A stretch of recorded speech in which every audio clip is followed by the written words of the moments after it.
Chapter 1, Rebirth. Parallel Universe, August 10, 2023, 1705.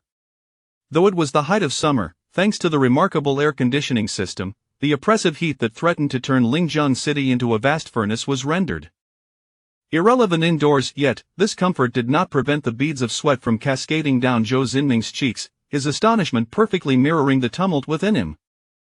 "I have not perished, I have truly traversed to the mundane realm." A flicker of exhilaration sparkled in Zhou Xingming's eyes. Prior to this extraordinary transition, he was the esteemed elder of the Biyun sect, a formidable figure at the pinnacle of the nascent soul stage, having vanquished countless formidable demons. He was hailed as the most promising human cultivator in the Kunlun realm for millennia, with the potential to ascend to the god transformation stage. Regrettably, his relentless battles with various powerful adversaries had drained his lifespan, and the revelation of the resurgence of spiritual veins in the mundane world, along with the coordinates of an ancient teleportation array, compelled him to embark upon this perilous journey, risking everything to traverse into the secular realm. As he surveyed the unfamiliar surroundings, filled with bizarre entities whose names eluded him, Zhou Xingming instinctively attempted to rise. However, fate played a cruel trick, and he stumbled, crashing onto the wooden floor. After this intimate encounter with the ground, he naturally intended to stand, yet, to his dismay, he discovered that his lower limbs felt as though they had ceased to exist. No matter how he tried, he could not muster any strength, even with the bed for support. A surge of alarm coursed through him as he hastily probed within, only to find that the immense mana that once surged within him had vanished without a trace. Even the several storage rings concealed in his stomach had left no remnant. It became evident that his original form had been utterly obliterated during the journey. The condition of this new body was dire. In addition to the paralysis of his lower limbs due to a damaged spine, it was riddled with various concealed injuries, as though it had endured a catastrophic blow. Given the state of this body, the prospect of embarking on the path of immortality or even managing daily life seemed insurmountable. Fortunately, as a powerful being from the Kunlun realm, even in the absence of all magical power, he possessed a profound solution to this vexing predicament. This involved channeling his pure soul energy into this body, which could not only heal all hidden injuries and restore the function of his lower limbs but also forge an unparalleled foundation for cultivation, unblocking the spiritual meridians throughout his being. With rhythmic deep breaths, Zhou Xingming entered a state of introspection mere seconds later, beginning the process of enlightenment. The scant remnants of his soul energy flowed meticulously through every part of his body, gradually filling the major spiritual meridians in place of spiritual energy. In less than 5 minutes, Zhou Xingming had repaired the spine and surrounding nerve cells, regaining his ability to walk and stepping into the realm of cultivation, while his soul continued to refine this new vessel. 10 minutes later, under the delicate nourishment of his spirit, he successfully completed the first step of his cultivation, entering the meridian opening stage, with each spiritual meridian brimming with potent true essence. Regrettably, the power of my former primordial spirit has nearly vanished. Otherwise, with a few sessions of concentrated meditation, attaining the spiritual platform stage would have been within reach, if not the unrealistic goal of reconstructing the golden core and nascent soul. However, the pressing matter was to resume his practice and thus comprehend the surrounding circumstances. With this thought, he began to recite the intricate and elaborate breathing incantations, preparing to enter a state of unity with the cosmos, guiding the ambient spiritual energy into his body to stabilize his realm. Yet, Zhou Xingming quickly realized that he had arrived too early. The revival of spiritual energy in the mundane world had not yet commenced. At this moment, the spiritual energy was so sparse that even a practitioner of his caliber, through the precise gestures and incantations, could only sense a pitiful wisp of spiritual essence. An environment so lacking in spiritual energy was utterly unsuitable for a cultivator's existence. Not only was the application of various divine techniques and spells impossible, even the most fundamental needs for absorbing energy could not be met. To tread the path of immortality in such a desolate cultivation environment, one could only rely on an abundance of spiritual herbs and crystals. If only he still possessed the formidable cultivation of his past life, he could forcibly draw in spiritual energy from dozens of miles around and, through secret methods, seek out blessed realms, utilizing various rare treasures to assist him, thereby barely maintaining his practice. Yet, traversing the ancient formations between realms was a perilous endeavor, and merely surviving the journey was a commendable feat. Retaining the powers of his peak period was a fanciful thought. This predicament was indeed awkward. Was he to wait for a massive surge of spiritual energy before resuming his cultivation? Should he spend the ensuing years as an ordinary man, forsaking any thoughts of celestial arts? Although Zhou Xingming had lived for several centuries in his previous life, for one who had narrowly escaped death, losing several precious years was undoubtedly a suboptimal choice. Furthermore, having just cleansed the marrow of this body with his spirit, cultivating now could save him years of arduous training. Wasting years would mean starting anew, and the prospect of repeating such a process was utterly unrealistic. His primordial spirit could not endure it. The impossibility of cultivating in the mundane realm felt like a bucket of cold water dousing the flickering flame of hope he had just ignited. To be unable to cultivate was akin to modern individuals being barred from utilizing any devices related to the internet. The ensuing solitude and anguish were unbearable. Only someone as magnanimous as he could maintain a stable demeanor in the face of such circumstances, even contemplating to empty his mind and quiet his thoughts, perusing the vast expanse of memories from his previous life before considering his future plans. Just as Zhou Xingming prepared to take a brief respite to restore his spirits, the voice emanating from the television before him unconsciously penetrated his ears. Recently, our country, after sifting through the memories of his former self, Zhou Xingming recognized this device as a television. However, what truly captivated him was the content being broadcast, which seemed to evoke a distant recollection within him, although the television had previously been broadcasting the news I had only just traversed through moments ago. Furthermore, upon awakening, I remained in a meditative state, absorbing the vital energy, thus rendering me impervious to external distractions and oblivious to the surrounding clamor. At this moment, as Zhou Xingming listened to the rhythmic intonations of the news report, it was as though a steadfast beacon illuminated the darkness, awakening his logical faculties with clarity. Indeed, I am now a citizen of the Eastern Alliance. Why should I not seek assistance from them in times of difficulty? Chapter 2. The phone. When the thought first crossed Zhou Xingming's mind, it seemed utterly absurd. However, upon deeper contemplation, it appeared to be the most optimal choice. Embarking on the path of immortality necessitates a myriad of resources, and in the current environment of the secular world, where spiritual energy is alarmingly scarce, even the practice of cultivation has become a distant legend. The endeavor to locate anything associated with spiritual energy is akin to climbing the heavens. Items such as spiritual herbs, spiritual crystals, or places where spiritual energy converges cannot simply be procured from an online store or the local supermarket. They require an extensive intelligence network to be sought across the vast expanse of the secular realm.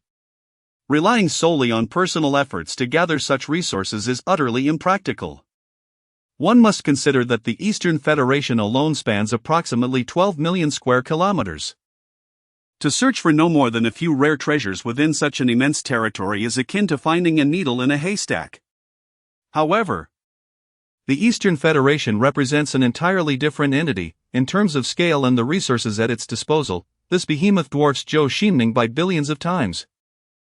Even the Biyun sect, where he once resided, pales in comparison, being roughly a tenth of the Federation's magnitude. Furthermore, the secular world currently lacks a systematic doctrine. And the reason is simple: the relationship between cultivators and spiritual energy is as essential as that of fish and water. The secular realm has endured a millennium-long era devoid of spiritual enlightenment, rendering it incapable of sustaining sects and cultivators. Such a diminutive pool cannot nurture true dragons. Once a revered elder of the Biyun sect, Zhou Xingming possessed countless arcane secrets and an inheritance of doctrines from innumerable predecessors within the Kunlun realm. Should he choose to impart his knowledge during this era of spiritual revival, it would be an unparalleled boon, far exceeding mere assistance. The wisdom within his mind could establish a relatively comprehensive cultivation system, sparing humanity decades of missteps on the path to immortality. Such an achievement would undoubtedly merit the highest honors from the Federation, and it would be entirely justifiable for him to possess certain rights to rare treasures and sacred grounds. After careful deliberation, he concluded that only the Eastern Federation possessed the capability to seek out various rare materials on a national scale. With this resolution, Zhou Xingming retrieved his mobile phone from his pocket and dialed the emergency number. "Hello, comrade, my name is Zhou Xingming. I have an important matter to report." He elaborated fluidly on the extraordinary situation he encountered, requesting the police to dispatch officers. After concluding the call, He did not harbor any illusions that the information would be swiftly relayed. Nevertheless, he had already devised a method of proof. He merely needed to await their arrival. As he waited, Zhou Xingming gazed out the window. In the gentle glow of the setting sun, tinged with a hint of amber yet still brimming with vitality, everything appeared to be draped in a gossamer veil of golden hues, rendering the scene breathtakingly beautiful. Outside, on the community lawn, a person was walking their dog, while groups of children gathered to play after school. Meanwhile, the streets beyond bustled with evening traffic, a torrent of people weaving through the towering skyscrapers. As the city of Lingjian illuminated itself with vibrant, dazzling neon lights, they were unaware of the impending surge of spiritual and beastly tides. Nor did they foresee that the world would soon transform entirely, with human civilization on the brink of a significant upheaval. However, for the time being, the secular realm remained in an era of unparalleled peace. For the inhabitants of the Kunlun realm, such tranquility was an unimaginable luxury. There, each day began with trepidation. As individuals awoke clutching swords and talismans, fearing that the lurking demons and monsters might tear them asunder at any moment. Even those with divine prowess, capable of obliterating mountains with a mere gesture, could not find solace, constantly on guard and casting their consciousness into every corner. Anxious that a rampaging beast tide might unexpectedly invade their sect, or that rival sects might come seeking vengeance. Though the Eastern Alliance was not a utopia, the prevailing peace and prosperity were deemed quite commendable by the Kunlun people. Zhou Xingming could scarcely imagine the tragic despair that would ensue if the secular realm were to descend into a fate even more dire than that of the Kunlun realm. Fortunately, he had arrived, certain that he could contribute even a modicum of assistance. In comparison to most nations, the response standards in the Eastern Alliance were quite lenient, often. Even the most trivial disputes among neighbors would elicit a prompt police response, provided they were not excessively frivolous. Moreover, Zhou Xingming's chosen residence was conveniently located near a police station, so within 10 minutes, 2 uniformed officers arrived, ringing the electronic doorbell. Upon opening the door, Zhou Xingming remained silent, instead carefully presenting a small notebook he had prepared in advance to the taller officer standing closest to him. "What is the purpose of this?" The tall officer began, intending to reprimand the behavior, only to be halted by the unexpected nature of the item being offered, not a bribe, but a certificate. It was a disability certificate. "Officer, this is the matter I intended to report. 2 years ago, I sustained a spinal injury that rendered my lower limbs paralyzed. Our community committee and some veterans at the police station can attest to this. Yet today, I am suddenly able to walk. We should discuss this inside. Certain things are not suitable for conversation at the door." The officers quickly sensed the gravity of the situation and hastily entered the residence, locking the door behind them. As they meticulously examined the disability certificate, "Are you certain you were previously disabled?" exclaimed the shorter officer, his astonishment evident after perusing the document. Zhou Xingming had been unable to walk for 2 years due to his spinal paralysis, yet now he was lively and mobile. The implications of this transformation were profound. With a mixture of trepidation and astonishment, the 2 officers exchanged the crimson-covered certificate between them, their hands trembling as they continued their scrutiny. Reminiscent of ancient humans sharing the spark of fire for the first time. "Mr. Zhou, falsifying official documents carries criminal liability." After a brief moment, the tall officer stammered, his heart already inclined to believe the individual before him, though the situation was undeniably preposterous. "I just had headquarters look into it, and indeed, this comrade has not lied. The matter has now been reported, and I expect the higher-ups will arrive shortly. Oh, by the way, Lao Lu, let us both take out our phones. We will need to surrender them later, likely in accordance with confidentiality protocols." "Wait a moment, officer. Here is a document that explains how I regained my ability to walk. Please ensure it is delivered to the higher authorities, and remember, the contents are of utmost importance. Make sure they are prepared for confidentiality." Suddenly, Zhou Xingming waved his hand and retrieved a USB drive from his pocket, presenting it to the shorter officer. The latter nodded solemnly, trembling hands placing the USB into an evidence bag. "Rest assured, Mr. Zhou, we will inquire nothing further at this moment. When the higher-ups arrive, you may speak with them." Both officers, seasoned veterans of the system, understood that in the face of such a significant matter, silence was paramount. They needed not to know the specific contents of the USB, their duty was merely to await directives from above. At this moment, the body cameras worn by the two officers continued to record, yet their thoughts were elsewhere, their gaze fixated on Zhou Xingming's robust and powerful thighs, a marvel of modern medicine. This situation was indeed no trivial matter. Chapter 3, Action for those in the know. Today was destined to be anything but ordinary. A person who had been paralyzed for 2 years suddenly experienced a miraculous recovery, surpassing even the limits of human capability. This alone warranted attention from the higher echelons. Not to mention the astonishing content contained within the USB drive.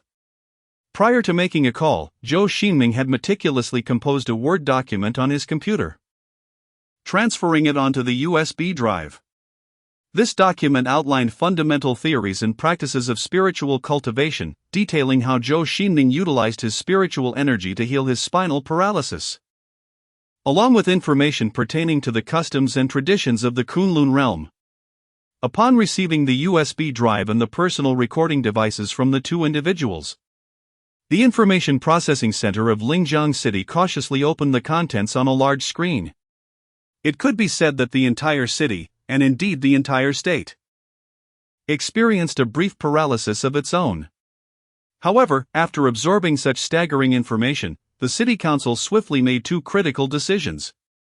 The first was to implement an emergency response plan of the highest standard. Traffic control measures were activated across a significant portion of Lingjiang City. Various transportation routes were temporarily sealed off, and all public transport services, including trains and buses, were suspended. Centered around Zhou Xingming's residence, the police quickly evacuated the surrounding neighborhoods, retaining only a select number of official personnel on site. The second decision was to bypass the normal reporting hierarchy and immediately transmit all information through encrypted channels to the higher authorities in Chaoga, ensuring rapid intervention from the upper echelons, including the highest council. Less than 10 minutes after the news was dispatched from Lingjiang City, the newly formed command center in Chaoga swiftly issued a series of directives. These included mobilizing nearby military forces to secure Zhou Xingming's residence, declaring Lingjiang City to be on a first-level combat readiness status, while other cities in the state were placed on a second-level readiness. Research teams from nearby institutes were dispatched to conduct physical examinations on Zhou Xingming to validate the authenticity of the USB report. Furthermore, the military airport near Lingjiang City bustled with activity as a contingent of transport troops from Chaoga arrived, prepared to directly escort all relevant personnel to Chaoga. Under the stable control of the temporary command center, operations progressed in an orderly fashion. Various departments sprang into action, with waves of testing equipment being transported to the site. Amidst the cacophony of machinery, professionals worked diligently, their fingers flying over keyboards. Countless confidential offices and research institutes became abuzz with activity, as tablets, desktop computers, and large electronic screens repeatedly displayed the contents of the USB drive and recording devices. Experts gathered to scrutinize the details meticulously, striving to authenticate every nuance while simultaneously preparing diverse analytical reports on Zhou Xingming. On the evening of August 10, 2023, at 19:05, Lingjiang City was aglow with lights. However, this illumination did not extend to Zhou Xingming's vicinity, where his neighborhood had already been thoroughly cleared. Every entrance was barricaded, and unauthorized vehicles were strictly prohibited from entry. Apart from a few personnel from the research institutes, the area was predominantly occupied by military personnel. A multitude of armored vehicles and military heavy trucks congested the area, rendering it impenetrable. Each vantage point was manned by elite snipers, while dozens of armed helicopters and an even greater number of drones circled overhead. resembling a dense swarm of sparrows. Higher still, several multi-role fighter jets could be seen, their payloads of aerial bombs potent enough to raze the entire district to the ground. At present, Zhou Xingming himself appeared to be the most at ease, receiving a thorough examination from experts in the comfort of his bedroom. While observing the procession of military vehicles that, after undergoing sentinel checks, lined up at the entrance. Shortly thereafter, several officers entered the room. "Greetings, Comrade Zhou Xingming. I am Han Dalong, just arrived from Chaoga. By the way, how is the medical examination progressing for our colleagues from the Research Institute? Is there any lingering ailment concerning Comrade Zhou's health?" A robust voice accompanied the entrance of a tall, middle-aged man who strode confidently into the room. He approached and firmly grasped Zhou Xingming's hand, stating, "Comrade Zhou, I have arranged all defensive measures and travel routes. If you have no objections, we can depart for Chaoga immediately, where numerous leaders await your arrival." However, what captured Zhou Xingming's attention most was not the man's handshake, but the two golden stars adorning his shoulder. He was a lieutenant general. "How are you feeling now? Is there any discomfort?" he inquired. "If there are any matters you wish to address, I shall see if I can assist." Zhou Xingming momentarily hesitated upon hearing this. To be regarded as a leader by someone of Han Dalong's stature meant that there were hardly more than 100 such figures throughout the entirety of the Eastern Alliance, each deserving of extensive elaboration. It seemed that the Eastern Alliance placed even greater significance on this matter than he had anticipated, with the highest council directly intervening. "No need for that, I am in good health and ready to depart," Zhou Xingming responded, nodding. Subsequently, he swiftly exited the residential building under the escort of Han Dalong and a contingent of armed soldiers. Meanwhile, the experts resumed their hectic work. Numerous personnel donned in protective suits began to meticulously place anything Zhou Xingming had touched within the confines of temperature-controlled containers. Several gas sampling devices were also deployed, as if they sought to extract every molecule of air from the premises. As for Zhou Xingming's hair and bodily fluids, no effort was spared in their collection, employing the most sophisticated instruments to unearth every trace.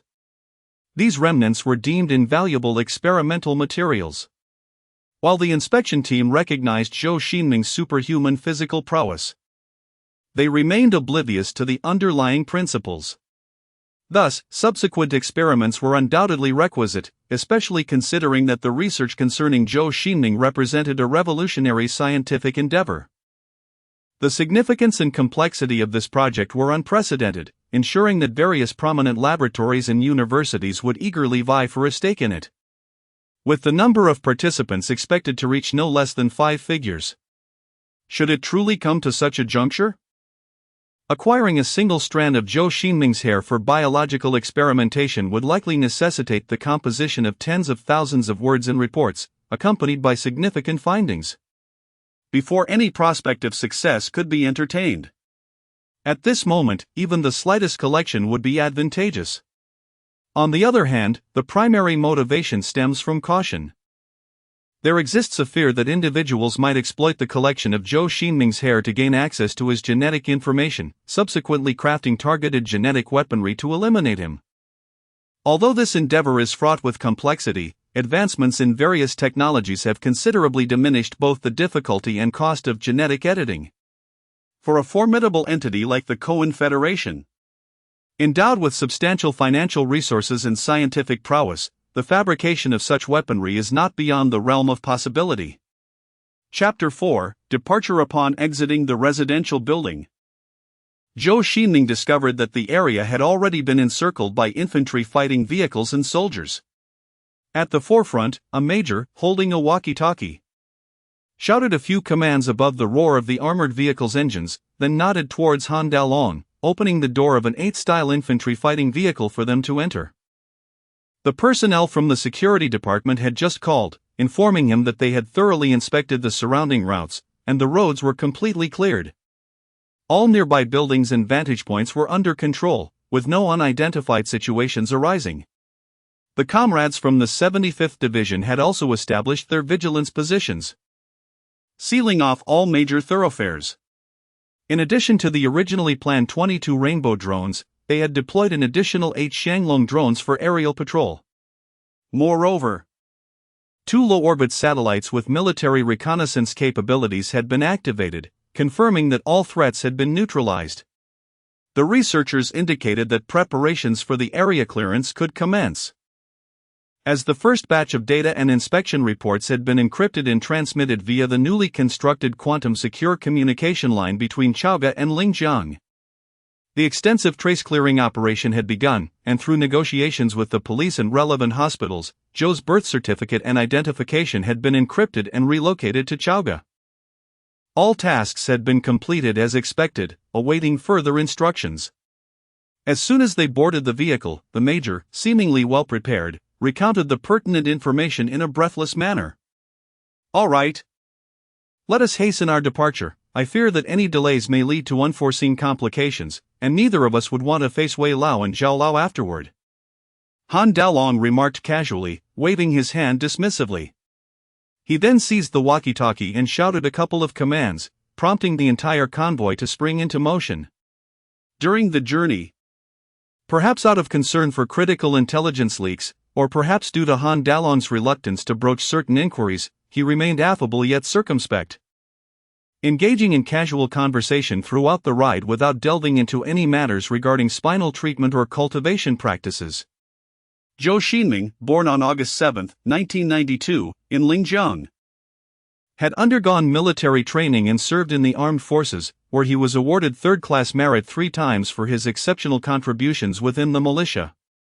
However, he retired in 2021 due to disability issues and is currently the proprietor of a delicatessen.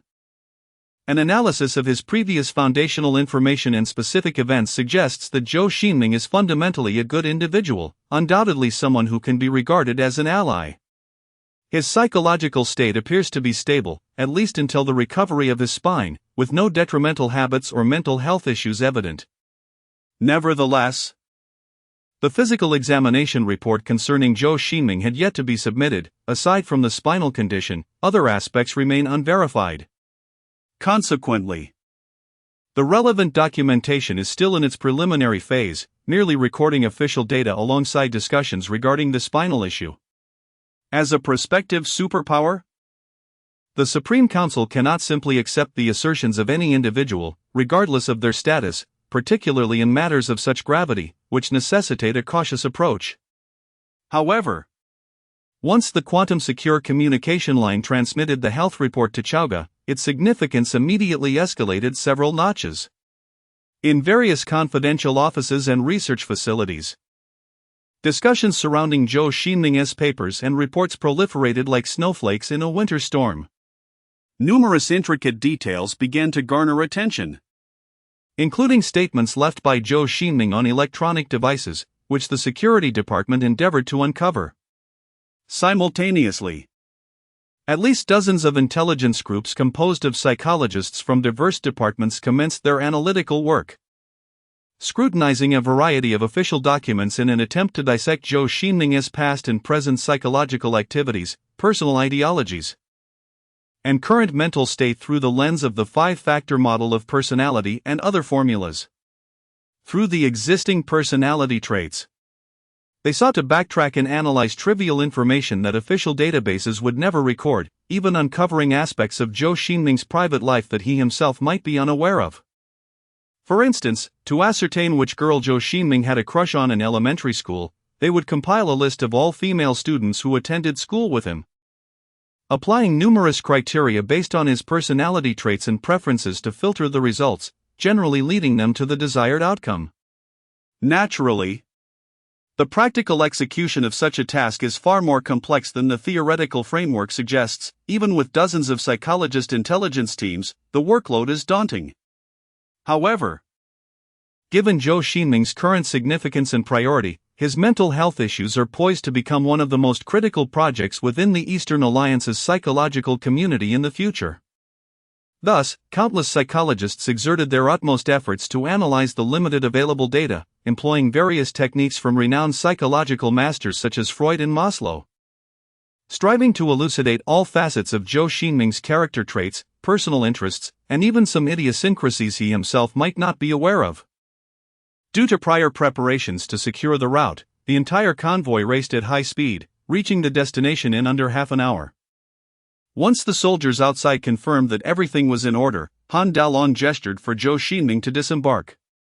As he stepped out of the vehicle, the previously faint rumble from outside intensified into a deafening roar, produced by a dozen dark, armed helicopters hovering above. Their blinding searchlights swept across the surroundings, banishing shadows as effectively as if they were countless artificial suns. After exiting the vehicle, Zhou Xingming instinctively surveyed his surroundings, noting a long row of silvery fighter jets parked on the helipad beside him, while further off, several large gray transport planes of unknown models assured him that this was certainly not a civilian airport. In front of him stood a large aircraft, resembling a Boeing 737 in its executive version, though he could not discern whether it was an Eastern Alliance replica or the original model. Regardless of its origin, such a specialized aircraft could be counted on one hand within the confines of the Eastern Alliance. Regrettably, before he could fully comprehend his surroundings, Han Dalong, along with several soldiers, hurriedly pulled him onto the aircraft. Shortly after boarding, the engines on either side of the plane began to roar, propelling them towards Chaoga. Meanwhile, on the ground, the traffic control and other precautions in Lingzhang City swiftly came to an end. The soldiers and members of the Research Institute, who had previously gathered in the neighborhood, vanished as if they had evaporated into thin air. The citizens of Lingzhang once again resumed their normal lives, the earlier bustling activities across various locations fading away like a fleeting dream. Chapter 5: The Modern Flame from the Perspective of Previous Memories. This aircraft appeared far from what one would typically envision as a plane. It boasted a bedroom, a living room, a conference room, and an office spaces usually reserved for terrestrial dwellings. However, it was the underlying principles of this luxurious configuration that truly piqued his curiosity. To be honest, even with the understanding derived from his former memories, he found it challenging to comprehend how this massive entity, weighing at least several dozen tons, could transcend the constraints of gravity without the aid of true essence or magical power, achieving speeds comparable to those of a cultivator in the spirit platform stage riding a sword. Brother Zhou, I assure you that we are in no danger here. This aircraft is equipped to deploy infrared decoys to confuse missiles and is armed with the latest generation of ground-to-air defense systems and stealth coatings. Most importantly, we have an entire flight squadron on either side for escort duties, all J-20 fighter jets dispatched from Chaoga. By the way, we still have about 2 hours until we reach Chaoga. If you have any needs or requests, feel free to mention them, as long as they are lawful. We shall endeavor to accommodate you. Han Dalong appeared more relaxed upon boarding the aircraft, perhaps reassured by its safety. Speaking of which, may I pose a question? Why are we making such a grand display? What if we are exposed? Brother Zhou, that is an excellent question. On one hand, it is indeed for our safety. If we merely arranged for a simple vehicle to pick you up, what if we encountered a traffic accident along the way? While the odds are low, any unfortunate incident, such as a car crash, would render my self-reproach insufficient for atonement. On the other hand, it serves to obfuscate the information for those with ulterior motives. Too many individuals have access to analyze your Word document, and if any leaks occur, it could lead to complications. Thus, we intentionally create a significant spectacle, blending truth with falsehood, making it unlikely for them to discern that you are the focal point of this grand operation. Moreover, it demonstrates the high regard in which the highest authorities hold this matter. Brother Zhou, given your inquiry, it seems you are unaware of your own value. To be frank, the level of escort is not particularly excessive. Can you guess which invention I believe has had the greatest impact on humanity? Han Dalong suddenly countered. Let me think. The computer? The airplane? Paper? The wheel? No, no, no, Han Dalong waved his hand dismissively. While these inventions are indeed significant to our current existence, they have not fundamentally altered the essence of the human species. Even without these innovations, humanity in the Stone Age would still be the spirit of all living things. However, there is one invention that has unequivocally distinguished humanity from beasts. Upon hearing the phrase Stone Age, Zhou Xingming suddenly experienced a moment of enlightenment and trembled as he asked, "You mean fire, right?" "Exactly. The mastery of fire, to this day, profoundly influences our civilization in a manner that nothing else can replicate. By utilizing flames to cook food, we significantly reduce chewing time, thus conserving precious moments and allowing us to devote more energy to the development of our intellect and the fortification of our bodies, while simultaneously mitigating disease. The warmth and illumination provided by fire permit humanity to engage in activities during the frigid night, liberating us from the constraints of climate and geography. Moreover, fire has empowered us to harness the forces of nature itself, enabling us to alter our environment with calculated control, rendering the destruction of vast forests a feasible endeavor. It can be posited that without the ability to command fire, we would remain mere chaotic beasts, unworthy of the title spirit of all things, and incapable of achieving the splendid civilization we possess today. Reflecting upon this, one might ponder the parallels between the cultivation techniques you offer and the element of fire. Han Dalong smiled, stating that flames allowed humanity to efficiently absorb greater energy, a feat also achievable through the absorption of the ethereal essence of the cosmos. Fire has transformed once frail humans into beings capable of wielding cataclysmic power, and advanced practitioners can indeed reshape the world through their formidable prowess. When comparing the impact of fire to that of cultivation techniques, it becomes evident that the latter may ultimately exert a far greater influence on humanity. This is due to the intellectual enhancement and the immense power contained within spiritual energy, which surpasses fire by an order of magnitude, potentially leading humanity towards a higher evolutionary state. Zhou Xingming's eyes sparkled with excitement as he realized he had perhaps underestimated the profound value of the various sects and doctrines of Kunlun. While he recognized that he might harness formidable strength through spiritual energy, he lacked a comprehensive understanding of its long-term ramifications. In his past, he resembled a person sitting atop a treasure mountain, yet his limited perspective constrained him, or perhaps, confined the entire Kunlun cultivation realm. By the way, there's something I've been contemplating that isn't particularly confidential. I shall share it with you now. Please do, I'll jot it down, Han Dalong responded, producing a small notebook and a ballpoint pen.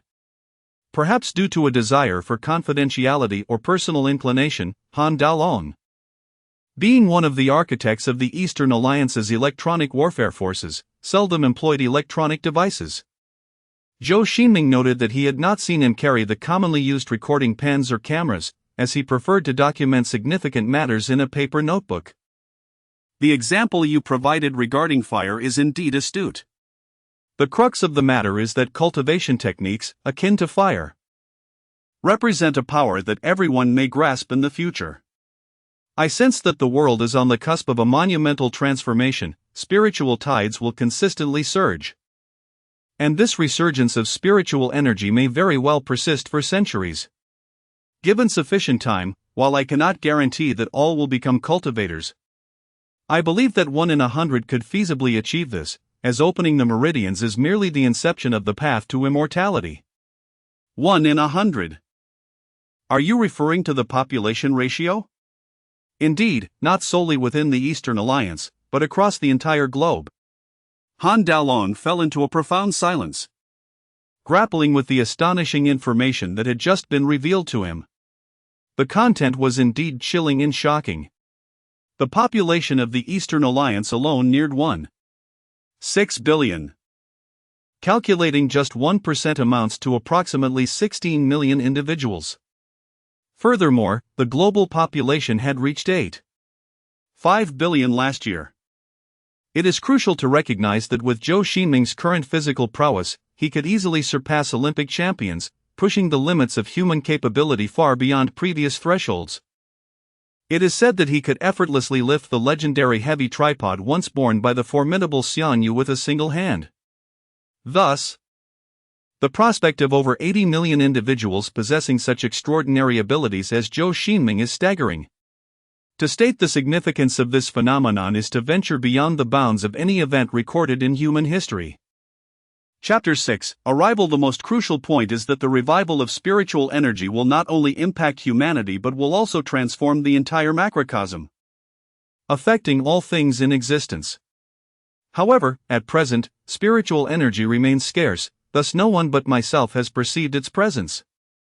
Yet, as time progresses, all creatures will eventually be nourished by it. Zhou Xingming inhaled deeply and continued, "This means that, apart from humans, various flora and fauna in nature can also cultivate." Much like you? Yes, indeed. All living beings will absorb spiritual energy. However, unlike humans who delve into various cultivation techniques, most beings can only passively experience the influence of spiritual energy. If we were to articulate this in modern biological terms, it would resemble mutation. Therefore, their cultivation efficiency is theoretically far inferior to that of humans. In comparable tiers, humans are virtually invincible. Yet, in the grand scheme of nature, humans possess relatively poor reproductive capabilities. The sheer numbers we boast are primarily due to the high survival rate of offspring. While beasts may engage in cultivation at a much lower ratio than we do, they can easily compensate for this with their vast population. Furthermore, since the advent of civilization, we have relied on altering our environment rather than adapting to it, which directly impacts the lives of most surrounding species, potentially igniting a war with nature itself. Thus, the revival of spiritual energy may be more advantageous to other creatures than to humanity, Han Daolong remarked with a furrowed brow. Indeed, the revival of spiritual energy will significantly alter our position within the ecological chain, as it will undermine humanity's two greatest advantages, intelligence and sociality. Through the use of tools and the formation of communities, a group of primitive individuals wielding stone implements could hunt down the land as sovereign, the mammoth. However, after the revival, the scenario changes dramatically. A high-level cultivator could, with a mere breath, slay thousands of fully armed mortal soldiers. In such circumstances, our proud intelligence and social nature would be considerably diminished, as one individual confronting a million becomes a tangible reality. With sociality and intelligence stripped away to a great extent, and all species turning against humanity, one must ponder how much advantage we will retain in the era of spiritual revival when facing other beings. Fortunately, for now, even if all large animals within the Eastern Union were to reach Zhou Xingming's level, they would merely become moving targets before advanced fire control radars, at most affecting individual combat scenarios. Even divine realm cultivators could easily suffer significant damage when confronted with nuclear weaponry. As for the malfunctioning of modern weapons, such an occurrence is nearly impossible. According to Zhou Xingming's memories from his previous life, spiritual energy appears not to alter physical constants. While the intricacies of quantum mechanics and relativity remain uncertain, classical mechanics, such as universal gravitation, undoubtedly persist in the Kunlun realm. Of course, each field has its expertise. To be prudent, upon arriving in Chaoga, Zhou Xingming will relay all the details he witnessed in the Kunlun realm regarding phenomena such as the ability of fire to ignite to the researchers, allowing them to ascertain the matter. This information is exceedingly vital, Comrade Zhou. At that time, I will certainly convey to my superiors that this matter must be prioritized. The most crucial point is that we need to swiftly establish a relevant intelligence database and commence preparations for the resurgence of spiritual energy.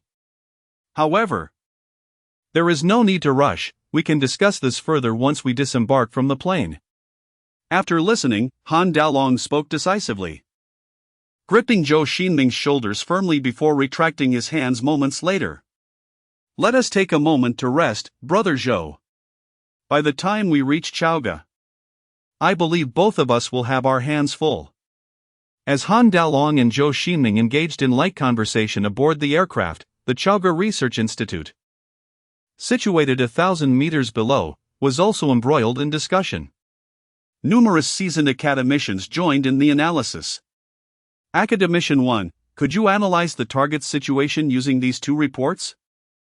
The first is his records from several hospitals, and the second is a physical examination report from the Lingjiang branch of the Research Institute, dated an hour ago. How should I put it? The life of this individual cannot merely be described as significant, he can truly be regarded as a living deity. The report details an incident from 2019, during which he fell into a river while conducting rescue operations in the flood-affected areas of Lingjiang and was miraculously rescued after drifting for an entire day and night. Astonishingly, he recovered within a month. As for the second report, there is little to discuss. Although my expertise lies in molecular biology, the claims presented are nothing short of absurd. Even an uneducated individual could discern the fallacies. Were it not for the endorsements from my colleagues and students involved, no serious researcher would squander time on such a report. Why do you say that, Academician 1? One might ask. Do you genuinely believe such feats are humanly achievable? The mere act of lifting 157 kilograms lacks credibility. The current world record is barely a fifth of that weight. To speak plainly, an ordinary car weighs around 2 to 3 tons. It is simply impossible for a human to accomplish this. Whoever could achieve such a feat cannot be considered human, at least not by modern physiological standards. However, he did mention some cultivation techniques, did he not? I still place my trust in my colleagues in Lingjiang and Yongsun. But unless I personally conduct a test, I cannot fully trust this report. Nevertheless, the fact that he can stand is already a medical miracle. The more knowledgeable one is, the more one understands the implications of this. Do not worry, old one, we will soon meet him. Indeed, very soon all of humanity will realize the heavens have been breached. On August 10, 2023, at 21:47, Chaga was enveloped in a starry night, and as the plane touched down smoothly, the welcoming convoy began to bustle. The boarding stairs were promptly prepared. For Zhou Xingming, the scene before him seemed little different from that at takeoff. Surrounding the chartered aircraft was once again a group of fully armed soldiers and military vehicles, though this time, the number of vehicles appeared to be greater. With dozens of identical military trucks lined up, creating a most spectacular sight. Han Dalong cautiously led Zhou Xingming through the center of the convoy. According to Zhou Xingming's preliminary assessment, this motorcade comprised no fewer than 48 type infantry fighting vehicles, equivalent to nearly 3 battalions of the Eastern Allied Forces Mechanized Division. The familiar crackling of the radio erupted once again, and many officers appeared as though they were facing a formidable adversary, displaying palpable tension. Even after entering the vehicle, the communications chatter from the radio persisted. The convoy soon commenced its journey, maintaining a swift pace due to prior road closures. At that moment, facing him, Han Dalong, overwhelmed by a blend of anxiety and excitement, unusually remained silent. He gripped the radio tightly, as if wishing to crush it, while beads of cold sweat formed on his forehead. By the way, I have already informed old Zhao about the resurgence of spiritual energy. It may alter our original plans. Including the location, Han Dalong suddenly broke the silence. So, where are we headed next? To the Chaogo Operations Center. Chapter 7, The First Meeting Soon. An imposing convoy entered a military restricted zone, heavily guarded by armed soldiers. To gain entry, one had to undergo a series of rigorous security checks, ranging from traditional iris and fingerprint scans to the latest gait analysis, all aimed at confirming the identities of individuals. After enduring multiple examinations, Zhou Xingming arrived at a large conference room, which appeared rather modestly decorated, the very operations center referred to by Han Dalong. The space was cluttered with numerous disordered computer equipment and cables, several projectors haphazardly placed, and the makeshift conference table was strewn with documents. Zhou Xingming observed that more than half of the attendees were high-ranking military officials. while the remaining participants comprised scientists from various research institutes and a few members of the security department, a composition that seemed rather atypical for an official meeting. However, considering the designation of this place as the operations center, everything began to make sense. The meeting was presided over by a gray-haired general, who, upon seeing Zhou, rose and greeted him. "Comrade Xiao Zhou, greetings. My name is Zhao Jun. You have become quite a renowned figure. A multitude of esteemed veterans from the scientific community have approached me, eager to meet you and pose some inquiries. Yet, for now, those matters are of lesser significance. Regarding what you just discussed with Xiao Han about the revival of spiritual energy, do you have any suggestions or proposals to share with us? This is a matter of great importance, and the organization will carefully consider every word you say. Can we ensure confidentiality? I have something crucial to discuss." Zhou Xingming pondered before asking. "Certainly, if this place were under surveillance, I would have no safe haven to speak," Zhao replied. "Then I am relieved. For the sake of discretion, I have intentionally provided incomplete details in my report regarding the cultivation techniques. While the effects of those techniques are indeed genuine, they cannot be practiced in their current form. I must refine them before their true potential can be realized. Following the present version could lead to adverse consequences." Zhou Xingming's rationale for this approach stemmed from the theoretical access that software developers had to document contents to thwart any potential leaks. He deliberately compressed and censored the essential information, omitting significant portions and inserting misleading content. The attendees naturally understood this straightforward rationale, leading to no further discussion on the topic, though a few experts began jotting down notes to prevent any missteps in the future. "Comrade Xiao Zhou, there is no rush regarding the cultivation techniques. We are not pressed for time. However, I do have a question I would like to pose to you, if you are amenable. I personally suggest you share your insights with us, for as our ancestors wisely stated, unity is strength. Please, enlighten us. How did you come to know of these techniques and the revival of spiritual energy?" "This question was indeed of paramount importance," Zhao Jun remarked, taking a deep breath. As the words fell, the conference room descended into a profound silence. No one dared to interject, fully aware of the gravity of the matter at hand. Why would an ordinary individual suddenly acquire such extraordinary power, even foreseeing the imminent resurgence of spiritual energy? Indeed, it was just yesterday that I unexpectedly inherited the legacy of Yunxiao Tianjun, a venerable elder of the Biyun immortal sect, and one of the most formidable experts in the Kunlun realm. Through his memories, I gained insight into the cultivation techniques of various sects and the impending revival of spiritual energy. Yunxiao Tianjun is not a mere figment of Zhou Xingming's imagination. His name resonates throughout the Kunlun realm, a fundamental piece of knowledge for any cultivator, as it was Zhou Xingming's title in his past life. The reason he withheld his origins as a transmigrator was not to deceive Zhao Jun or to retain an advantage, rather, it stemmed from the peculiar circumstances surrounding his reincarnation, which he genuinely could not comprehend. It is certain that he did not usurp his predecessor's body, for he had only just arrived, his soul exceedingly weak. Attempting to seize another's body in such a desolate place, devoid of spiritual energy, would be tantamount to self-destruction. More importantly, Zhou Xingming had never practiced such sinister arts and was entirely ignorant of how to perform body snatching. Therefore, he suspected that he might be coexisting with his predecessor. Or perhaps, as he posited to Zhao Jun, Yunxiao Tianjun had perished during the process of transmigration, yet had indeed passed down his legacy, resulting in an overwhelming influx of memories that obscured Zhou Xingming's original personality.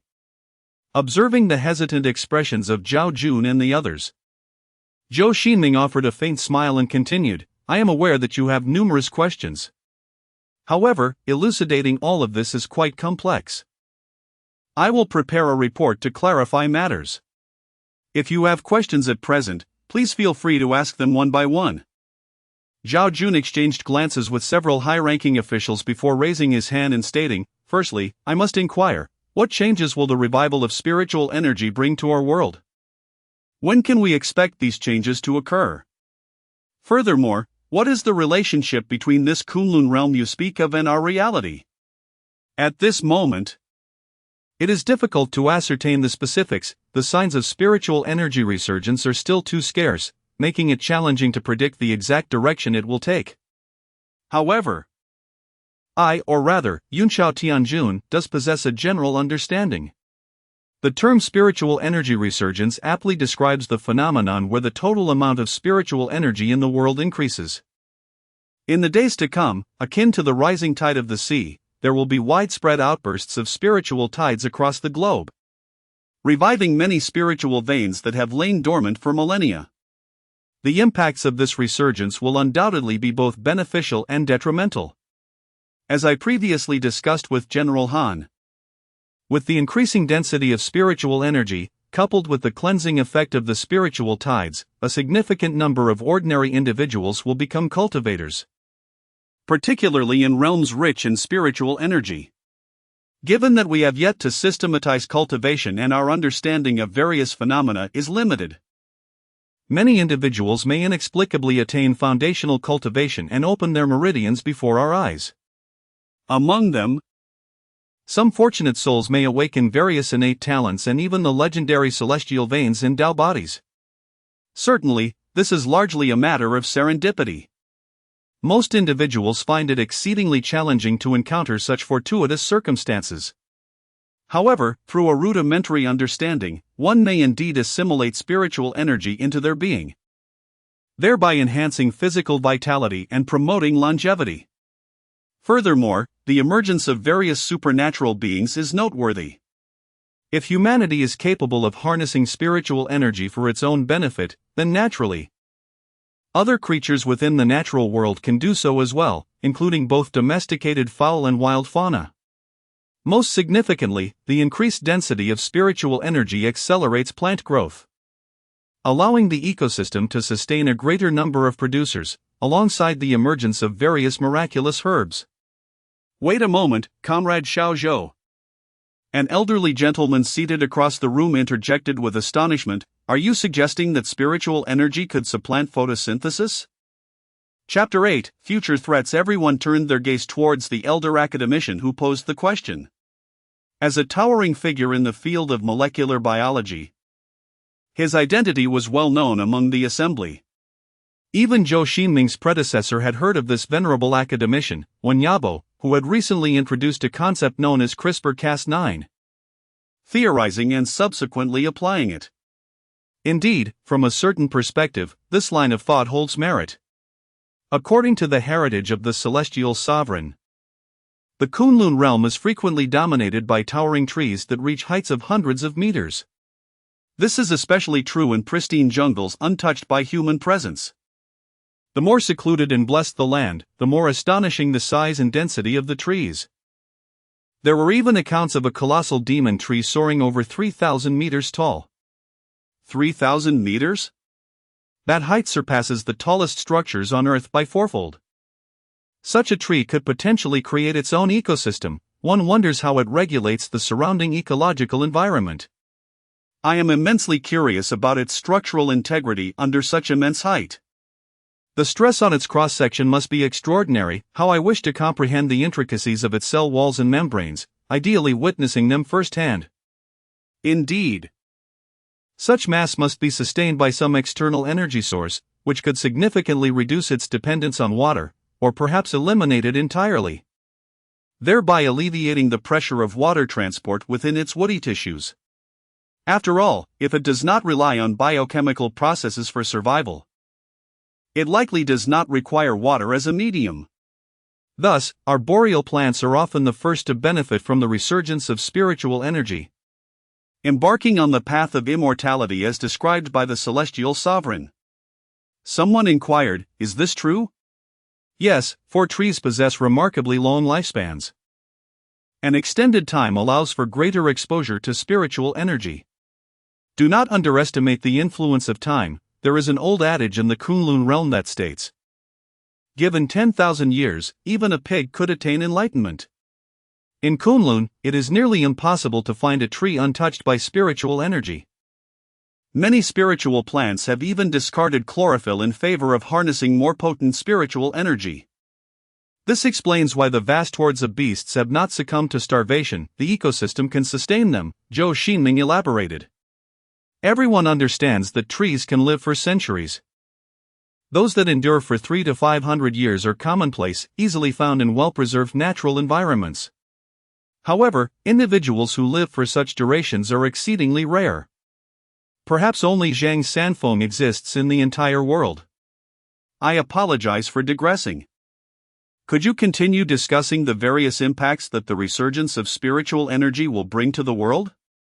Surely, there must be a sequence of events.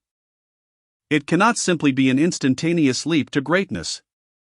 Observing the heated debate among the crowd, academician Wen Yabo cleared his throat and said, "That is certainly the case.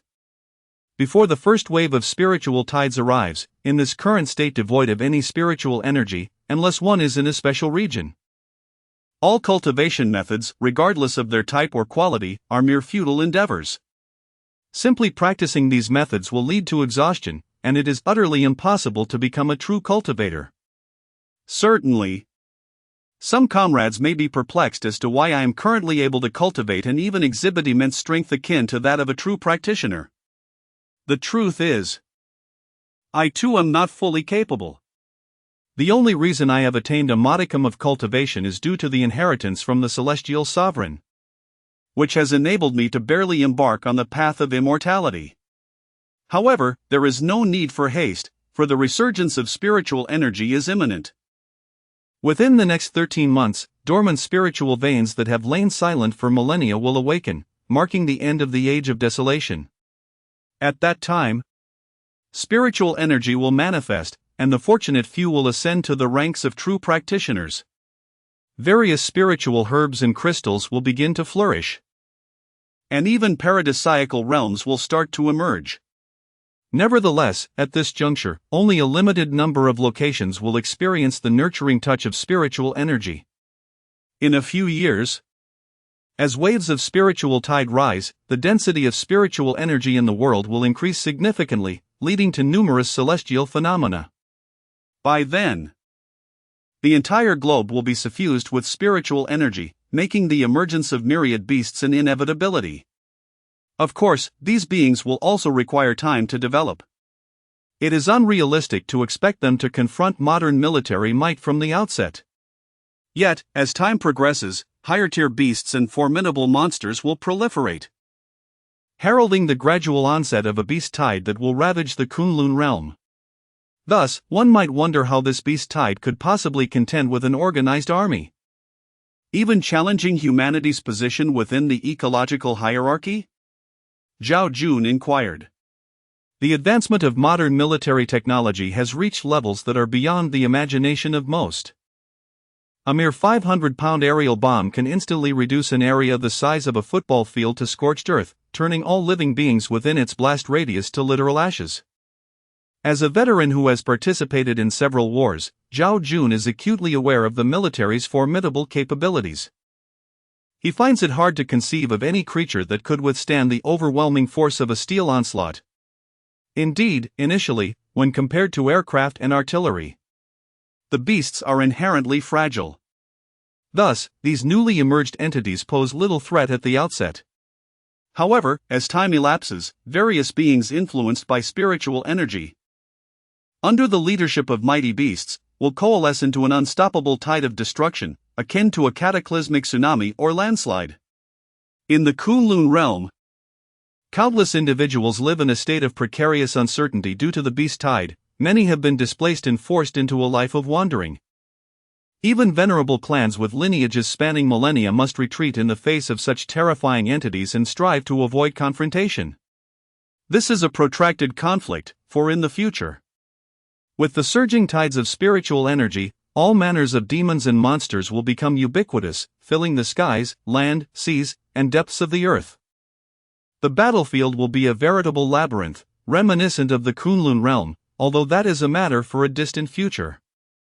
To return to the main point, within the next decade, the resurgence of spiritual energy will unveil its magnificent and divine aspect to humanity, as the realms will be interconnected. At that juncture, practitioners and beasts from the Kunlun realm will descend upon various corners of the world, and correspondingly, we may also find ourselves randomly traversing into the Kunlun realm.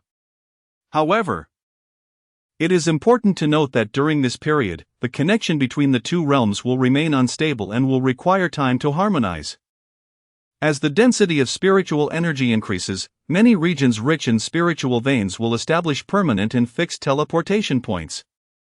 Through these points, the two realms will be intricately connected, enabling large-scale transportation. At that time, even the most formidable beings, akin to the celestial sovereign or the tree of creation, may effortlessly traverse to our side. As for the subsequent developments, it remains uncertain how formidable the demons and various extraordinary entities will become.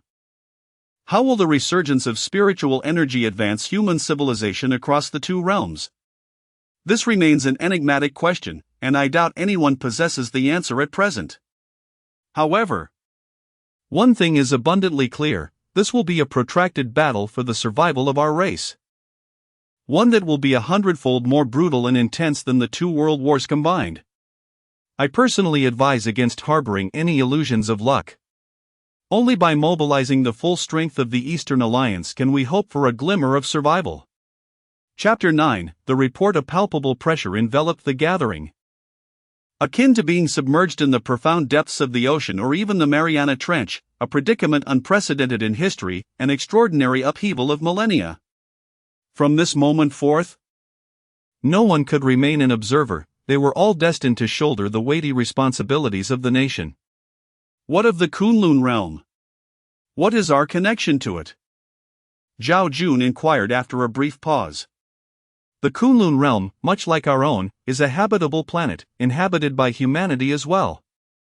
According to the recollections of the celestial monarch of Yunshao, the spiritual essence in that world has never waned, allowing them to embark upon the path of immortality long before us, maintaining an unbroken lineage of Taoism to this day.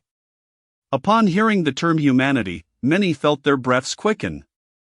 The mere mention of humanity sufficed to redefine the annals of modern biology, rivaling even the resurgence of spiritual essence in significance. The fact that the Kunlun realm still preserved its lineage and cultivation practices elicited little astonishment. For it was a matter so evident that even a child could grasp it had the Kunlun realm been as oblivious to cultivation as they were. How could beings like the celestial monarch of Yunshao have emerged? The flourishing of the Kunlun realm's immortal path far surpassed any epoch in our history. Even formidable figures like the celestial monarch of Yunshao were not singular. In Kunlun, they were but a few among many. The four great immortal sects and the three major demonic schools each boasted one or two formidable practitioners at the nascent soul stage, with the number of divine realm cultivators beneath these sects nearing 3 digits. Several archaeologists keenly noted that Zhou Xingming referred to historical periods rather than the present, implying that throughout human history, and even in the ancient chronicles of the Eastern Alliance, there existed practitioners of cultivation. Regrettably, these intricate details paled in comparison to the significant matters at hand, so they stifled their curiosity and listened attentively as Zhou Xingming continued. After a lengthy discussion, Zhao Jun rapped his knuckles upon the expansive conference table, his tone gravely serious. Comrade Zhou, the information you have imparted is indeed of great importance, encompassing far too much. On behalf of the 1.6 billion citizens of the Eastern Alliance, I extend my gratitude. The contents of our meeting will be forwarded directly to the esteemed leaders of the Supreme Council. Of course, given the gravity of the matter, we cannot hastily draw definitive conclusions. Many aspects still necessitate further investigation and research to arrive at the most authoritative and professional determinations. After all, as our ancestors wisely stated, knowing oneself and one's adversary ensures victory in 100 battles. What we require now is to comprehend the situation. Perhaps, Comrade Zhou, we should first outline the main points and subsequently incorporate your observations. The inquiries thus far have been scattered, yielding a plethora of disparate details, suggested the elderly Wanyabo.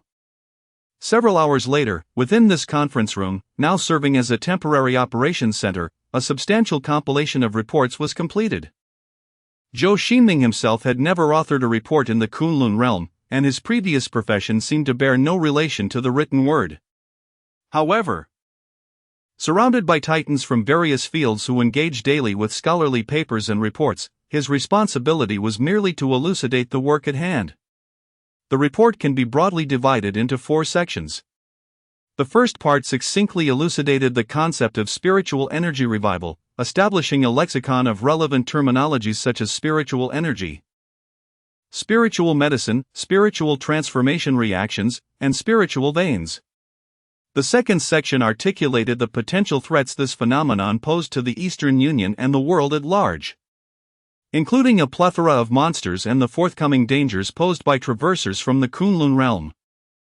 The third part naturally addressed how the revival of spiritual energy could benefit humanity and how the Eastern Union might seize this opportunity. After all, various spiritual crystals, medicines, treasures of heaven and earth, and blessed lands possess the potential to fundamentally alter human civilization, not to mention the almost game-breaking knowledge of cultivation techniques that would enable humanity to defy gravity and traverse the cosmos. The final section pertained to the current state of the Kunlun realm, detailing its social structure, including the economic foundations and superstructures of various esteemed sects, as well as the historical connections between the two realms during ancient times, the independent development of the Kunlun realm post the Great Passage, and their existing level of technological advancement. Unfortunately, due to limited intelligence, while the report was voluminous, much of it was speculative and conjectural, largely reiterating Zhou Xingming's original words without independent insight.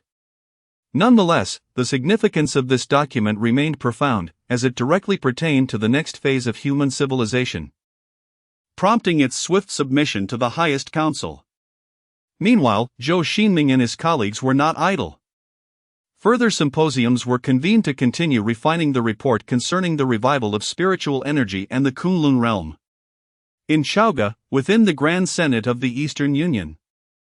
Although the hour had turned to the early morning, the opulent hall remained brightly illuminated. Here, the 4th high-level parliamentary meeting was underway, the last of such stature having occurred in the 1980s. The meeting, convened a few hours earlier at the Temporary Operations Center, paled in comparison, akin to children playing house. Even with Zhao Jun already holding the rank of a major general and occupying dual roles as Minister of Defense and Privy Councillor, he could only occupy a subordinate seat, dutifully seated at the back. Numerous psychologists and micro-expression experts encircled Zhou Xingming, intently observing the large screen that replayed the recent conference featuring Zhao Jun and Zhou Xingming, the video looping repeatedly. The entire Senate was enveloped in silence, anticipation hanging in the air as all awaited the remarks of the dignitaries seated at the forefront. After a moment, an elderly gentleman with flowing white hair slowly lifted the thick report and intoned gravely, "Esteemed colleagues, I am aware of your keen interest in the matter of spiritual energy revival, which is indeed urgent. However, I must digress momentarily to inquire about the psychological state of Comrade Zhou. What influence does that celestial sovereign have upon him? According to the records I have reviewed, Comrade Xiao Zhou has participated in numerous rescue operations and undoubtedly belongs to our ranks. We cannot disregard the safety of our meritorious individuals in the Eastern Alliance for the sake of any mystical practices or cultivation techniques. This is an absolute line that cannot be crossed. Anyone who dares to do so shall face my personal reprimand." Indeed, Elder Wei speaks with utmost clarity. We must not betray Comrade Xiao Zhou, nor can we betray other contributors in the future. We cannot set a precedent of sacrificing the present for immediate gain. Let the comrades from the liaison office prepare a report to disseminate this message further down the line. The several distinguished elders present nodded in agreement. Given the current circumstances, there should be no issues, since he has proactively chosen to communicate with us and is willing to divulge so much. It indicates a commendable level of personal ideology and political awareness. Even after inheriting the legacy of the celestial sovereign, his overall direction remains positive, however. I will continue to investigate further.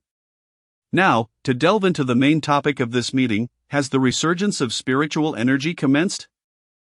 What potential issues might it pose for societal stability? Chapter 10, Initial Response 10 days later, in the secret location of Chauga. Zhou Xingming has just authorized the initiation of the top-secret project codenamed 125, which involves upgrading the previously established Temporary Operations Center by Zhao Lao and his team into a formal entity. This initiative is akin to the 863 program of the 1980s, albeit with our focus being on the revival of spiritual energy, accompanied by an even higher level of confidentiality and authority. While Zhou Xingming was momentarily resting his eyes, Han Dalong approached him, presenting a dossier emblazoned with the words "confidential document" in bold red letters. Zhou Xingming accepted the file and promptly opened it. To begin with, the project has spawned the 125 department, which holds the authority to mobilize or even summon most related agencies. The initial funding alone amounts to a staggering 100 billion, with subsequent plans involving resources that are astronomical. As for the base, it is not an issue. We have already requisitioned a comprehensive research institute as a temporary base, which is currently undergoing expansion and renovation. Numerous experts from various fields have also been assembled, and Zhao Lao has already made arrangements with the military, ensuring that every military base across the Eastern Alliance is accessible to us. Regarding the selection of the main base, we intend to choose a site that you referred to as a paradise, thus the exact location remains undetermined. However, several underground bases have already begun construction near Chauga, all built to a level 9 nuclear defense standard, which will eventually serve as our temporary command centers and sub-bases. Having once worked within the system, Zhou Xingming is acutely aware of the value and symbolic significance of these resources. Even the most well-known departments cannot be treated by such standards. The privileges afforded here transcend mere favoritism. It is a privilege reserved for favored sons. This clearly demonstrates that the Eastern Alliance genuinely trusts him and places great importance on the revival of spiritual energy.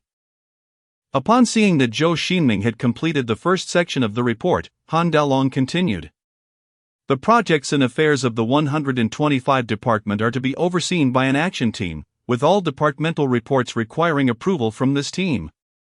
Vice Minister Wen is responsible for supervising research work, while I, as Vice Minister, manage military projects concerning the hunting of demons and national defense. The third Vice Minister, who handles internal affairs, is a figure from the Parliament, having previously served as a governor in your region.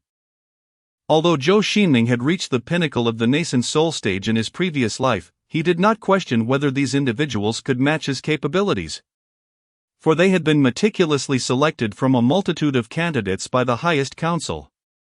Wen Yabo was undoubtedly a towering figure within the Eastern Alliance Academy of Sciences, while Han Dalong is a high-ranking military leader and a brilliant commander. As for the third individual, although Zhou Xingming did not know him well, the fact that the highest council would dispatch him to manage such significant matters indicates that he must also possess considerable ability and awareness. However, he felt a twinge of curiosity about his own role. Having received the legacy of the Heavenly Sovereign, what responsibilities would he bear? By the way, Zhou Xingming, can you guess who the last person might be? Han Dalong suddenly revealed a mysterious smile. Who? Is it the previous Zhao Lao? Or perhaps simply the Supreme Speaker? No. The identities of Zhao and Wei are far too sensitive. Individuals of their stature typically manage peripheral affairs, such as site selection for bases, facilitating communication with allied units, and providing essential support at critical junctures, without directly engaging in the planning itself. As for who that might be, it is you, dear Zhou.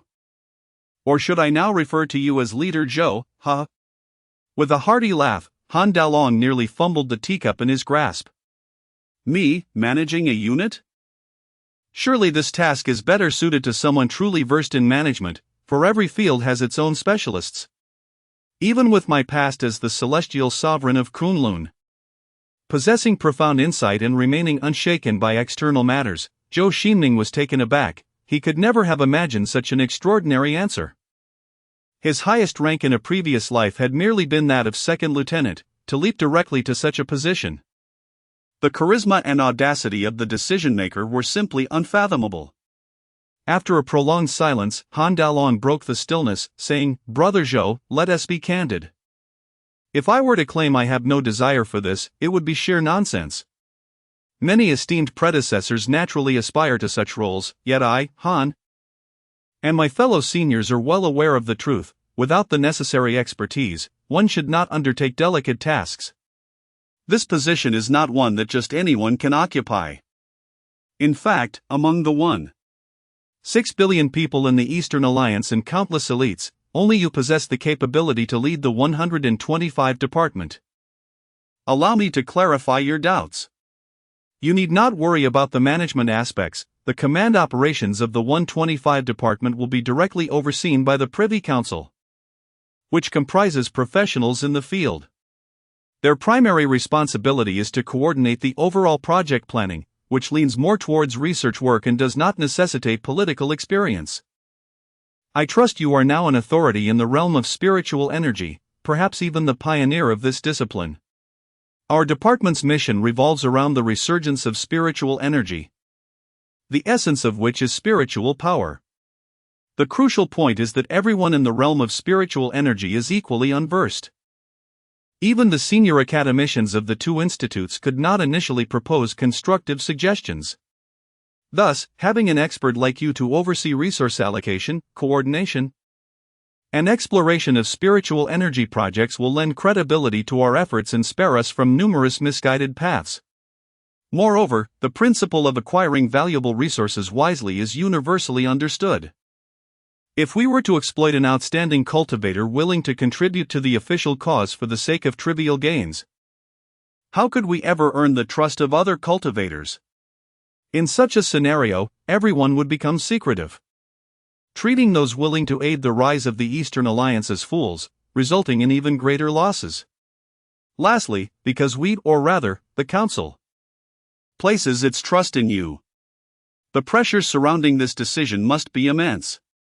Indeed, if it weren't for Elder Wei's decisive intervention, it can only be said that even the leaders would find it exceedingly difficult to pass such a resolution, considering your age and qualifications, which are quite evident. The organization's vision is truly far-reaching and remarkably prescient, surpassing that of the Kunlun realm by a considerable margin. Zhou Xingming remarked, seemingly reminiscing about certain past events. Chapter 11, The Call to Arms. It was difficult for him to fathom the immense effort exerted by those in power to arrive at what could only be described as a groundbreaking decision. Securing one invaluable resource after another to elevate this department from a makeshift operations center to a formidable establishment. Of course, for the sake of confidentiality. The structure of Department 125 was quite loose, and it did not bear ostentatious titles like Mystical Research Institute or Special Affairs Handling Bureau. Instead, it comprised several newly established research institutes and departments, such as the Institute of Environmental Change, the Mountain Ecology Research Institute, and the Office of Rural Poverty Alleviation. Personally, I find such nomenclature quite reasonable. For instance, the Office of Rural Poverty Alleviation suggests its role in assisting the rural populace. If any malevolent creatures were to emerge from the mountains, it would naturally fall upon them to address the issue. Han Daolong earnestly elaborated, extending a finger. Zhou Xingming, somewhat bewildered, nodded in agreement. Upon envisioning the future when spiritual energy would revive, and practitioners bearing credentials from the Office of Rural Poverty Alleviation and the Mountain Ecology Research Institute would wield flying swords and unleash dazzling spells to vanquish demons, he felt a twinge of strangeness, yet subconsciously found it fitting. The names of these departments resonated with the common populace, exuding a distinctly grounded Eastern League style, evidently remaining connected to the masses. Indeed, the principal responsibilities of Department 125 had yet to be defined, for now. They were tasked with investigating anything related to spiritual energy, be it individuals, biological ley lines, or other celestial treasures. As long as it pertained to the resurgence of spiritual energy and the path of immortality, they possessed the authority to intervene. Regrettably, The department was still in its rudimentary stages of establishment, so the initial phase required preparing research projects, which would likely involve you, Minister Zhou. Of course. We will soon have a plethora of projects to oversee, whether they pertain to spiritual herbs, spiritual crystals, or monstrous entities, all of which are significant scientific endeavors. At this juncture, Han Daolong adopted a serious demeanor, straightening his back. Zhou Xingming, too, felt the weight of responsibility upon his shoulders. If he failed to contribute and demonstrate his worth, he would be betraying the efforts and trust of the Supreme Speaker, the unconditional support of the Supreme Council, and the vast resources invested by the Eastern League in Department 125. To be candid, Zhou Xingming's initial purpose in making that call was straightforward: to leverage the Eastern League's formidable human resources and intelligence capabilities to gather celestial treasures and seek out fortuitous realms for his own cultivation. However, at this moment, his objective had partially shifted. He now aspired to impart the entire lineage of the Biyun Xianzong to the Eastern League, nurturing all Eastern League individuals as his personal disciples, even sharing his and the other elders' most guarded techniques. Previously, Zhou Xingming had not considered treating Dong Lian as a successor to the Taoist lineage, for such a precious legacy was not something that just anyone could possess. It was inconceivable to randomly select an individual from the streets to oversee the continuation of the Biyun Xianzong and the entire Kunlun realm's lineage. However, at this moment, Zhou Xingming believed that Dong Lian undoubtedly possessed that qualification, and the latter regarded him with the respect due to a national hero. Thus, he felt compelled to dedicate himself wholeheartedly to honor Dong Lian's trust. Very well, General Han, I leave the recruitment matters in your capable hands. I will draft a report and a strategic plan regarding the revival of spiritual energy based on the specific circumstances. Once you are prepared, I shall arrange the proposal, and we can officially commence our endeavors. Understood. I will first confer with the other two deputy ministers and begin coordinating everything you require to expedite the 125 project. By the way, I shall arrange for someone to escort you to the research institute. The engineering team is still renovating the area, but there are already sections that are operational. Thank you, General Han, for your assistance. Ning City Materials Technology Research Institute. At this moment, numerous materials science scholars had been summoned to the laboratory, engaging in animated discussions about the current situation. What on earth is happening? Why have we all been called here? I thought I was the only one. I was in the midst of delivering an academic report when I was abruptly summoned. This must be of significant importance. By the way, I have not heard from my colleagues at the Academy of Sciences in Chaoga. I heard they were involved in some classified project.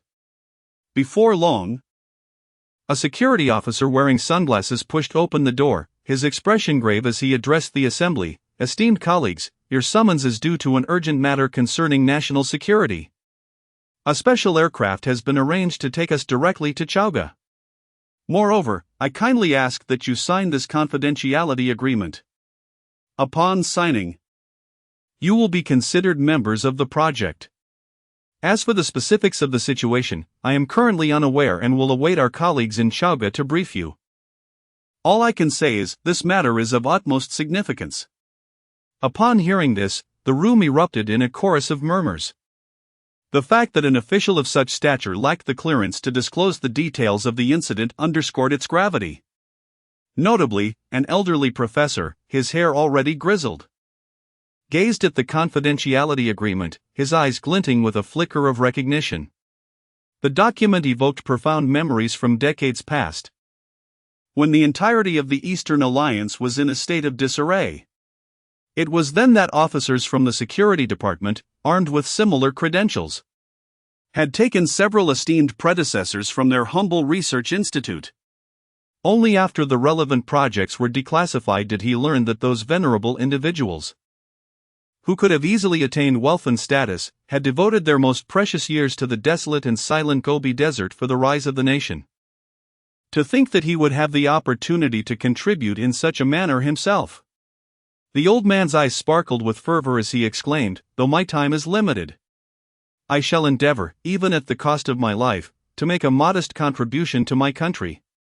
Indeed, such fortunate events are often sought after by many, yet rarely encountered. When one finally presents itself, how could one possibly decline?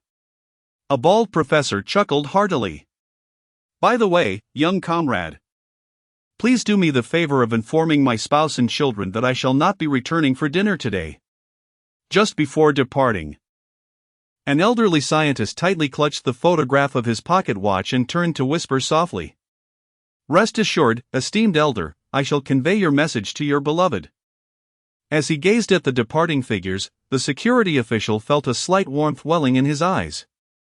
After a brief moment, he slowly raised his hand in a solemn salute towards the vivid crimson hue that had begun to rise in the east.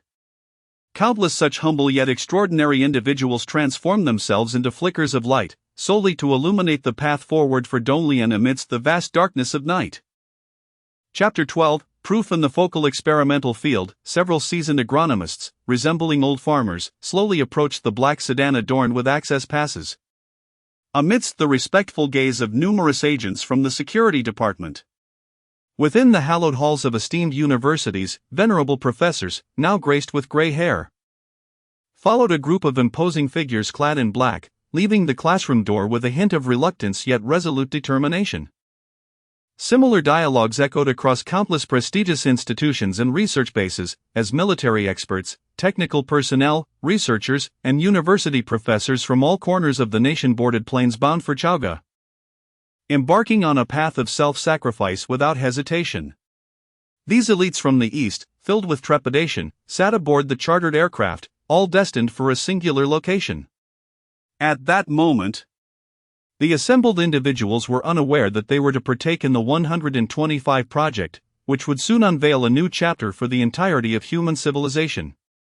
However, they were acutely aware that this journey signified a forsaking of their long-held comfortable lives, relinquishing precious moments of their existence, and abandoning their esteemed positions in academia. Yet, they signed the confidentiality agreements without a hint of hesitation, fully cognizant that this might be a final farewell to their ordinary lives.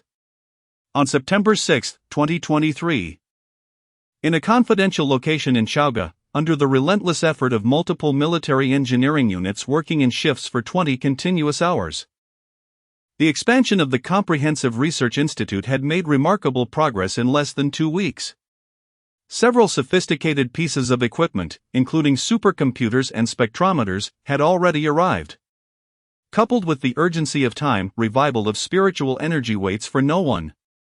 Thus, after outlining a general direction, Zhou Xingming decided to promptly convene with the research team of the 125 project to commence the next phase of the initiative. In a grand auditorium, scientists transported from various regions by chartered flights gathered, all still oblivious to the nature of their impending tasks and the purpose of this enigmatic 125 department. Engaging in hushed whispers among their peers. What exactly is the focus of our project? We've signed numerous confidentiality agreements and summoned such a multitude, although not perfectly rectangular. Estimates suggest there are at least 500 or 600 individuals in this room. Why have so many distinguished veterans been gathered, including several military professors from strategic key offices? Are we preparing to engage in conflict with the Cohen people? Not just that, weaponry experts from military research institutes are present as well. Have you seen him? He is a heavyweight. This venerable gentleman is acquainted with my mentor. He was the chief designer of the Type 95. The development of the 95 rifle family cannot be separated from his contributions. As discussions unfolded, Zhou Xingming ascended the makeshift platform, flanked by several agents from the security department. Accepting the microphone from the technician, he cast a calm gaze upon the assembly. The individuals before him were the nation's pillars of strength, each having made significant contributions to the East, now embarking on a new journey with unwavering resolve. As he gazed upon the resolute warriors embarking on a new journey, Zhou Xingming first offered a sincere bow before commencing his address. Greetings, comrades. Allow me to introduce myself. My name is Zhou Xingming, And I am the Chief Overseer of Project 125, the endeavor we are presently engaged in. You may refer to me as Minister Zhou or Chief Engineer Zhou. If any esteemed elder is present, you may simply call me Xiao Zhou. The elite audience began to applaud, albeit still casting skeptical glances at this remarkably youthful figure. Having traveled great distances to be here and sign pertinent agreements, I can only surmise that many of you harbor numerous questions regarding the specific tasks at hand. However, before delving into the details of the project, allow me to pose a query. Do you believe that supernatural forces exist in our reality? I am not referring to the nebulous concepts found in religious discourse, but rather to the observable and manipulable supernatural powers akin to those depicted in fantasy and martial arts novels. Let us engage in a brief discussion amongst ourselves. Feel free to raise your hand if the concept is entirely foreign to you. Among the oldest in attendance were individuals born in the 1950s, who naturally possessed some familiarity with such themes. They began to exchange murmurs and glances for approximately half a minute. Now, those who believe in the existence of supernatural powers may raise their hands. When no hands were raised, Zhou Xingming continued, then. Those who assert that supernatural powers do not exist, please raise your hands. In an instant, a forest of arms shot up, as if animated by a singular force. It appeared that the consensus leaned towards disbelief. Yet today, I must inform you, comrades, that your worldview is about to be shattered. Such powers do exist. And they will soon become widespread, permeating households across the land. At this proclamation, the auditorium fell into an eerie silence, as if time itself had halted. The audience was not lost in contemplation, rather, they were utterly bewildered by the audacity of his claim. Since humanity first attained the capacity for imagination, the yearning for supernatural abilities has flourished. Whether it is Western magic and sorcery, Eastern practices of cultivation and wellness, or the plethora of tales of immortality and superpowers proliferating online, these are all manifestations of humanity's longing for elevated capabilities. Even during the Cold War, both the Confederation and the Socialist Alliance invested heavily in the study of extraordinary abilities, allocating substantial funds to explore human potentialities such as telepathy, electrokinetics, and pyrokinesis. Now, Zhou Xingming brazenly asserts before these distinguished authorities that supernatural powers are not only real but also controllable, subtly suggesting the possibility of a transformative leap in human existence. Minister Zhou, may I pose a question? Interrupted a balding middle-aged academic, his brow furrowed in concern. Please proceed. Since you claim that supernatural powers exist, how do you intend to substantiate this assertion? Have you encountered ghosts, or do you possess extraordinary abilities akin to those of Qigong masters, such as clairvoyance or telepathy? Observing the confusion and inquiries of the bald academician, many nodded in agreement. As one of the youngest members of the Academy of Engineering, this bald figure is widely recognized, none other than Liang Jiangwo, a rising star in the field of materials science at Donglian. His characteristics are quite distinctive. He is the type to report any fraudulent activities, regardless of the perpetrator's identity or status, even if it jeopardizes his own future. It is not surprising that someone so intolerant of deceit in the realm of scientific research would first challenge the supernatural forces mentioned by Zhou Xingming. Naturally, Liang Jiangwo's forthright nature, coupled with his achievement of becoming an academician at such a young age, indicates that he is no ordinary individual. His capabilities are undoubtedly substantial. By overcoming several challenges in chemical synthesis, he has liberated Donglian from dependence on Western imports for most high-end reagents, elevating them to a world-class standard. Even Zhou Xingming's predecessor has a certain impression of this principled scientist. No, my approach is more intuitive and persuasive. May I ask if you are proficient with a firearm?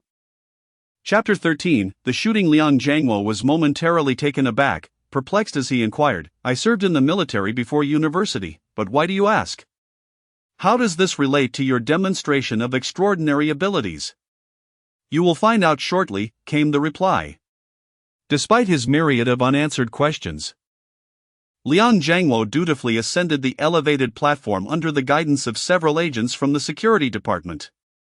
Upon reaching the stage, he witnessed Zhou Xingming drawing a 92-style handgun from his waist, gripping the cold barrel inversely, and extending the handle towards Liang Jiangwo. "Use this gun and shoot at me." "What did you say?" Liang Jiangwo seemed to mishear, and the audience below erupted in a cacophony of astonishment, with many experts nearly experiencing cardiac arrest at this pronouncement. The ensuing uproar resembled the bustling atmosphere of a marketplace. In that moment, it became clear why several sturdy bulletproof glass panels had been erected around the platform, separating it from the audience below. This demonstration was undeniably thrilling.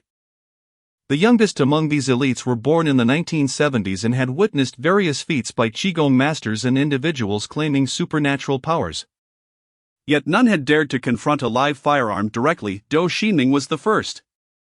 "Fire at my chest, this shall serve as my proof," Zhou Xingming declared, removing his outer garment to reveal his well-defined musculature, indicating that he wore neither military-grade bulletproof attire nor high-performance protective gear. Click. As Liang Jiangwo chambered around into the pistol, the spectators were rendered speechless. Although the 92-style handgun is categorized as a close-range self-defense weapon, smaller and less powerful than a rifle, it remains lethal. Even a shot that does not strike a vital area could be fatal. Yet, it was still a gun. Not even the so-called invulnerable martial arts masters dared to withstand a firearm, particularly at a distance of less than 5 meters. It was entirely plausible that, even while wearing level 5 bulletproof armor as per the GA-141 standard, a shot from the 92 would result in broken ribs. "Minister Zhou, am I really going to pull the trigger?" Liang Jiangwo inquired gravely, trembling as he gripped the handgun, gazing at Zhou Xingming's calm demeanor. "Go ahead. Just avoid aiming for my eyes. My mastery isn't quite that profound yet." Bang! Upon pulling the trigger, the bullet surged forth with ferocity, striking Zhou Xingming's chest. Yet, it was enveloped by an unseen force, as if it had collided with a steel plate. The tremendous kinetic energy of the projectile failed to inflict any harm upon Zhou Xingming. Witnessing Zhou Xingming remain unfazed, Liang Jiangwo was rendered completely bewildered. Although his studies did not encompass biology or ballistics, even a fool would comprehend that a human could not withstand a bullet. How could he possibly be unafraid of it? The eyes of every onlooker gleamed with profound shock and curiosity. Had it not been for the absence of a leader's address, they would have rushed forward in a throng. They were utterly incapable of grasping the scene before them, if this were merely a trick. It was utterly ludicrous. What magician could be unafraid of firearms? Logically, such a grand spectacle, executed at such a great cost, bore no significance. Certainly. I comprehend the astonishment of everyone present, as such occurrences are exceedingly difficult to believe. Therefore, if there are any weaponry experts among us, they are welcome to come forth and examine my Type 92 pistol and the bullet casing on the ground. No sooner had I spoken than several experts sprang forward. Not out of distrust towards Zhou Xingming, but rather due to the sheer incredibility of withstanding bullets, an act that starkly defies biology. They were all eager to uncover every detail related to this phenomenon. The first object of scrutiny was naturally the pistol itself. A few experts, brimming with excitement, took the Type 92 pistol, from which Liang Jiangwo had just removed the magazine, and began their analysis. Unfortunately, there was little to dissect, as these experts were likely more familiar with the 5.8mm caliber pistol in Liang Jiangwo's possession than they were with the personalities of their own partners. In fact, several had spent time at Northern Industries, contributing to the development of the QSZ 92 5.8. Next, they turned their attention to the bullet casing lying on the ground.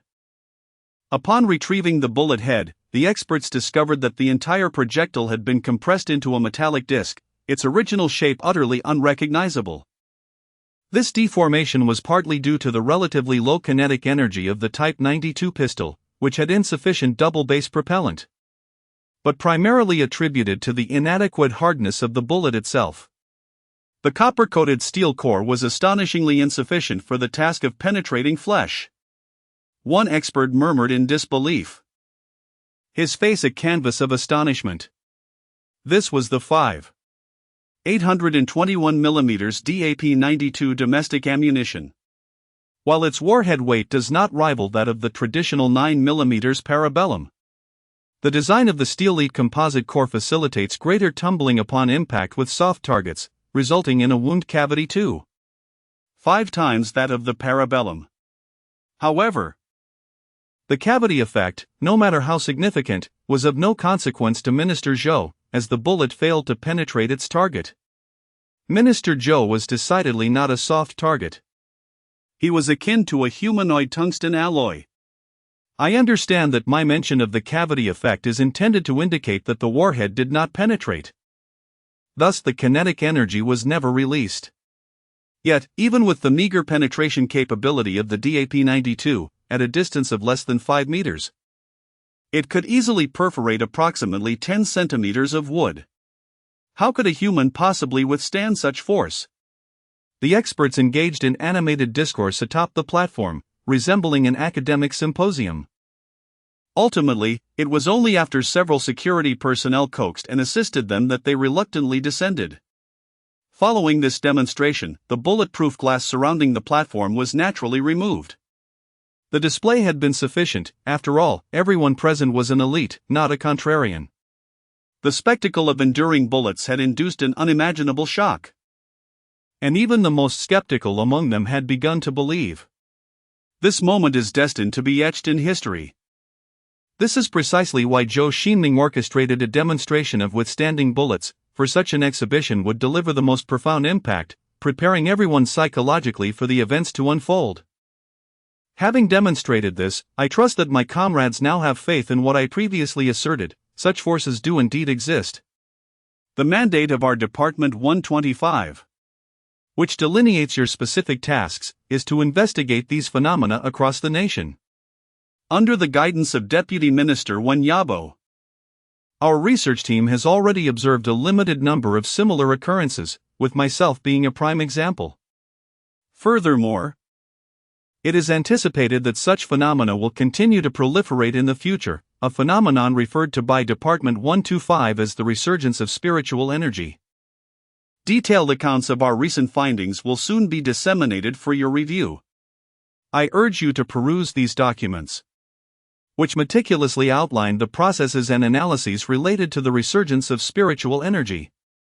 Following Zhou Xingming's remarks, a dozen personnel from the security department distributed documents containing information on Zhou Xingming's physical attributes, the legacy of the celestial sovereign, the concept of spiritual energy revival, and a brief overview of the path to immortality.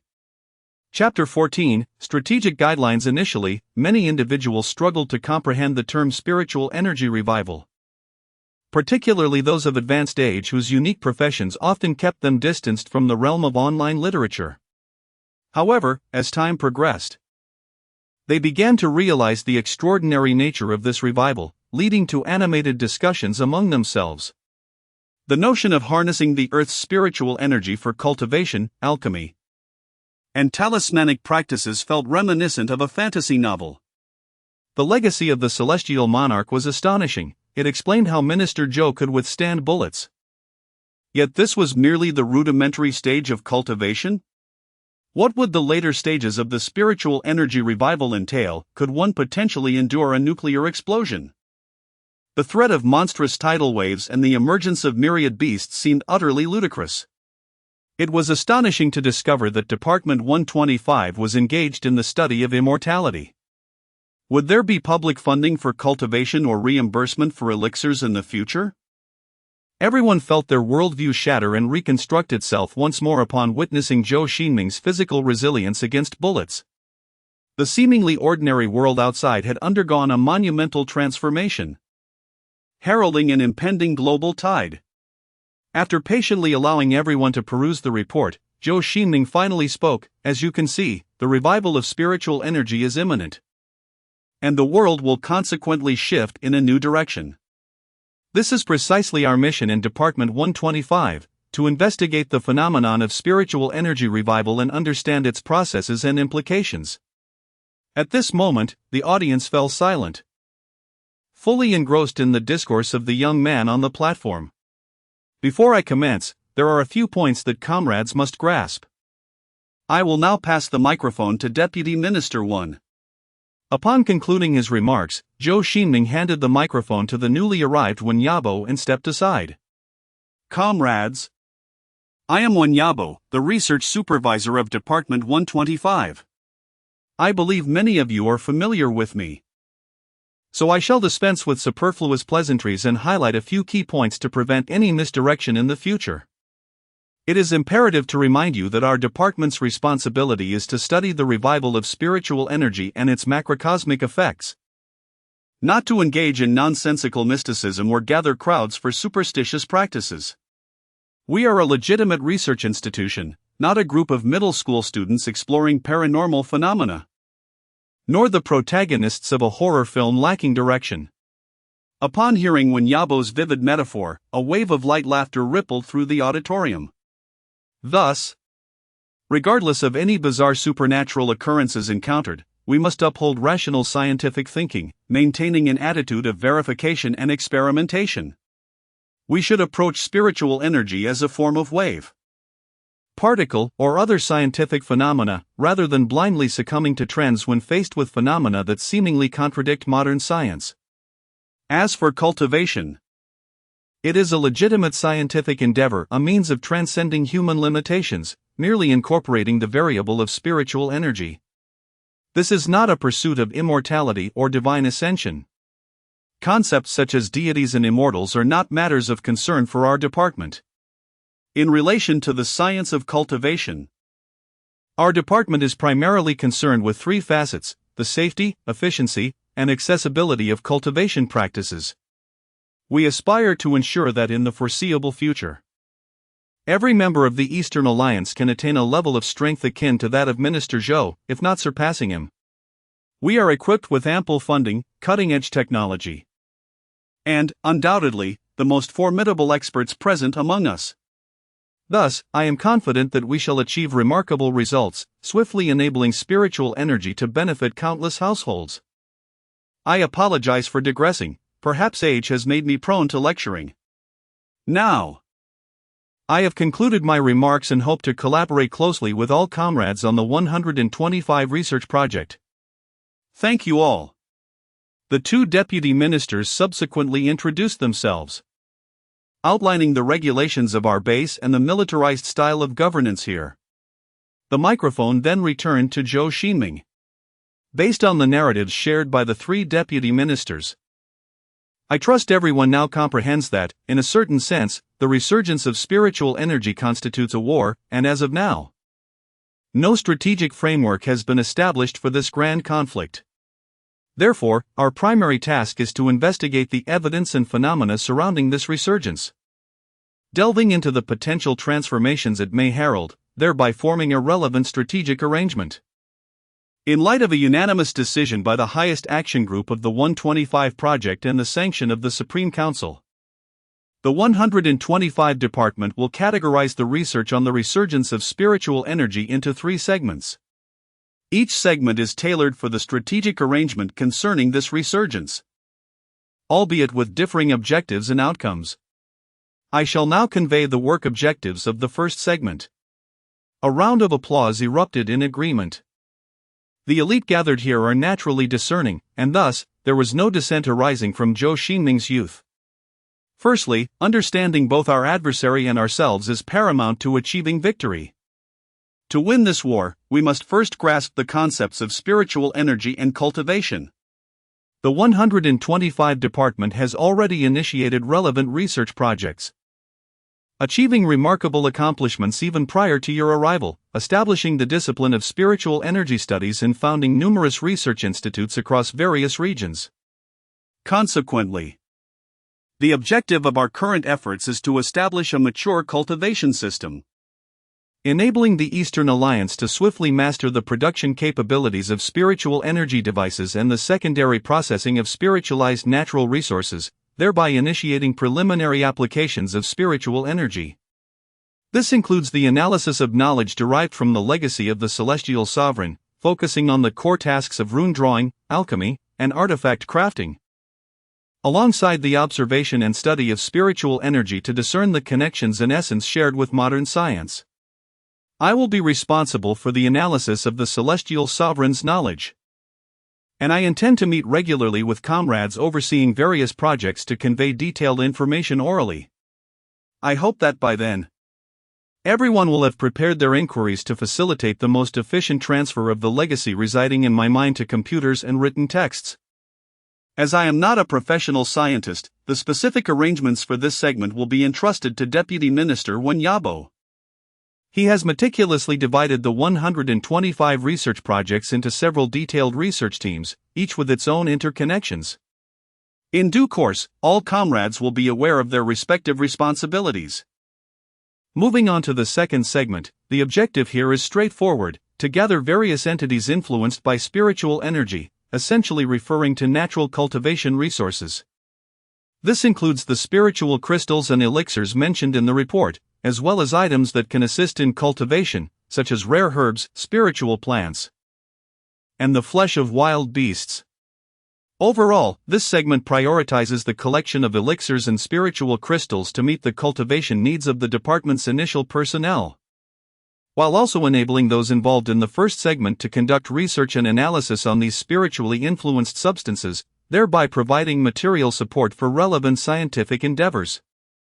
I will also assist my comrades in this task by compiling an encyclopedia of spiritual materials, documenting all the natural treasures I am aware of, and regularly venturing out to seek regions of high spiritual energy density. This will facilitate efficient resource collection for comrades operating in the field. As for the final task, it is of utmost significance. It would not be an exaggeration to say that the preceding two tasks are merely preparatory for this segment. Upon hearing this, many experts began to vaguely speculate about the nature of the third task, yet they remained silent, continuing to listen intently. Chapter 15: Spiritual Energy and Physical Constants Indeed. The natural course of work in the third section pertains to the popularization of cultivation projects. Prior to the arrival of our esteemed colleagues, we had already drafted relevant proposals, preparing to initiate the 396 High-End Talent Development Program. This initiative aims to cultivate a selection of disciplines centered around the application and theory of spiritual energy, thereby enhancing our nation's capabilities in cultivation education and realizing the domestic establishment of spiritual energy. Currently, this segment is focused on deciphering the legacy of the celestial sovereign, and subsequently, by collecting experimental data on human cultivation, we shall embark on the refinement and innovation of cultivation techniques. The foundational disciplines we plan to master initially include three fundamental projects: cultivation methods, alchemy, and talisman crafting.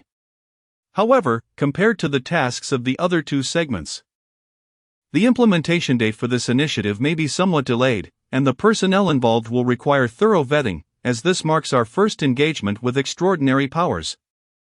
The training of the first cohort is expected to commence only after establishing a preliminary foundation. Should our progress unfold smoothly, coupled with the declassification of Department 125, it is conceivable that we may collaborate with our counterparts in the Ministry of Education to elevate the 396 High-End Talent Program into a comprehensive 396 education project, potentially replacing the current 111 plan, and even evolving into a new era 211-985 project is not beyond the realm of possibility. Yet, such aspirations lie in the future. For now, our immediate task is to initiate the first two plans. If we find ourselves with surplus cultivation resources, we shall strive to expand the range of cultivators, ensuring that each individual present has the opportunity to engage in cultivation. Many scientists were stirred with excitement upon hearing this, while they were accustomed to grand occasions. Such a monumental undertaking was unprecedented. This endeavor pertains to the enigmatic and extraordinary powers. Perhaps one might possess innate talents and ascend to the ranks of supreme masters.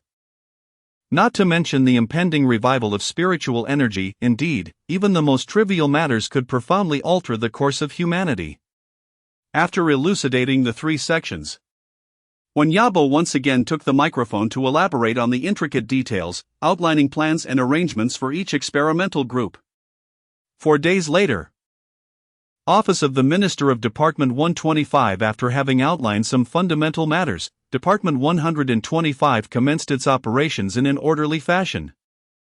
Zhou Xingming resolved to take advantage of the time before the various research endeavors began, utilizing invaluable medicinal herbs to aid in his cultivation. For instance, herbs such as angelica, ginseng, and cordyceps, while undeniably precious to Zhou Xingming personally, were well within the capacity of Donglian to transport in bulk to Department 125. Even if Zhou Xingming were to consume these herbs by the ton, it would not pose a problem.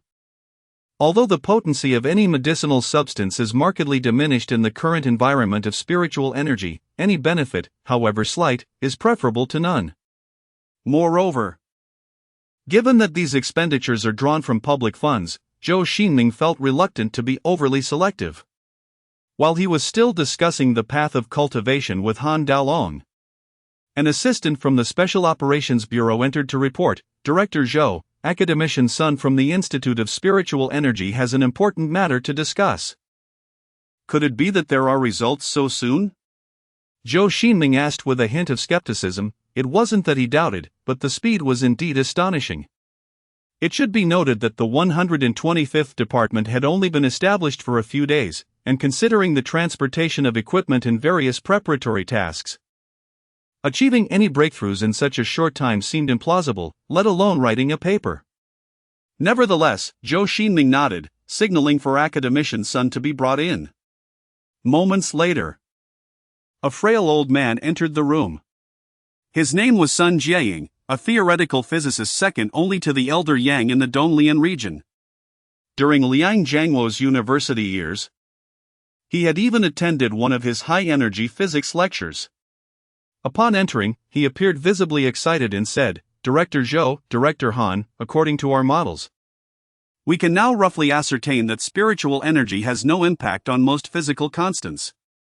What? So soon? But I remember that you haven't observed any spiritual energy at all, right?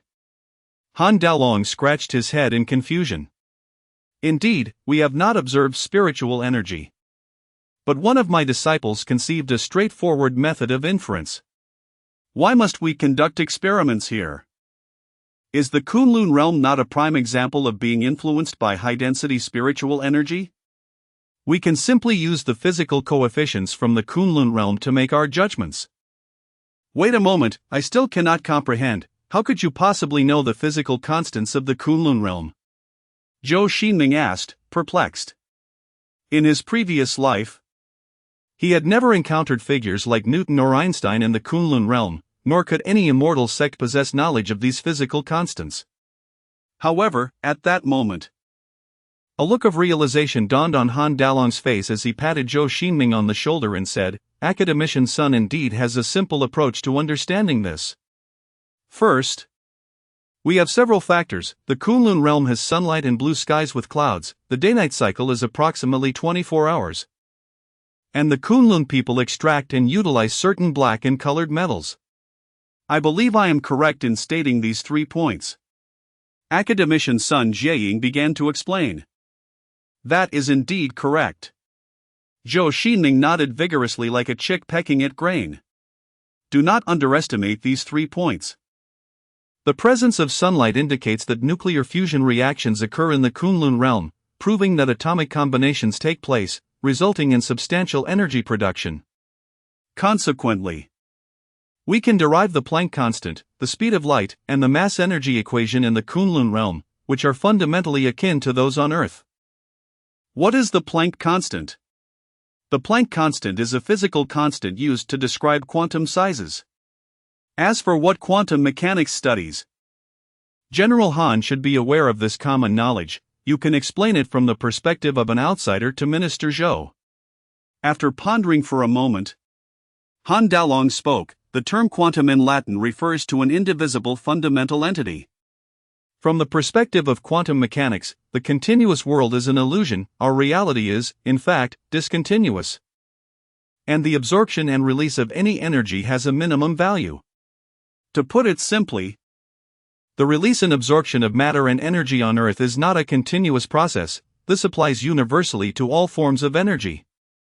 The minimum threshold for this is known as the Planck constant, which is valued at 6.6260701511034 Js. No energy in the universe can fall below this value. This implies that I cannot obtain something smaller than the Planck constant, Zhou Xingming realized, somewhat confusedly. Indeed, since Minister Zhou has acquired a fundamental understanding of quantum mechanics, I shall proceed to elaborate. This time, we shall likely not delve too deeply into Yang-Mills theory. We are merely addressing introductory concepts.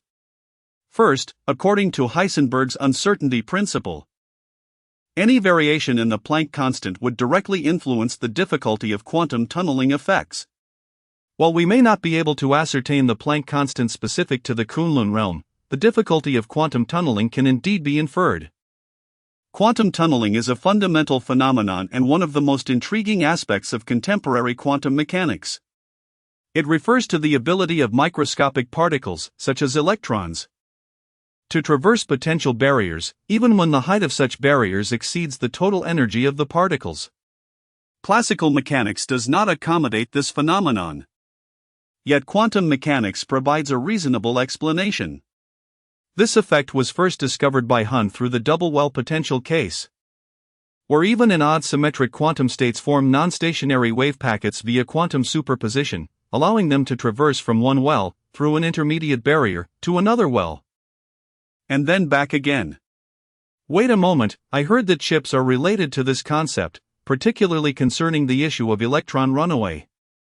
It seems that scientists are attempting to use molybdenum disulfide and graphene as a new generation of circuit substrates instead of silicon, Han Dalong interjected. Precisely, General Han. The quantum tunneling effect permits electrons to flow continuously from one gate to the next, rather than remaining confined within the anticipated logic gate. This fundamentally renders transistors incapable of being in an off state, thereby severely constraining manufacturing processes. In truth, beyond semiconductors, numerous devices rely on quantum tunneling effects, such as tunnel diodes, field emission, Josephson junctions, and scanning tunneling microscopes. To put it plainly, if psychokinesis were to influence quantum tunneling, then all our electronic devices would be rendered entirely inoperative. Moreover, within the realm of quantum biology, quantum tunneling represents a pivotal effect. The processes of photosynthesis and cellular respiration in biological organisms depend on the quantum tunneling of electrons, while spontaneous point mutations in DNA are caused by the quantum tunneling of protons. Without this effect, life as we know it could not exist on Earth. However, General Han, you may not be aware that quantum tunneling is also the mechanism upon which solar nuclear fusion relies. Achieving nuclear fusion is intrinsically linked to quantum tunneling, for without it, atomic nuclei would lack the energy necessary to surmount the Coulomb barrier, and proton-proton chain reactions could not occur. Chapter 16, Spiritual Energy and Physical Constants, Part 2. On the other hand, if the quantum tunneling effect were to present a minimal difficulty, the energy required to overcome the electrostatic repulsion between two hydrogen nuclei would be significantly reduced, consequently accelerating the reaction rate.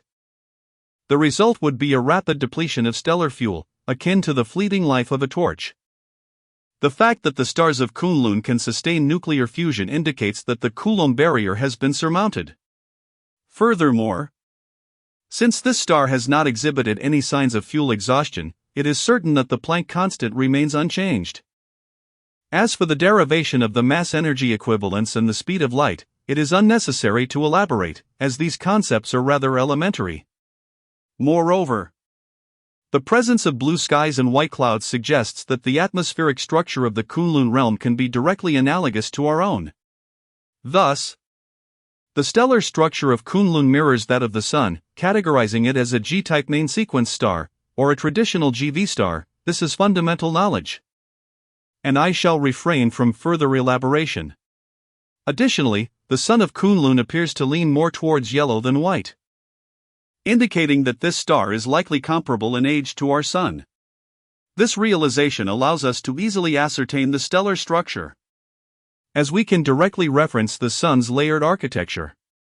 According to Minister Zhou, the majority of mortal cities within the Kunlun realm employ a currency system reminiscent of ancient precious metals.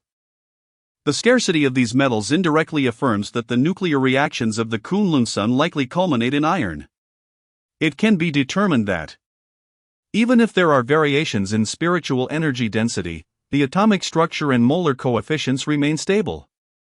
As for determining the mass of this star and the structure of its stellar system, the task becomes quite straightforward. The equatorial diameter of the Kunlun realm is approximately 40,000 kilometers, and its gravitational constant hovers around 9.8 nkg. The same calendrical system further substantiates that both the rotational and orbital velocities of Kunlun are akin to those of Earth. Zhou Xingming once circumnavigated the Kunlun realm.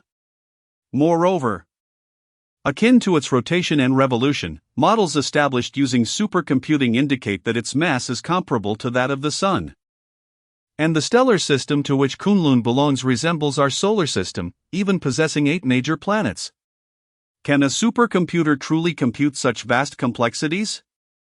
Zhou Xingming pondered. He recalled struggling with a single function in school. The notion of calculating an entire stellar system seemed overwhelmingly intricate. Minister Zhou, you are mistaken. The larger the entity, the easier it is to compute. This is because we can neglect the majority of minute disturbances. In fact, predicting tomorrow's weather is far more challenging due to the multitude of variables involved.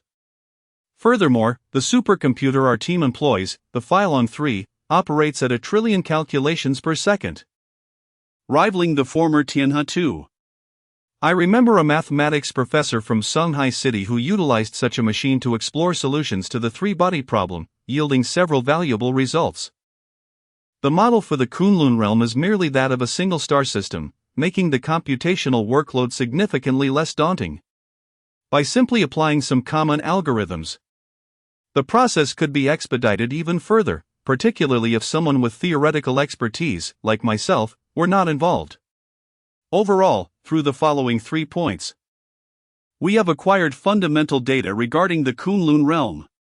Subsequently, by integrating this data into several commonly used algorithms developed by the Astronomical Society, we have constructed a model of the Kunlun realm and its corresponding stellar system. We have even managed to approximate the surface conditions of the Kunlun realm.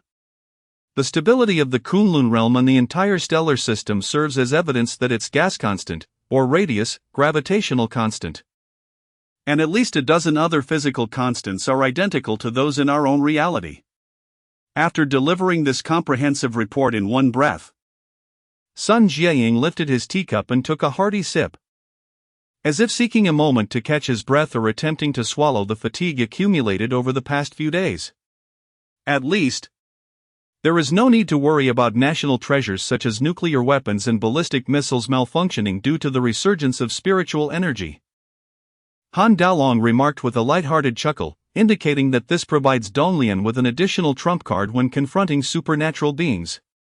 Initially, upon learning of the resurgence of spiritual energy, the Supreme Council did harbor concerns that this phenomenon might affect existing physical constants, potentially leading to the collapse of the physical framework. After all, when personnel from the Ministry of Security searched online for literary works related to the resurgence of spiritual energy, they discovered a common trope: conventional weapons turning into heaps of scrap metal, with the more critical military equipment, such as nuclear weapons and satellites, being particularly prone to failure. This peculiar notion indeed astonished the Supreme Council and the 2 academies. Some experts even speculated that someone must have genuinely witnessed such occurrences, as it was difficult to conceive of the idea of conventional weapons becoming inoperative otherwise. Of course, aside from the fanciful musings of online novelists, a more pragmatic explanation lies in the exaggerated, gravity-defying feats of cultivators, which could easily resurrect Newton in spirit. It is not beyond reason to assume that spiritual energy could evoke similar effects on Einstein and Planck. Thus, the primary objective of the Spiritual Energy Research Institute is to ascertain whether spiritual energy influences physical constants, thereby determining if modern weaponry and equipment can function normally in high-density spiritual energy environments while maintaining their existing efficacy. Not only will nuclear weapons remain unaffected, but the potency of armor-piercing projectiles, high-explosive ordnance, and anti-armor munitions will also remain intact. It can be asserted that no existing weapons, including theoretical laser weaponry, will be influenced by spiritual energy. While spiritual energy may cause corrosive effects on equipment, it will never result in a complete cessation of functionality. Upon concluding his remarks, academician Sun Jiaying seemed concerned about the persuasiveness of his assertions and subsequently presented an analysis report detailing the fundamental conditions of the Kunlun realm. Unfortunately, the intricate formulas in Sun Jiaying's erratic style left even the exceptionally bright Han Daolong from the National Defense Science and Technology University with a throbbing headache. Let alone Zhou Xingming. Does this imply that we not only comprehend that spiritual energy does not affect the laws of physics, but we can also directly ascertain what the Kunlun realm is like through this model? Zhou Xingming suddenly inquired. Not quite so exaggerated, at most. We can only reconstruct the structure of the Kunlun realm as stellar system. It is entirely impossible to deduce the surface conditions based on this limited data. However, it is true that the Kunlun realm bears a striking resemblance to Earth. If you were to claim that the Kunlun realm is our parallel world, I would readily believe it. Certainly, there is no need for concern. Even with the resurgence of spiritual energy, the fundamental physical constants shall remain unchanged. All thermal weaponry will continue to function, and bullets and shells will still be capable of obliterating the heads of monstrous beasts. We shall not succumb to the tragic fate of having all martial power monopolized by a mere handful of cultivators. Even ordinary individuals will retain a certain capacity for self-defense. Academician Sun Jiaying, a prominent figure in the realm of theoretical physics in the East, asserted this with unwavering conviction. He is acutely aware of the profound influence that a few succinct formulas wield over this world and indeed the entire universe. This universe, in reality, is quite simple. It is fundamentally composed of a handful of rules and the most elementary particles. To speak candidly, if spiritual energy were truly to alter the physical constants, it could very well precipitate the collapse of the universe itself, potentially leading to a new epoch of cosmic explosion or a reboot.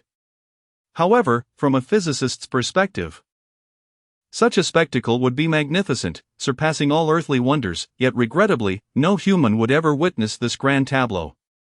Chapter 17, Foundation. After conversing with academician Sun Jiaying, Zhou Xingming found himself unable to rest, as the newly established Department 125 was in a state of nascent development, facing countless challenges that relied on his intervention.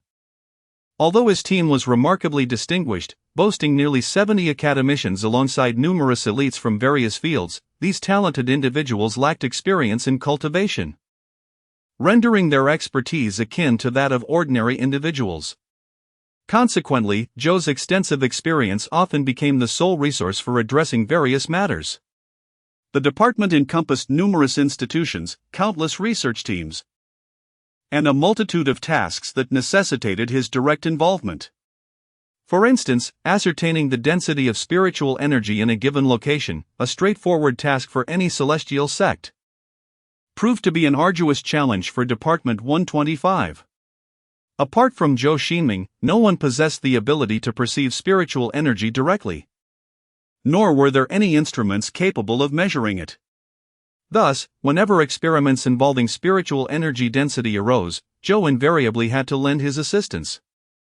While this might seem simple, requiring only a few minutes each day to fulfill the long-term demands of a research team, Department 125 housed dozens of national laboratories, many situated within various clandestine research facilities. With over 4,000 research personnel, and numbers continuously rising, an hour would swiftly vanish. Moreover, The analysis of the memory inheritance of the celestial lord Yunxiao was a pressing matter, particularly as the celestial lord was likely a manifestation of Zhou Xingming himself. Without his involvement, such analytical work could not possibly proceed. Thus, he was inundated with responsibilities, maintaining his cultivation, undergoing multiple health examinations, identifying precious materials collected by action teams, deciphering various techniques from the vast reservoir of memories from his past life, collaborating with esteemed experts on research pertaining to spiritualized materials, coordinating the overarching arrangements of Department 125, and seeking out regions abundant in spiritual energy. These numerous obligations left him overwhelmed, often leaving little to no time for sleep over the course of weeks. Fortunately, Zhou Xingming was the first registered cultivator of the Eastern Alliance's official agencies, supported by the formidable mental prowess of a great master in the nascent soul stage, which enabled him to endure the intensity of his workload. It was not until early October that Han Dalong, who had been absent for a considerable time, suddenly appeared before Zhou Xingming, accompanied by a middle-aged man, travel-worn and weary. "Minister Zhou, we have assembled the first batch of candidates for the cultivation project, totaling around 500 individuals. I selected them during a recent large-scale military exercise. They represent the elite of the Eastern Alliance Army. While many have not served in special forces, they are all outstanding members of the field army. Additionally, this marks the first establishment of a cultivation-oriented special operations unit in our country, a development of great significance. However, the outcome remains uncertain. Traditional models may no longer be effective. Therefore, Task Force 115 has been established as a pilot program to help the Supreme Council and the Ministry of Defense accumulate experience in this relevant field. If the results are satisfactory, the military will likely adopt this structure and operational model as a template, implementing a refined and streamlined transformation across all special operations forces. They may even revise existing strategies, promoting cultivation practices throughout the armed forces, exploring how ordinary individuals can collaborate with cultivators in combat, and establishing an Eastern Alliance army suited to the era of spiritual energy resurgence. However, Minister Zhou, we need not concern ourselves with such grand prospects for now. The essence of this project lies in enabling trainees to master extraordinary powers and possess the ability to impart cultivation techniques, rather than focusing on immediate military applications. The military does not expect a handful of nascent cultivators to wield the power of a mechanized unit. Therefore, there is no need for alarm, Minister Zhou. The primary objective of this initiative is not to cultivate a special forces unit, but to establish a cultivation experimental class as a trial. The Supreme Council is primarily interested in documenting the instructional processes to analyze their replicability and the challenges involved in such replication. The ability to impart techniques. At this point, Zhou Xingming felt a surge of joy within. The various research tasks of late have been immensely taxing, and he was nearing exhaustion merely from assessing the density of spiritual energy. Scientific inquiry into spiritual energy cannot be divorced from cultivators. This is independent of a cultivator's academic credentials. After all, measuring the spiritual energy coefficient in the surroundings, infusing spiritual energy into various substances and runes, and observing their affinity and operational efficiency are tasks that any researcher could perform. However, once the term spiritual energy is introduced, even the foremost physicists like Elder Yang would find themselves at a loss, relying solely on Zhou Xingming's expertise. Thus, his current role resembles that of a graduate student assisting a scientist, engaging in repetitive, low-technical tasks, while he bears the burden of a multitude of professors awaiting his contributions. Once he successfully cultivates the first batch of domestic cultivators, he can assign one cultivator to each research team and laboratory. They will not only assist in various studies related to spiritual energy but also impart cultivation training to the research personnel. Given that everyone is still at the initial stages of cultivation, there is no need for the intricate style associated with a handful of direct disciples under an elder. Theoretically, one person can simultaneously guide 100 individuals in their practice without issue. Even if only 1/10 of these individuals become cultivators, that would still suffice to mentor a considerable number simultaneously. Even if, due to their unique professions, they lack time for research. Their trained disciples will certainly have the time to engage in such activities. Moreover, from a long-term perspective, the snowballing model, if sustained over several years, could allow not only the research personnel of the 125th Department but the entire nation to access cultivation techniques. By the way, this is Colonel Wang Xiaodong, an external master of Chen family boxing, regarded as one of the martial arts masters of our younger generation. He was once the champion of the 36th Huashan martial arts competition and later served as a combat instructor with the 3rd Special Operations Brigade, making him an experienced veteran in the field. Considering that Minister Zhou, although experienced in military service, is not familiar with the training procedures, Colonel Wang will now take on the role of one of the instructors for this group of trainees, effectively serving as your assistant. Minister Zhou, your primary responsibility will be to oversee their cultivation training. Upon encountering Zhou Xingming, Wang Xiaodong was taken aback. Having been taken in as a disciple by the Chen family from a young age, he had dedicated decades to honing his external martial arts skills. Before joining the military, he had relied solely on his formidable iron fists to conquer all opponents, having engaged with various formidable warriors and top martial arts masters from around the world. Yet, standing before such an inscrutable master for the first time, he felt as if he were facing an imposing mountain that left him breathless, devoid of any desire to spar. Thus, he clasped his fists and greeted, "Greetings, Minister Zhou. I am Wang Xiaodong, an external lineage inheritor of Chen family boxing. I have heard of your profound martial prowess, and it is a privilege to meet you." However, Zhou Xingming did not immediately respond to Wang Xiaodong's words. Instead, he gazed with keen interest at his counterpart, circling him several times. Just as the other two were left bewildered, Zhou Xingming suddenly exclaimed, "How is this possible? He has truly established his foundation." Chapter 18, The 9 Dragons Casting Body Technique. What does Senior Zhou mean? Is the foundation establishment a realm? Han Daolong inquired, perplexed. Indeed, Minister Zhou. I recall that this realm was not included in the chart you provided us previously. Both individuals found themselves bewildered by Zhou Xingming's intentions, as he had never before mentioned this realm. Even if one has established their foundation, they remain an ordinary person and do not qualify as a cultivator. That is why I omitted it. However, if the individuals you bring are of the same caliber as you, I am confident that I can elevate them to cultivators within a few months. Although still somewhat unclear about the meaning of foundation establishment, Han Daolong felt a surge of joy upon hearing this, easing the anxiety that had long weighed on his mind. Recently, he had asked Zhou Xingming whether cultivation required certain innate conditions or training qualifications, such as spiritual roots or celestial bodies. Without such attributes, could one not cultivate? Or would they be overlooked by the Celestial Sex Ascension Conference? This would allow him to search for candidates based on these criteria. Zhou Xingming's response was straightforward. Do prestigious universities in the Eastern Alliance select students solely based on their IQ scores, disregarding their examination results? Upon receiving this information, Han Daolong resigned himself to the traditional method of identifying suitable candidates, finding this approach relatively straightforward.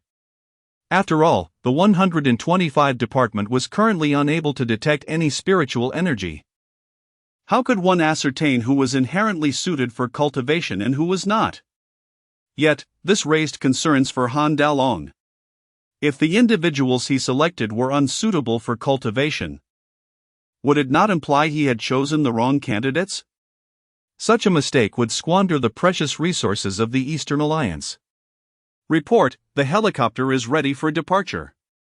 We can set off now, a secretary announced as the discussion on foundation establishment continued.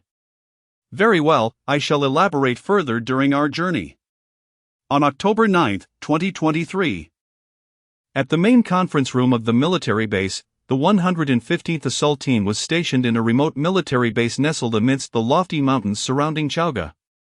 Originally, This base belonged to a clandestine unit of the 13th Special Warfare Brigade, but upon Zhou Xingming's interest in the location, the brigade's commander relinquished control, entrusting it to the colleagues of the 125 Department.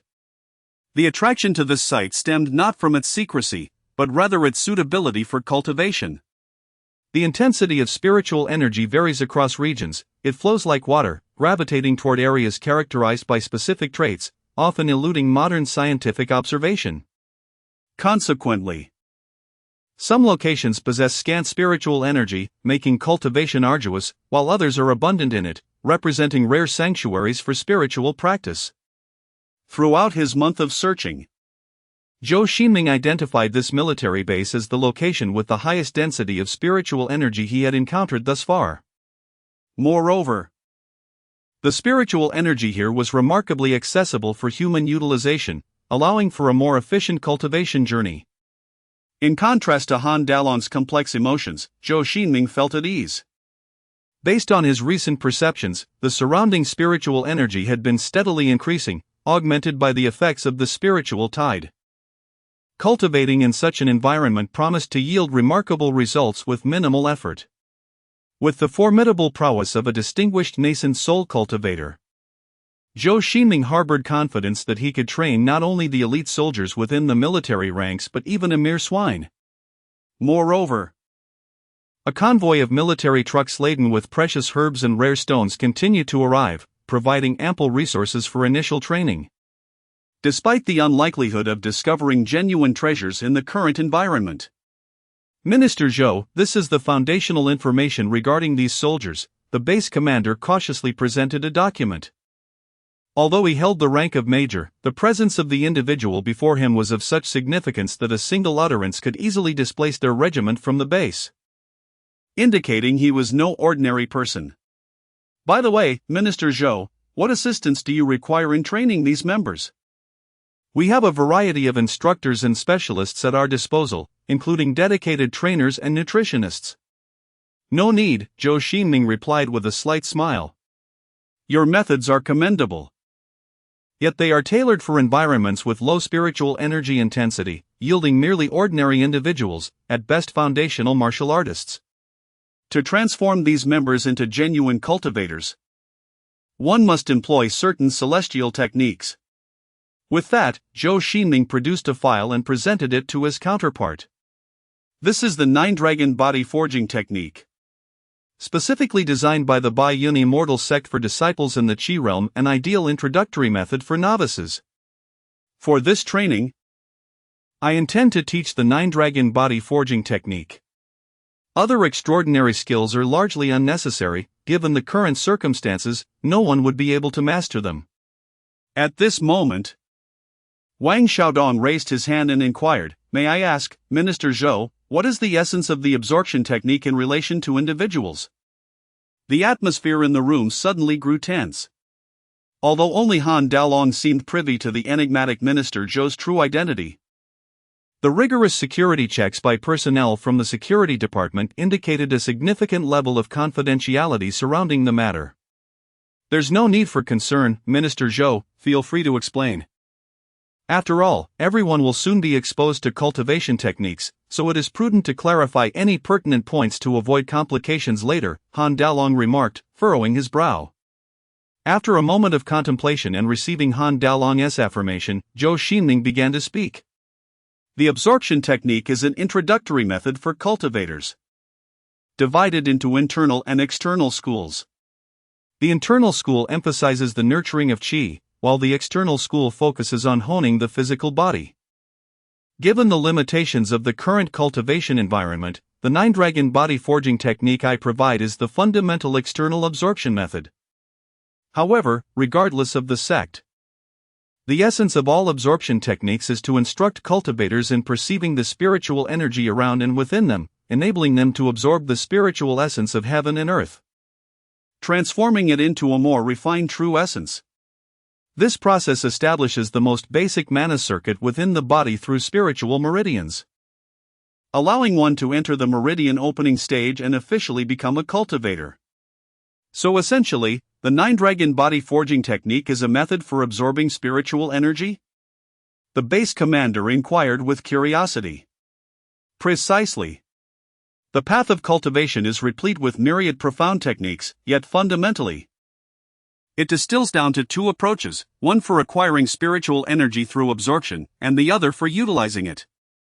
To illustrate, let us consider the concept of spiritual energy as currency. In this analogy, the method of energy absorption serves as a guide to amassing wealth, while the application techniques, whether they pertain to alchemy or various spells, instruct one on the expenditure of that wealth. The pressing concern, however, is that we are devoid of resources, thus, the consumption of substantial spiritual energy through extravagant techniques is merely an exercise in futility. The paramount objective is to absorb spiritual energy as effectively as possible, establishing a solid foundation before contemplating future endeavors. Zhou Xingming's explanation was remarkably accessible, prompting nods of understanding from the audience. Wang Xiaodong seized the opportunity to inquire, does this imply that all techniques are contingent upon the method of energy absorption, which essentially serves as the foundational training for one's physical prowess, while the others can be likened to combat skills? Chapter 19, The First Cultivation in Human History. Indeed, there are myriad paths to greatness, and no matter how exceptionally gifted an individual may be, it is impossible to master every discipline, excluding a rare few with extraordinary talents. The vast majority of cultivators specialize in one or two techniques. However, the art of qi absorption is a fundamental practice that every practitioner must master. How shall I put it? Other techniques, such as alchemy, can be abandoned if one struggles to grasp them. It merely indicates a lack of compatibility, and one can always pursue a different path. If one is utterly incapable of learning anything, one might as well resign oneself to being an ordinary person. Yet, if one cannot even master the art of qi absorption, then aspirations of becoming a cultivator should be relinquished. It is prudent to accept the life of a commoner. Though this may sound harsh, we are no longer children. Cultivation itself is a test of human physical limits, and it is inherently a formidable challenge. By the way, please prepare several hundred copies of the 9-Dragon Body Forging Technique. Once I have classified the various techniques, we can proceed with either a bound or paperback format, depending on the decision of the Education Department. Copies? Are you certain? The base commander was taken aback by this. What's the matter? Are current conditions insufficient for the jade slips? Do you intend to use stitched books? No, that's not the case, it just seems a bit unusual. The base commander quickly shook his head. Zhou Xingming chuckled lightly, saying, your perspective is flawed. We, in the Eastern Alliance, value pragmatism above all. As long as it is useful, it suffices. Techniques printed on A4 paper hold equal merit to those inscribed on stone tablets. I even plan to create a PowerPoint presentation to highlight the essentials and key points of this technique. By the way, let us have the personnel from Old One's Life Laboratory prepare. If the warriors have completed their foundation building, we can commence. The first cultivation in human history. On October 10, 2023, at 5 in the morning, the night still cloaked the sky, yet in the east, dawn was poised to break. A glimmer of sunlight piercing the horizon, eager to ignite the vast expanse above. Minister Zhou, these are the first batch of warriors here to cultivate. Their awareness and intellectual caliber are exceptionally high, with many being members of the Chaoga garrison, excluding our nation's most elite special forces. They represent the Armée de la Armée. Under Han Dalon's explanation, Zhou Xingming met the candidates of the 115 assault team for the first time, scrutinizing the vigorous yet still somewhat innocent faces of the warriors. The over 500 individuals present were the strongest he had encountered since his rebirth a month ago. Through the tempering of military life, each of them had successfully completed the first step of foundation building. It is noteworthy that, given the Eastern Alliance's environment during the Age of Decline, achieving foundation building is an extraordinary feat. Those who succeed in this endeavor would even qualify for initiation into sects at minor ascension conferences. It is difficult to fathom the trials they must have endured to reach this point. Zhou Xingming refrained from delivering lengthy discourses that would squander time. Instead, he first invited Wang Xiaodong to provide an overview of the unit and recount his own heroic feat of shielding bullets with his body, thus clarifying the purpose of their endeavor, the significance embedded within their mission, and the expectations of the Supreme Council regarding their cultivation outcomes. He then commenced his lecture, with the assembly seated on the ground in a circle around Zhou Xingming. Each individual held a copy of the 9 Dragons casting body technique, and he began elucidating the key aspects of cultivation and this technique. To discuss cultivation, one must inevitably address the spiritual veins. The human spiritual vein system is comprised of 9 dragon veins, 54 main veins, and 256 branch veins. This intricate system harbors the vast true essence of cultivators, with all magical arts and abilities relying on the resonance of spiritual energy within the veins at specific frequencies. The quantity of spiritual energy stored within a cultivator's spiritual veins delineates 9 realms, however, the subsequent realms are irrelevant to you at this moment. Your task is solely related to the initial realm of the cultivation path, which is to reach the opening vein stage. This stage marks the first part of the cultivation journey. Only by opening the veins can one be deemed a true cultivator. The term opening veins refers to unblocking the spiritual veins within the body, allowing spiritual energy to circulate through the system and be transformed into true essence and magical power. After 3 months, only those who have successfully opened their veins will be eligible to pass the test and join the 115 assault team. Today, I will teach you the cultivation technique known as the 9 Dragons casting body technique, which is fundamentally different from the combat techniques you have previously learned. This method has been developed specifically for high-density spiritual energy environments. The term 9 dragons refers to the 9 dragon veins within the human body. And the essence of the 9 dragons casting body technique is to guide you in opening these 9 veins. The steps for practicing the 9 dragons casting body technique are quite straightforward. First, you must seek the sensation of qi, guiding the spiritual energy within your body to complete a full circulation, thereby opening the veins. Then, repeat the circulation process in various environments to refine the spiritual veins throughout your body. However, at this moment, I do not expect anyone to accomplish the latter 2 steps. Your immediate goal is simply to identify the sensation of qi. Of course, only those who have established a foundation can perceive this sensation and enter a state of unity with the heavens in oneself. Nevertheless, there is no need for concern, as you all have already established your foundation. Some, like Instructor Wang, possess a higher level of foundation, while others may have a somewhat lower degree. That is all I will impart for now. I ask you to prepare yourselves and, following the steps I just outlined, attempt to sense the qi. If something is unclear, refer to the materials in your possession. If questions persist, do not hesitate to ask me. Oh, and please refrain from consuming the potent supplements beside you. They will be needed later. Listening to these words, which could rouse William Harvey from his grave, the soldiers below were utterly engrossed, particularly when Zhou Xingming began demonstrating the projection of true essence. Had it not been for their ingrained discipline, the assembly would have erupted in excitement at that moment. The mere mention of spiritual energy is no trivial matter. It is evidently a subject of high sophistication. In the realm of cultivation, one must acknowledge the allure it holds. Who among us has not perused a few fantasy novels in our youth?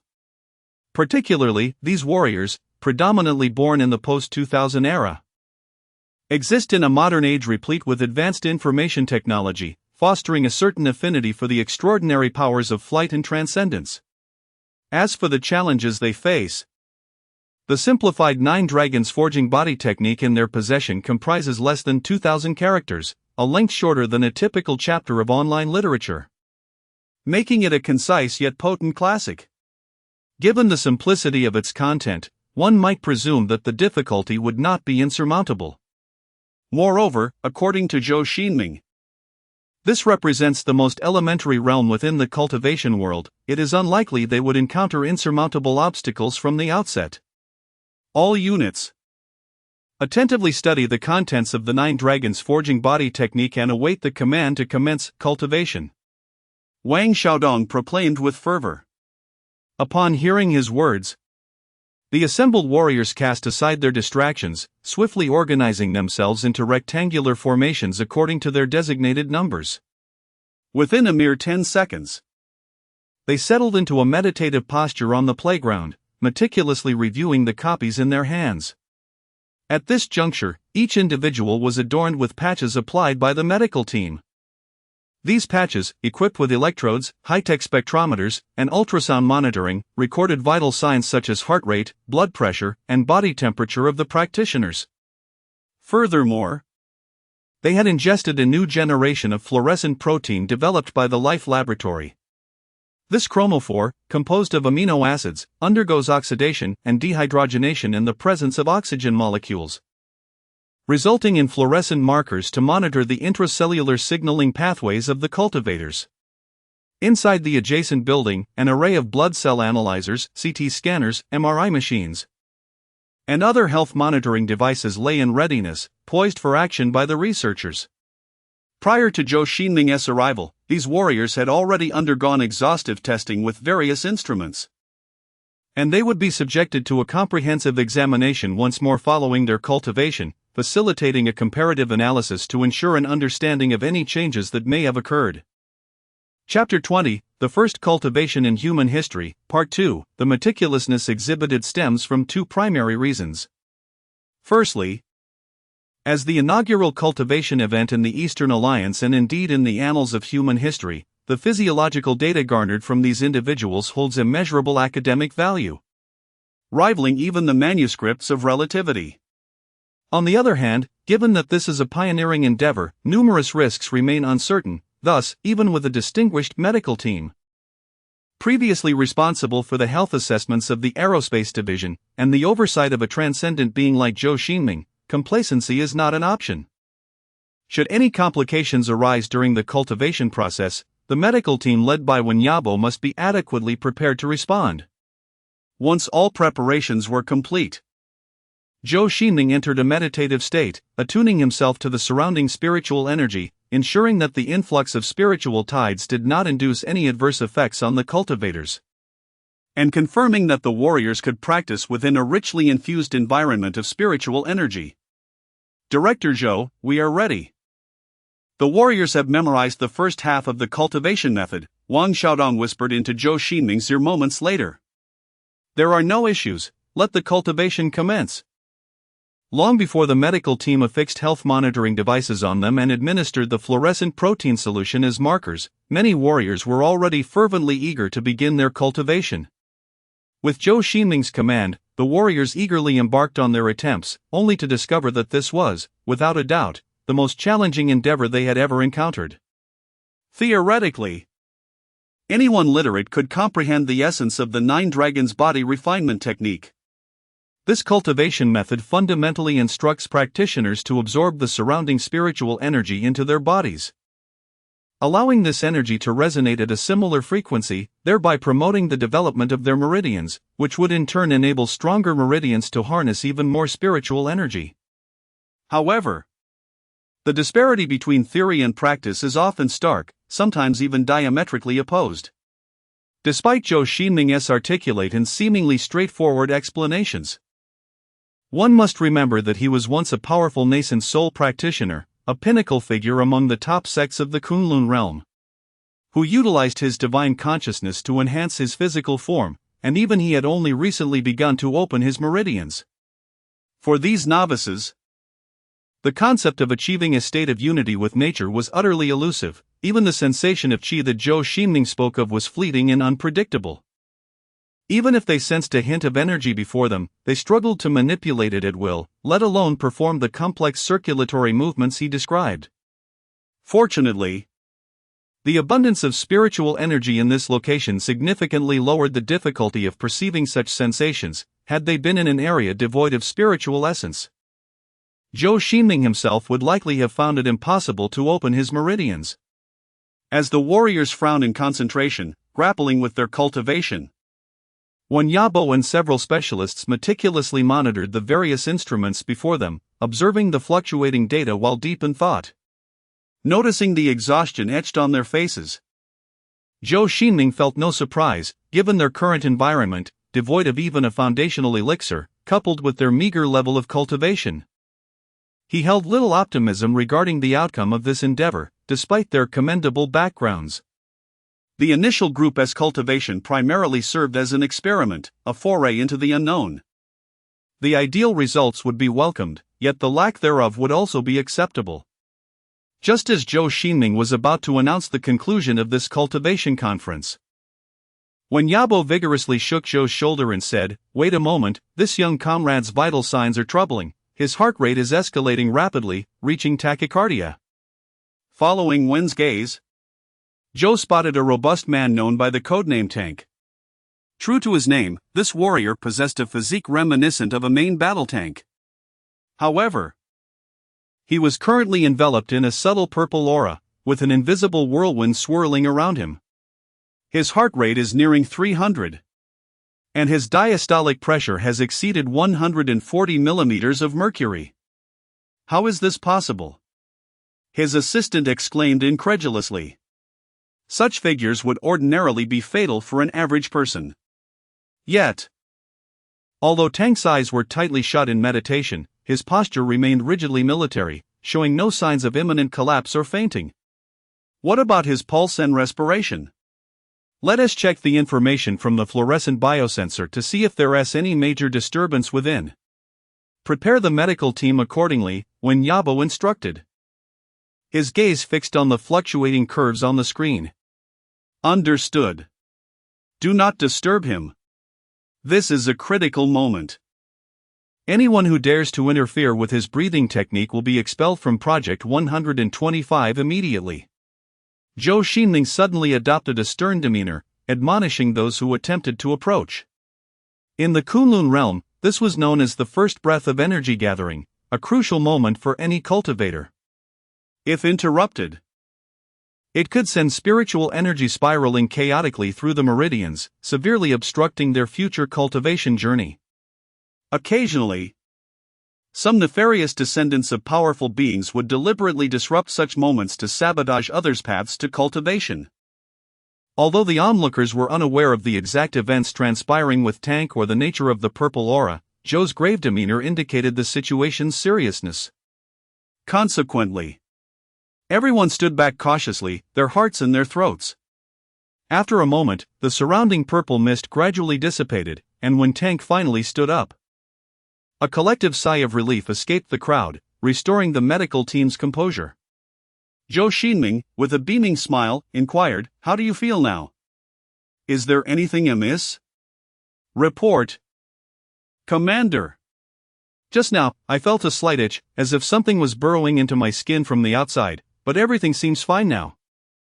I assure you it will not affect the upcoming training. Tank replied, standing tall and saluting emphatically. That's right. Congratulations, Comrade Tank. You are the first official Eastern Alliance member to embark on the path of cultivation, aside from myself. What? I am the first? I have already begun my cultivation? The warrior known as Tank was momentarily taken aback, realizing he had achieved the remarkable distinction of being the top of the entire battalion. In addition to discipline, soldiers have always placed great importance on honor. It seems that his successful mastery of breath control has inspired a defiant spirit among other warriors. And soon several of them accomplished their first breath control, formally embarking on the path of cultivation. Well, let us conclude our initial training session. According to the illustrations and textual instructions found in the Nine Dragons body forging technique, please consume the medicinal herbs beside you. This evening, I will arrange for a medicinal bath for everyone, but first, let's check your physical conditions. After breakfast, we shall prepare to commence our daily training. Subsequently, Zhou Xingming turned to inquire, "Old One, have you recorded all the data just now? Should we repeat it?" No need, Wen Yabo replied confidently. All the changes in everyone's physical data have been duly noted, particularly with respect to this young comrade, whose data has shown significant variation. The transcription factors have exhibited a situation akin to yours, Minister Zhou.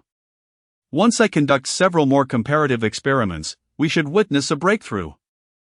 The data we gathered moments ago is, in biological terms, an invaluable treasure. Over these 3 months, merely comparing this data with that of ordinary individuals represents a monumental advancement.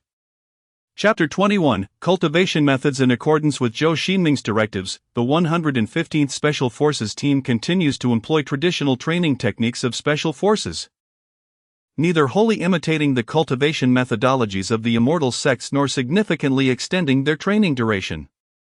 The rationale behind not prolonging the training period lies in the fact that it is unnecessary.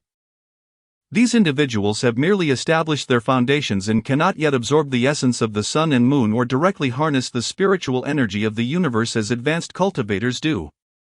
What they require at this juncture is to refine their physical bodies and challenge the limits of human endurance, thereby deepening the foundation of their cultivation. This will facilitate an accelerated assimilation of spiritual energy and the development of their spiritual channels, ultimately enhancing the efficiency of energy absorption, enabling them to wield spiritual power fluidly even in extreme environments. This foundational cultivation method, known as martial arts as the path to enlightenment in the Kunlun realm, was widely embraced during the primordial era preceding the establishment of immortal sections.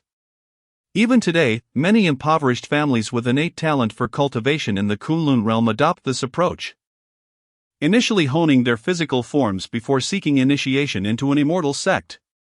In contrast to the esoteric methods of energy absorption, martial arts as the path to enlightenment primarily focuses on training within environments of low spiritual energy density. The Eastern Alliance, leveraging modern scientific advancements in physical training, naturally surpasses the Kunlun realm, which lacks an understanding of physiology and sports science. Over the course of millennia, various immortal sects have already devised a more expedient method: the consumption of foundational elixirs and various medicinal pills. This not only lowers the thresholds for cultivation but also allows practitioners to bypass years of arduous training, directly stepping into the profound path of energy refinement. However, this method is not what Zhou Xingming currently anticipates, not only due to resource constraints but also because he lacks the ability to concoct elixirs. After enjoying breakfast and taking a brief respite, the warriors of the 115th Special Forces team finally encountered a familiar special operations exercise, armed cross-country. This event is well established within the military, with all participants familiar with the procedures.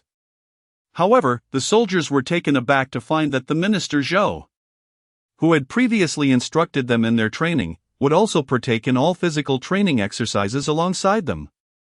I wish to comprehend the distinctions between modern Special Forces training and immortal sect cultivation, as this will aid in determining the training volume and processes for those who follow.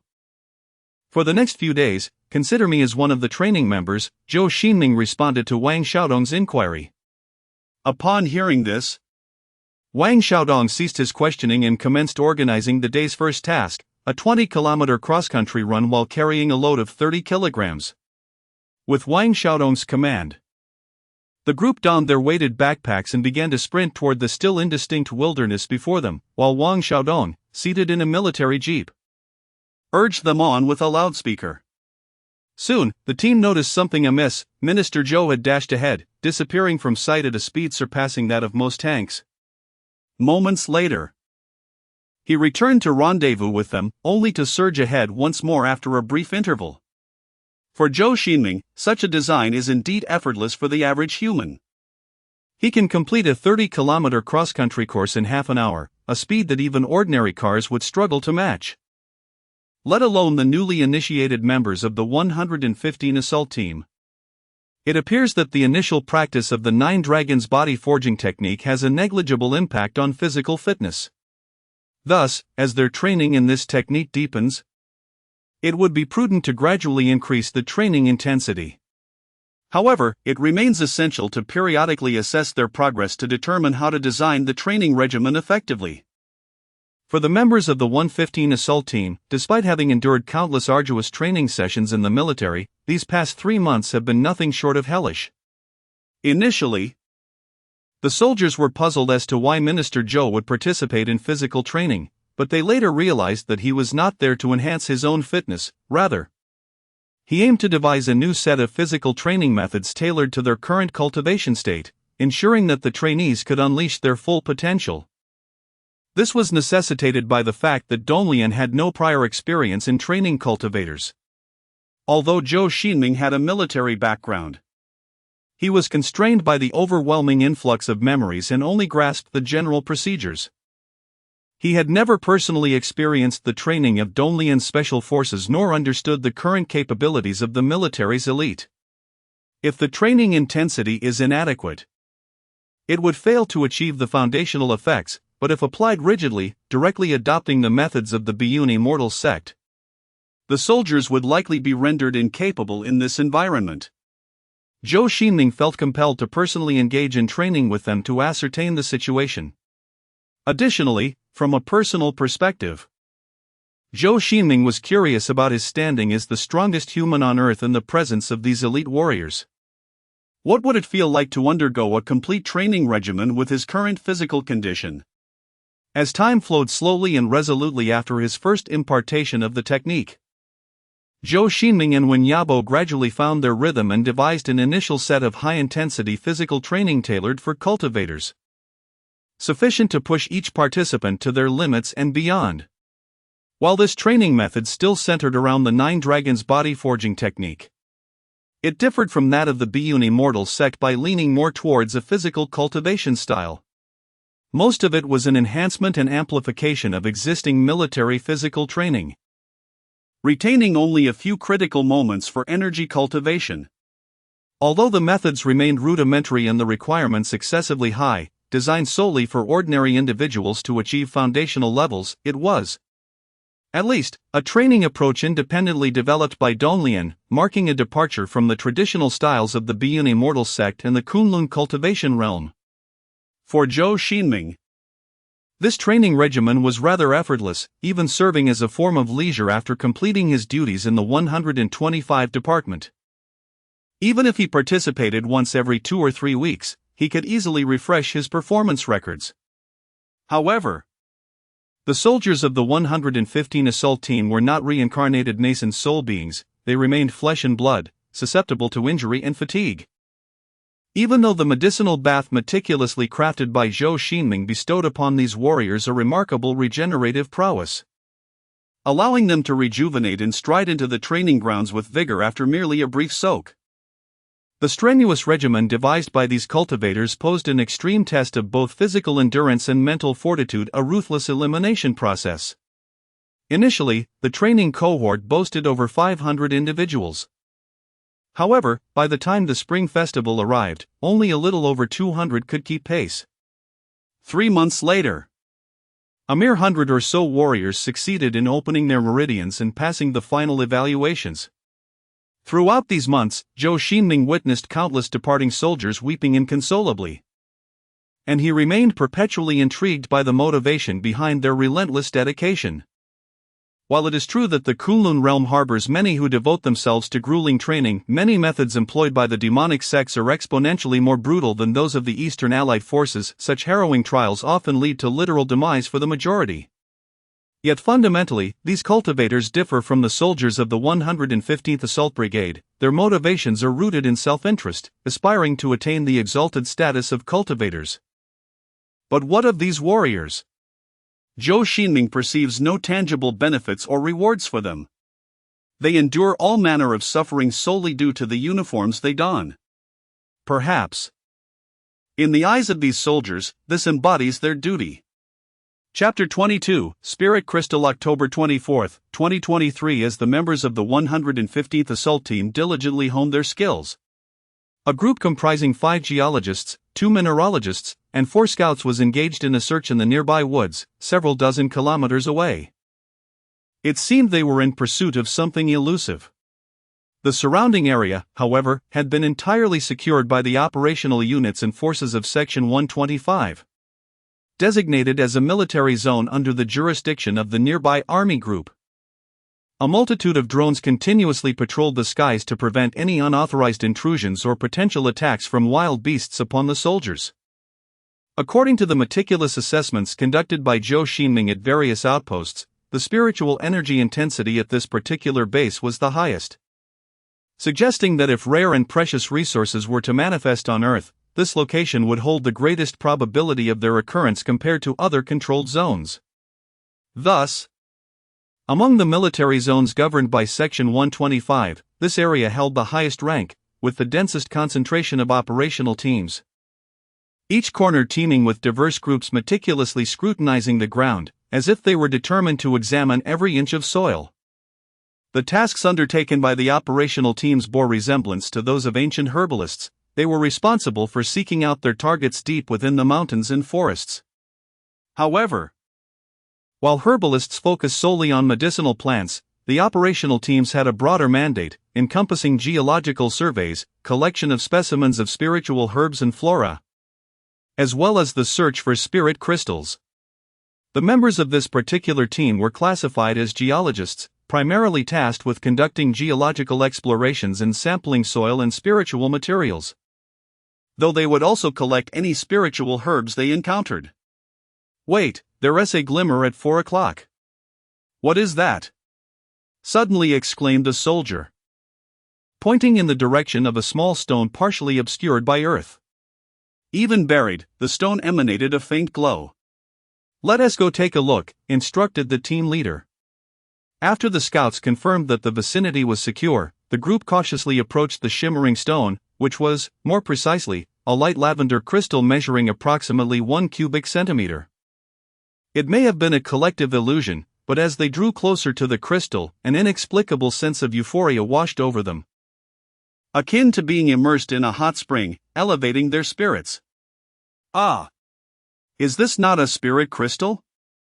At that moment, one of the geologists, who had recently completed a brief training course on the identification of spiritual materials, exclaimed in astonishment as he recognized the small fragment. What? Have we truly discovered a spirit crystal? The team leader marveled, though he was not a researcher. The value of spirit crystals was well known to every member of the operational team. It is no exaggeration to say that these crystals are essential resources for practitioners in the Kunlun realm, indispensable to every cultivator. Indeed, I can assure you that this is unequivocally a spirit crystal. During our training sessions, this was a focal point. I have etched the characteristics and data regarding spirit crystals into my memory.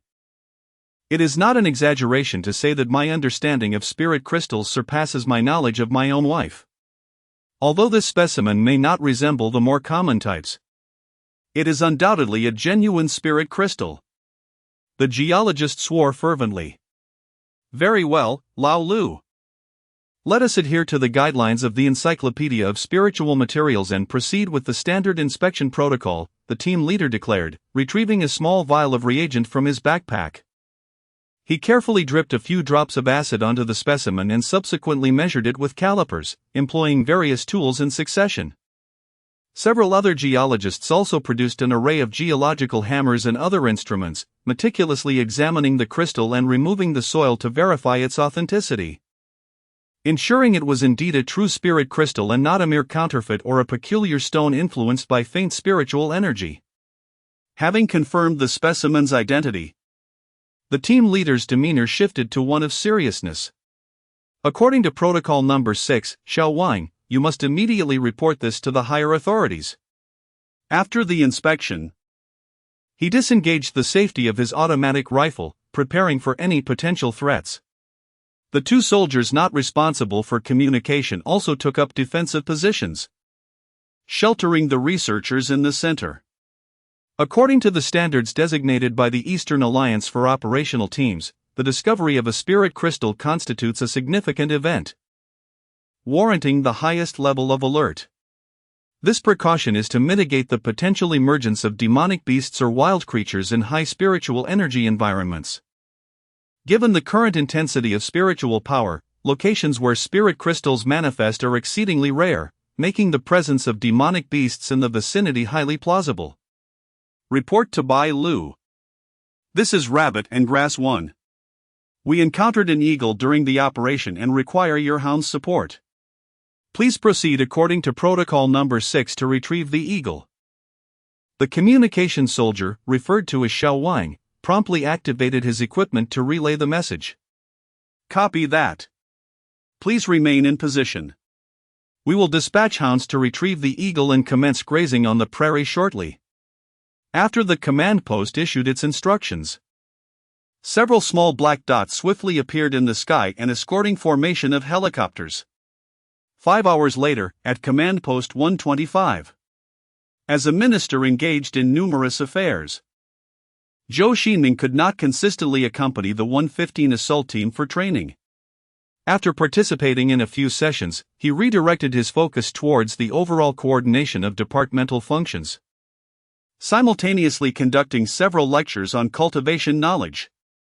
Similar to the training for the 115 assault team, this lecture was also a pilot project under the 396 High-End Talent Development Program, aimed at introducing cultivation knowledge into the academic realm through educational methodologies. The essence of runes lies in accelerating the transmission of spiritual energy through specific models, thereby generating a cycle of spiritual power. Minister, base number 117 has sent a report indicating that this morning at 9 o'clock, members of the operational team discovered a small quantity of spirit crystals. The crystals have been delivered to academician Liang Jiangwo's research team for safekeeping. Please provide further instructions. Just as Zhou Xingming was about to conclude the lecture, an officer approached to deliver the report. Very well, lead me to inspect the spirit crystal samples. He did not engage in pleasantries with the other party. After receiving the directive, the officer led Zhou Xingming into a laboratory that was already bustling with activity. Numerous researchers were engrossed in their work, paying no attention to the newcomers. Hello, Minister Zhou. We are honored by your presence. I am Liang Jiangwo, the head of the Lingjing Research Project. The academician who had previously fired a shot at Zhou Xingming stepped forward to greet him. After exchanging a few casual remarks, they swiftly delved into the matter at hand. Chapter 23, The Possibility of Room Temperature Superconductors. Minister Zhou. We have temporarily concluded the first phase of our experiments on the spirit crystal, which involved non-destructive chemical and physical property assessments. Therefore, we are currently planning to proceed with the spirit crystal. If you require anything, please let me know, and I will discuss it with the experimental team. As Liang Jiangwo pointed in a certain direction, Zhou Xingming beheld a purple crystal nestled within a tempered glass case. In the unseen realm, he distinctly sensed the potent spiritual energy coursing through the spirit crystal. Compared to the surrounding spiritual energy, the energy within the crystal was markedly more chaotic and concentrated. Regrettably, this spirit crystal is not yet fully formed. It remains a mere semi-finished product, having been extracted from its original high-energy environment. You must have stimulated it with some substance, and I suspect its quality will remain this way henceforth, Zhou Xingming remarked with a sigh. Oh, Minister Zhou, is there any subtlety to this? Liang Jiangwo inquired curiously. Although Zhou Xingming had previously provided an overview, Liang Jiangwo, unfortunately, had pressing matters during those lectures and could not delve into the details, only gathering that there were various types of spirit crystals. I am currently uncertain about the situation on Earth, but in the Kunlun realm, spirit crystals come in numerous varieties, akin to metallic ores. Different types of spirit crystals serve distinct purposes. For instance, some rare crystals are utilized in crafting magical artifacts, while more common varieties provide energy for runes. The application of spirit crystals is indeed a profound field of study in the Kunlun realm. So, what type of spirit crystal do we have in our laboratory, and what can it be used for? This is precisely why I expressed my concerns. This spirit crystal is far from mature, merely a semi-finished product that cannot be classified. It requires the nourishment of natural spiritual energy. However, before it could fully form, The action team excavated it, and your experiments have likely inflicted some irreversible damage upon it. Do not feel pressured, though, just proceed with your work. Besides myself, there are no cultivators in my department, nor any need for alchemy or talisman crafting at present. Thus, the value of the spirit crystal lies in its study. We can contemplate its applications once we have acquired more of them, Zhou Xingming quickly added. By the way, please share the results of your research on the spirit crystal. I will elaborate on the classification of spirit crystals later with your experimental team, Zhou Xingming redirected the conversation. Certainly, Minister Zhou. Firstly, due to the limited samples of spirit crystals, we refrained from conducting any destructive tests, which has prevented us from establishing relevant structural models for input into the supercomputer. Consequently, we could not measure the Rockwell hardness. We only performed the most basic Mohs hardness test, as spirit crystals are indeed minerals. Unfortunately, this test did not yield favorable results. As the hardness of the spirit crystal was exceedingly high, even a diamond knife could not leave a mark upon it. Thus, the only conclusion we can draw is that the Mohs hardness of the spirit crystal exceeds level 10. Nonetheless, this can be seen as fortunate, as we did not compromise its structure. However, there is indeed a glimmer of good news. According to the results from the trio of techniques scanning electrochemical microscopy, CCM, surface plasmon resonance, and atomic force microscopy, we have observed the surface reactivity and electrochemical current of the spirit crystal.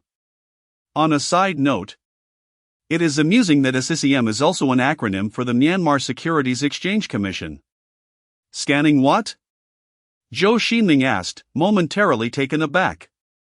In his previous life, although he had swept across the Kunlun realm, he had not delved into subjects like physics. It is scanning electrochemical microscopy, a rather common apparatus. Western scientists have previously utilized this device to measure the self-assembled monolayers of dodecanethial salts. Unlike the Rockwell hardness test, which requires pressure to be applied to an object, the microprobe causes minimal damage to the specimen. Minister Zhou, he continued, the advancement of modern science surpasses the imagination of most. Even without direct contact with an object, provided it lacks special shielding, we can glean a rough understanding of its internal structure. The properties of spiritual energy are indeed remarkable and defy modern physics. Yet we cannot be left utterly helpless in the face of it. Digressing slightly, after conducting a series of tests, we have currently discovered an astonishing characteristic: the spirit crystal exhibits exceptional superconductivity. Its molecular structure appears to be of a unique kind, transcending the boundaries of contemporary science.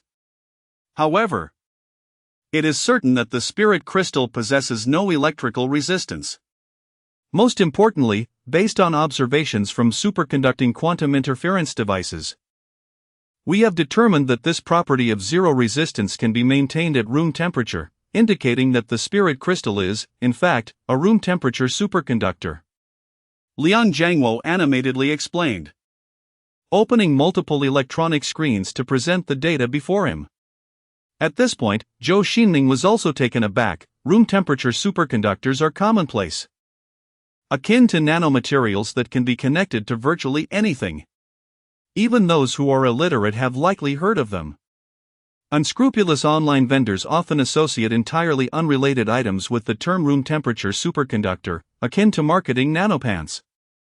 However, in reality, the quest for room temperature superconductors remains a formidable challenge for countless materials scientists, much like the elusive dream of controllable nuclear fusion. Even the most skilled superconducting physicists do not dare to hope for practical applications within a decade. Yet, Liang Jiangwo has delineated a developmental pathway for room temperature superconductors. It is not an exaggeration to say that if Dong Lian decides to publicize this news, winning the Nobel Prize in Physics or Chemistry would be well within reach. And Liang Jiangwo could even find himself immortalized in textbooks alongside luminaries like Faraday and Ampere. Regrettably, despite the existence of the spirit crystal, the realization of room temperature superconductors remains a distant prospect. Without a groundbreaking breakthrough, the expectation of commercializing room temperature superconductors, or even achieving small-scale production within a few years, is entirely unrealistic. At best, we can manufacture a few irreplicable samples, akin to those room temperature superconductors that previously required high-pressure environments. The issue primarily stems from the exorbitant cost of spiritual crystals. It is simply unfeasible for us to establish a large-scale power transmission network constructed entirely from pure spiritual crystals. This year, Dolian's production of high-voltage cables reached an astonishing 60 million kilometers, while the output of electrolytic copper stood at approximately 13 million tons. In simpler terms, we do not possess an adequate supply of spiritual crystals. Liang Jiangwo, with a sense of resignation, raised his hands in a gesture of futility. Indeed, the figure of 13 million tons of spiritual crystals is undoubtedly unrealistic, even if one were to combine the resources of all four prominent sects. It would still be utterly insupportable, as Zhou Xingming inhaled deeply and remarked that utilizing pure spiritual crystals as conductors is simply impossible due to their prohibitively low output. Chapter 24, Spirit Crystal Battery. Our proposed method involves the sole use of spirit crystal powder mixed with other non-spiritual substances. However, the results indicate that this superconductor cannot maintain its superconducting properties in a room temperature environment, only achieving this at temperatures approaching -40 degrees Celsius. While this low-temperature superconductor remains a revolutionary product, it is still far from achieving room temperature superconductivity. Let there be no misunderstanding, Minister Zhou. We have not inflicted significant damage upon the spirit crystals. This superconductor experiment utilized merely a minuscule amount of spirit crystal powder, weighing less than 1 milligram. Surprisingly, this experiment revealed an unexpected delight. The electronic density of the spirit crystal is remarkably high. You must recognize the intrinsic value within this discovery. What value, you may ask? The value of a battery, of course. As the term suggests, a battery serves as a reservoir of electrical energy, and its energy carrier is none other than electrons. The greater the number of participating electrons in the reaction, the higher the energy density of the battery, thus enabling it to store more electricity. Current measurement techniques indicate that, with slight adjustments, even when factoring in electrolytes and other auxiliary materials, this battery's energy density could surpass that of gasoline. Admittedly, these minor adjustments entail at least 6 months of rigorous work. However, the potential of this battery holds the promise of revolutionizing modern industry. Xuanming Zhou quickly grasped the concept. The spirit crystal battery is indeed an unfathomable innovation, imbued with immense value. Primarily, the energy density of the spirit crystal battery exceeds that of gasoline, rendering electric motors capable of replacing internal combustion engines. Moreover, the superconductivity of the spirit crystal signifies a substantial enhancement in charging efficiency. Thus, once these two spirit crystal technologies converge and are commercialized and civilianized within the power industry, internal combustion engines in most devices will be supplanted by electric motors, whether in automobiles, aircraft, or heavy industrial equipment. This cannot merely be termed a revolution in the battery industry. It is no exaggeration to assert that it could profoundly impact modern industry and exert a dramatic influence on countless sectors, particularly those reliant on fossil fuels, significantly diminishing the demand for oil in the Eastern Union. Of course, it is unrealistic to envision the spirit crystal battery entirely replacing oil, as oil, often referred to as industrial lifeblood and black gold, serves not only as an energy source but also as a crucial raw material in chemical production. This includes fertilizers, synthetic fibers, pharmaceuticals, and even chewing gum, all derived from petroleum. Nevertheless, the most significant contribution of the spirit crystal battery lies in liberating humanity from the dependence on oil as a fuel source. It is noteworthy that the per capita oil consumption in the Eastern Union does not even rank within the top 100 globally, and its oil reserves are relatively meager. Consequently, the primary energy structure of the Eastern Union is predominantly coal-based, refraining from the extravagant use of oil for electricity generation. Regrettably, Heavy equipment relies on gas turbines rather than external combustion engines. After all, it is hardly feasible to operate an aircraft or tank powered by coal or wood.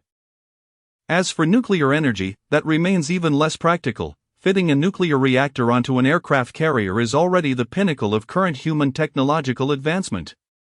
The concept of small nuclear-powered aircraft and rockets remains purely theoretical.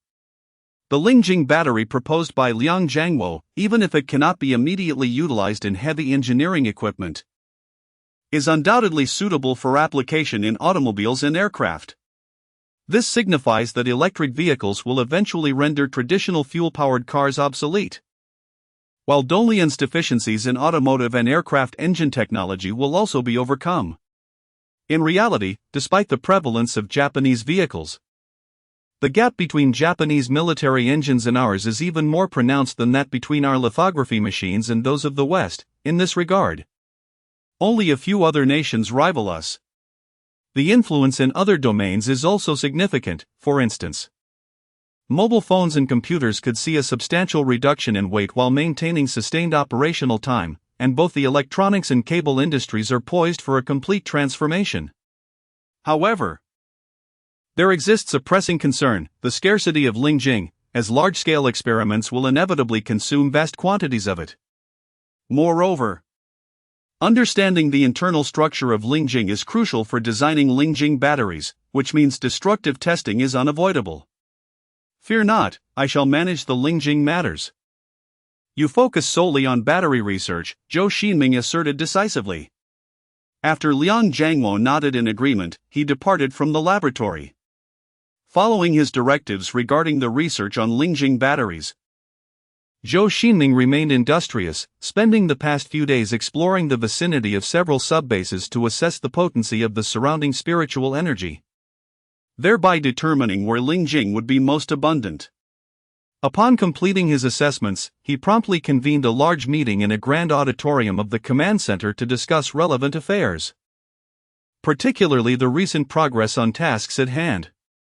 Comrades, he began, nearly 3 months have elapsed since the establishment of Department 125. I am delighted to report that during this period, our various departments have begun to function smoothly and have undertaken scientific and systematic research on spiritual energy. Therefore, this meeting serves as a stage-wise report.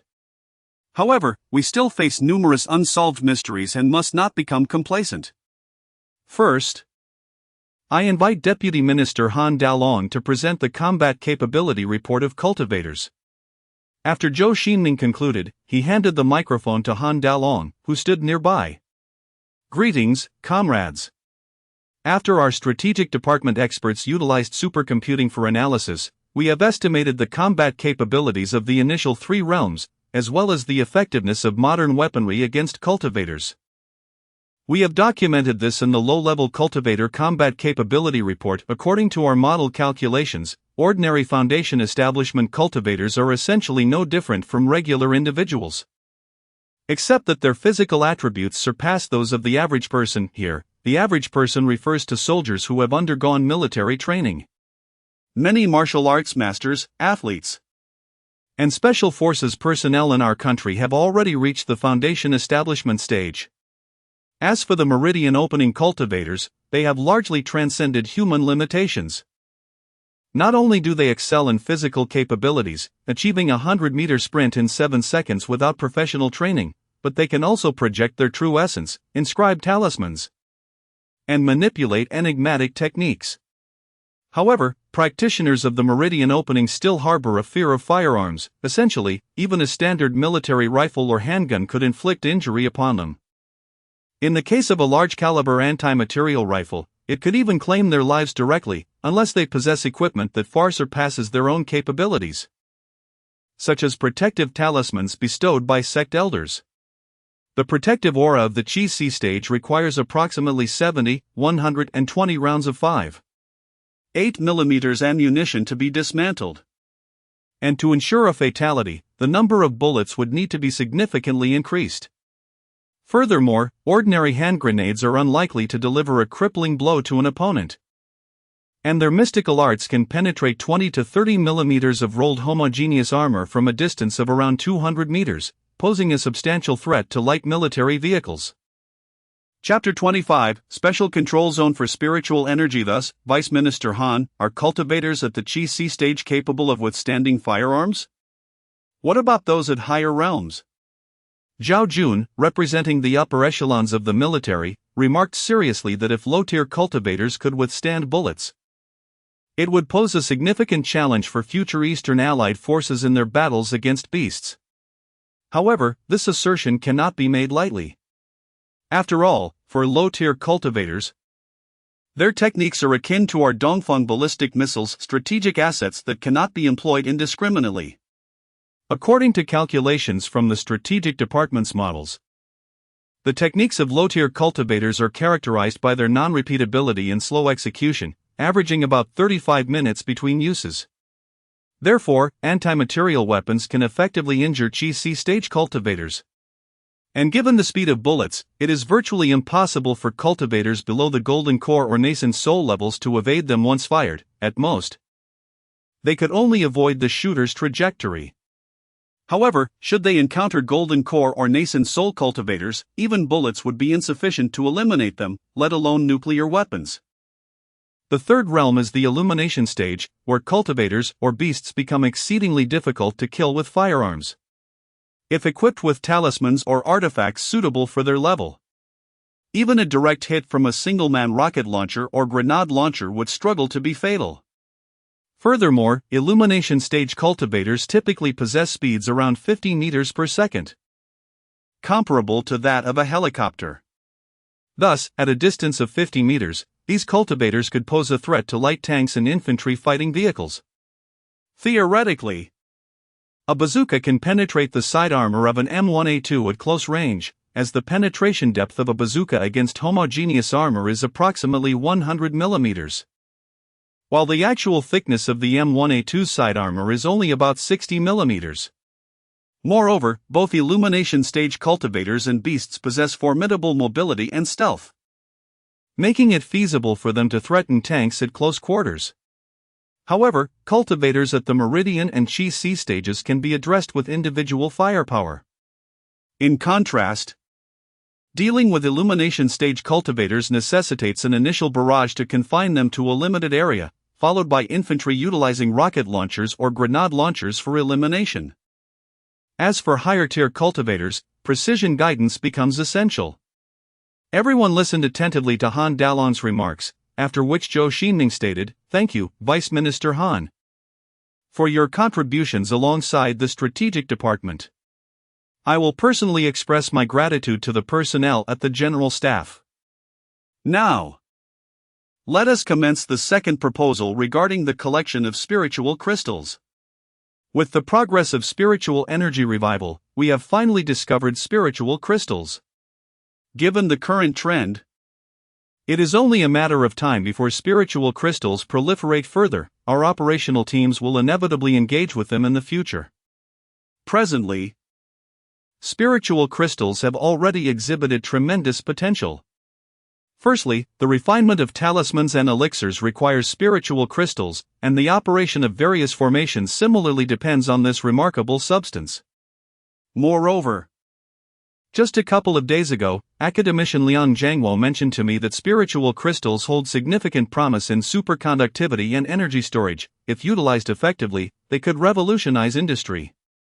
Overall, the collection of spiritual crystals undoubtedly stands as the focal point of our project moving forward, ranking among the top-tier initiatives, second only to the 396 plan and the analysis of cultivation knowledge.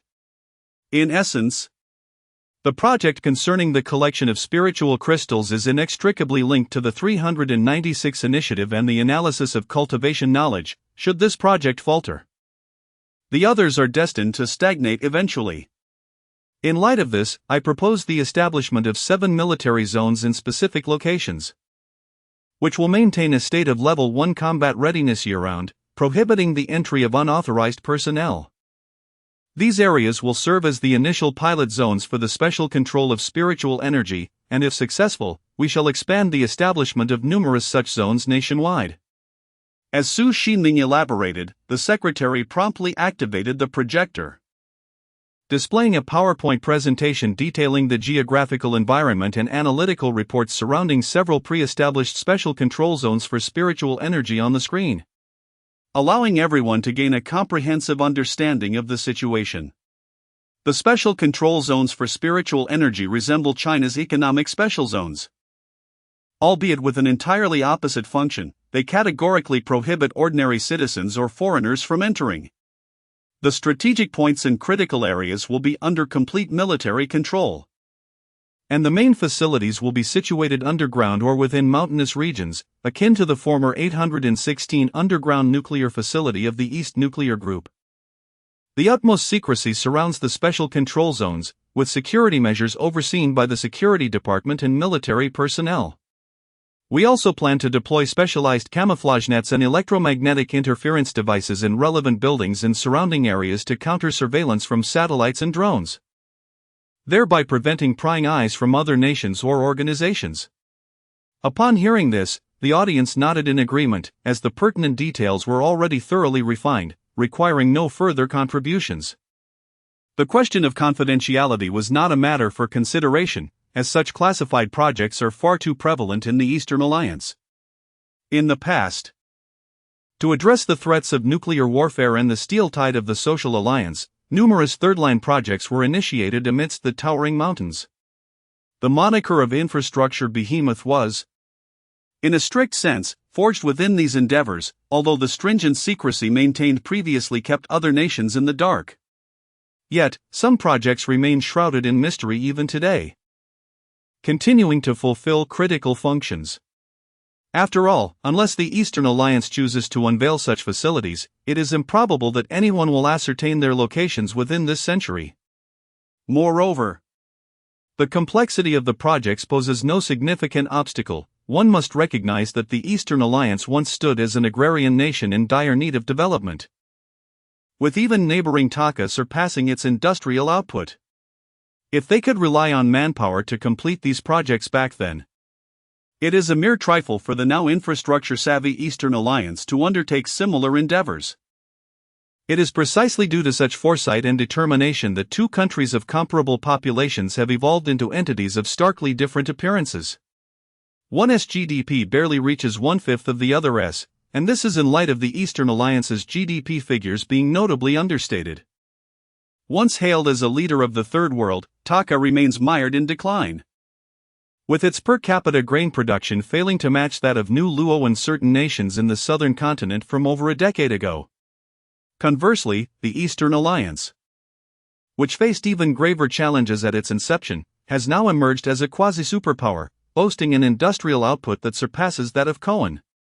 Currently, these 7 specially controlled areas of spiritual energy, while not quite paradisiacal realms, are situated within zones of high-intensity spiritual power. It is conjectured that the surrounding regions likely possess abundant resources of spiritual crystals and medicinal herbs, making them suitable for practitioners of cultivation or experiments involving spiritual energy. The first of these controlled areas is naturally located at the subbase where we discovered the spiritual crystals. According to our plans, we will develop this site into a comprehensive base that integrates both cultivation and resource extraction. If circumstances allow in the future, we may also incorporate projects for cultivating medicinal herbs, although that is a matter for another time. The second controlled area is situated at the training base of the 115th Assault Team. In contrast to the former, this subbase will primarily focus on cultivation, specifically tasked with training practitioners for the 115th Assault Team, with resource collection being merely a supplementary task. We do not intend to introduce any additional projects here in the future. After Zhou Xingming recounted the details of the 7 specially controlled areas, he took a sip of warm water and continued, "This initiative is primarily aimed at preparing for the forthcoming 396 plan. At present, we are merely providing training for 500 individuals, so there is no need to concern ourselves with site and miscellaneous issues. We can simply utilize the existing facilities. However, in the long run, we must be prepared to accommodate the cultivation needs of at least tens of thousands of individuals, including those at higher levels of cultivation.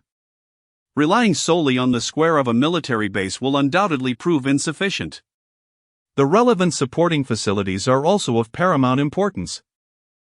We cannot afford to wait until the need arises to construct them, we must prepare in advance.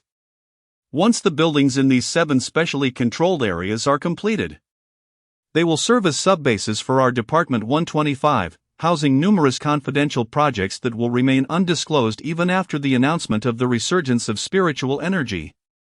Nonetheless, at this stage, we need not overthink matters. Our immediate focus should be to establish a routine for collecting spiritual crystals and to construct a series of cultivation bases. Chapter 26, Modest Achievements, February 12, 2024, 115 Assault Team Base Report to the Chief. The data of the team members has been released.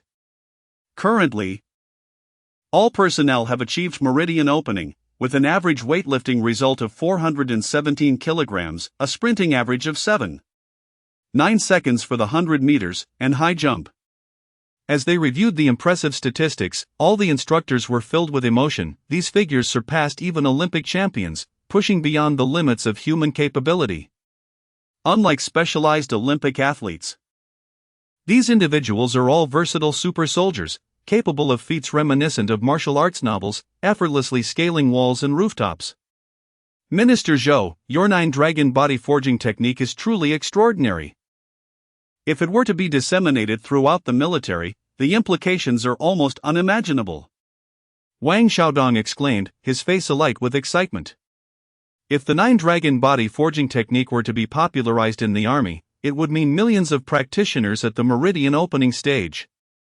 Each would be a superhuman, breaking the limits of the human body like those in the 115 Assault Team. Who could possibly compete with our combat prowess on a global scale? It is not merely the 9-dragon body forging technique that is formidable, but the individuals themselves. We must all acknowledge the immense hardships these soldiers have endured over the past few months, and how many we have had to eliminate, Zhou Xingming stated calmly. His words fell like a bucket of cold water, extinguishing the flickering flame of hope that had just ignited among the group. The experiences of the 115 Assault Team over the last 3 months could be likened to hell. Even if these instructors were to step forward, they would not dare claim they could certainly prevail. Moreover, without the support of various costly medicinal materials and the relatively rich spiritual energy in the area, the soldiers would have long since exhausted their efforts. That is quite sufficient. Our Eastern Alliance boasts millions of strong men. Furthermore, if we simply require practitioners, finding tens of thousands of soldiers would not pose a challenge. We could easily form a division. Han Dalong exclaimed, striking his palm. He then instructed his assistant. Deliver this data immediately to the Ministry of Defense, and remember, it is classified information. Yes. Indeed, soon the threshold for the 9-dragon body forging technique will lower significantly. At that point, we will not only be able to promote it throughout the military but can also disseminate it to the entire populace, much like a calisthenics program. Enabling everyone to strengthen their bodies and even achieve meridian opening through the technique, Zhou Xingming added with a smile. Although he spoke cheerfully, he did not genuinely believe that relying solely on the 9-dragon body forging technique could allow the Eastern Alliance to mass-produce practitioners in the short term. On one hand, the necessary resources such as spiritual energy, medicinal herbs, and spirit crystals are far too scarce to meet the demands of a large number of practitioners. On the other hand, there would be significant impacts and repercussions on the existing society. Could every individual truly harness such immense power? While Zhou Xingming pondered these matters, a sudden commotion erupted in the arena. The leader of the ruckus approached Wang Xiaodong and said, Instructor Wang, care to have a little spar? Turning to see, Wang Xiaodong was astonished to find that the individual was Tank, now towering over 2 meters tall. His physique resembling that of a steel colossus, far more muscular than any NBA player, akin to a living iron tower. Old Wang, show these youngsters a thing or two. Let them learn a lesson. Amidst the raucous jeers of the surrounding instructors, Wang Xiaodong, a master of martial arts, had long established his prowess. dominating various military districts prior to the commencement of the 125 Plan. Renowned as an unparalleled expert within the Eastern Allied forces, he was not to be underestimated. Ah! Even the tank dares to challenge me after just 2 days of absence. Do not presume that a mere practice session with Minister Zhou has elevated you to the heavens. When I was honing my skills, you were likely not even born yet. If you fail to demonstrate your abilities, you might as well forget my level of expertise," he proclaimed, striking a formidable stance. After testing a few moves, he unleashed a punch with such force it resembled a cannonball leaving its chamber, capable of shattering even a rockery. Old Wang is indeed extraordinary, a true master of the martial arts, the instructors observed, their discerning eyes quickly recognizing the depth of his skill. They were equally curious as to how the tank would respond to Wang Xiaodong's aggressive initiation, aware that any retreat would only play into his opponent's rhythm. To their surprise, the tank did not flinch or evade. Instead, he met Wang's strike head-on with his shoulder, as if fortified with steel. The impact echoed like thunder, yet the tank remained unscathed, merely furrowing his brow. While Wang Xiaodong felt the shock reverberate through his arm, forcing him to stagger back several paces to regain his footing. With the confidence of victory, Wang's expression turned serious as the tank boasted, "Ha! This technique, 9 dragons forging the body, is designed specifically for someone of my forceful style, Wang instructor. Now, let me demonstrate my punch." The tank advanced with determination, unleashing a powerful blow. Wang's heart raced as he exerted all his strength to sidestep. Yet the force of the punch still grazed his shoulder. With a tearing sound, the fabric of his shirt was shredded, leaving traces of blood on his shoulder. The tank pressed on relentlessly, executing a flurry of techniques that compelled Wang to evade. Despite being on the defensive, Wang Xiaodong, a true martial arts master, continued to adapt his attacks, blending various martial arts styles into his repertoire, creating a seamless interplay of feints and genuine strikes. The observing instructors recognized that Wang had fallen to the disadvantage. Chen Family Fist was not a gentle, restrained style, its essence lay in its fierce and aggressive nature. As Wang retreated, his feints merely served to confuse his opponent, ultimately yielding to the tank's dominance. Predictably, the tank disregarded Wang's dazzling maneuvers, employing sheer strength to lift Wang by the waist and hurl him towards the ground. In a final moment of desperation, Wang summoned decades of rigorous training to narrowly escape the tank's grasp. With a deft maneuver, he executed a fish-like leap, managing to rise again and avoid being slammed to the ground. The spectators gasped in astonishment, for Wang Xiaodong was no charlatan. He had dedicated his life to martial arts, training tirelessly for over 10 hours each day, engaging in countless duels with numerous martial arts masters. Even before being invited to serve as an instructor for the 3rd Special Forces Brigade, he had once swept through the martial arts world of the Eastern continent, vanquishing countless foreign masters. It was only upon the intervention of the venerable master of the 8-limb technique, Nai Peng, that he retreated into seclusion within the Eastern Alliance. Yet, this formidable expert was surpassed by Tank in merely 3 months.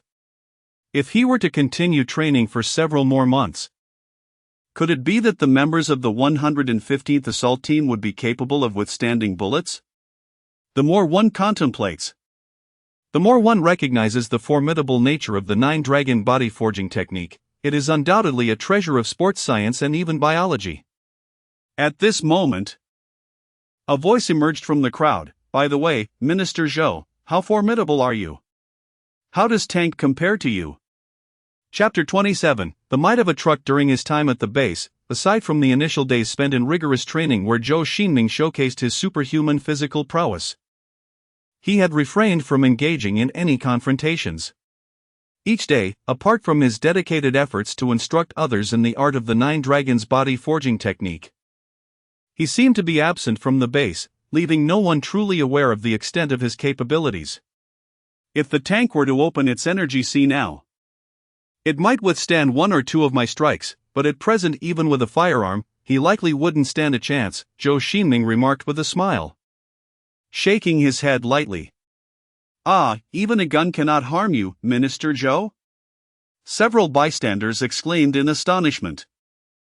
Well aware that modern firearms could hardly be countered by mere flesh and blood. While one could not claim that larger caliber anti-material rifles and heavy machine guns would be ineffective, a couple of standard 5.8mm bullets would not breach my protective energy. Not even at point-blank range.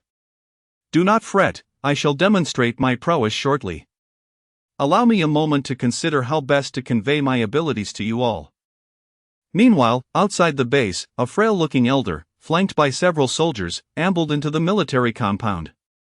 His gnarled hands, resembling the bark of a desiccated tree, delicately caressed the weathered stone tablet at the entrance. The elder appeared weary, with time etched deeply upon his visage. The once robust frame had become frail, as if a mere gust of wind could topple him. Yet, none dared to cast even a hint of disdainful glances. For this man was universally recognized as the foremost master of Chen family boxing, one of the most formidable martial arts grandmasters in existence, and the former chief instructor of the 83rd Special Forces Brigade. Such venerable figures could tread freely, provided they did not enter the classified regions of the 125 Department. Master Chen, what brings you here? Why did you not allow us to come greet you? Upon seeing the elder, Wang Xiaodong's face registered surprise, and he immediately bowed respectfully. It is simply that I was concerned and wished to check in.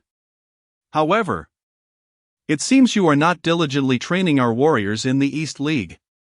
How can we trust you with the burden if you do not demonstrate your capabilities? The elder smiled faintly, patting Wang Xiaodong on the shoulder. I have little to impart, Minister Zhou possesses an unfathomable might. At this moment, I find myself lacking when compared to my disciples, Wang Xiaodong replied with a mix of humor and exasperation, having just been overwhelmingly defeated by the tank. Only to have Master Chen arrive at that very moment. Oh, intriguing. May I have the pleasure of meeting this Minister Zhou? The elder suddenly inquired after hearing the context. Certainly, Master Chen, I shall inquire, Wang Xiaodong responded, and he approached Zhou Xingming, whispering a few words. After listening, Zhou Xingming walked over and greeted warmly, Greetings, esteemed Elder Chen.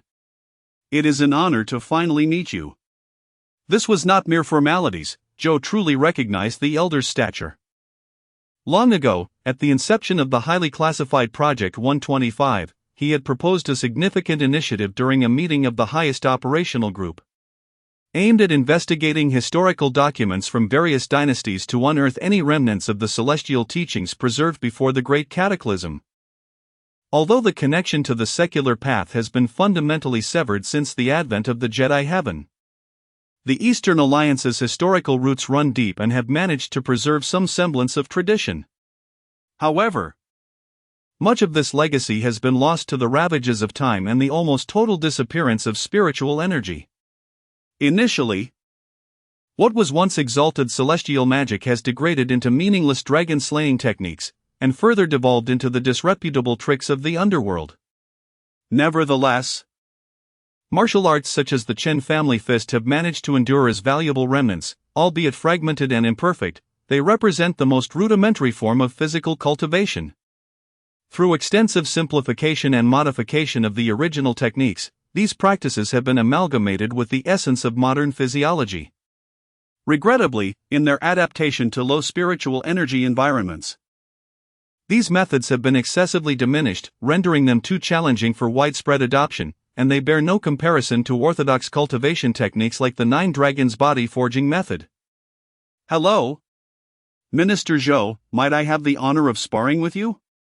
In the astonished gaze of Wang Xiaodong, he boldly stepped forward to inquire.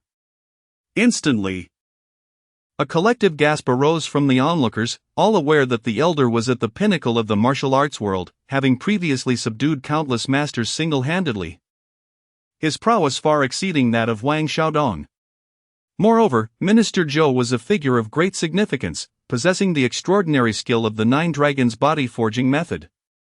The collision of these two titans in the martial arts realm would be akin to a cataclysmic event, comparable to Mars colliding with Earth. However, Zhou Xingming appeared to perceive this as an immense jest. After a hearty laugh, he replied, "Elder Chen, isn't engaging in violence rather detrimental to our spirits? Why not challenge each other in a contest of wit instead? Pray tell?" He continued. "There is a saying in martial arts that one strength can overcome 10 techniques. Is there not? Indeed, even in boxing, we differentiate by weight classes." The elder nodded in agreement. "Then let us simply compete to see who possesses greater strength." To ascertain who can lift the heavier object, Zhou Xingming suggested. He then turned to inquire, "Oh, by the way, old Han, what is the weightlifting champion's record in the Olympics?" "That would depend on the weight class, and there are 2 types, the snatch and the clean and jerk." "Which one do you wish to know about?" Zhou Xingming glanced at a nearby military truck, a smile gracing his lips. "Never mind the previous world record. It is about to be rewritten."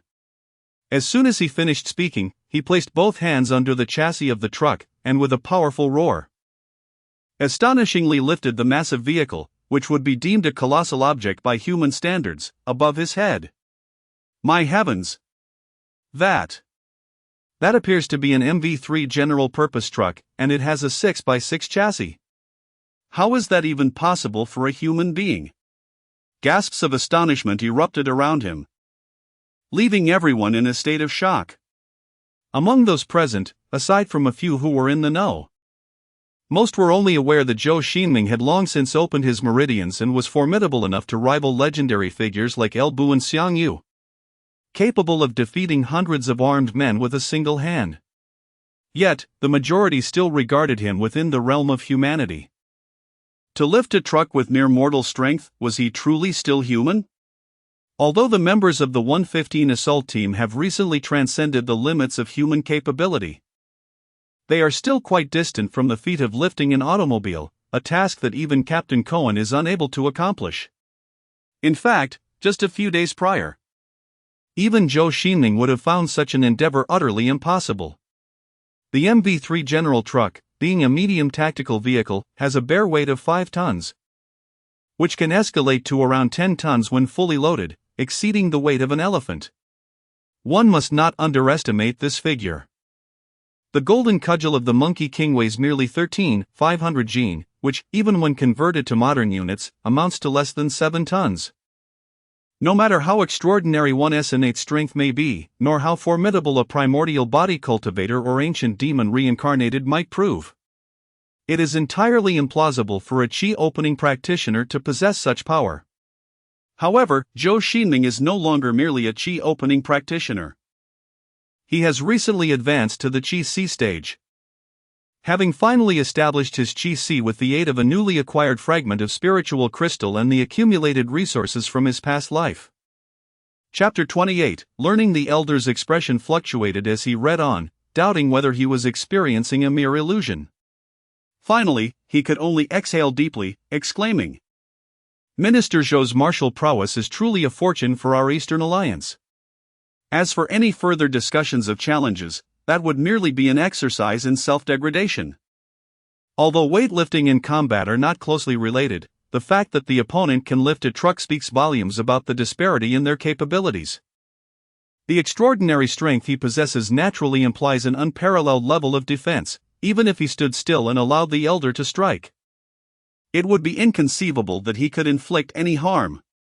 The members of the 115th Assault Team felt an inexplicable surge of excitement, their eyes seemingly ablaze with the fire of hope.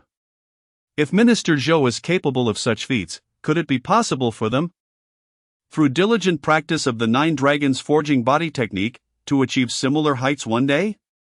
You are too humble, esteemed elder. Zhou Xingming reassured the members of the 115th Assault Team, if you train earnestly, you too can reach my level. Despite his encouraging words, the members of the 115th Assault Team were already left in a state of awe. After all, this was a truck they were discussing. February 16, 2024. Following the completion of the first batch of training for the cultivator warriors, Zhou Xingming did not immediately commence training for the second group. On one hand, The initial cultivation method was far too rigorous, leaving most participants overwhelmed and in dire need of refinement before it could be employed again. On the other hand, he found himself pressed for time, needing to focus on receiving concentrated training to swiftly enhance his knowledge across various domains, at least to the level where he could comprehend the discussions of others. Zhou Xingming's academic background was limited to university studies, while in his previous life, he possessed extensive knowledge of cultivation but was utterly ignorant of modern science. This resulted in considerable difficulty for him in understanding the conversations of other scientists, making it impossible to effectively coordinate research efforts, and causing the analysis of runes and techniques to progress at a frustratingly slow pace. For instance, when Sun Jiaying elaborated on how to deduce the impact of spiritual energy on physical constants, he had to rely heavily on Han Daolong for translation. Sharpening the knife does not delay the work of cutting wood. Zhou Xingming wholeheartedly endorsed the concentrated training he was undergoing. He considered himself a self-taught practitioner. While he grasped many concepts from his past life, he lacked a comprehensive understanding of the underlying principles. If he could harmonize this knowledge with modern science, it would undoubtedly prove beneficial.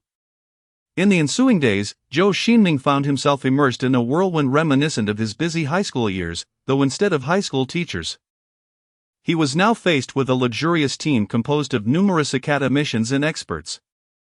During the day, he diligently absorbed various scientific concepts under the guidance of the eminent scholars Wen Yabo, Liang Zhangwo, and Sun Jiaying, striving to elevate his knowledge to keep pace with modern human civilization. At night, he remained equally occupied, practicing breath control in the core area of the 115th Assault Team's base while listening to lectures from the former Minister of Security and officials from the Special Operations Bureau. Minister Zhou, although your martial prowess is extraordinary, it is unnecessary for you to squander time learning various combat techniques, especially considering the elite protection you currently enjoy, where all routes are meticulously vetted, rendering the likelihood of assassination almost negligible. However, this does not imply that you can rest easy. The probing of intelligence agencies is inevitable, and modern intelligence gathering has matured into a sophisticated discipline, replete with advanced techniques. Not to mention, the resurgence of spiritual energy will likely yield a new generation of talents, such as agents with substantial cultivation, capable of discerning secrets without any close interaction. Therefore, our present focus must be on counter-surveillance skills, disguise techniques, and the ability to manage unexpected situations. To commence our first lesson, it is often said that the eyes are the windows to the soul. Can you discern my current emotions through my eyes? You cannot, for I am unable to see your eyes. You are wearing sunglasses. Indeed. My reason for donning sunglasses in this dimly lit room is not to play the role of a spy, but to conceal my gaze. Of course, you need not wear sunglasses like those of us in the intelligence community, but obscuring one's eyes is of paramount importance, as often a mere glance conveys a wealth of information. Should your progress be satisfactory, we plan to extend this training to all senior legislators, even teaching them self-defense techniques. Considering that with the revival of spiritual energy, individual capabilities will be significantly enhanced, the task of safeguarding will likely become substantially more challenging in the future. But that is a discussion for another time. As time passes, the accumulated wisdom of humanity, classical mechanics, relativity, quantum mechanics, number theory, thermodynamics, genetics, and cell biology has been imparted to him in a single breath, thanks to the selfless efforts of many. Even Zhou Xingming, with a soul comparable to that of the nascent soul stage, found his head throbbing with the sheer volume of information. Nevertheless, he remained enthusiastically engaged in his studies, continually grasping the essence of modern civilization. As his knowledge expanded, his reading speed increased, allowing him to memorize the contents of a book in under half an hour, often reciting it verbatim. This astonishing capacity for learning and memory left everyone in awe. After depleting much of the bookshelf, Zhou Xingming was even able to draw insightful connections, posing questions that left experts in various fields at a loss. When Han Dalong returned to see Zhou Xingming with departmental materials, time had swiftly advanced to mid-March. Report, Minister. He began, we currently have 151 cultivators at the opening of meridians, with an average collection of 3.5 grams of spirit crystals per day. The collection of medicinal substances is steadily increasing, and the research project for a new generation of individual combat systems designed for cultivators has commenced. Additionally, the second batch of personnel training has been scheduled, with the necessary medications and equipment prepared. The venue is the cultivation base you previously selected. And numerous researchers and military personnel plan to participate. We have just drafted the outline, awaiting your review. Upon hearing this, Zhou Xingming was not taken aback. Throughout this intensive training period, he had sensed a growing abundance of spiritual energy around him, with the pace of its resurgence continually accelerating. For practitioners, this was indeed a positive development, heralding the dawn of a golden age of cultivation. However, for the nation, the hastening of spiritual energy revival was far from advantageous, as it signified a reduction in the buffer time available to them. It had only been about 6 months since the establishment of Department 125. And everything remained far from being on a steady course. The essential resources for cultivation, such as elixirs, magical artifacts, and runes, were still in the realm of distant research, with Zhou Xingming managing to produce only a meager amount. Was the Eastern Alliance truly prepared to confront the revival of spiritual energy? Zhou Xingming silently sounded the alarm. The process of revival was progressing far more swiftly than he had anticipated, and it appeared that all projects would need to be expedited. By the way, Elder One and several other seniors had just submitted an application report expressing their desire to participate in the second round of cultivation. What do you think of this matter? Chapter 29, the second batch of practitioners. After listening to Han Dalong's words, Zhou Xingming fell into a brief silence. Practicing in an environment with such low-density spiritual energy is not an easy endeavor. On the contrary, it is fraught with peril. A moment of carelessness could lead one astray. And only a transcendent being such as himself, who has been reincarnated from the nascent soul stage, remains relatively unaffected. Thus, this second talent training initiative leans more towards an experimental approach, primarily selecting volunteers to assess the efficacy of the cultivation methods and to explore the principles of cultivation, rather than aiming for a widespread development of practitioners. Oldwin conveyed to me that he had encountered a bottleneck in his research. Relying solely on the data of the members of the 115 assault team and current biological knowledge is insufficient for experimentation. He needs to personally experience the process and effects of cultivation to continue effectively. I find this reasoning quite sound, for the nature of spiritual energy is indeed enigmatic. And given that it is a new discipline, there are no precedents to draw upon. Much of it necessitates hands-on experience. Furthermore, Oldwin believes that as the workload intensifies, reliance on cultivation becomes essential to sustain further efforts. I sense that he is somewhat envious of Minister Zhou's learning capabilities. After all, for someone of his age, maintaining physical fitness is a considerable challenge amidst the demands of rigorous scientific research. Though Han Dalong did not articulate this point, Zhou Xingming contemplated that the aim of these academicians is to set an example for everyone, dispelling the misconceptions surrounding cultivation that demonize it. Currently, the majority of the members of Department 125 still regard cultivation as a formidable threat. And the psychological state of the volunteers upon registering is rather nuanced. They generally harbor a sense of irrevocability, intending to sacrifice their lives in exchange for invaluable experimental data for Donglian. It is human nature to fear the unknown, and the selfless sacrifices of heroes are worthy of immense admiration. However, to equate cultivation with a perilous endeavor akin to storming a fortified position is a fundamentally flawed notion. The goal is to promote cultivation universally, akin to literacy. If everyone preemptively assumes that cultivation is a life-threatening pursuit, how can it ever be advocated? At this juncture, a few venerable scholars, esteemed in the academic realm, have chosen to embrace cultivation and have reaped its benefits, serving as exemplary role models. This could significantly enhance the promotion of cultivation within Department 125 and throughout Donglian. Very well, I agree to include the names of Old Win and the others. I shall personally oversee matters there, ensuring that no mishaps befall them, Zhou Xingming resolved after a prolonged period of contemplation. Understood. By the way, there has been some progress in the research on the individual equipment of the 115 assault team. Since the second batch of candidates will require a few more days of preparation, Minister Zhou, would you care to take a look? Certainly, I shall review your findings. And I would also like to test the efficacy of the current firearms. Please prepare some weapons for me. At Chauga. The Confidential Weapons Research Institute, considering that personnel and equipment preparations will take another week or two, Zhou Xingming, under the extensive protection of a grand convoy, proceeded to a nearby Weapons Research Institute.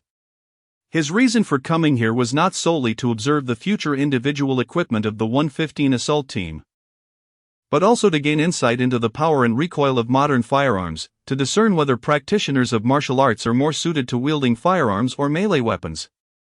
Although Zhou Xingming had once endured the impact of a Type 92 pistol, it was merely a handgun, designed more for incapacitating targets rather than lethal elimination.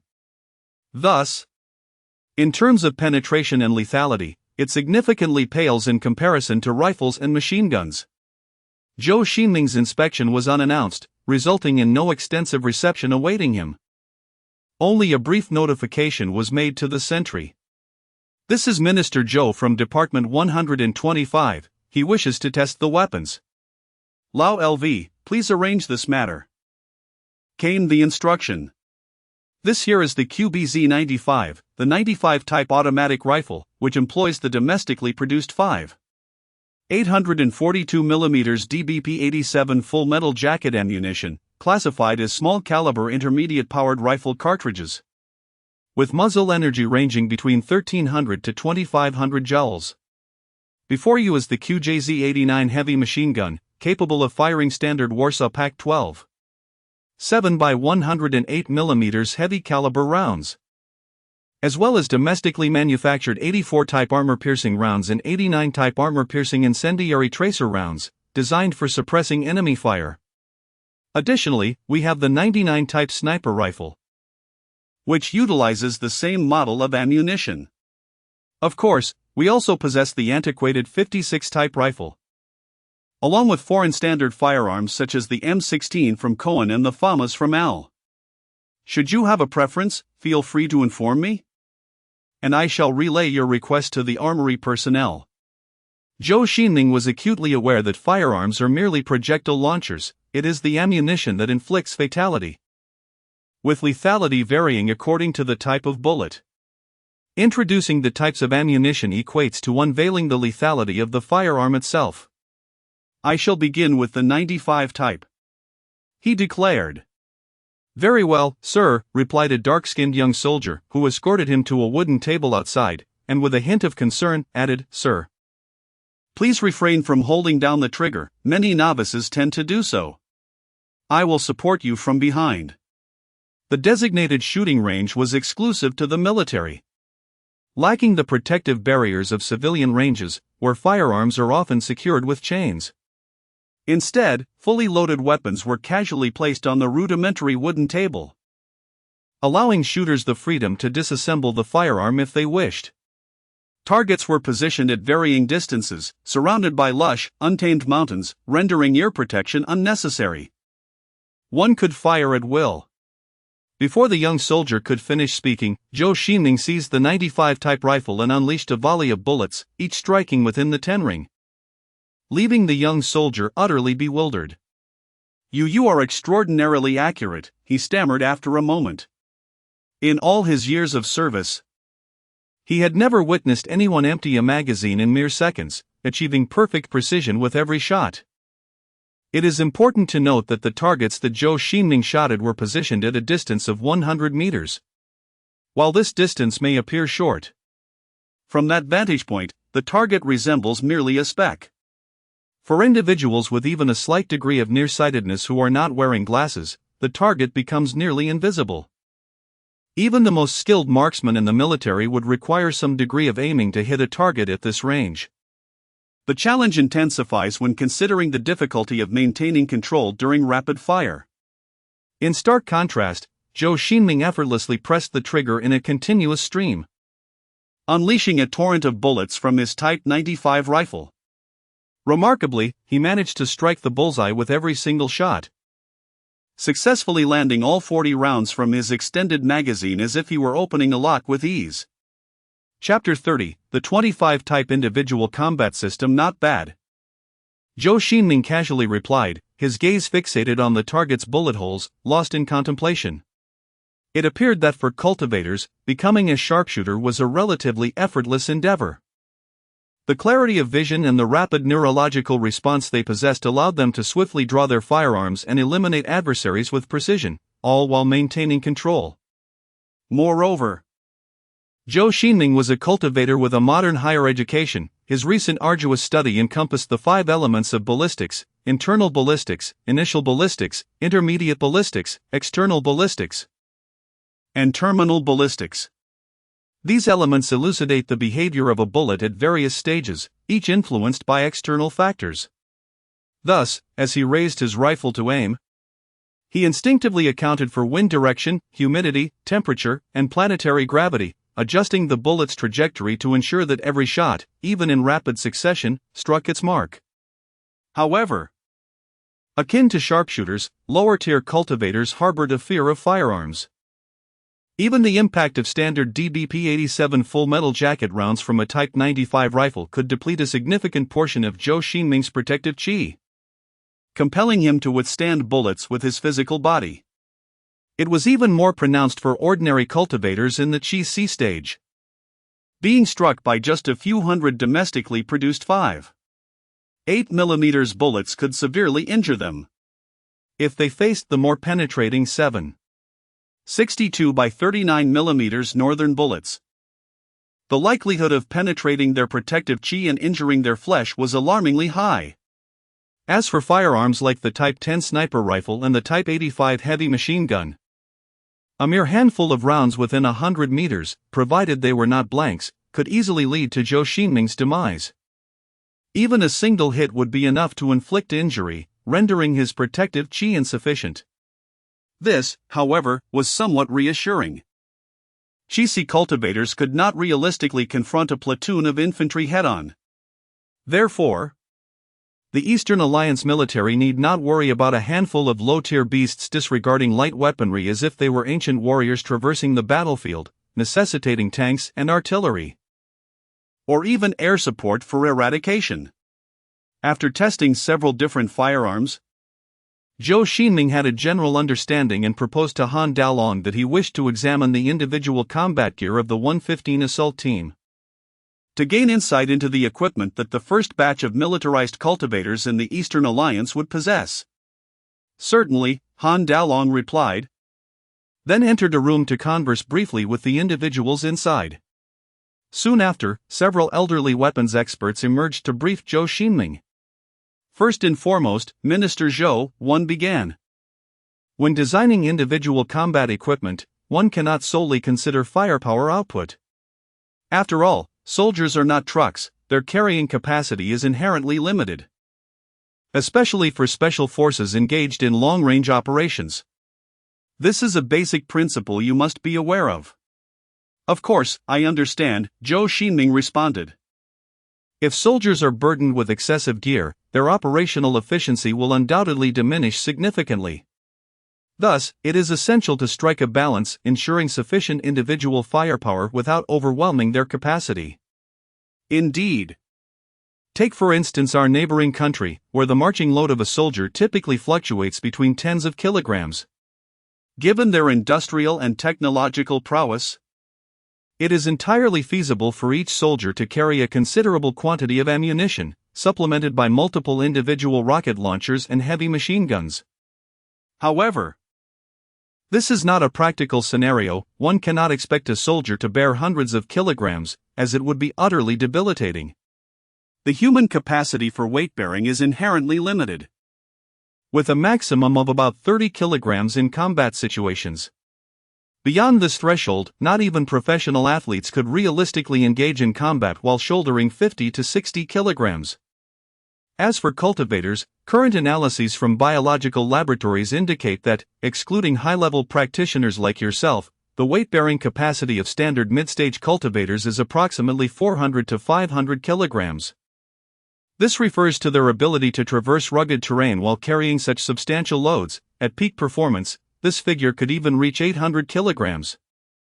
Even considering the 115th Assault Team, which frequently encounters extremely harsh environments and sudden combat scenarios, it remains reasonable to standardize their load at around 300 kilograms. Even during the mid-stage of cultivation, without factoring in their potential capabilities in later stages or at the Chi-C level. This presents a design challenge for individual soldier equipment. Or perhaps one might call it a fortunate dilemma, as the weight-bearing capacity of warrior cultivators is astonishingly robust, alleviating concerns regarding load. Their capacity to carry ammunition and supplies is simply beyond imagination. It must be said that traditional individual equipment feels extraordinarily light for the soldiers of the 115th Assault Team. Merely equipping them with a basic load of ammunition would squander their formidable physical capabilities. Thus, we have employed our boundless imagination and incorporated the latest technologies to redesign a specialized individual tactical system. Under the guidance of the esteemed professor, they were led into a laboratory filled with numerous devices and weapons still in the experimental phase. The first item to be introduced was the 25th Personal Carrying Equipment System of the 115th Assault Team. Unlike other projects, this one required minimal modifications, allowing for mass production to commence, and we aim for the soldiers to don this equipment by August. The 25th model draws inspiration from our country's recent 19th Personal Carrying Equipment System, integrating protection and carrying capabilities into a single unit. It comprises ultra-heavy armor and carrying apparatus, featuring connection interfaces on the armor's surface that allow for direct attachment of the corresponding 25th backpack, large ammunition boxes, and even individual rocket launchers. Observing this, Zhou Xingming nodded in agreement, recognizing that through the fusion with modern technology, a mid-stage cultivator could effortlessly shoulder 2 to 3 individual rocket launchers, along with dozens of rockets, grenades, and heavy-caliber machine guns, unleashing firepower comparable to that of an entire squad. In terms of defensive equipment, we have made significant modifications, primarily for 2 reasons. Firstly, the assaults from the monstrous beasts differ markedly from conventional bullets, leaning instead towards shrapnel injuries and extensive blunt force impacts. Secondly, due to the enhanced load-bearing capacity of our soldiers, we have substantially increased the weight of the armor. The outer layer of the armor is composed of a composite welding of titanium alloy, ceramic armor, and interleaved organic materials from the wild beasts, which can withstand most kinetic strikes. The inner layer employs a triple weaving technique with Kevlar material and ballistic inserts, creating a mesh structure that intercepts the vast majority of kinetic energy. Initially, we had planned to incorporate a small amount of spiritual crystals, however. We unfortunately lack the smelting technology for these crystals, and we are even unable to replicate the small workshop model from the Kunlun realm. Thus we resorted to traditional materials and components derived from the wild beasts for production. Nevertheless, despite the absence of spiritual crystal materials, this armor guarantees both flexibility and hardness, far surpassing the existing bulletproof vests in both defensive capabilities and maneuverability. It can completely disregard the lethal shrapnel from grenades and can withstand sustained fire from a 12.7 mm caliber heavy machine gun from a distance of 200 meters. Upon hearing this, Zhou Xingming suddenly inquired, "So, since new materials were not employed, how did you significantly enhance its defensive power?" Chapter 31, The 25 Type Individual Soldier System, Part 2, Han Daolong took the opportunity to elaborate. The essence of this armor's enhanced defensive capability is quite straightforward. It involves thickening both the surface and inner layers of the armor. This is precisely why it is now feasible for mass production. As it does not incorporate any novel technologies, everything is based on existing materials. The only drawback is its substantial weight of a full 100 kilograms. For comparison, the modular tactical vest of the Korean Marine Corps weighs merely 14 kilograms, which is less than 1/7 of our armor's weight, rendering it impractical for the average soldier. However, for the 115th Assault Brigade, this weight poses no issue, as they have an additional 200 kilograms to spare. Undoubtedly, this armor boasts formidable defensive capabilities. No current bulletproof vest can rival it. Therefore, Minister Zhou, should you express interest, we could custom make a set of such armor for you. Or even a complete individual combat system. To be honest, Zhou Xingming did feel somewhat envious of this armor due to its impressive defensive power, far surpassing that of a Qi High period cultivator's physical form. Coupled with his own robust protective aura, he could achieve complete invulnerability. Unfortunately, he was not accustomed to wearing bulletproof vests, and given that there were no imminent conflicts requiring his direct involvement, he graciously declined the offer, instead contemplating the armor's defensive capabilities. The armor's strength is indisputable, but Korean's NIJ standards are inadequate to gauge its intensity. Even an NIJ Level 4 bulletproof vest could only withstand an M2 steel core armor-piercing round from a distance. As for the 12.7mm caliber bullet, that falls into the heavy machine gun category. In the context of World War II, a burst of such caliber ammunition could easily penetrate a Fuso Type 94 tank, a feat far beyond the capacity of standard bulletproof vests. At this moment, Zhou Xingming's attention was drawn to a peculiar, dark object displayed on the exhibition stand. It resembled a rifle but bore no resemblance to the Donglian Army's Type 95 or Type 03, being considerably larger and featuring two barrels. Noticing Zhou Xingming's inquisitive gaze, Han Daolong sipped his tea and explained, "Minister Zhou, this is the 15-type individual integrated combat system. This weapon is still in its infancy, grappling with numerous unresolved issues, and is far from being ready for mass production. It is currently impractical for our soldiers." Continuing on the topic of the rifle's structure, Han Daolong suddenly inquired with a smile, "Minister Zhou, have you heard of the QTS-11? Ah, yes, I have heard of it. It is the latest weapon system developed by our forces, designed to combine an assault rifle with a grenade launcher. I understand it bears similarities to the failed XM-29 from Korean. Indeed, akin to the 11th model, the 15th model also constitutes a multifunctional integrated weapon system. It amalgamates a newly developed assault rifle module with a 30mm grenade launcher module, while also incorporating an intelligent combat assistance system and a ballistic calculation system, thereby enabling it to fire both grenades and bullets.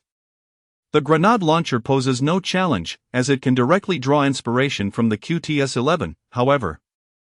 The most formidable obstacle lies within the assault rifle segment. This rifle is capable of discharging a 0.6-inch, or 15.24mm x 135mm, steel core armor-piercing round, utilizing a fixed belt and ammunition box in place of the conventional magazine, and it features a distinctive double-barrel structure with two parallel barrels. Its firepower is indisputable, boasting a muzzle velocity of 950 ms, which significantly surpasses that of the Barrett M82. Furthermore, the electronic sight can synchronize with the soldier's helmet visor, transmitting images via a fiber optic system from the electronic sight to a monocular goggle, thereby allowing the soldier to shoot around corners. Regrettably, the drawbacks are more pronounced, as the 15.24mm 0.6-inch caliber represents an uncharted structural territory for us. We have never designed a firearm with such specifications, thus everything entails an entirely new realm, necessitating extensive modifications. It will be several years before the QTS-15 can be extensively deployed to soldiers. With Han Daolong's introduction, they arrived at an electronic laboratory filled with numerous compact computers, smartphones, and tablets. However, in comparison to modern devices that are nearly as thin as paper, These gadgets appear rather bulky, resembling portable phones from the 1990s. Beyond its core components, the 25th model individual soldier system encompasses a crucial battlefield information management system, which includes drones, multifunctional night vision devices, a sight with friend or foe identification capabilities, and a miniature personal terminal. This battlefield information management system can also connect to the rifle, forming a comprehensive combat module. The personal terminal can link to the command center and battlefield management nodes, enabling individual soldiers to call for air or artillery support. Additionally, the command center can relay intelligence gathered by numerous drones and rear units to the helmet display, significantly enhancing the informational capabilities of our soldiers in solitary combat scenarios. To put it simply, each soldier equipped with this battlefield information management system can access the drone perspectives of their comrades, comprehend the overall battlefield situation and their operational tasks, request bombardment support from the command center, and provide precise coordinates. Moreover, this battlefield information management system also includes small drones, with an average of 2 drones per soldier, each equipped with various cameras and self-detonation systems, ensuring our forces gain an advantage in intelligence and visibility when confronting monstrous foes and other adversaries. Indeed, the research on the battlefield information management system is still ongoing.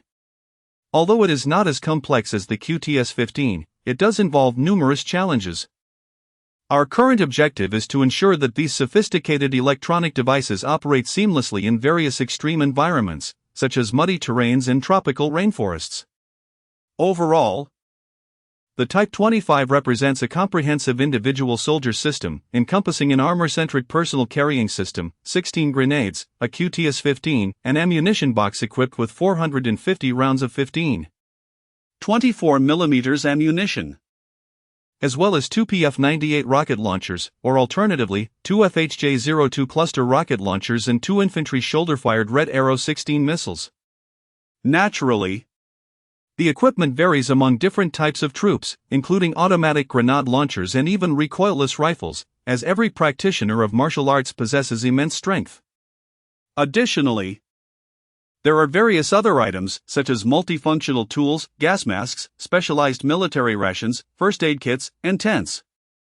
Furthermore, through the Advanced Battlefield Information Management System, soldiers equipped with the Type 25 individual combat system can form combat modules with large drones, self-propelled artillery, tanks, and armed helicopters.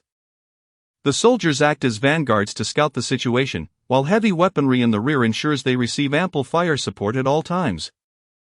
Chapter 32, Foundation Pill. Upon hearing such a formidable arrangement that seemed capable of hurling an entire arsenal at the adversary, Zhou Xingming could only exclaim, "Truly, the Eastern Allied forces are impressive." If the 115th Assault Brigade were to be equipped with the complete version of the Type 25 individual combat system, not only Zhou Xingming himself, but even cultivators and ferocious beasts at the Enlightenment stage, would find it nearly impossible to confront a squad of the 115th head-on without some hidden trump card or extraordinary artifact. The sheer volume of 15.24 mm tungsten core armor-piercing rounds, along with 120 mm cloud explosive rockets, would suffice to send ordinary Enlightenment stage cultivators scurrying for safety. Let alone the devastating firepower unleashed by their calls for support from the Type 05 self-propelled howitzers and Type 16 multiple rocket launchers. Moreover, if fortune favored them, and they could form a combat module with tanks, armored vehicles, and attack helicopters, it would create a complementary synergy where 1 + 1 exceeds 2. This combination would allow cultivators to compensate for the vehicle's lack of agility in specialized environments while simultaneously addressing the vehicle's inadequate firepower. Faced with a rapid response unit composed of several M1A2 main battle tanks, longbow Apaches, and a cadre of Enlightenment stage vanguards, even Zhou Xingming at the pinnacle of his enlightenment would find himself barely escaping. No wonder some online novelists, when penning related themes, tend to incorporate peculiar elements that render modern technology obsolete. The might of contemporary firearms and information warfare is undeniably formidable. The amalgamation of both realms enables Eastern Allied cultivators to utterly dominate their counterparts among the same tier of beasts. unless they intend to capture alive or preserve the corpses intact. The beasts would scarcely have a chance to glimpse a human before being reduced to a mere puddle of flesh. Zhou Xingming could already envision such a scene. Several years hence, as various demons and monsters prepared to wreak havoc, they would encounter the Eastern Allied cultivators, fully armed and capable of summoning tanks and helicopters like a porcupine. What thoughts would cross their minds at that moment? Regarding the design of electronic warfare combat modules, Cohen's Earth Warrior individual combat system attempted to address the issue of weight through powered exoskeletons. However, they could scarcely fathom the existence of cultivators in this world. At this juncture, Han Dalong could not help but chuckle softly.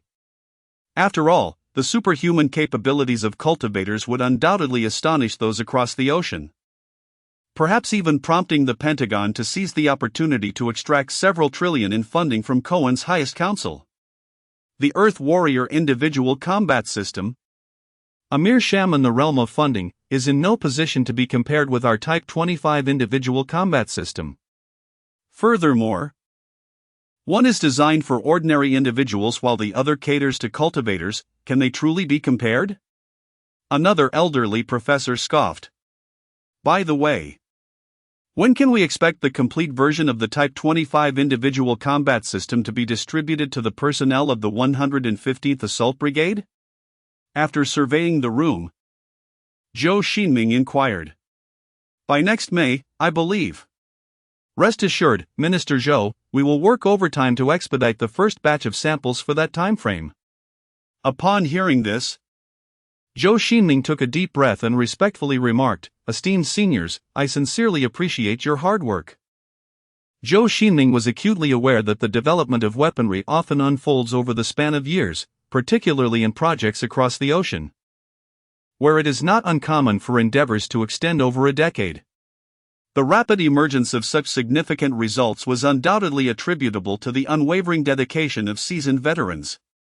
Yet, what hardships did they truly endure? The real toil belonged to the warriors on the front lines. Our diligent overtime efforts were solely aimed at swiftly resolving various issues to ensure that the weapons in the soldiers' hands remained flawless. Such flaws could prove fatal if they occurred even once. It was preferable to invest heavily in supercomputers for additional simulations and conduct more military exercises than to risk any failures. Each soldier of the Eastern Alliance was invaluable beyond monetary measure. Han Dalong, typically uncharacteristic in demeanor, spoke with solemnity. It was precisely due to the commitment and earnestness of such predecessors that, while nations devised grand plans only to abandon numerous research initiatives, the Eastern Alliance gradually transformed concepts from blueprints into tangible realities. On March 20, 2024, in the outskirts of Chauga, a training base was completed after relentless work by the engineering troops. This base, nestled within the mountain, boasted a spiritual energy density comparable to that of the 115th Assault Team's base, yet offered greater concealment in more advanced research facilities. At this moment, the training area, which possessed the highest spiritual energy density, was already teeming with individuals. Covering nearly 10,000 square meters, it housed over 3,000 people, all engaged in lively discussions about the forthcoming training and what knowledge they would acquire.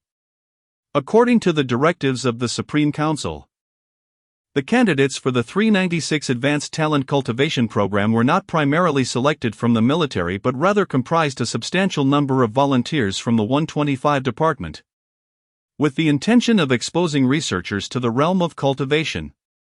Despite the 125 Department having undergone multiple expansions, and including elites from the Eastern Alliance's special forces, nearly one-third of the 125 project members had gathered here. Nevertheless, when the attendees saw several academicians, all over 60 years of age, present at the training base, a wave of astonishment swept through the crowd. After all, whether individuals of such advanced age could still engage in cultivation remained uncertain. Greetings, comrades. Without further ado, today we will embark on the path of cultivation, Zhou Xingming announced. Shortly, comrades will distribute copies of the relevant cultivation methods. There is no need to reiterate the significance of cultivation and foundation building. Readers who have forgotten may refer to earlier sections. However, following Zhou Xingming's address, the training did not commence immediately. A few soldiers clad in airtight protective suits carefully transported a small low-temperature pharmaceutical cabinet, meticulously inputting a series of codes to unlock the security mechanism. They proceeded to open several compartments filled with protective solutions. Such cautious actions piqued the curiosity of the onlookers. What could be inside that warranted such layered safeguards? As a wisp of liquid nitrogen smoke wafted from the low-temperature chamber, a subtle yet alluring fragrance permeated the air. The soldier reached inside and retrieved 5 white, spherical objects encased in transparent vials. Should a practitioner from the Kunlun realm be present, they would undoubtedly recognize these 5 elixirs as the foundation establishment pills, an essential commodity for ordinary individuals aspiring to ascend to greater heights. This particular pill serves as a catalyst, deepening the foundational cultivation of its users and expediting their progression towards opening meridians. But only the 5 individuals who first perceive the flow of qi are deemed worthy to partake in these transformative elixirs, as explained by Zhou Xingming. Even the most rudimentary of pills, such as the foundation establishment pill, necessitates the expertise of an alchemist and the incorporation of various rare materials, including spiritual crystals and herbs. Fortunately, the external operations team recently acquired several crucial spiritual herbs, and the 125th Department currently enjoys a surplus of spiritual crystals, with several reserves remaining unused. Furthermore, Zhou Xingming, being a reincarnated nascent soul adept, has succeeded in concocting a few of these pills. Regrettably, given Zhou Xingming's current cultivation level and equipment limitations, he can produce a maximum of 5 to 10 foundation establishment pills per day without regard for quality. Thus, it remains an unrealistic endeavor to ensure that all participants can consume these pills within the brief 3-month training period. After undergoing tests with fluorescent protein solutions and various diagnostic instruments, the participants commenced their cultivation. Soon, they found themselves ensnared in a predicament reminiscent of that faced by the former members of the 115th Assault Team, struggling to breathe in the vital energy. From a certain perspective, the cultivation challenges confronting this group far exceed those of their predecessors, since many researchers have yet to establish their foundation, rendering the perception of qi a formidable barrier. Fortunately, apart from Zhou Xingming, over 100 members of the 115th Assault Team, who have already opened their meridians, were present to assist. Their role was to channel their own vital energy into others, thereby enabling these unestablished researchers to momentarily sense the flow of qi. This arrangement was specifically orchestrated by Zhou Xingming, in the Kunlun realm. It is common for affluent families to have their children guided by family practitioners before they reach the appropriate stage for foundation establishment, allowing them to familiarize themselves with the cultivation process. While Zhou Xingming patiently instructed those yet to establish their foundations, he suddenly noticed that when Yabo had ceased her practice and was engaged in earnest discussion with several senior academicians surrounding her, exchanging insights on their cultivation experiences. Chapter 33, Breathing in Energy. Just moments ago, Minister Zhou mentioned the concept of perception, and coupled with the previous discussions from the 115th Assault Team, which also lean towards sensing the surrounding spiritual energy, it indicates that cultivation primarily hinges on subjective awareness. This implies that an efficient thought process can significantly enhance the effectiveness of the energy absorption. Indeed, Minister Zhou also brought up the spirit concentration pill, which suggests that one's intention, or subjective consciousness, greatly influences the efficiency of cultivation. It feels somewhat idealistic, remarked another senior academic thoughtfully. If that is the case, could it be that individuals with a higher realm of thought, such as philosophers and monks, or those who can easily concentrate their attention, are more suited for cultivation? This is something we can explore with volunteers later. For now, we can conduct a comparison among ourselves. Thus, we shall first attempt to breathe in energy without external assistance as a blank reference group. and then divide into 3 different experimental groups to explore the sensations of energy absorption facilitated by different individuals' true essence. Followed by a discussion of experiences to identify the most effective method for energy absorption. Observing the struggles of his peers in cultivation, Zhou Xingming remained silent. He had long been accustomed to such scenes during his time with the 115th Assault Team. Although the current density of spiritual energy was significantly higher, this group was more heterogeneous, with most members lacking foundational cultivation. Just as he was preparing to assist them by channeling his true essence, a thin veil of purple energy suddenly enveloped one individual, successfully accomplishing their first instance of energy absorption. Could it be that someone achieved energy absorption within merely a few minutes? Zhou Xingming pondered, only to be bewildered by the subsequent scene that unfolded before him. The first to succeed in this endeavor was, astonishingly, the uninitiated Wen Yabo. Although Wen Yabo had relied on the true essence of others to accomplish this feat, it was noteworthy that he had not established a foundational cultivation. A person who had never engaged in cultivation in their lifetime could achieve energy absorption within just a few minutes? The notion of someone without foundational cultivation accomplishing this in such a brief time was unfathomable. In the thousands of years of Kunlun's cultivation history, apart from the legendary descendants of celestial beings, no one had achieved this, neither the leaders of the 4 great sects nor the 6 divine beasts, not even Zhou Xingming himself. Wen Lao? Have you truly embarked on the path of cultivation? Zhou Xingming inquired cautiously as the purple energy dissipated. Ah! Minister Zhou. Did you not say that those without foundational cultivation cannot practice? I recall you stating that this was merely to help us understand the sensation of energy.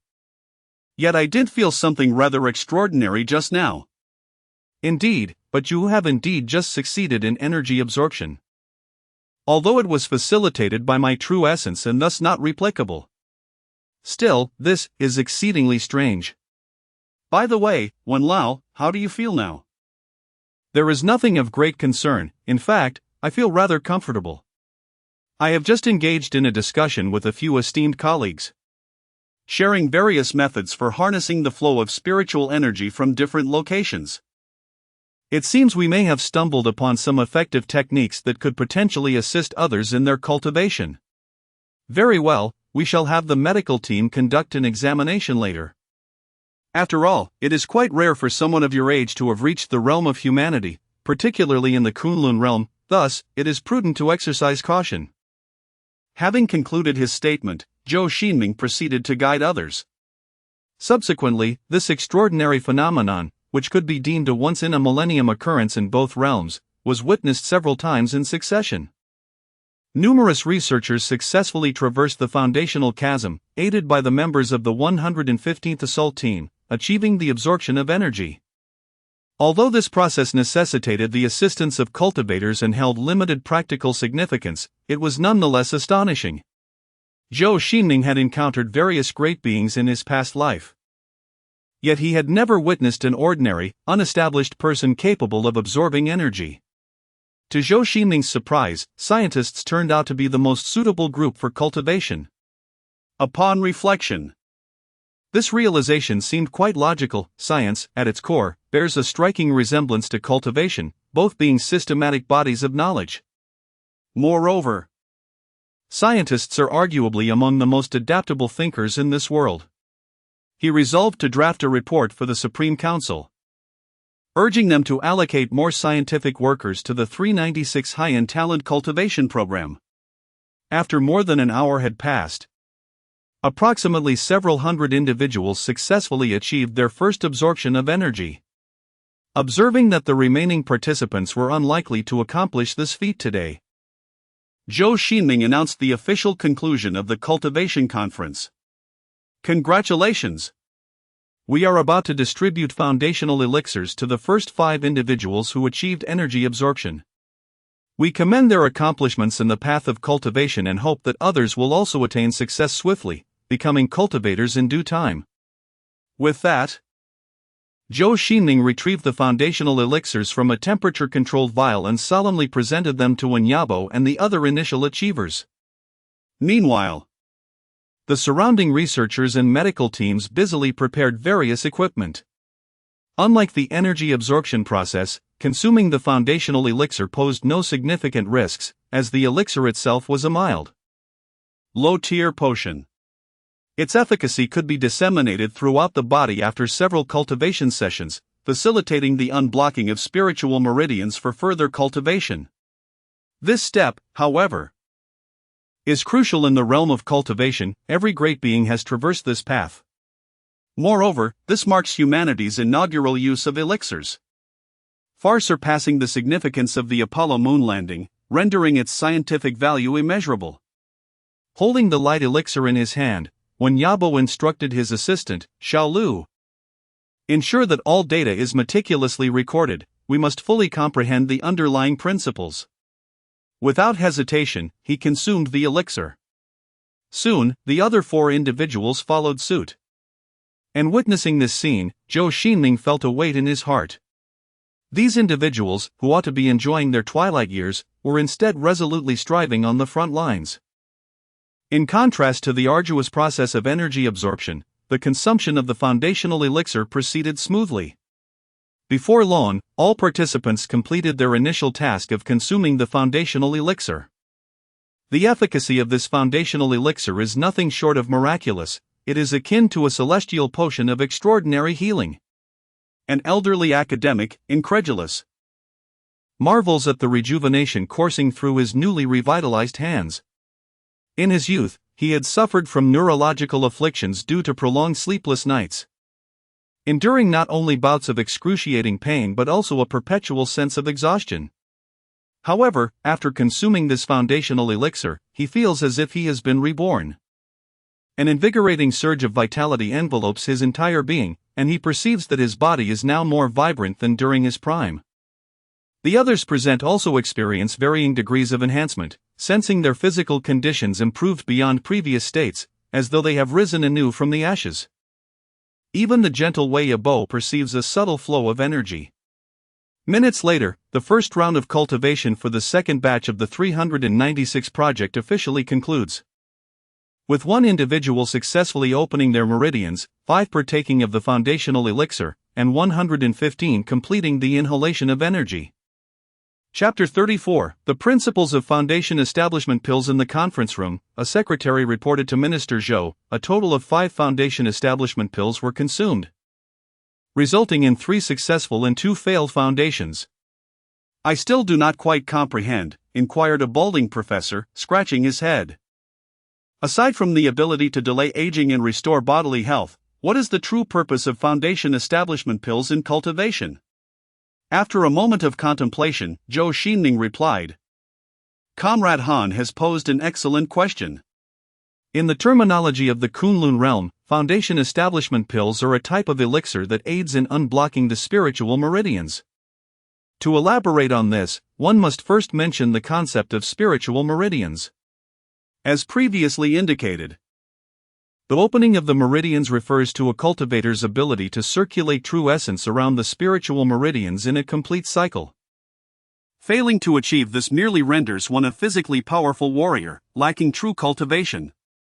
Unlike blood vessels, however, spiritual meridians are not essential organs of the human body, thus, they often remain dormant. The term foundation establishment refers to the process of unblocking these meridians. The higher the level of foundation establishment, the more meridians one has successfully opened. When all meridians are unblocked, this signifies the formal opening of the meridians. However, spiritual meridians are elusive and invisible, making the task of unblocking them exceedingly challenging. One must push the limits of the human body to stimulate the meridians back to life, which is why soldiers are often well suited for cultivation. Many have already achieved foundation establishment through rigorous training. Nonetheless, this process is ultimately cumbersome. To save time, practitioners devised an elixir to enhance physical attributes and directly unblock the meridians, which is the foundation establishment pill.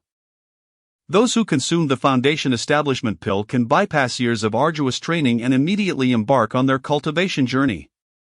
Wait a moment, could there be side effects? Someone cautiously inquired. Initially, when the Foundation Establishment pill was first developed, there indeed were risks. Many individuals suffered from meridian ruptures or even sudden death due to their inability to withstand the potency of the elixir. However, with the passage of time, the ratios of various ingredients have been meticulously refined, rendering the risks negligible. Especially within the current celestial sects of the Kunlun realm. A comprehensive cultivation process has been established around the Foundation Establishment pill.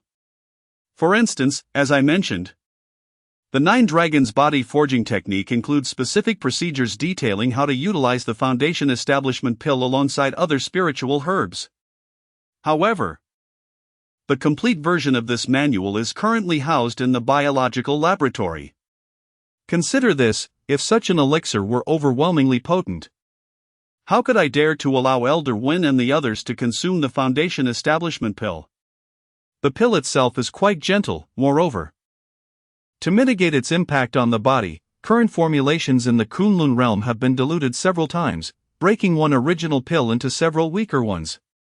Of course, there exists a faction of body cultivators in the Kunlun realm who firmly believe in the primal path and choose not to use any Foundation Establishment pills, fearing that they might disrupt natural growth. However, they do not represent the mainstream of the cultivation world. This encapsulates the efficacy of the Foundation Establishment pill in terms of cultivation. Additionally, it serves to prolong life and restore bodily health, the significance of which is self-evident. Having concluded his remarks, Zhou Xingming reclined in his chair, casting an eager glance towards Wen Yabo, who had recently experienced a rebirth through the foundational elixir. Minister Zhou's previous descriptions of the elixir's functions were indeed accurate, yet they lacked a detailed exposition of its mechanisms within the human body.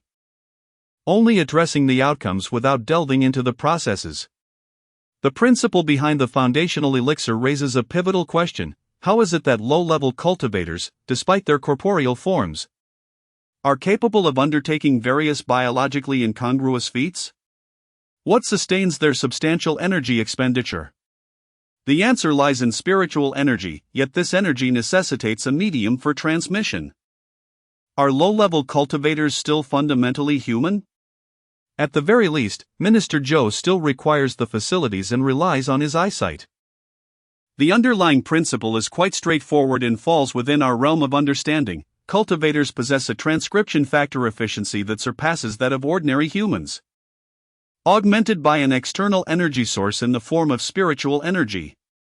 This enables a protein biosynthesis rate, or synthesis of any other substances, sufficient to meet cellular demands. Consequently, the hormonal secretion in cultivators occurs at a pace far exceeding that of humans, with their metabolic rates defying established biological norms, leading to an astonishing efficiency in energy acquisition. This elucidates why high-level cultivators, despite their mortal forms, can lift vehicles or even aircraft carriers.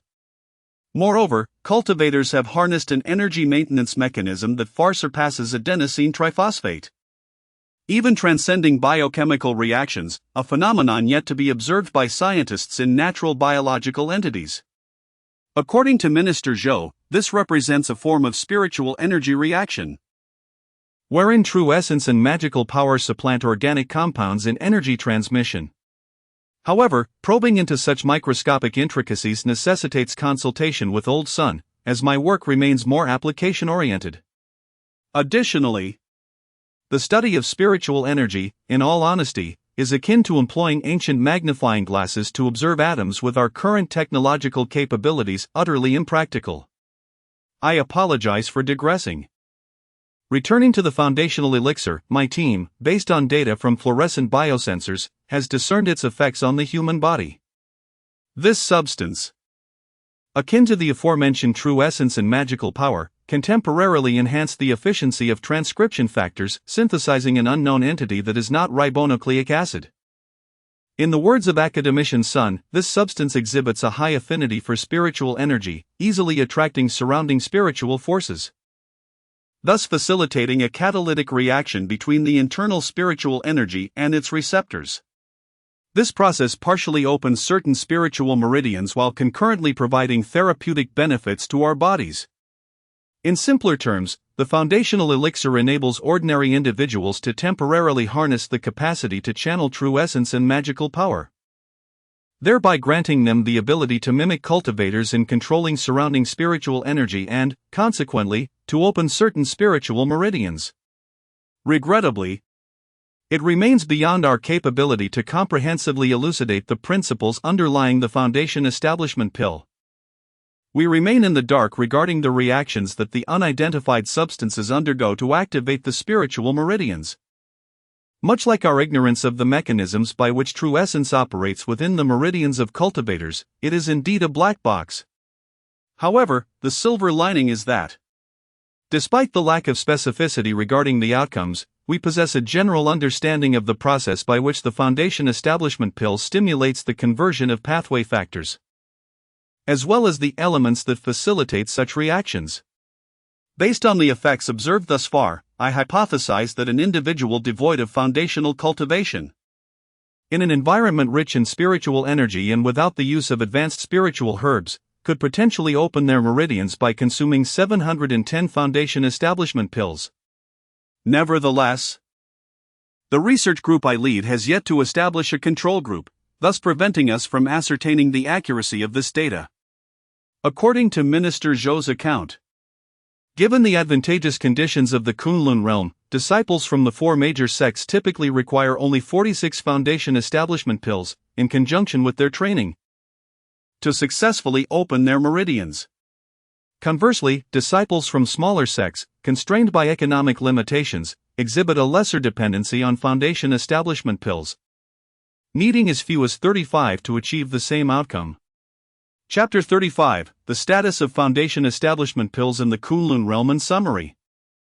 Using the most pessimistic data for estimation, provided that cultivation resources are adequate, a mere 10 foundation establishment pills can enable an utterly talentless individual to transform into a cultivator within 5 months, excluding the labor costs of alchemists. The production of a single standard foundation establishment pill necessitates 0.1 grams of pure purple radiance crystal, 0.5 grams of dragonling fruit, 0.7 grams of ringed lang leaves, and 0.65 grams of cloud huan root. Of course, there are other assorted traditional herbs required, such as the Millennium Lingji and Century Ginseng. However, these can be substituted with synthetically produced medicines, rendering their costs negligible and thus omitted from the expenses of crafting foundation establishment pills. Currently, due to our lack of techniques for cultivating spiritual herbs and mining spiritual crystals, we must rely on primitive hunting and gathering to procure raw materials. Coupled with their rarity, the cost of raw materials for foundation establishment pills remains exorbitantly high, averaging around 900,000 yuan per pill. This is primarily a consequence of the early stage of spiritual energy revival. As spiritual energy becomes more abundant and we gain the capability for large-scale cultivation of spiritual herbs and extraction of spiritual crystals, the costs of raw materials will significantly plummet. According to models established by the Social Sciences Academy, if the spiritual energy density on Earth were to match that of the Kunlun realm, and if the Eastern Alliance possessed mature techniques for the development of cultivation resources, the material costs for foundation establishment pills could drop to between 5,000 and 10,000 yuan per pill. In the context of the Kunlun realm, the value of raw materials for foundation establishment pills is indeed not high.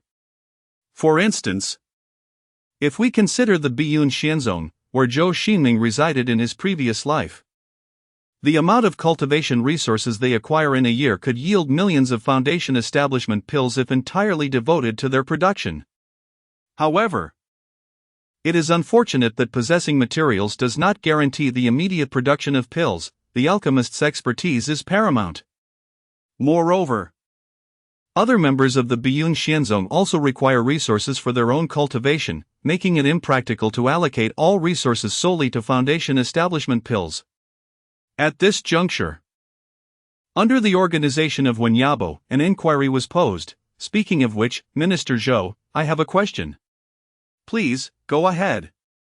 Following our analysis, the apparent cost of Foundation establishment pills does not seem particularly high, nor does the complexity of their production appear daunting. Even when accounting for the alchemists' fees, the total would be around 100,000 Eastern Alliance yuan. Why, then, is the production quantity in the Kunlun realm so limited? Based on the societal model we have constructed for the Kunlun realm, the yield of such pills seems impossibly low. Yet, given the low cost of production, why do the major sects and cultivating families not utilize Foundation establishment pills to cultivate more low-level cultivators? According to Minister Zhou, many high-level cultivators require resources gathered by low-level cultivators, correct? Many nodded in agreement, as this figure indeed does not align with the productivity of the Kunlun realm. It appears excessively low. The Longqing opening allowed for civilian engagement in overseas trade, which stimulated domestic commerce and handicrafts. In the 28th year of Wanli, or 1600 AD, the domestic GDP of the Ming dynasty was equivalent to approximately 96 billion Koan yuan. When converted to Eastern Alliance yuan, this amounts to around 576 billion Eastern Alliance yuan. Even in the present day, it remains a substantial sum, as most singular government departments do not possess such extensive funding, including the 125 departments, which, despite their ability to approve any high-end equipment, still lack sufficient financial resources. At the time of writing this chapter, the exchange rate was approximately $1 to 6.36 renminbi, although the value of the Donglian yuan is relatively higher. Thus I shall take it as 1.6. Due to the enhancement of crop yields attributed to spiritual energy, the population of the Kunlun realm is roughly 1.72 billion. Approximately 10 to 20 times that of the Ming dynasty, compounded by the significant productivity boost afforded by cultivation techniques. Therefore, based on an economic model, the total GDP of the Kunlun realm is estimated to be nearly 1 trillion Koan yuan, roughly 1/20th of the Donglian GDP. Despite the exorbitant labor costs associated with the production of foundational elixirs, the price per piece is approximately 100,000 yuan, which is likely overestimated. Considering that there are no technological barriers or cutting-edge techniques involved, precluding any possibility of significant profit margins or monopolies, alchemists can only earn modest sums. Utilizing this data as a foundation, if the combined expenditure of the various sects in the Kunlun realm on foundational elixirs reaches over 100 billion Donglian yuan annually, it would suffice to produce over 1 million foundational elixirs. This expenditure is not unreasonable, as foundational elixirs are essential for cultivators. Without their assistance, cultivators would waste considerable time, potentially hindering those who might otherwise aspire to reach the yuanying stage, relegating them to merely achieving the Jindan stage. Thus, this expenditure is akin to the educational, military, and social welfare costs in Donglian. However, in reality, even when aggregating the expenditures of the 100 major sects, their annual consumption of foundational elixirs is less than 30,000. Particularly among the larger sects that prefer to utilize foundational elixirs to enhance their cultivation. Smaller sects consume even fewer. The total production of foundational elixirs in the Kunlun realm will not exceed 50,000. Indeed, this raises an intriguing question. The difficulty of crafting foundational elixirs is not particularly high, the raw materials are inexpensive, and there is a substantial margin for error should an alchemist fail. They do not lament the cost of materials, as this is essentially the introductory elixir for alchemists. This is widely understood. As Zhou Xingming previously mentioned, an unwritten rule in the Kunlun realm, unless one is a master-level figure, ordinary alchemists must purchase their own raw materials when crafting elixirs, as clients are not responsible for these costs. To put it bluntly, while there may not be an overwhelming abundance of alchemists capable of producing these lower-tier elixirs, they are certainly not scarce. There are numerous cultivators eager to earn this income. If one chooses not to practice, another alchemist can easily be found. However, A notable issue arises: while the cost of producing foundational elixirs is low, the time required is considerable, thus the primary expenses are labor-related. The Kunlun realm lacks industrial-scale production. Even the most basic elixirs are painstakingly crafted by alchemists. Furthermore, aside from foundational elixirs, there exists a plethora of other elixirs. As the consumption of elixirs among cultivators is substantial, one must ponder who possesses greater purchasing power, cultivators or ordinary individuals. I possess the vigor to refine foundational elixirs. Would it not be more lucrative to concoct other potions instead? Many alchemists, fixated on this modest profit, fail to engage in production, resulting in a lackluster market. How, then, could the industry of foundational elixir refinement possibly flourish? Even if the GDP of the Kunlun realm is substantial, it pertains to other potions and bears little direct correlation to the output of foundational elixirs. Moreover, it is crucial to note that foundational elixirs are only beneficial for ordinary individuals who have yet to open their meridians. Any adept cultivator has no need for such potions. The sole reason a cultivator might procure foundational elixirs is for the benefit of their unawakened descendants. Generally speaking, a typical cultivation family, one boasting hundreds of cultivators, possessing extensive arable land, governing multiple populous mortal cities, and having elders with influence in nearby celestial sects, would consume merely 200 to 300 foundational elixirs annually. After all, cultivators do not require foundational elixirs, and a family nurturing several disciples into cultivators each year is sufficient. Consequently, foundational elixirs find themselves in an awkward predicament. Cultivation families and celestial sects exhibit low demand and will not regulate their prices.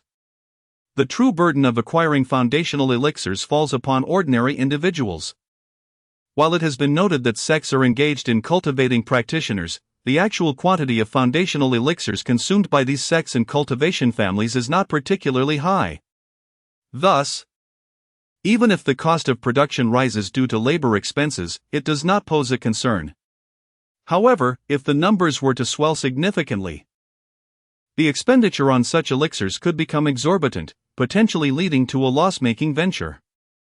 Furthermore, from a rather cynical perspective, cultivators require resources to sustain their practice.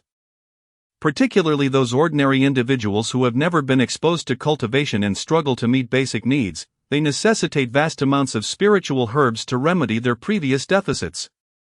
Nurturing numerous cultivators who would compete for resources with their progeny is an act only a fool would undertake. It is essential to recognize that the celestial sects of the Kunlun realm are not akin to our Eastern League. They would not invest heavily in literacy campaigns, nor would they seek to enlighten the masses at the expense of their dominion. The monopoly over powerful magical arts and divine abilities is the cornerstone of their rule. Without it, why would mortal cities dutifully remit taxes to the sects? Chapter 36: Mass Production of Foundation Establishment Pills. After listening to Zhou Xingming's analysis, Han Dalong pondered for a moment before raising his hand to inquire, "Comrades, does the Eastern Alliance not worry about the emergence of a multitude of cultivators?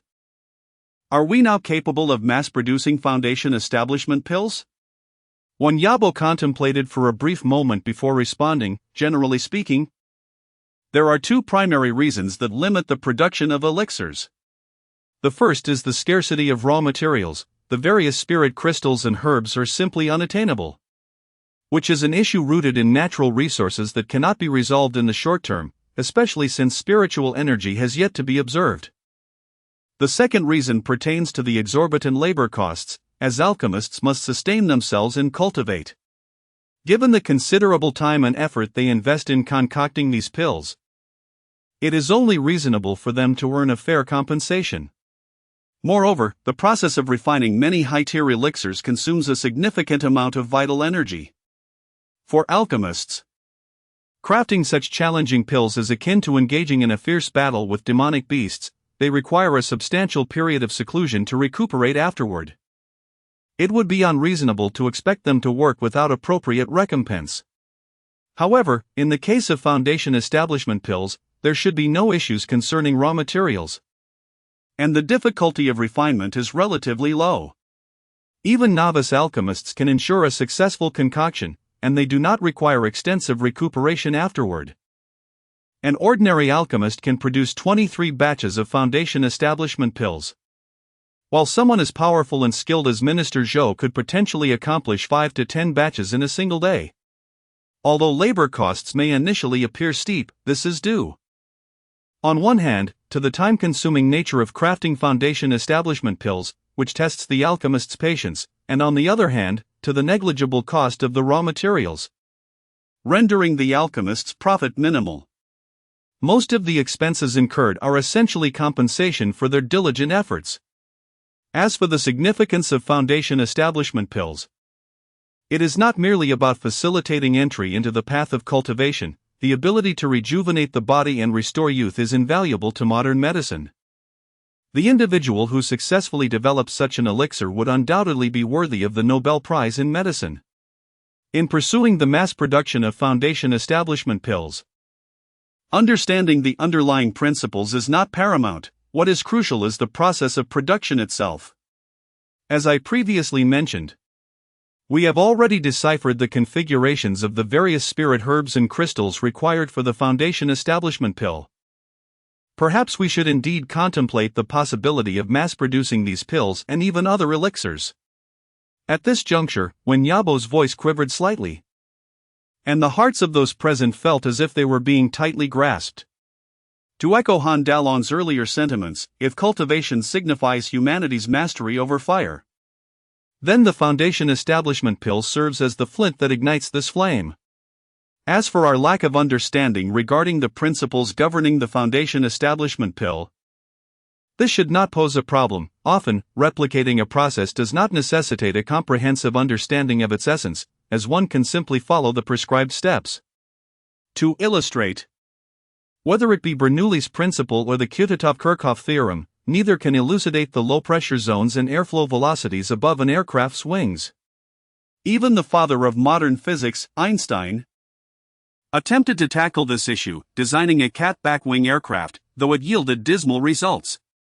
Even now, no authoritative figure has been able to provide a definitive explanation for the phenomenon of lift in aviation. However, this does not in any way impede the advancement of humanity in the aviation industry. While this phenomenon remains inexplicable by current scientific understanding, humanity has nonetheless demonstrated the capability to replicate the process of aircraft ascension and continuously innovate more advanced models. The same can be said for the foundational elixir. Even without comprehending the underlying principles, the mere ability to produce it suffices. Moreover, through scientific and technological advancements, we can streamline and enhance its production efficiency, thereby reducing both the cost and production time of the foundational elixir, making it an indispensable item for every student. Therefore, I wish to propose the mass production initiative for the foundational elixir, or perhaps, the low-tier elixir production plan. Upon hearing this, the crowd was momentarily taken aback. And then Han Dalong quickly interjected, "Old one, you already have plenty on your plate with the 396 plan, and this project holds too many uncertainties that require your personal attention." What does that matter? I have journeyed all the way to the 125 department. Do you think I came here to enjoy a leisurely retirement? Besides, the two projects share numerous commonalities, and we might glean valuable insights from one another. Perhaps one will yield a breakthrough. Not to mention, the foundational elixir I consumed was of experimental grade, its price nearing 7 figures. I have expended such substantial funds from the highest council. How can we justify idleness when it comes to the hard-earned money of the people?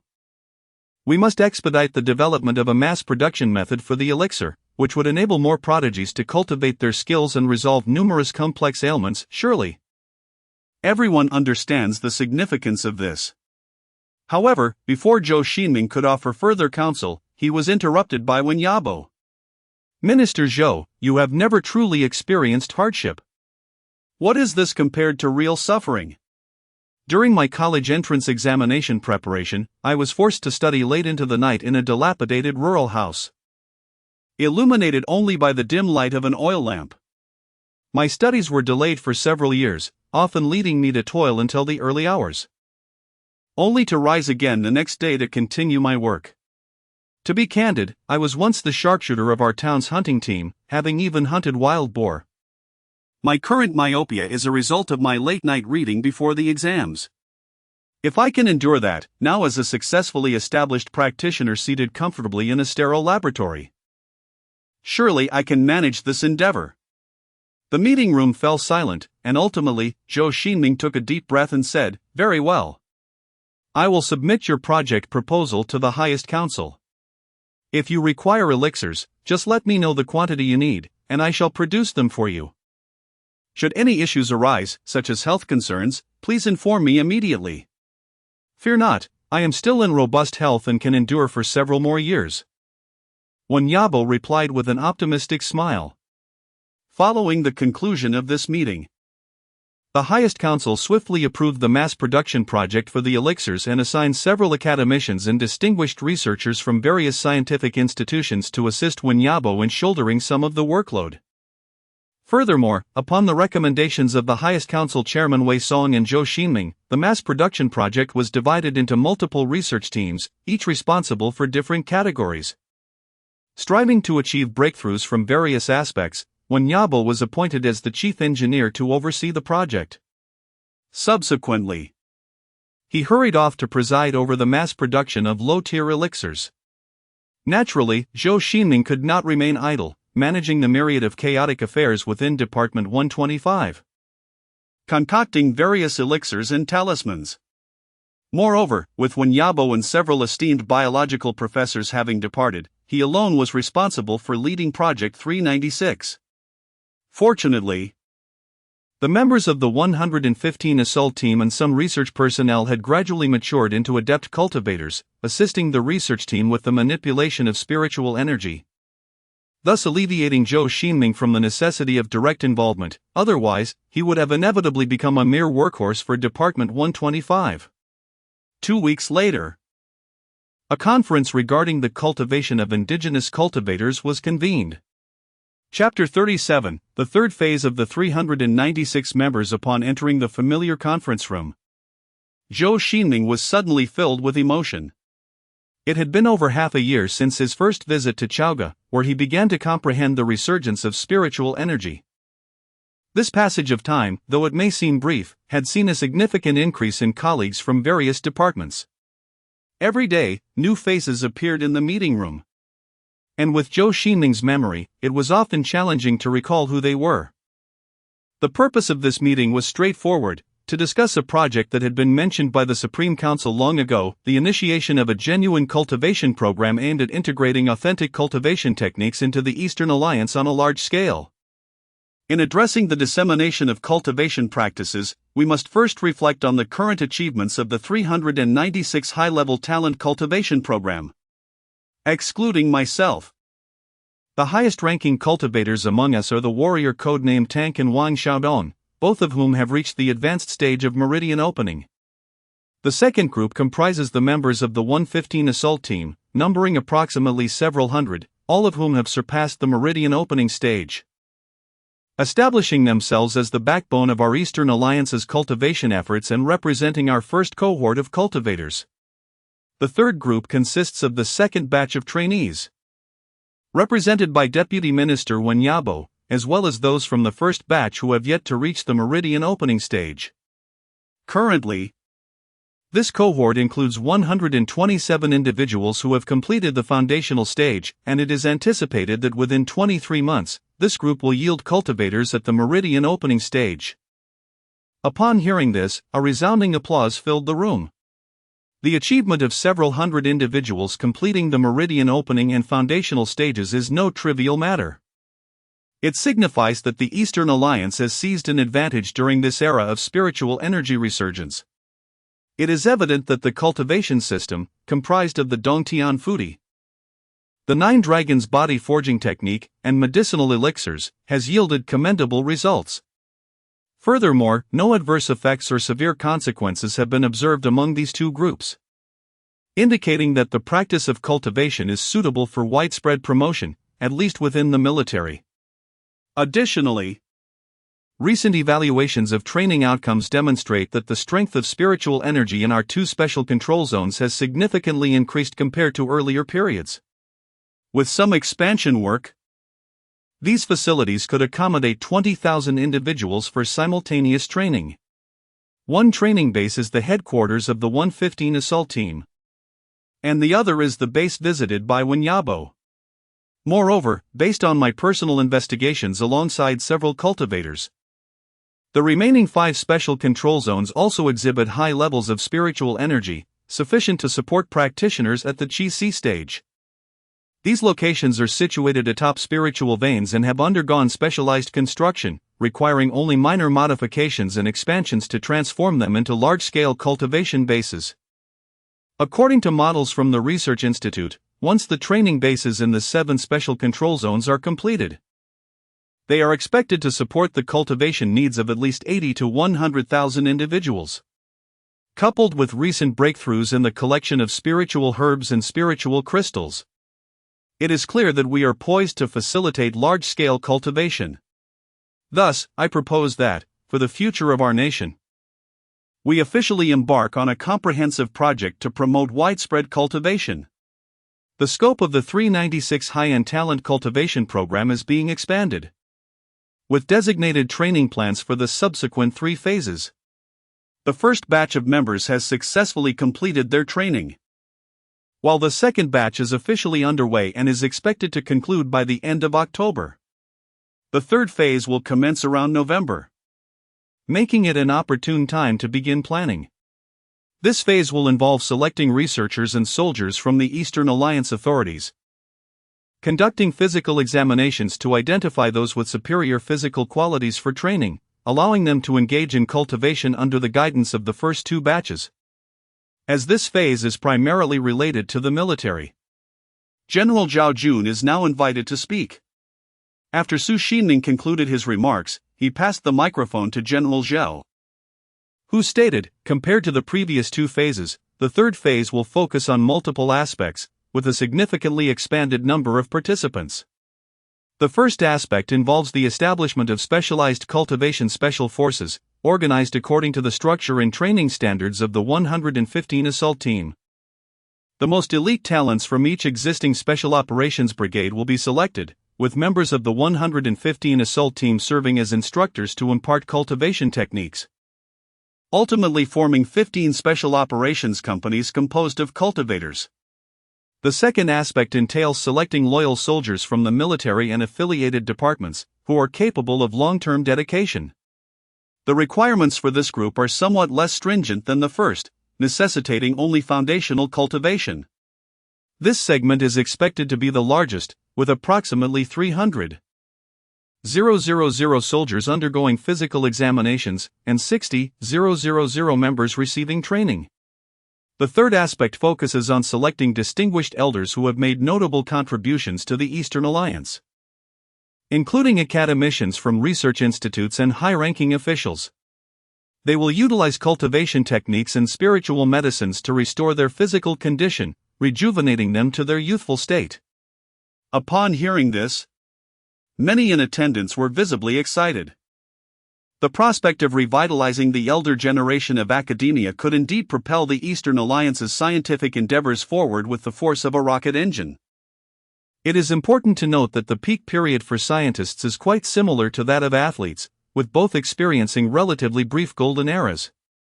For instance, the cornerstone of modern physics, the theory of relativity, was published in 1905 when Einstein was still under 30 years old, an age by which most individuals have only recently graduated from university.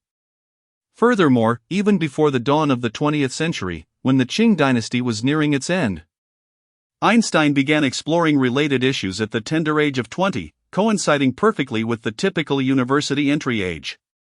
Conversely, many elder academicians struggle to sustain high-intensity research due to their advancing age and declining physical condition. If they could rely on cultivation to regain their peak state, it would undoubtedly lead to a remarkable advancement in the Eastern Alliance's scientific pursuits. Thus, the personnel participating in the third phase will, like the previous 2 primarily consist of members from the 125 department and the military. However, this time, the focus will not be experimental but practical, aimed at cultivating more adept individuals to address the resurgence of spiritual energy. After Zhao Jun concluded his report, Zhou Xingming took the microphone and the documents once more. However, this time he did not proceed to discuss the arrangements for the fourth phase. Instead, he cleared his throat and addressed the assembly. Ladies and gentlemen, do any of you have suggestions or thoughts regarding the personnel arrangements for the third phase that you would like to share? Minister Zhou, I have a question. Sun Jiaying suddenly raised her hand. Please go ahead. What should we do if we cannot find time to cultivate? After all, we are at a time of great reconstruction. While it is relatively straightforward for the soldiers, as training is their primary duty, those of us engaged in frontline scientific research or the busy high-ranking officials likely cannot spare the time. Academician Sun. There is an old saying that sharpening the axe does not delay the work of cutting wood. Since we are to study spiritual energy, it is indeed crucial to become cultivators. Furthermore, directives have already been issued from above, and dedicated practitioners will be assigned to serve as your personal coaches.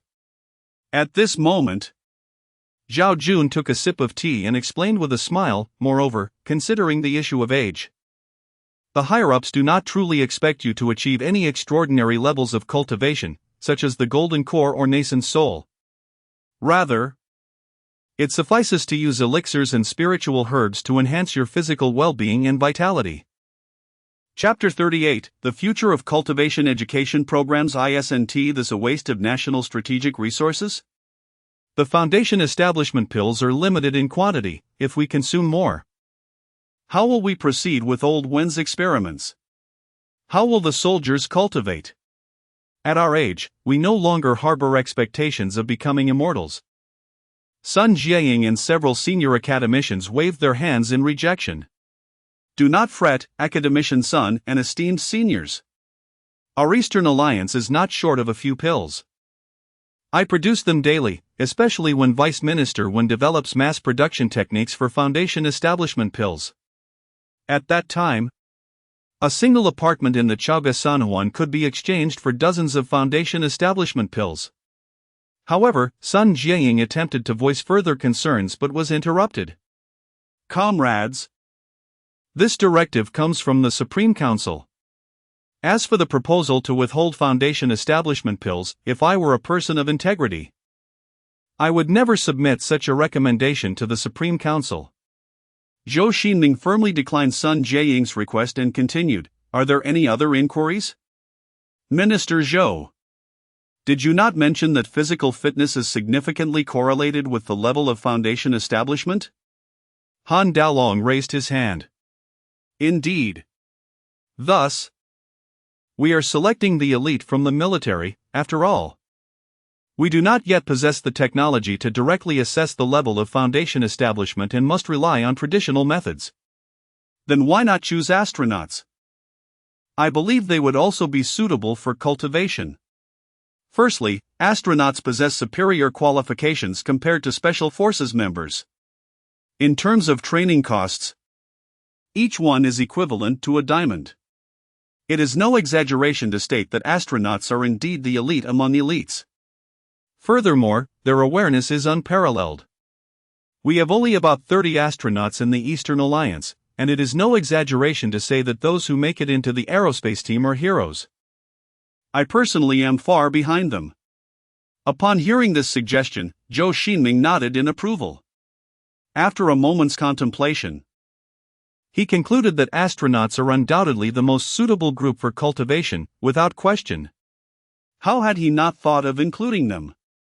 Setting aside physical fitness, their academic level is also commendable. Astronauts typically start at the master's level. It would even be feasible for them to assist Wen Yabo and others with foundational research work. Thus, these individuals would be able to articulate their experiences during cultivation in a more scholarly manner. Lastly, regarding confidentiality, there is no issue whatsoever. Not to mention the training period of less than a year, even if astronauts were to vanish for several years, no one would find it peculiar. Deputy Minister Han's suggestion is excellent. I will specifically submit a proposal to the Supreme Council, and perhaps I could even request signatures from our aerospace heroes. After all, my childhood dream was to become an astronaut. This statement drew nods of agreement from the crowd. As it is common for 9 out of 10 children today to aspire to be astronauts or scientists. Zhou Xingming, born in 1992, found it perfectly normal to have harbored such dreams in his youth. Having returned to the core subject, upon the completion of the 3rd phase of the training program, we shall embark on the 4th phase. This time, our objective extends beyond mere military dissemination. We shall also select members from various departments, such as the police force, to ensure that all sectors of authority are equipped with cultivated talent, thereby preparing for the strategic deployment of the Aura Revival Initiative. Moreover, we will categorize participants by profession and age group, creating distinct cohorts, such as those born in the 1980s and pilots, to serve as control groups for comparative analysis, observing which conditions render individuals most suited for cultivation, and hopefully discerning the reasons behind this suitability. It is imperative to note that unlike the preceding 3 phases, the 4th phase constitutes a sustained endeavor, not intended to be disseminated to millions in a single sweep, as the sheer scale is indeed overwhelming. Therefore, we will implement a phased approach to cultivation, considering the anticipated expansion of training bases, with each batch comprising approximately several 100,000 individuals. Given the extensive numbers, it will be unfeasible for the 4th batch to achieve foundational cultivation on an individual basis, especially with the confidentiality of our department not being as stringent as it is now. Consequently, each batch will be condensed to a duration of 1 to 2 months, followed by assessments to filter out a select few outstanding individuals for intensive training, while the remainder shall regrettably be eliminated. Upon the utterance of the term eliminated, a palpable heaviness enveloped the conference room, with many resorting to lighting cigarettes to mask their unease. Although during the 1st phase of training for the 115th Assault Team, over 400 soldiers were also dismissed. For confidentiality's sake, these soldiers were permitted to continue their training in the 2nd phase. Upon completion, they would undoubtedly be assigned to various special operations brigades, contributing to the construction of spiritual cultivation units, albeit with difficulty in joining the 115th Assault Team. However, the circumstances in the 4th phase differ significantly. The confidentiality factor will be less stringent, and with the overwhelming number of participants, if they are eliminated, it is likely they will have no opportunity to engage in cultivation before the Aura Revival is publicly announced. Furthermore, considering their inability to pass assessments despite professional training, the challenge of becoming a cultivator when the revival of the aura occurs will be immensely daunting. While all are cognizant that the momentum of the aura revival is inexorable, the thought that potentially millions of heroes who have bled for the Eastern Alliance may be precluded from embarking on the path of cultivation due to various innate and acquired factors weighs heavily on everyone's hearts. Zhou Xingming broke the somber atmosphere, stating, "Ladies and gentlemen, the Eastern Alliance is not a Kunlun sect that disregards the populace. We must consider the advancements in technology and education. Who knows, with a few literacy campaigns, we might achieve a parity between cultivators and university students in the future. Do not dismiss this as impossible. Prior to the establishment of the Eastern Alliance, our nation's literacy rate was below 20. And the number of individuals with secondary literacy was lamentably scant. Now, nearly 70 years later, our illiteracy rate has plummeted to below 1, effectively quintupled. According to data collected by the 4 great sects within the Kunlun realm, the rate of cultivation is approximately 1 in 1,000, meaning that among 1,000 individuals, one may become a cultivator. If we consider the foundational stage, this ratio may rise to about 1 in 100. If we multiply this ratio by 5, the foundational rate could reach 5%. Currently, the proportion of undergraduate students in our country is roughly 5% of the total population. In simpler terms, the number of individuals at the foundational level is akin to that of undergraduates. Moreover, If our technology can enable the majority of those at the foundational level to become cultivators, then cultivators would become as commonplace as university students today. Apologies for digressing. The fourth phase of this process will proceed at a relatively slower pace compared to the previous three phases. However, it represents the final step in the confidentiality period. Once we reach the fifth step, the world will likely become aware of the revival of spiritual energy. This is something everyone can naturally comprehend. When tens of millions engage in cultivation, the situation will be akin to an official announcement. The Eastern Alliance could directly initiate the fifth phase of universal dissemination. Given the enormity of this undertaking, it is implausible for the divine to maintain secrecy. And the revival of spiritual energy at that stage will undoubtedly result in significant societal impacts.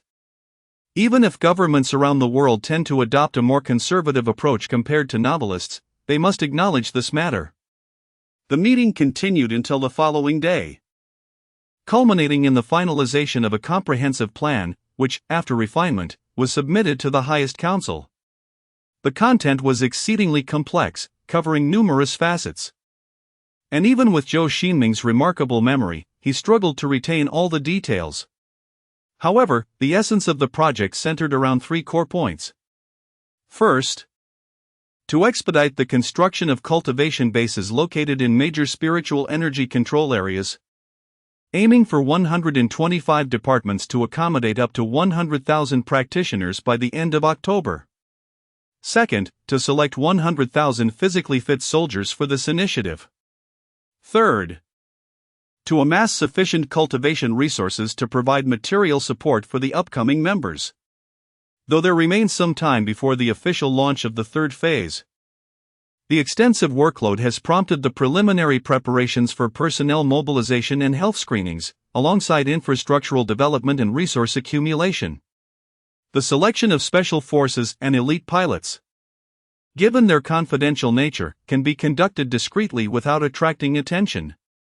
Therefore, their screening process is straightforward, allowing for public health checks and even early visits to the 115th Assault Team's base for observation. As for the veteran members, the situation is even simpler. Many of these elites are already part of the 125 departments, and even those who are not typically work in classified industries. If any traces of their reassignment could be uncovered by the observant, then the agents of the security department would find themselves in a precarious position. The only curious indication is the noticeable disappearance of several comrades among the Eastern Alliance soldiers, suggesting that higher-ups are selecting certain individuals for undisclosed purposes.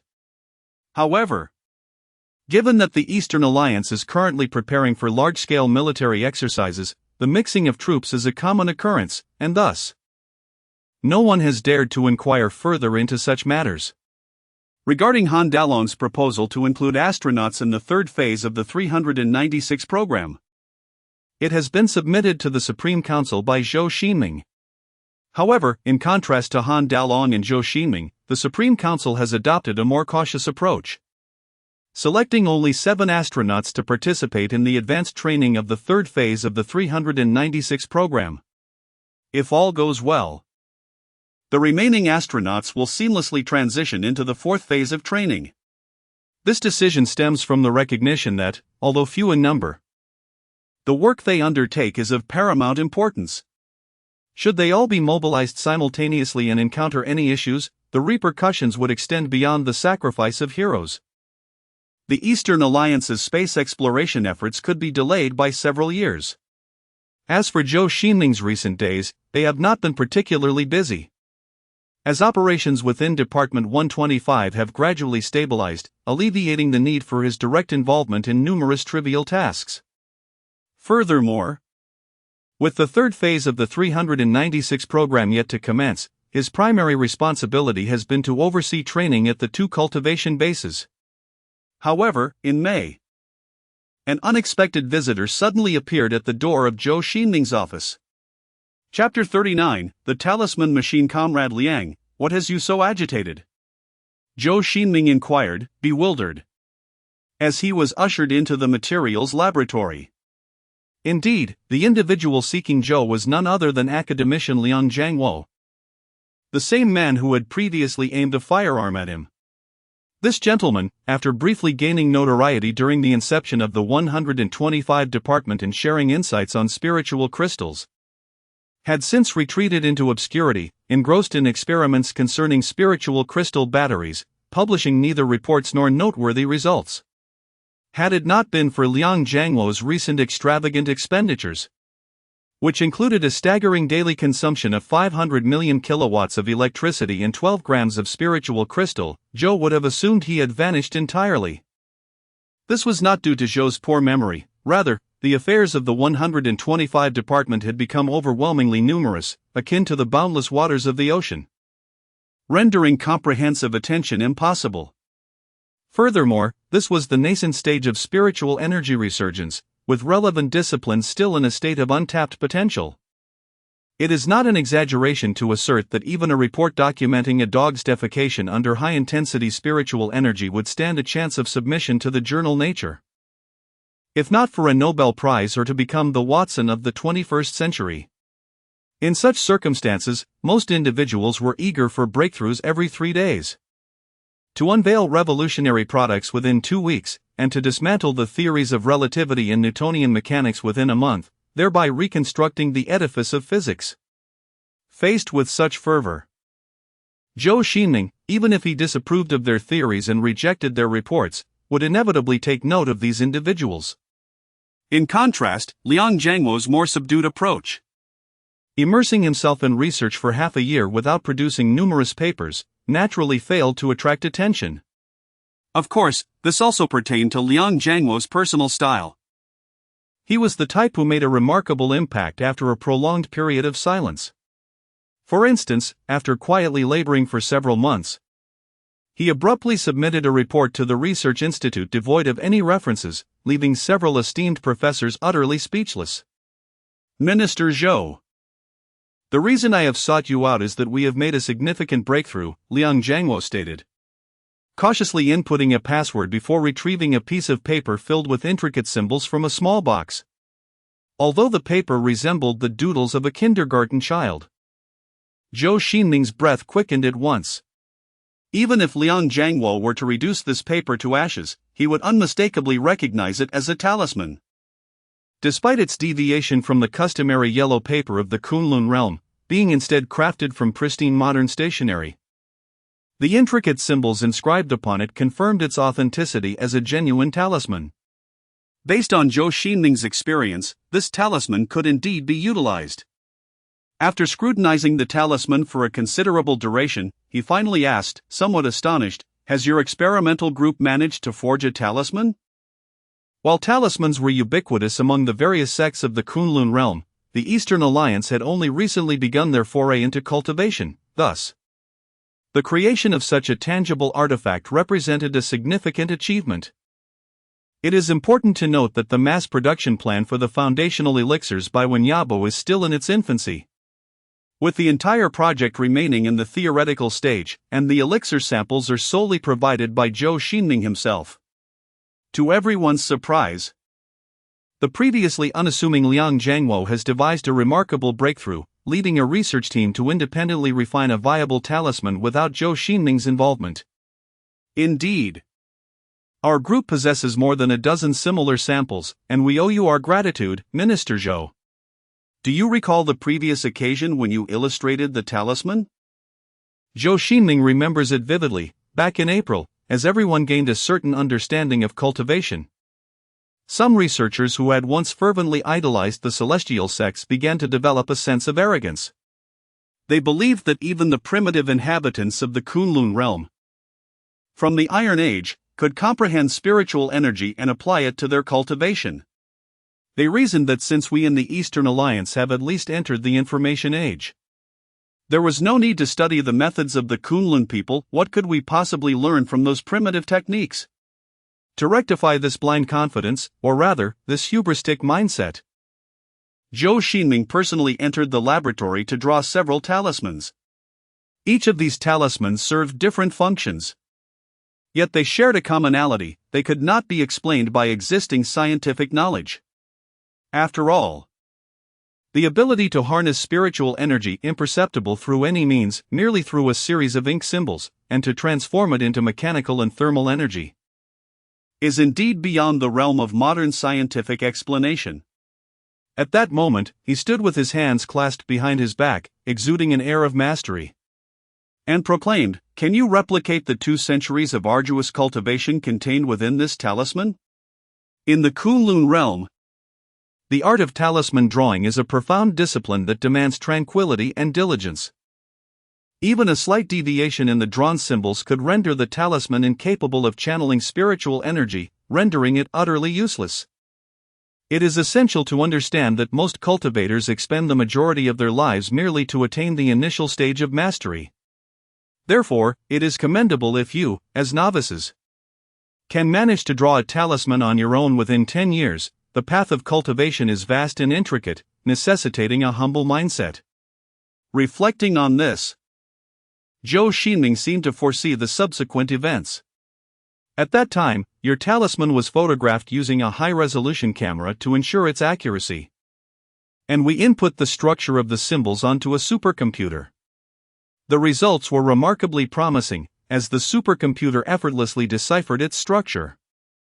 While it is indeed a Herculean task for a human to draw a talisman given the intricate structure of the symbols, even cultivators with superhuman memory struggle to remember every detail with precision, and the inherent instability of manual work can easily lead to errors. It is a different story for computers.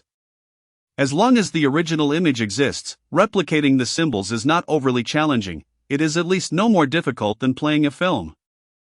I have heard that even the highest resolution photographs are merely a few dozen gigabytes, a size manageable by even a standard small computer, let alone a supercomputer. Through this methodology, we first analyzed the structure of the talisman symbols, then designed a talisman drawing machine operated by a miniature supercomputer, thereby embarking on the journey of industrializing talisman drawing technology. Thus, Minister Zhou, the talismanic art you have painstakingly perfected over the course of 2 centuries has, from a certain perspective, indeed been manifested. Behold this talismanic printer. With that, Liang Jiangwo led Zhou Xingming into a laboratory, where a traditional inkjet printer awaited him. However, this particular printer was considerably larger, and many of its crucial components were composed of spirit crystals, gleaming under the illumination of several runes. That device. Why does it resemble an inkjet printer? Indeed, consider, Minister Zhou, the operational principle of an inkjet printer. It precisely ejects a multitude of minuscule droplets of ink onto the medium to be printed. Why, then, can we not regard talismanic ink as a form of ink and talisman paper as a type of medium? Chapter 40, The Principles of Industrial Talismans. Zhou Xingming listened in utter bewilderment. It was not that he could not comprehend what Liang Jiangwo was articulating. After undergoing a month of training, he had already grasped the fundamentals of modern science. The crux of the matter was the use of an inkjet printer to create talismans. This notion was indeed rather bizarre. However, upon reflection, he suddenly realized he had been overly influenced by the Kunlun realm. Academician Liang, I must admit I was previously misled. The Kunlun realm is still at the level of movable type printing and lacks computers. It is indeed impossible to print talismans. However, we in the East Alliance possess advanced technology, and your idea is truly remarkable, Zhou Xingming expressed with genuine admiration. In truth, the initial concept of transforming an inkjet printer into a talisman printer was not my own. At that time, I was preoccupied with overcoming the challenges posed by spirit crystals and had little inclination to delve into the intricacies of talismanic analysis. It was a researcher from the High Energy Physics Research Group, specifically, Academician Sun's team, who conceived the idea. However, they soon discovered that this innovation entailed numerous material science challenges. Firstly, talisman ink is not conventional ink. It is a composite made from the blood of feral beasts and several types of spirit crystals. The amalgamation of various spirit crystals and beast blood renders this substance rather unstable, with an excessively high boiling point. Initially, they considered traditional thermal bubble technology. But they later realized that the heating element could not vaporize a portion of the talisman ink within the nozzle. Conversely, if the temperature was too high, it would induce some unknown chemical transformation in the ink, altering its molecular structure and causing it to lose its extraordinary properties. Consequently, the talismans printed would be rendered useless. Zhou Xingming pondered for a moment and remarked, "I understand. If a bubble printer fails to generate bubbles, it cannot expel the ink at the nozzle. Furthermore, excessively high temperatures would compromise the authenticity of the colors, given that the emitted electromagnetic radiation wavelengths are affected. This poses a critical issue for such meticulous tasks as talisman drawing." Precisely. Thus, they turned their attention to piezoelectric inkjet technology, aiming to control the ink's expulsion through voltage-induced deformation.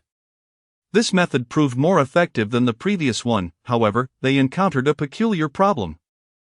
Although the resulting talisman templates were flawless, they were utterly non-functional.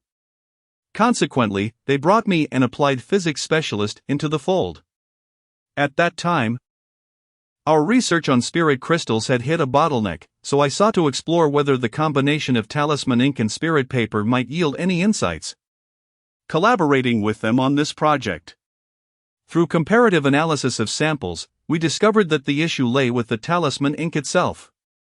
When practitioners draw talismans, they expend true essence. My hypothesis posits that this involves the activation of the spirit energy to trigger a catalytic reaction in the talisman ink. Only ink that has undergone such a reaction can empower the talisman. The talismans printed previously lacked the assistance of spiritual power and failed to capture the essence of the talisman, thus rendering them ineffective.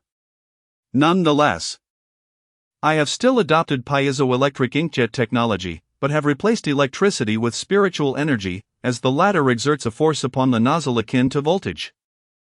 The distinction lies in the fact that, in addition to causing the piezoelectric ceramics to expand and contract, it also induces a catalytic reaction in the spiritual ink on an imperceptible level, thereby enabling the talisman template to function. Subsequently, we designed a prototype machine, which successfully completed its first batch of talisman drawing tasks, achieving an efficiency of approximately 50 talismans per hour. Furthermore, by adjusting the droplet size through the nozzle, the talismans produced by this machine are of the highest quality. Regrettably, we have yet to uncover the formula for this catalytic reaction, and the interaction between the spiritual paper and spiritual energy remains a mystery. However, this is a long-term project for the future, and currently, operating this talisman machine poses no issue. Zhou Xingming understood that, despite Liang Jianghuo's casual demeanor, the recent power consumption and energy expenditure in their laboratory indicated that the related research and development work was undeniably arduous. So, Academician Liang, is it feasible for this talisman machine to achieve mass production of talismans? In the short term, I cannot guarantee that. Firstly, the research and development costs for this talisman machine alone amount to several billion, not to mention its operational expenses. I would rather run the latest supercomputer for an entire day than operate this machine for even a second. Thus, a significant portion of our project's expenditure is attributed to this talisman machine. It's not that it consumes an excessive amount of electricity. The crux of the matter is that it doesn't use electricity at all. It requires spiritual crystals for power. To draw a single talisman, one must expend several dozen milligrams of high-purity spiritual crystals, alongside additional crystals for the spiritual paper, which results in a direct consumption of 0.1 grams of spiritual crystals. The printing process itself is quite simple. The challenge lies in our lack of funds, or rather, our scarcity of spiritual crystals as a cultivation resource. I am currently exploring ways to reduce its spiritual energy consumption. By the way, this is a report on various types of talismans, Director Zhou. You may wish to take a look. Listening, Zhou Xingming nodded. The cost of producing talismans with this machine is indeed exorbitant. It is important to note that low-tier talismans in the Kunlun realm are merely consumables, priced pitifully low, with every cultivator possessing a multitude of them. The spiritual crystals expended by this machine in producing low-tier talismans could suffice to concoct foundational elixirs such as the Foundation Establishment Pill. If any talisman master were to squander considerable resources to produce such a meager quantity of low-tier talismans, their master would certainly not dare to acknowledge this individual as their disciple. However, Zhou Xingming was not myopic. Although this talisman machine appeared clumsy, it fundamentally represented a more advanced productive force. It is worth noting that when the steam engine was first invented, its efficiency was still inferior to that of a horse. And now, large steam engines can unleash the power of over 100,000 horses, even propelling nuclear-powered aircraft carriers across the seas, while animal power, aside from a few remote mountainous regions, has long been rendered obsolete. Moreover, the efficiency of the talisman drawing machine is already astonishing. Although its speed may seem akin to that of a snail when compared to printers that can churn out dozens of A4 sheets in a mere minute, it is crucial to recognize that this is not about printing mere documents, but rather the authentic crafting of talismans. In the realm of Kunlun, an ordinary cultivator can generally draw around 10 to 15 talismans in a day. Even a formidable being like Zhou Xingming, a reincarnated nascent soul, could produce only about 20 during his Qi phase. Yet, this seemingly unremarkable machine before him can create approximately double the amount of talismans he could in a day within just 1 hour. Furthermore, it can operate tirelessly for 24 hours. Should this talisman drawing machine be introduced to the Kunlun realm, it would undoubtedly incite fierce competition among smaller sects, and even larger celestial factions would be intrigued. From a certain perspective, this represents the first purely spiritual energy technological product developed by the 125 departments since the resurgence of spiritual energy over the past 6 months. A feat significant enough to warrant inclusion in history textbooks. Contemplating this, Zhou Xingming solemnly remarked, "I believe that the Thunder Talisman and the Spirit Gathering Talisman are currently the two most cost-effective options. The importance of the Spirit Gathering Talisman cannot be overstated, as it enhances cultivation efficiency, making it an essential educational resource for cultivators. As for the Thunder Talisman, its destructive capacity in military applications far surpasses that of the current military's 822 grenade in terms of shrapnel lethality. Moreover, the density of the plasma clusters it disperses exceeds that of any existing grenade. Given my recent suspicions of impending beast appearances, it would be prudent to shift towards mass-producing this talisman as equipment for the 115 assault team soldiers, rather than relying on the current grenades. You should also gather more data in preparation for future mass production of talismans." Understood, Minister Zhou. As long as we have an ample supply of various spirit crystals, this machine can produce 1,000 talismans in the short term without issue, ensuring that each soldier is equipped with dozens of talismans, Liang Zhangguo declared earnestly, his eyes seemingly ablaze with fervor. Chapter 41, The Extraordinary System. After Zhou Xingming's nocturnal visit to Liang Zhangguo's laboratory, the talisman crafting machine began to operate with great diligence.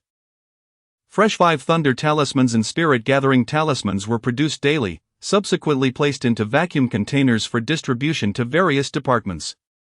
In light of this, General Zhao Jun made a special effort to meet Liang Zhangguo, inviting him to collaborate with the military. They contemplated the application of talisman technology to artillery shells and missile warheads, aiming to fully harness spiritual energy and usher in a new era of mechanized spiritual forces. Meanwhile, Han Daolong was equally industrious. His QTS-15, the 15th generation integrated combat system, had reached the prototype stage. However, the 24mm 135mm ammunition was not a standard caliber for the Eastern Alliance, necessitating adjustments. Thus, Han Daolong opted to design a new firearm structure to facilitate the smooth firing of both bullets and grenades. The electronic warfare system involved was exceedingly advanced, lacking any existing models for reference, which meant that further refinement would require additional time. On another front, the 396 high-end talent cultivation project achieved remarkable success, with the number of Qi opening cultivators nearing 500. Each day, when Zhou Xingming visited the Chaga No. 1 training base for guidance, he was greeted by a vast expanse of purple aura, as dense as the smog that once enveloped Chaga, filling his heart with elation.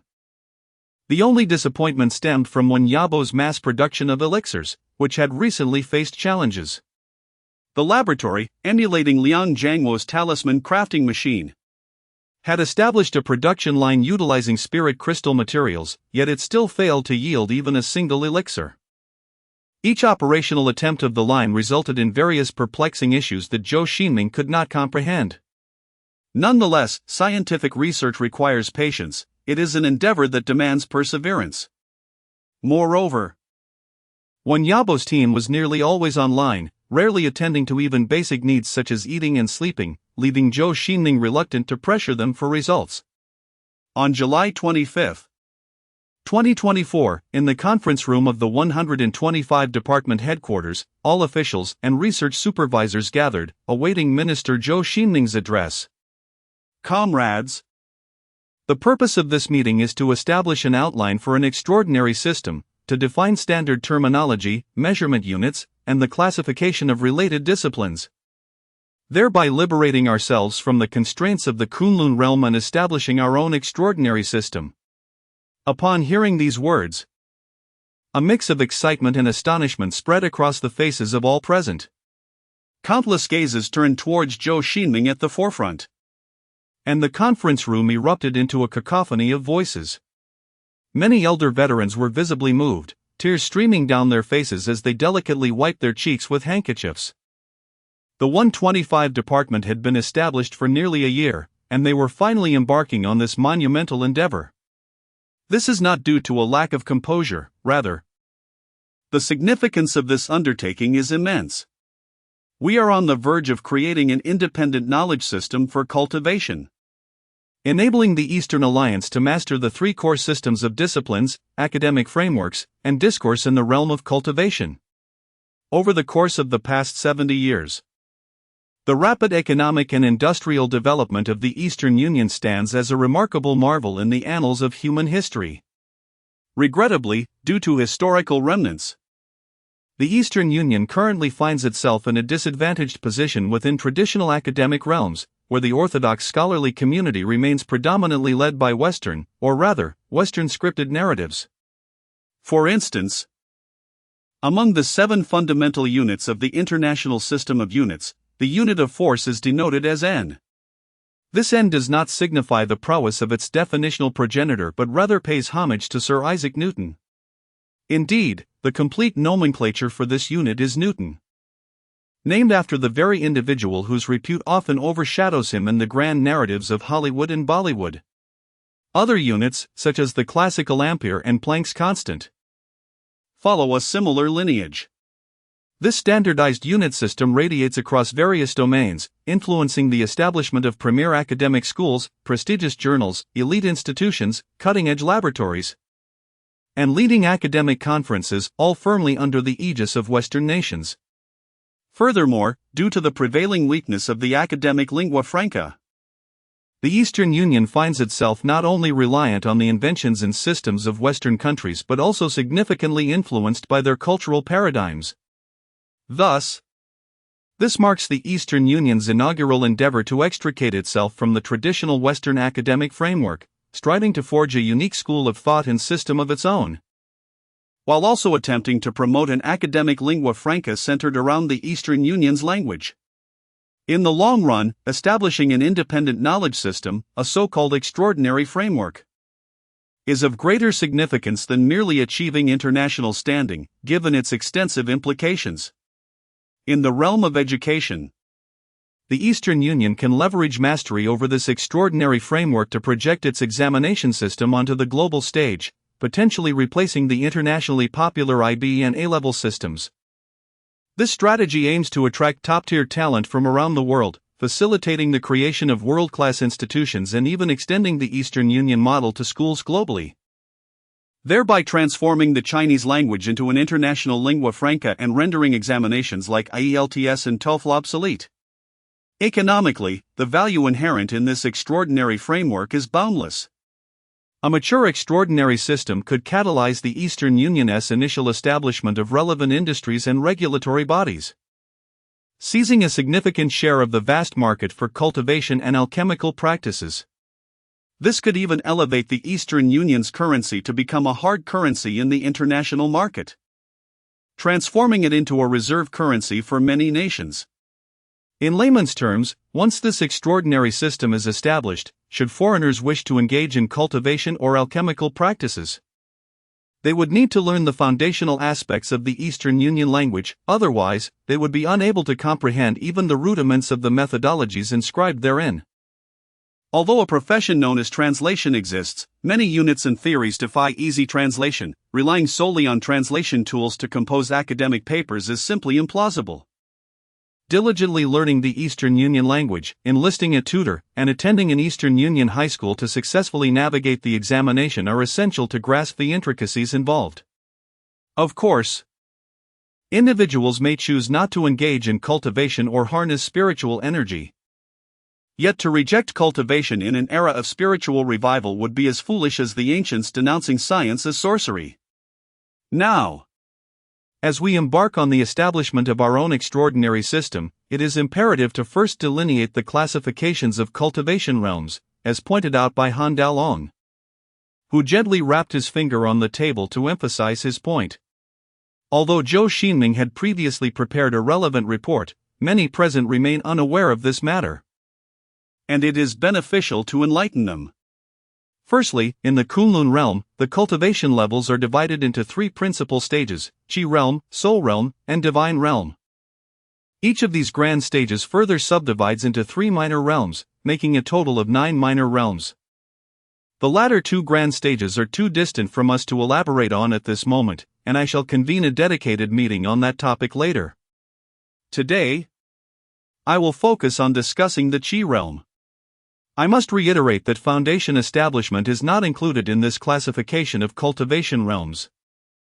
Achieving foundation does not imply one is a true cultivator. Many servant disciples of various sects in the Kunlun realm, despite having established their foundations, spend their lives without ever becoming cultivators. Although the likelihood of members from the previous Project 396 achieving cultivation was significantly high, this was partly due to the considerable resources we invested, including my personal guidance and various medicinal baths. Moreover, these individuals were exceptionally talented, a rare find indeed. In the Kunlun realm, among 5 who established their foundations, it is commendable if even one becomes a cultivator, particularly within the sections. As for the mortal cities, numerous foundation martial artists remain forever estranged from the art of immortality. The true first cultivation realm is, as I previously mentioned, the opening of meridians. The opening of meridians stage serves as the entry point into the realm of cultivation. However, at this stage, cultivators begin to transcend the limits of the human body. Given that there are numerous opening of meridians practitioners here, I shall refrain from delving into further details. Chapter 42, The Extraordinary System, Part 2, The second realm I currently inhabit is the Qi-Si stage.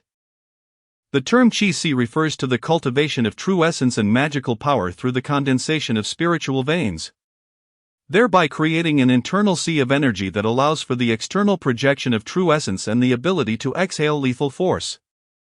In contrast to practitioners at the meridian opening stage, those at the Qi-Si stage can harness the refined true essence to unleash spells, forge fundamental talismans, magical artifacts, and elixirs, thereby mastering genuine extraordinary power. Only upon reaching the Qi-Si stage are disciples of the immortal sect permitted to descend the mountain for training and to traverse the realm of cultivation. The third realm is known as the illumination stage. Practitioners at this stage possess the ability to perceive the ethereal energies and souls that wander through the cosmos. Although those in the preceding two realms may faintly sense these phenomena, their efficiency pales in comparison to that of the illuminated practitioners. It is important to note that the 3 realms I have mentioned belong to the minor aspects of the Qi realm, as the meridian opening, Qi-Si, and illumination stages all pertain to the phase of qi cultivation.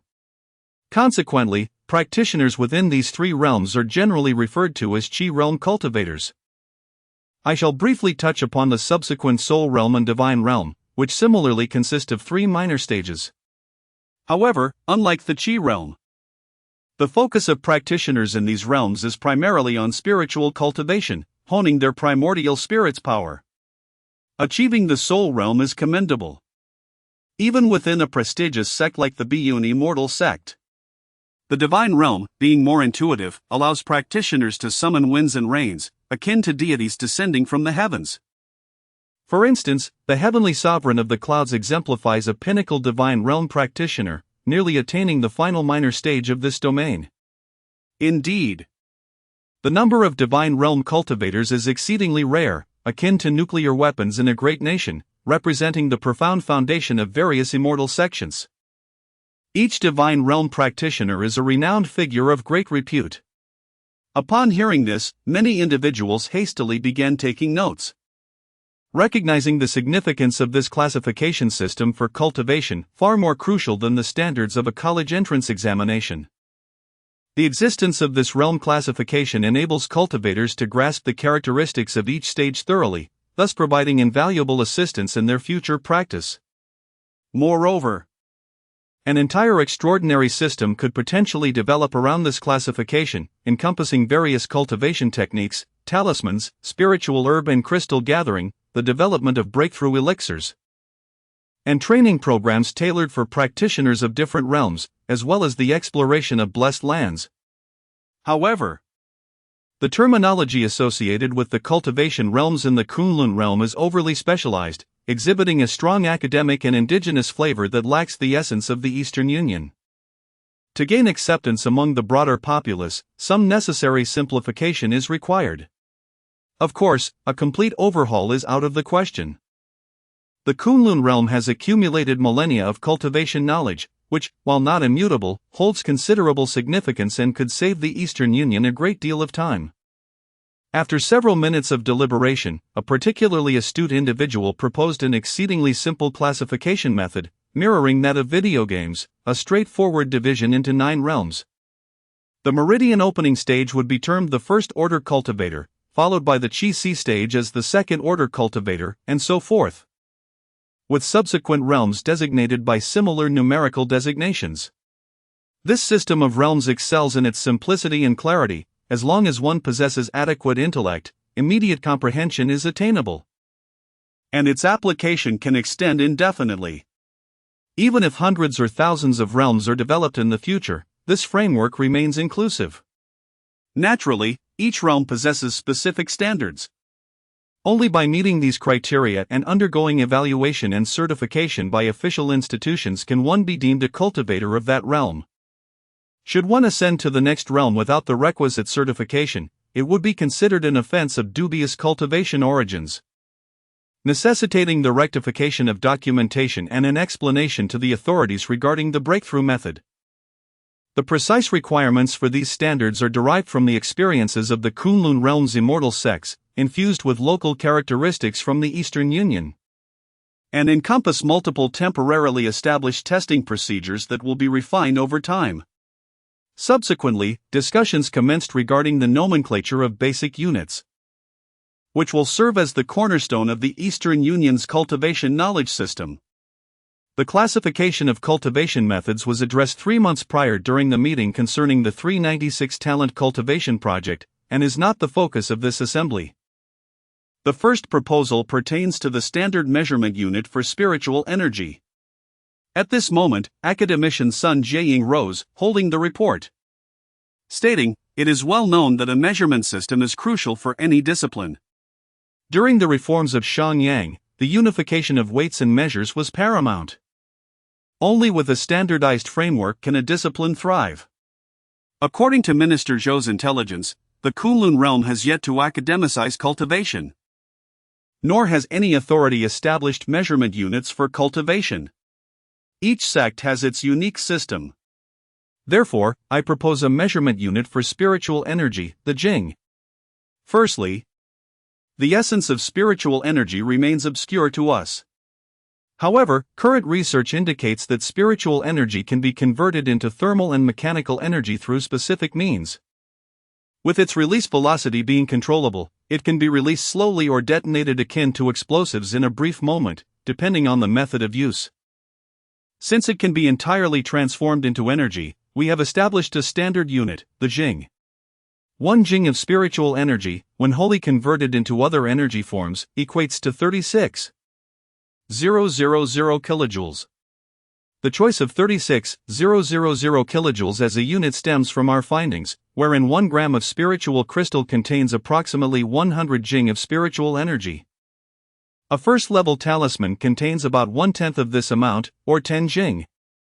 Thus, the Jing unit of measurement is optimally situated within a broadly applicable range, ensuring that low-level cultivators do not encounter undue complications, serving as a foundational unit. Subsequent measurements can simply augment numerically, such as 10,000 Jing. This concept is easily grasped. 1 Jing of spiritual energy is roughly equivalent to 10 degrees of electricity. If future advancements enable the harnessing of spiritual energy for electricity generation, the energy contained within 1 gram of spiritual crystal could sustain an average household for several months. However, the wondrous and inexplicable nature of spiritual energy far exceeds that of electromagnetic forces, one of the 4 fundamental forces, rendering the notion of utilizing spiritual energy for power generation presently unrealistic. After the proposal was approved, Zhou Xingming promptly rose and stated, "The second proposal is to classify spirit crystals based on their various applications. It is widely acknowledged that, with few exceptions among special celestial veins, the spiritual energy within spirit crystals cannot be directly absorbed by cultivators. Just as humans cannot sustain themselves by consuming gasoline, the spiritual energy must be extracted through formations such as spirit-gathering arrays or combined with other spiritual herbs to concoct elixirs, enabling cultivators to utilize them. However, the methodology for harnessing spirit crystals is a profound discipline. Some spirit crystals possess an exceptionally high affinity for spiritual energy, allowing them to seamlessly meld with a cultivator's true essence and magical power, making them superior conductors. Such spirit crystals are typically categorized as material-type crystals.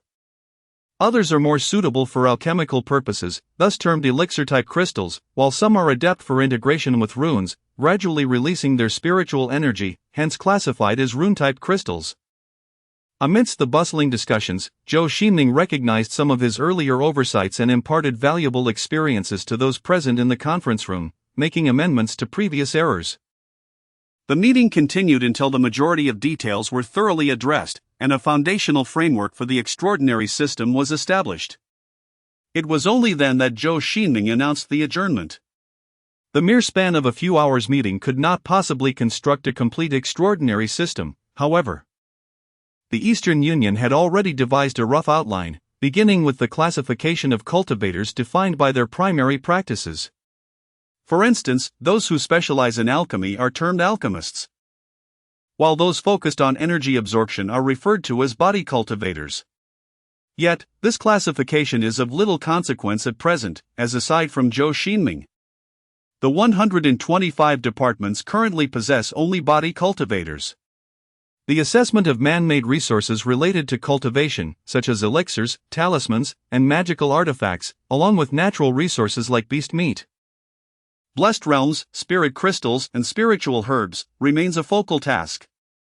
Consequently, numerous detailed categories and evaluation standards have been established, introducing several self-created units of measurement. For example, the 5 levels of blessed realms, the 9 major categories of elixirs and magical artifacts, and the effects and characteristics of the 3 primary types of spirit crystals. Currently, the elixirs alone have been subdivided into various types, including cultivation elixirs, auxiliary elixirs, explosive elixirs, breakthrough elixirs, and recovery elixirs, among others. As for runes, they have been delineated into dozens of major categories and tens of thousands of permutations. Moreover, the compilation of the Encyclopedia of Spiritualized Substances has become a central focus for the 125 departments. in addition to Zhou Xingming. Numerous educators have come forth to assist in revisions, producing over 1 million words in 12 volumes detailing the characteristics of various spirit crystals and spiritual herbs. Through the collective efforts of the 125 department members, this intricate and complex work is progressing in an orderly manner, culminating in the gradual perfection of the Eastern Union's own extraordinary system. Chapter 43, The First Observation of Spiritual Energy in Human History on October 14, 2024. At the Command Center of Department 125, within the Particle Physics Laboratory, after several months of intensive foundational work by the Engineering Corps, the construction of the expansive research base was finally completed. This grand facility is centered around a particle collider, with a series of laboratories established in its vicinity. Thousands of researchers inhabit this site, including Sun Jiaying, whose laboratory is situated here, and even Wen Yabo has chosen this location for his mass production experiments of elixirs, as he occasionally requires the assistance of the particle collider. The establishment of this research base has significantly strained the resources of the Supreme Council. Given the exorbitant cost of the particle collider itself, not to mention the superconducting and liquid helium-wrapped acceleration tubes, which extend over considerable lengths, the investment in this project has been substantial, and the other equipment is equally sophisticated. According to Zhou Xingming's observations, while the base is predominantly equipped with conventional instruments such as scanning tunneling microscopes and Doppler effect testers, there are several gleaming devices adorned with talismans, including parts of the collider's piping, indicating the incorporation of some kind of spiritual crystal material. Minister Zhou, after months of accumulation, although the essence remains elusive, we have finally succeeded in measuring the density of spiritual energy within the environment. What? What does that signify? Our particle collider is currently the most powerful in the world, unparalleled in energy levels, surpassing even the Western LHC. You may not have been aware of the magnitude of opposition during its construction. It took the personal intervention of Elder Yang to persuade the Supreme Council to allocate over 100 billion for its establishment in Department 125. Furthermore, Xiao Liang Jiangwo, has developed a talisman-making machine, providing us with hundreds of gathering talismans for our experiments in spiritual energy observation. A student of mine proposed whether it would be possible to influence the results during the particle beam collisions by altering the surrounding spiritual energy density, potentially even directing high-energy particle beams to strike spiritual energy. From an optimistic perspective, even if we do not detect spiritual energy, utilizing its influence on particle collision outcomes could lead us to discover the Higgs boson or other hypothetical particles, which would undoubtedly earn us several Nobel Prizes in physics. However, it must be acknowledged that spiritual energy is truly remarkable. It has enabled us to resolve the issue of synchrotron radiation loss, significantly enhancing the performance of the cyclic radiofrequency accelerator. This improvement has permitted a substantial increase in the energy levels of the particle beams without requiring any structural modifications. Moreover, it appears that spiritual energy exerts a certain influence on the surrounding atoms, akin to an attractive effect, markedly increasing the success rate of high-energy particle collisions. When discussing this, it diverges from what many may anticipate. Within an atom, the nucleus occupies merely about 1/10 of its entirety. Often, extensive collisions are required to yield significant results. However, it appears that psychic energy incites the atomic nucleus to actively engage in collisions with high-energy particle beams, akin to a target eagerly aligning itself with the trajectory of a projectile. Thus, Xiaoliang indeed demonstrates remarkable loyalty with his various psychic symbols. The success rate of our particle collider has escalated by an entire order of magnitude, equivalent to constructing a dozen particle colliders of the same caliber. We firmly believe that our research into the structure of matter will soon experience breakthroughs as a result. Academician Sun, the batch of psychic symbols was approved by me. At that time, old Liang even argued with me for quite a while, claiming that their department also required those symbols. Zhou Xingming suddenly interjected quietly. Well, regardless, we are undoubtedly benefiting from favorable circumstances. If we fail to achieve any results, it would be a disservice to the hard-earned money of these taxpayers. While theoretical physics is notoriously challenging to advance, the study of psychic energy is still in its nascent stages. Now, let us refrain from idle chatter and delve into the essence of psychic energy and the observational process. Alright, if I don't understand something, I will ask you then. Firstly, directly observing psychic energy itself is unrealistic, far beyond our current technological capabilities. To quote Academician 1, it is akin to ancient scholars attempting to observe atomic structures with a magnifying glass, entirely impossible and impractical. Rather than contemplating such matters, it would be more pragmatic to strive for a unified theory.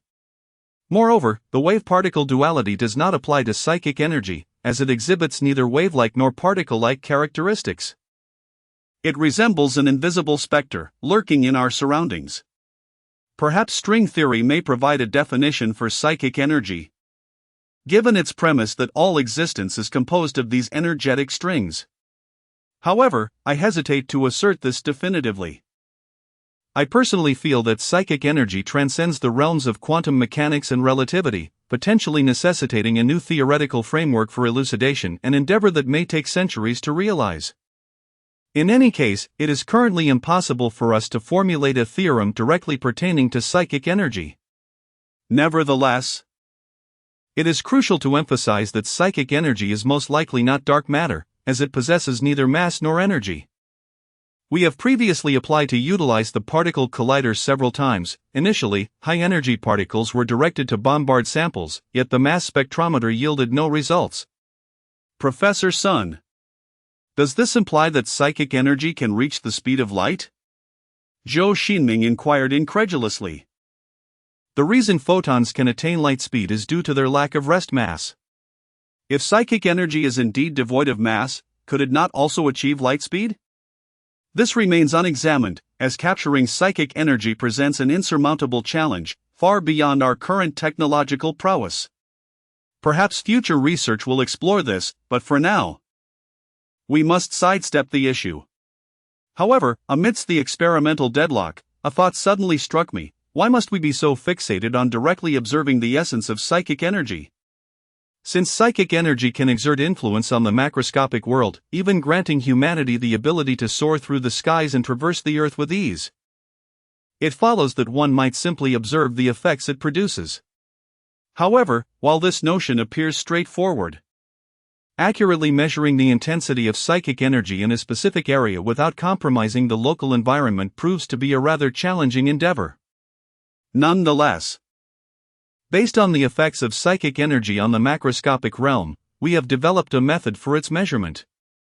This involves first stimulating the surrounding psychic energy, allowing it to actively interact with the environment, after which we can observe the variations in certain factors.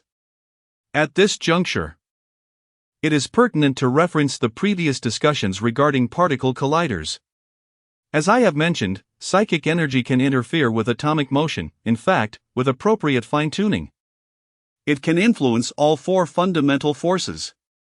For instance, it can facilitate anti-gravity or harness the strong nuclear force. Naturally, our means of adjustment are not so advanced, currently. Without causing destruction to the surrounding environment, we can only induce a certain influence through electromagnetic forces. This slight alteration in the electric and magnetic field vibrations results in the generation of low doses of high-frequency, high-energy electromagnetic waves, commonly referred to as ionizing radiation. Chapter 44, The Psychic Energy Detector. When it comes to ionizing radiation, it is a subject that the knowledgeable Zhou Xingming is thoroughly familiar with. For instance, the radiation that many middle-aged and elderly individuals frequently mention actually refers to ionizing radiation, which is genuinely harmful to human beings. This type of radiation can ionize molecules and atoms, directly disrupting the structure of matter. If one were to be exposed to high-intensity ionizing radiation daily without protection, it is likely they would meet an untimely demise before reaching the age of 30. Regrettably, due to the insufficient dissemination of modern scientific knowledge, many individuals struggle to distinguish between electromagnetic radiation and ionizing radiation. For example, some individuals vehemently oppose the installation of base stations, claiming that the radiation emitted is more potent than the nuclear waste from Japan. There are also those who malign electronic devices, asserting that excessive smartphone usage is akin to living in Chernobyl in 1986, with the phone's radiation potentially transforming one into Godzilla. However, both assertions are mere fallacies. Even the lowest frequency X-rays vastly exceed the frequency of radio waves by several orders of magnitude. The difficulty of causing harm with radio waves is comparable to an ordinary person effortlessly annihilating an entire division. In a broader sense, radiation encompasses any energy that travels in waves or as subatomic particles, including the sound of human speech, which is also a form of radiation. To completely avoid it, one would have to leave Earth, and even then, the only refuge might be in another universe. Therefore, you should grasp the principle behind observing the density of psychic energy. By releasing a specific range of magical techniques, we can stimulate the surrounding psychic energy to interfere with the amplitude of electric and magnetic fields, generating small doses of high frequency, high energy electromagnetic waves. Prior to this, we documented the variations in surrounding ionizing radiation triggered by different densities of psychic energy during interference, establishing a relevant amplitude model and storing it in a supercomputer. By comparing the observed changes in ionizing radiation with the amplitude model, we can effectively monitor the density of psychic energy in the area. This encapsulates the principle behind the first-generation psychic energy detector. Rest assured, there is no cause for concern regarding radiation. The machine emits a dose of sievert radiation approximately 1,000th that of a hospital X-ray machine, and even less than what is present in some cigarettes, making it entirely harmless to the human body.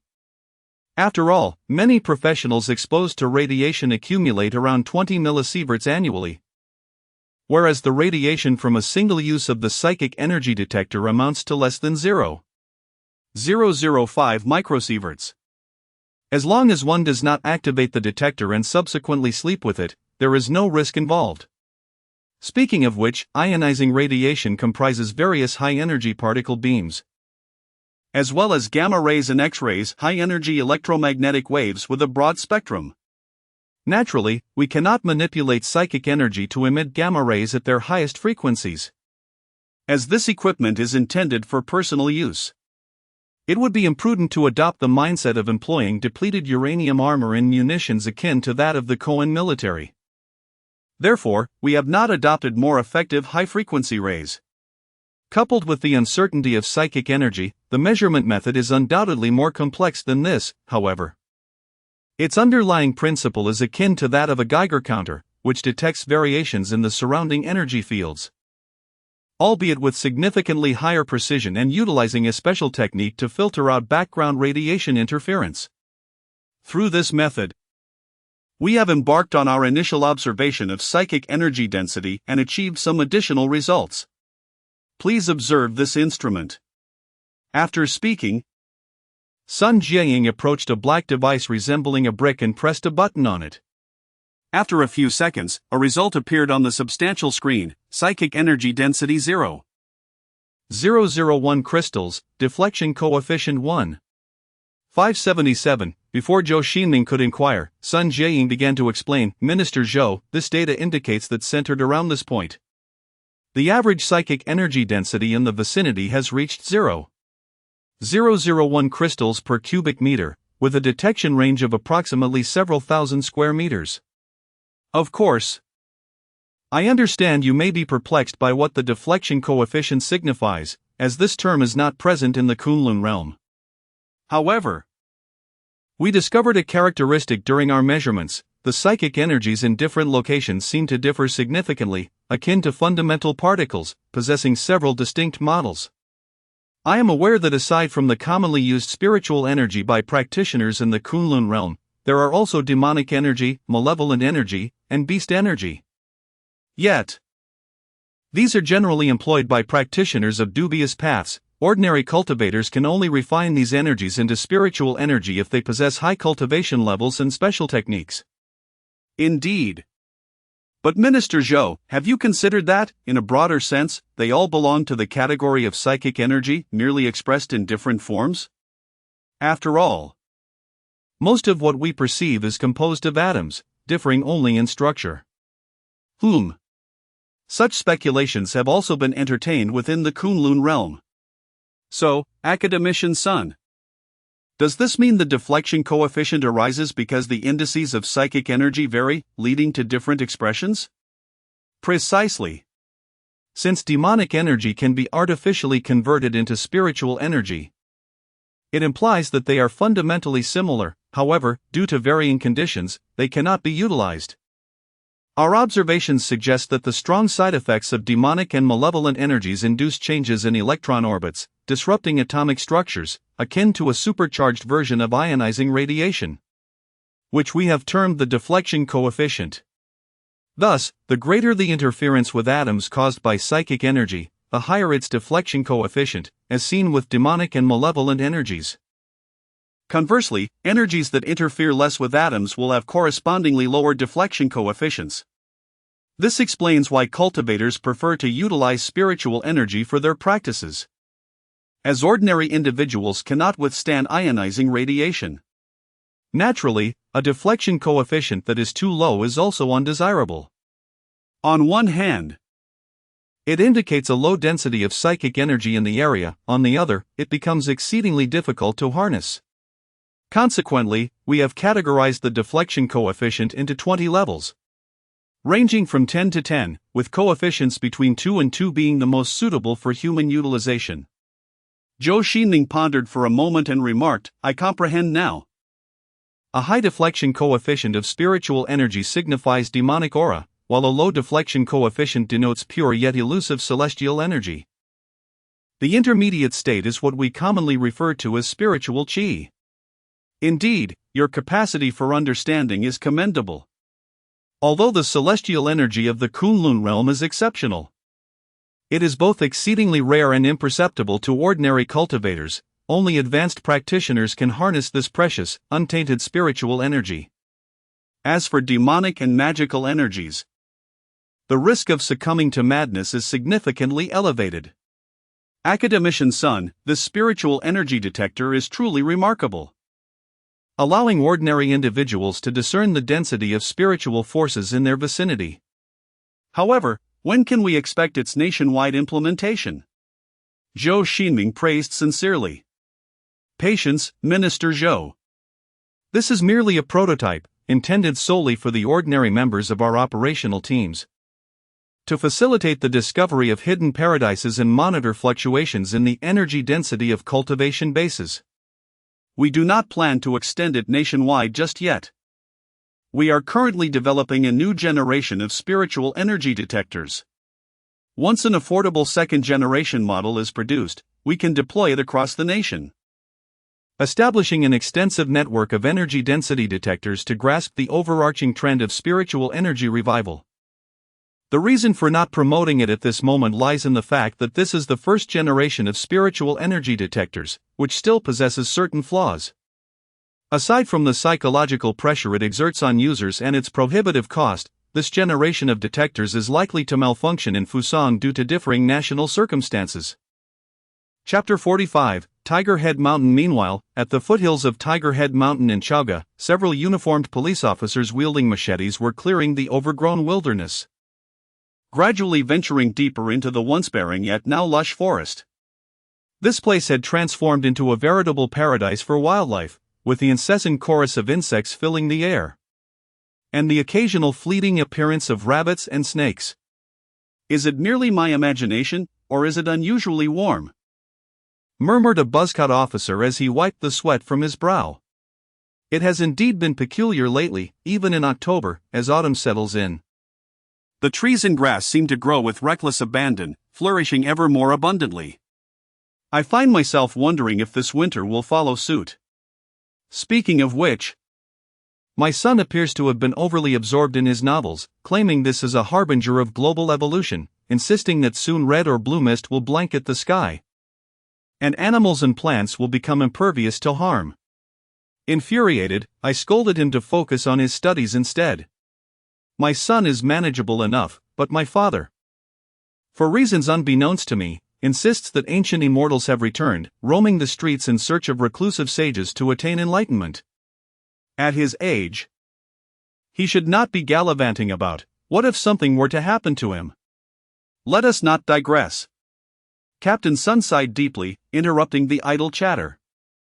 It is baffling. Recently, cases of missing persons have surged, and in this desolate place alone, 5 individuals have vanished. Particularly alarming is the fact that 4 campers have mysteriously disappeared simultaneously. Captain Sun, could it be that a large beast has devoured them? Perhaps a tiger? A young officer inquired, his expression betraying a hint of anxiety. Xiao Zhang, you are a city dweller and know not, but aside from the zoo, where would one find such large predators? I have not even encountered a wild boar in ages. Yet, this forest is indeed dense. I recall it being a barren hill just a few years ago, and now it has nearly transformed into a primeval jungle. Another officer remarked, patting his shoulder reassuringly. Oh, that appears to be a piece of clothing. After a brief search, a female officer pointed in astonishment at a strip of fabric caught on a distant branch. Xiaolong, go take a look, ordered Captain Sunday. Understood, Captain. The buzzcut officer, upon receiving the command, drew his sidearm and cautiously crawled toward the site. Goodness! Those campers, they've been consumed by a gigantic serpent. Upon returning, the officer's face was ashen. What did you say? Captain Sun exclaimed in disbelief. At his words, the others quickly drew their weapons, their fingers resting on the safety catches. Captain Sun, it is indeed true, I found a camera over there, and it contains footage. The buzzcut officer, holding his gun with one hand, extended the bloodied camera from the evidence bag with the other. The video was straightforward. It depicted several well-off campers, drawn by the recent lack of visitors, who ventured to Tiger Head Mountain for a camping trip, only to be devoured by a massive snake. The existence of this video can be attributed to an enthusiastic hiker who had a penchant for photography. Occasionally, he would pull out his camera to record moments, and fortuitously, it was during the appearance of a colossal snake that his camera fell to the ground, continuing its recording. Thus, the moment of the giant serpent's display of prowess was captured. After all, snakes do not have a tendency to consume cameras, leading to this remarkable footage. Upon viewing it, many were left in a state of astonishment, including a few rural police officers who, having encountered numerous snakes in their youth, found themselves awestruck by the sheer magnitude of the one in the video. Where is this snake now?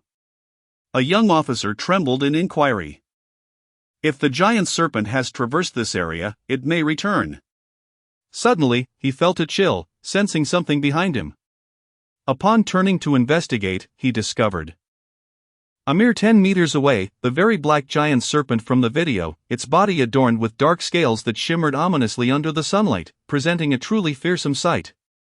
Confronting such a gigantic serpent was beyond daunting. Merely catching a glimpse could render one weak at the knees. This reaction transcends mere bravery. It is an innate fear ingrained in humanity's DNA in response to large creatures. Exercise caution, do not act recklessly. This beast is well fed, and as long as we do not provoke it, we should remain safe. Let us assess the situation, cautioned Captain Sunday. Just as he spoke, an officer accidentally discharged his firearm. Boom! 5 hours later, at the foot of Tiger Head Mountain, upon learning of the beastly incident, the Ministry of Defense promptly dispatched an armored battalion to encircle the area. Armed soldiers and tanks were visible in every direction, accompanied by the mechanical roar of machinery. As the elite force responsible for the garrison at Chauga, this armored battalion boasted dozens of main battle tanks, making it one of the highest tank-to-troop ratio units globally.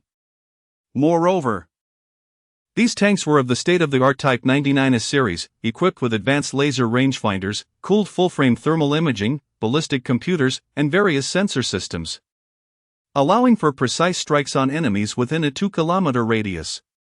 At the foot of the mountain, a group of officers stood alert, prepared for the arrival of distinguished individuals. With the sound of propellers, 3 black Z-20 helicopters gradually descended to the ground, disembarking dozens of fully armed soldiers, along with a middle-aged man bearing a stubbly face. Colleagues, welcome to the temporary operation base at Tiger Head Mountain. I am Colonel Lee, the commander of the 112th Armored Regiment, the lead officer greeted as the newcomers approached. I am Director Zhou of the Chaga Mountain Ecological Research Institute, the middle-aged man with stubble responded, stepping forward to shake hands in introduction. At present, the 125 department remains under a veil of secrecy. Given the administrative rank of that commander, it is naturally improbable that he would be privy to the actual circumstances. Consequently, Zhou Xingming utilized an open institution affiliated with the 125 department, engaging with the counterpart in the capacity of that institution's leader. Upon hearing this, the colonel paused momentarily. Although the title of the head of the Mountain Ecological Research Institute hardly suggests a high-ranking official, the implication of being able to directly mobilize their regiment was unmistakable even to the most naive. Thus, he respectfully reported, "Report to Director Zhou. Our regiment has now fully assembled, and the surrounding thoroughfares have been sealed off.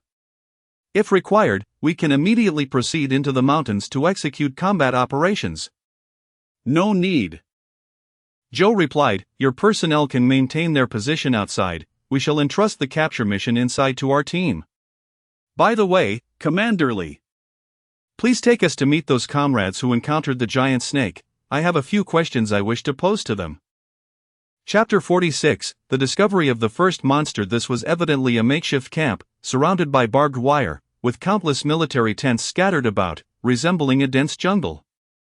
Inside a medical tent, Zhou Xingming observed the scene. 9 individuals were present, 3 of whom were attending physicians, while 6 lay on stretchers, bewildered by the iron tide outside.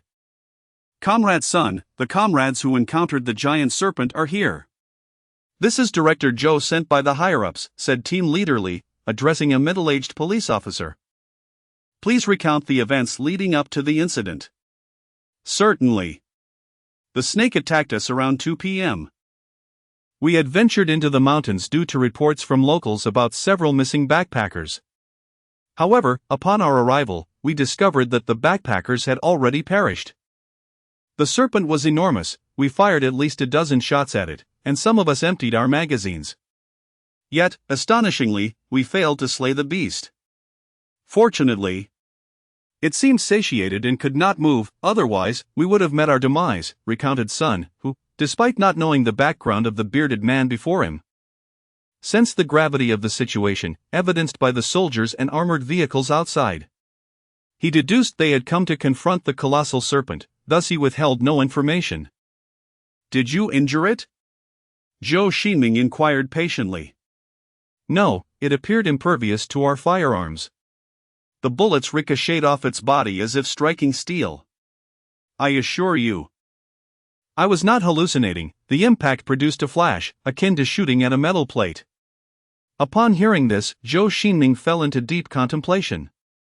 Perhaps due to the relative tranquility of Chaogu, or perhaps due to the misfortune of their precinct, these officers were not equipped with the standard 92 type service pistols or Glocks. Instead, they wielded the notoriously ineffective Little Smashers. Although this peculiar handgun had earned the moniker of the gentlest pistol and had instances of failing to bring down even a water buffalo, it was still a firearm and not mere fireworks, capable of inflicting damage on organic carbon-based life forms. The only exception would be if the serpent employed a protective energy shield to deflect the bullets, preventing them from striking its flesh. Furthermore, given that the serpent remained unscathed after enduring numerous shots, and did not exhibit any signs of frenzy, one could ascertain that its essence was far more potent and concentrated than Zhou Xingming's had been a year prior, even nearing his current level. "I understand now. Comrade Sun, your personal recording device is intact, I presume? We need to review the video you captured, as it may contain crucial information for our mission to eliminate the serpent. It is intact, however, a few officers took it for analysis. You may request it from them. By the way, is the external force here to confront the giant serpent? Captain Sun cautiously inquired. No, they are preventing that snake from escaping. Thank you for your cooperation. After Zhou Xingming hastily made his way to the nearby command center, which was essentially a tent covering several hundred square meters, we successfully integrated the surrounding data into a mechanical model using supercomputing techniques, thereby reconstructing the massive serpent's size and destructive power. Fortunately, numerous reference objects were available, otherwise, the calculations would have been considerably more complicated. As soon as Zhou Xingming and his team entered, Han Dalong spoke up. What are the findings? He began with the dimensions, revealing that the enormous snake measured approximately 173 meters in length, with minimal margin for error. Indeed, this is sufficient to overturn current biological understanding. After speaking, Han Dalong pressed a button on the remote control, activating the projector next to him, which began to display video footage recorded by several police officers' body cameras. Is it really that large? I recall the Titanoboa was only a little over 10 meters long, when Yabo inquired from Headquarters 125. Participating in the meeting through advanced electronic and networking technology despite not being physically present. The Titanoboa pales in comparison to this creature, Han Dalong replied. Previously, after being struck, the massive serpent went into a frenzy, using its tail to snap several nearby trees. By analyzing the species and diameter of the trees, along with the tail's velocity during that moment, we assessed the serpent's destructive capacity. The kinetic energy delivered by its tail strike was approximately 230 kilojoules. Based on the tail speed, the serpent's total mass should be around 79 tons, slightly heavier than an average African elephant, with a muscle density significantly greater than that of ordinary serpents. The police officer was indeed fortunate, he had merely been struck by flying debris, as the sheer force of the serpent's movements and the instantaneous kinetic energy could have easily been fatal if it had made direct contact, even when considering the impact area. Zhou Xingming gazed thoughtfully at the video on the large screen. Although the action team from Division 125 had previously captured numerous mutated creatures, they were merely beasts influenced by a modicum of spiritual energy and could not be classified as true demonic beasts. The disparity between savage beasts and demonic beasts is akin to the difference between foundational practitioners and true cultivators. The former, while affected by spiritual energy, remain fundamentally corporeal, whereas the latter transcend the ordinary. This colossal serpent was the first true demonic beast encountered by the Eastern Alliance, and its cultivation level was notably formidable. Its emergence during the initial stages of spiritual energy revival was indeed rare, given its capacity to devastate the surrounding forest. This serpent had likely reached the mid-phase of its Qi cultivation, with the potential to advance to the later stages. Although demonic beasts at this level do not cast spells like their human counterparts, their formidable physicality in the Qi realm is such that even newly enlightened cultivators would find it challenging to compete with their martial prowess. Zhou Xingming harbored a vague sense that this massive serpent bore a striking resemblance to the Iron Python King of Kunlun, though it was not quite as powerful. Nevertheless, it posed a significant threat to both ordinary individuals and those at the Meridian opening stage. Chapter 47, The Great Serpent Capture Plan. This colossal serpent is indeed a formidable beast, possessing immense value for our biological studies. Moreover, the existence of such a creature, one that has condensed its energy into a formidable sea, is a rarity in the present day. Therefore, during the extermination process, it is imperative to ensure the integrity of its remains, as this will guarantee an ample supply of experimental material. Hence, we cannot resort to artillery or missiles to eliminate it. Instead, we must deploy infantry to engage the serpent at close quarters, correct? Han Dalong inquired. Indeed, to put it simply, we must refrain from bombarding it with heavy weaponry, for such actions would prevent us from preserving the serpent's complete body. Consequently, numerous experiments would be hindered, delaying related projects. Thus, we should not send ordinary soldiers or members of the action team up the mountain. In this mountainous environment, heavy weaponry poses a significant threat to regular individuals. Instead, let the warriors of Team 115 form a capture squad. I will accompany them up the mountain, and should the capture team find themselves in peril, I will personally intervene to subdue the serpent. Understood. I will now inform our comrades in Team 115 to prepare for the capture operation and formulate a detailed plan. Han Dalong nodded and departed. Shortly thereafter, the members of Team 115 gathered at the temporary command center. To ensure absolute certainty, Department 125 deployed an entire platoon of Team 115 members, even enlisting the world's foremost expert and head of Department 125, Zhou Xingming, to oversee the operation personally. However, this did not imply that they could rest easy, especially a group of practitioners at the Meridian opening stage who had not studied any mystical arts. Confronting a beast in the latter stages of energy condensation alongside an unknown number of other creatures was inherently perilous. More than 10 minutes earlier, a topographical map of Tiger Head Mountain had been completed. The white dots indicated the positions where the police colleagues had encountered the serpent, while the red circles denoted its potential activity range. According to our initial plan, we would first deploy small military drones to ascertain the serpent's location. Once its position was confirmed, the drones would follow it. The current location of the serpent has been identified, marked by a blue dot, and presently, 15 drones are closely monitoring its surroundings. Should the serpent move suddenly, its trajectory will be transmitted to your personal terminals in real time. Currently, the footage from the drones adjacent to the serpent is being sent to your devices. In fact, utilizing drones to track animals is quite commonplace today. It is not a matter of arcane technology. Numerous environmental protection efforts rely on drones for their operations, equipped with thermal imaging and various detection methods. These drones render it virtually impossible to lose track of an animal. Moreover, the serpent, being significantly larger than most creatures, is easier to track. The likelihood of the serpent detecting the drones surveilling it is almost negligible. The complexity of the underlying principles of digital warfare is such that even experts from decades past would find it challenging to comprehend, let alone a mere beast. If the colossal serpent remains stationary, the entire route spans approximately 11 kilometers, with drones consistently monitoring the path. We shall commence our journey from this point at the mountain's base, and then. Han Dalong indicated the map with a laser pointer. It is imperative to understand that the southern slope of Tiger Head Mountain is significantly elongated, resulting in a gentler gradient that directly connects to the plain. Therefore, our objective is to prevent the giant serpent from moving in that direction. The military has strategically deployed a tank battalion there for vigilance. However, should we reach that stage, preserving its entire corpse would be improbable. Thus, the final phase of the firefight plan is as follows.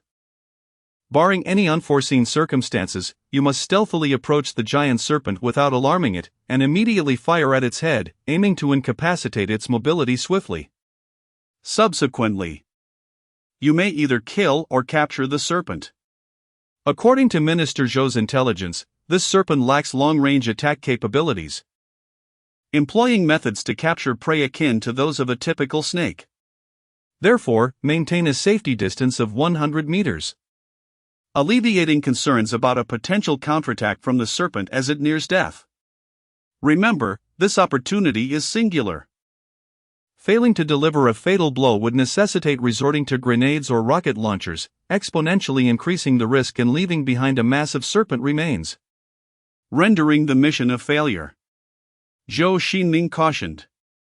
The notion that firearms cannot kill the giant serpent is unfounded. Although local police were unable to injure the serpent with their firearms, a weapon with a muzzle energy of merely 200 joules is a different matter entirely compared to the Type 10 sniper rifle and the 171 heavy machine gun, both of which utilize 12 7,108 mm rounds capable of obliterating a human. The disparity in muzzle energy between the two is nearly 2 orders of magnitude. Akin to the difference between a BB gun and a handgun, not to mention the 120 mm airburst shells launched by the PF-98. Should one of those airburst shells strike, even Zhou Xingming would be reduced to ashes, let alone a mere beast of the Qi stage. While the QTS-15, a large-caliber anti-demon firearm, is still under development. Most of the Type 25 individual systems are already operational. Consequently, the members of the 115 assault team are well equipped to the teeth. With the PF-98 rocket launcher and FHJ-02 cluster rocket launcher as standard issue. Thus, should the giant serpent pose a genuine threat to the members of the 115 assault team or even to Zhou Xingming's safety, all personnel would draw their rocket launchers and anti-tank missiles, unleashing a barrage of airburst rockets followed by a volley of grenades, undoubtedly capable of annihilating the colossal serpent. As for the more advanced Type 99A tank, it would only be deployed in dire circumstances. It is not a matter of Zhou Xingming fearing the serpent's potential to demonstrate its prowess against tanks. The frontal armor of the Type 99A possesses a physical strength equivalent to 1.2 meters of homogeneous steel plate, capable of withstanding even a javelin missile. Let alone a mere beast yet to attain enlightenment. The decision not to deploy tanks stems from 2 primary considerations. Firstly, Tiger Head Mountain is a hill, ill-suited for the operation of a 55-ton tank. Secondly, the formidable power of the Type 99A's main gun cannot be overlooked. A single shot of a 125mm fin-stabilized armor-piercing round would undoubtedly eliminate the giant serpent, yet it is likely that nothing would remain of it. Minister Zhou. The higher-ups have also dispatched a long-range artillery battalion, comprising a total of 12 Type 03 rocket launchers. Should we require fire support, simply summon me? As everyone prepared to ascend the mountain, Han Dalong contemplated and added, there is no need for concern. The firepower provided by the 115th rocket launchers and anti-tank missiles is already excessive. According to our plan, the use of anti-material weapons will suffice. And we won't even need grenades. Just in case, he continued, after all, we are in an era of spiritual revival. Even in the absence of a giant serpent, there could be colossal sheep or cattle. It is prudent to err on the side of caution. The lives of our soldiers are paramount. Indeed, in this age of spiritual resurgence, we shall not lack for monstrous beasts in the future. Chapter 48, Into the Mountains. Fortunately, Tiger Head Mountain is merely a diminutive hill rather than an expansive mountain range stretching for thousands of miles. Had this colossal serpent ventured deep into the wilderness, an entire army would have struggled for weeks to locate it. Given the serpent's formidable strength, it could easily translate the plot of the film The Great Tiger into reality. However, the small size of Tiger Head Mountain considerably amplifies the potential threat posed by the serpent, as several villages are nestled at its base, home to thousands of residents. A mere 10 kilometers away lies the capital of the Eastern Alliance, Chaoga. Should this impervious giant serpent descend from the mountain, the consequences would be dire. It is essential to recognize that a demon beast at the mid to late stage of Qi cultivation is effectively immune to handguns, rendering local law enforcement, which operates under stringent regulations, nearly helpless. To ensure a secure resolution, the deployment of armed police or even the Eastern Alliance's military would be necessary.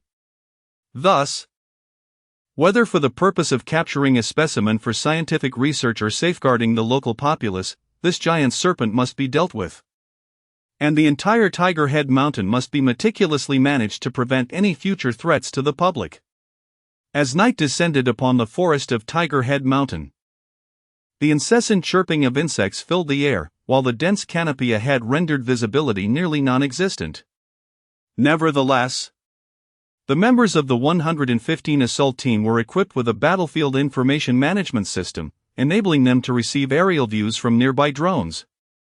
Coupled with night vision goggles, they possessed an intimate understanding of their surroundings.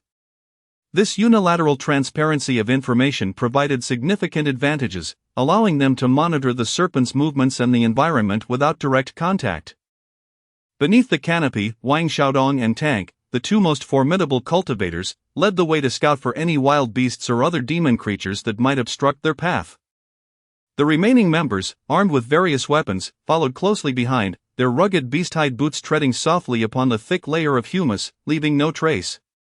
Above, Zhou Xingming glided effortlessly among the branches like a martial arts hero with exceptional agility, delicately tapping the branches with his toes to traverse the treetops silently, resembling a ghost. The others below could only catch fleeting glimpses of him by craning their necks. For a Qi cultivator, this was a simple spell that even the weakest cultivators could perform, yet to Han Dalong and the other scientists, this spectacle was nothing short of extraordinary. Their astonishment stemmed from the apparent violation of fundamental physics. According to Newton's third law, when two objects interact, the forces they exert on each other are equal in magnitude but opposite in direction, indicating that force is mutual. This is elementary physics, a concept familiar to anyone who is not functionally illiterate. However, as Zhou Xingming deftly maneuvered through the densely clustered branches, the supple twigs showed no sign of yielding, as if they were impervious to any reactive force. Attention, we are nearing our objective.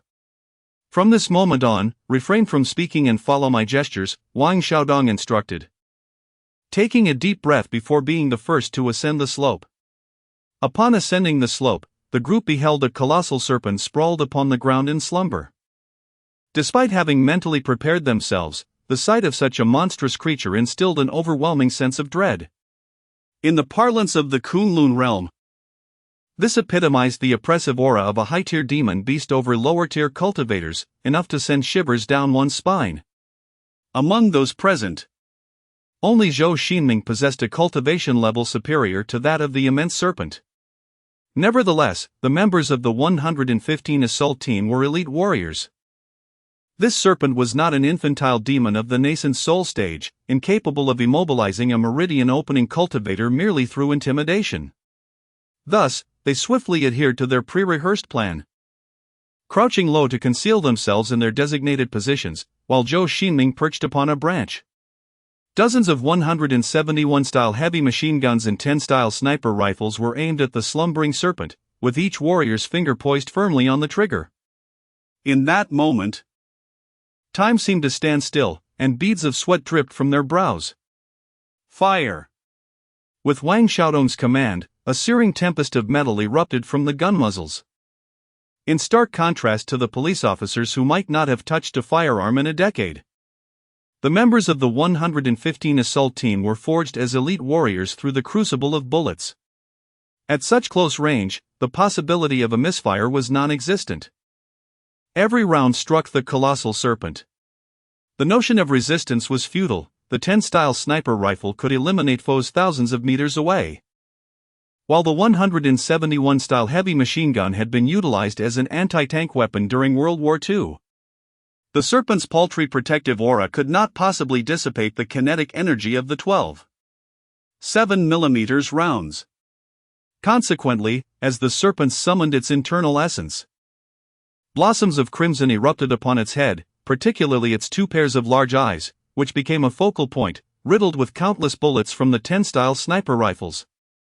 A significant quantity of fluid oozed from its nictitating membranes. The excruciating pain drove the serpent into a frenzy, wreaking havoc upon its surroundings like a bulldozer, snapping trees and shattering stones, while debris flew in every direction. Observing the serpent's desperate thrashing, the members of the 115 assault team hurriedly retreated to areas dense with trees. The serpent's vitality far surpassed that of humans. Even with its brain perforated, it would not succumb immediately but would instead launch a brief counterattack. It was imperative to distance themselves safely until it perished. However, Wang Xiaodong's shooting position was perilously exposed. Compounded by the serpent's potential awareness of his connection to the metallic storm, the creature charged toward him with relentless fury. Cursing under his breath, Wang Xiaodong decisively discarded his two PF-98A rocket launchers to alleviate his burden and conserve energy. Yet, the serpent's speed was formidable, its tail struck him with tremendous force. Crack!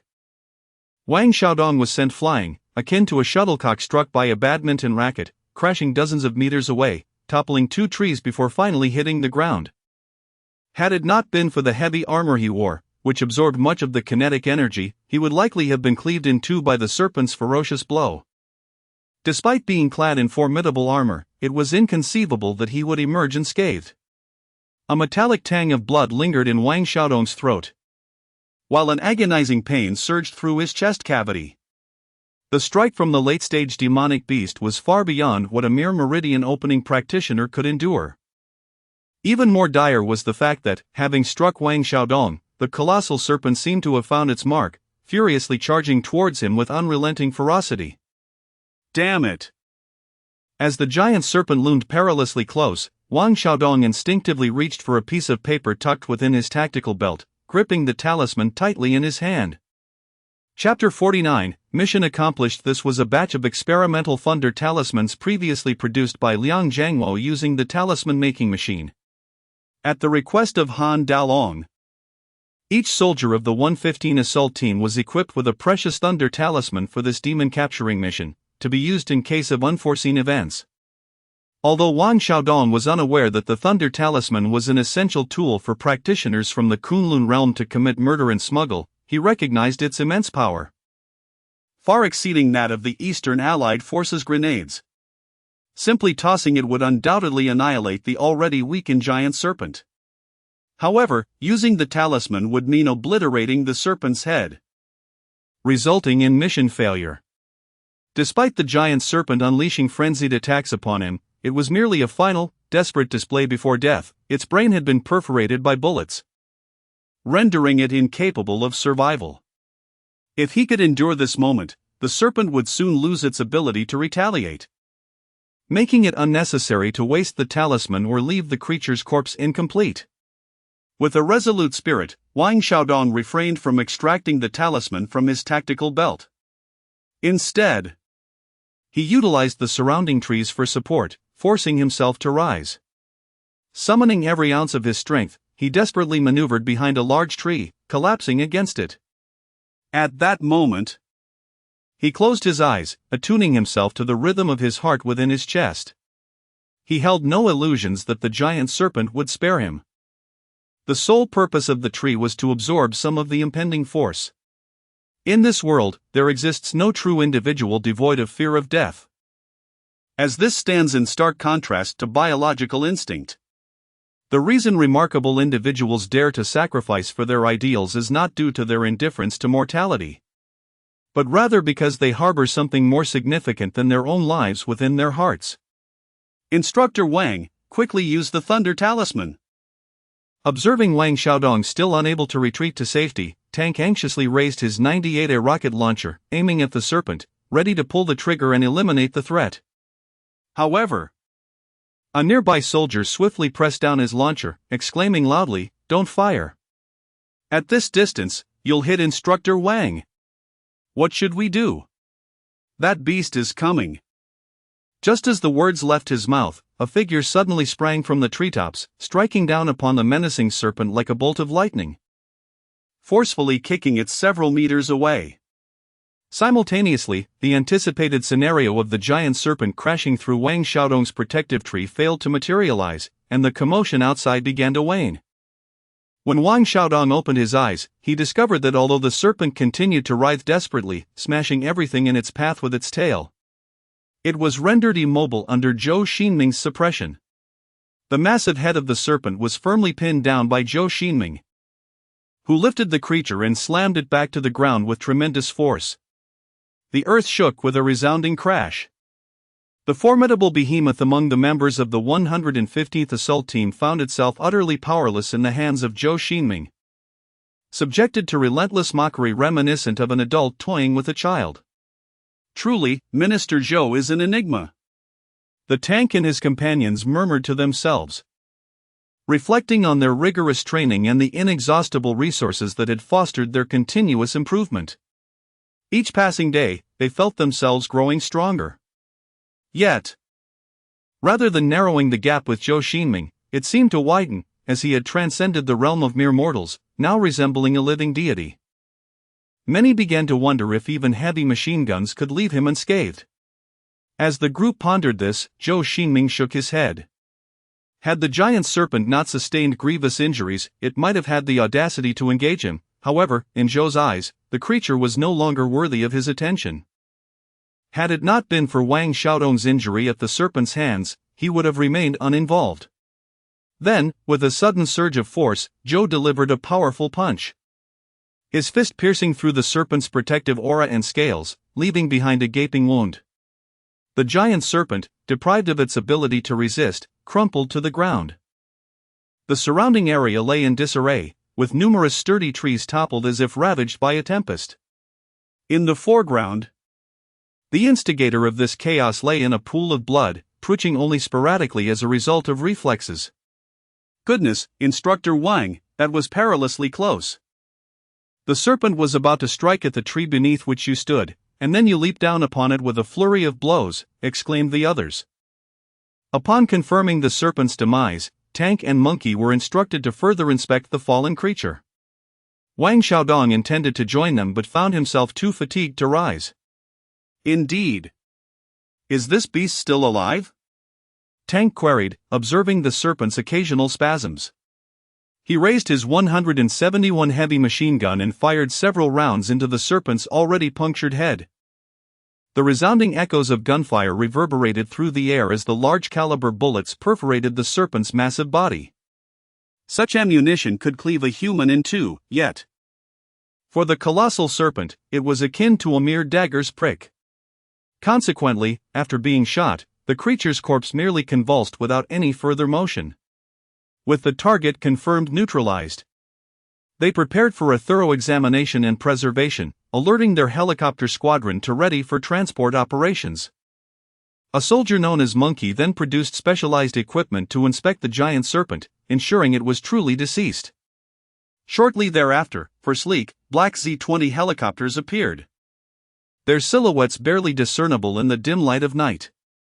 Utilizing a suspension mechanism, they hoisted the serpent's carcass into a high-tech net for extraction. Although the weight of the colossal serpent exceeds that of a typical elephant, rendering it immovable by human strength, it does not pose a significant challenge for the medium-sized, versatile Z-20 helicopter. Several such helicopters could efficiently transport this immense creature. Given the proximity, the helicopter squadron opted not to transfer the serpent to the surrounding Y-20 transport aircraft. Instead, they took responsibility for delivering the serpent's remains directly to the research facility at Headquarters 125. Subsequently, they would remain on standby at the temporary military base at the foot of Tiger Head Mountain, ready to transport any other mythical beasts that might be captured in the vicinity. Countless researchers eagerly awaited the opportunity to dissect the creature meticulously, leaving no cell unexamined, thus allowing the serpent to contribute its residual value and make significant advancements in the fields of Eastern Alliance psychokinetics and biology. Chapter 50, Follow-up actions. Once the crowd had recuperated until dawn, Zhao Jun issued a command for the external regiment to enter a state of heightened combat readiness, continuing their duty to blockade Hutu Mountain. No individuals lacking the appropriate credentials were to be permitted entry, should any unauthorized persons attempt to breach the perimeter. A single warning would suffice before resorting to lethal force. As for the beasts dwelling within Hutu Mountain, Zhao Jun himself stated that any movement detected other than that of humans emerging from the mountain should be met with immediate gunfire, employing any necessary means to eliminate the threat without fail. Simultaneously, the evacuation of surrounding civilians had commenced under the guidance of the Supreme Council, ostensibly to facilitate large-scale military exercises. As a result, residents within a several-mile radius of Hutu Mountain had been relocated, with buses arriving in steady streams. Fortunately, the population in this area was not excessively large, simplifying the task considerably. This justification was not fabricated. After Zhao Jun's approval, 2 fully staffed mechanized infantry divisions were indeed dispatched to the vicinity to conduct simulated mountain warfare exercises, as well as to assess the local environment and energy density. collecting various medicinal herbs and crystals, and eliminating nearby beasts. These two mechanized divisions were comprised of elite soldiers selected from various units, having only recently been amalgamated a few weeks prior, following the completion of their exercises near Hutu Mountain. They would proceed as the third batch of 396 trainees to the nearby training base of Division 125. Thus, allowing these individuals to gain some preliminary understanding of the resurgence of spiritual energy prior to their training would not yield any adverse effects. Ultimately, they would soon become aware of the spiritual awakening, and this would also provide Division 125's operational team with an influx of nearly 30,000 personnel, greatly benefiting foundational tasks. Simultaneously, the research base had become engrossed in work due to the discovery of the enormous serpent. Various biological testing groups immediately began drafting reports and applications, with even academician Wen Yabo temporarily halting his research on the mass production of elixirs to oversee the study of the serpent's remains. The significance of this event was monumental. As the first beast of its kind discovered by humanity on Earth, the serpent's existence was akin to the discovery of a new species. From a biological perspective, this new species of beast could not merely be classified as domain level, but rather as an entirely new realm. Should the research on these beasts be conducted successfully, it would not merely lead to a Nobel Prize in physiology, it could elevate one to the ranks of Linnaeus or Darwin in the 21st century. A testament to the glory of textbooks across nations. Politically, the serpent served as compelling evidence that the resurgence of spiritual energy had indeed transpired, affirming Zhou Xingming's theories regarding the threat posed by these creatures and the existence of hidden realms. This validation could prompt the Supreme Council to allocate additional funding and policy support to Division 125. After all, the Supreme Council itself does not generate money. They merely act as conduits for financial resources. The extent of their funding to Division 125 was already a considerable effort, if Division 125 were to produce no results. Continued financial investment would merely constitute a waste of taxpayer money. Conversely, the recent discovery of colossal serpents represents a monumental achievement. With such an extraordinary accomplishment, even if there are dissenters advocating for an increase of funds to the 125 departments, the Supreme Council can readily present evidence against them. This could even foster a virtuous cycle in which the Supreme Council allocates funds, and the 125 departments, through their observations of the resurgence of spiritual energy, establish a comprehensive extraordinary system to develop relevant spiritual energy products that, in turn, bolster the economic development of the Eastern Alliance. Consequently, the forthcoming actions to capture more monstrous beasts at Tiger Head Mountain are imperative. An increase in the number of these creatures signifies a greater abundance of evidence and phenomena related to the revival of spiritual energy. This not only garners support from the Supreme Council but also implies an increase in experimental materials, allowing researchers to conduct bolder experiments and expedite their scientific endeavors. This principle is quite straightforward. With only a limited number of specimens, the preliminary reports alone would fill dozens of pages, and even after acquiring the experimental materials, they would require excessive care, hindering many destructive experiments. For instance, when the 125 departments were initially established, progress in research was painfully slow due to the scant samples, consisting solely of Zhou Xingming and a few practitioners. Despite the desire to comprehend the dynamics of true essence within organic matter, it was hardly feasible to dissect Zhou Xingming or other esteemed professors and warriors. In preparation for the impending heavy transportation tasks at Tiger Head Mountain, in addition to mobilizing a substantial fleet of Z-20 helicopters from the Army Aviation, the Eastern Alliance proactively coordinated with the Northern Realm regarding the resurgence of spiritual energy and imported for Mi-26 heavy transport helicopters to support operations at Tiger Head Mountain.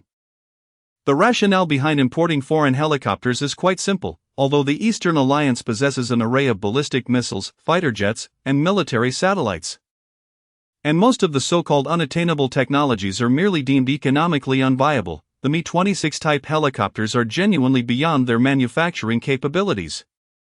In fact, Only Koan and the Northern Realm currently retain the capacity to produce heavy transport helicopters, leaving all other nations, including the 2 permanent members of the Security Council, the Eastern Alliance and AEL, unable to do so.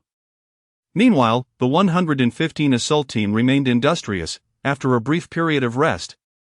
They were dispatched back to Tiger Head Mountain to collaborate with operational teams in capturing the remaining monstrous beasts, setting up large-scale spiritual energy detection equipment, and collecting potential spiritual herbs and crystals that might be found in the depths of the mountain.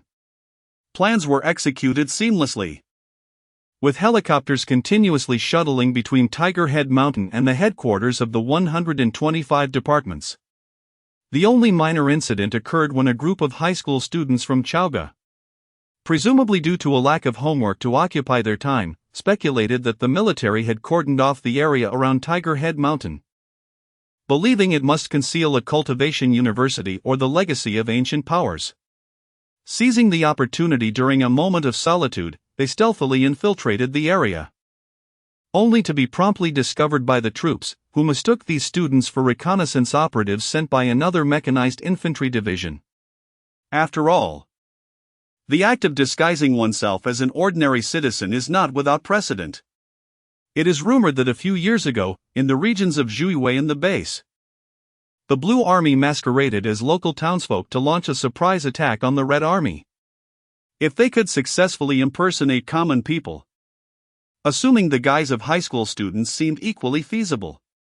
Thus, in an effort to instill fear in their adversaries, the patrol squad opened fire on the group of high school students seeking extraordinary powers. An array of light and heavy machine guns was employed, and one soldier even tossed a few grenades into the fray. Although the patrol was armed with blank ammunition rather than live rounds, the ensuing display of firepower left several students so terrified that they soiled themselves, and no amount of consolation proved effective. Ultimately, the situation was resolved only after the Eastern Allied forces located their guardians and teachers. Meanwhile, as chaos reigned outside, Zhou Xingming hastened back to the base to engage in discussions with academician Wen Yabo regarding the work on the giant serpent.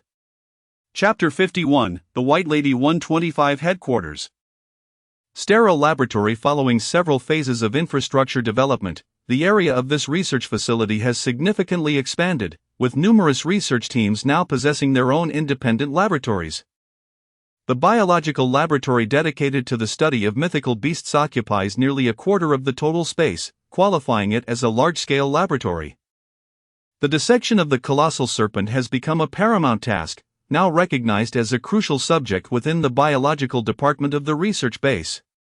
To the extent that comprehensive research projects concerning this giant serpent have been established, codenamed White Lady after all, the white snake is indeed a serpent, there is no disputing that. Academician 1, managing the mass production of elixirs is already a daunting task, and now you've been assigned to oversee the giant serpent project. Your burden is truly commendable, remarked Zhou Xingming, observing the fatigue etched on Wen Yabo's face. What does that matter? This marks our first encounter with mythical beasts for the Eastern Alliance and indeed all of humanity. The potential for research is boundless. The study of DNA molecules is a key project, and I consider it an extraordinary fortune to lead such a monumental endeavor. Watson and Crick would undoubtedly envy me if they knew, Wen replied, alluding to the discoverers of the double helix structure of DNA. Who knows? Perhaps our research team will uncover something significant, and my contributions may even eclipse yours in future textbooks on the history of spiritual awakening, Minister Zhou. But let's discuss the matter at hand. Prior to the capture of the giant serpent, we identified a total of 179 wild beasts from various species. In my previous experiments on the mass production of elixirs, I mentioned that foundational elixirs enhance the efficiency of transcription factors, allowing the synthesis of substances with high spiritual affinity. In truth, any being that has undergone the foundational stage, be it human, animal, or plant, can produce such substances through the combination of their transcription factors. Refer to Chapter 30. The distinction lies in the fact that foundational elixirs significantly accelerate the transcription process, while the innate efficiency of the being alone is often insufficient. This principle holds true across various wild beasts, regardless of the differences in their spiritual power. To validate this, we established multiple environmental conditions for comparison, including high-intensity nuclear radiation and environments with high spiritual density, among others. We discovered that only variations in spiritual concentration influenced the foundational efficiency of the beings. The giant serpent in the White Lady project, however, possesses a fundamental difference from these wild beasts. The high spiritual affinity substance within it has already reached its peak, akin to that of a cultivator. Therefore, it can be inferred that the giant serpent's transcription factors will no longer synthesize this mysterious substance. This observation corroborates a prior hypothesis of mine regarding the ineffectiveness of foundational elixirs for cultivators, as the substances produced through transcription can no longer be augmented. This also indirectly suggests that such substances are solely beneficial for meridian opening and hold limited utility for cultivators. Moreover, the White Lady presents a rare treasure for the study of epigenetics, as it is a product of a high-density spiritual environment. Firstly, based on the DNA extracted and purified from the giant serpent cells, we have not observed any impact of psychic energy on the DNA structure. Nor does it appear that its non-coding DNA has been activated. However, this requires validation through living magical beasts.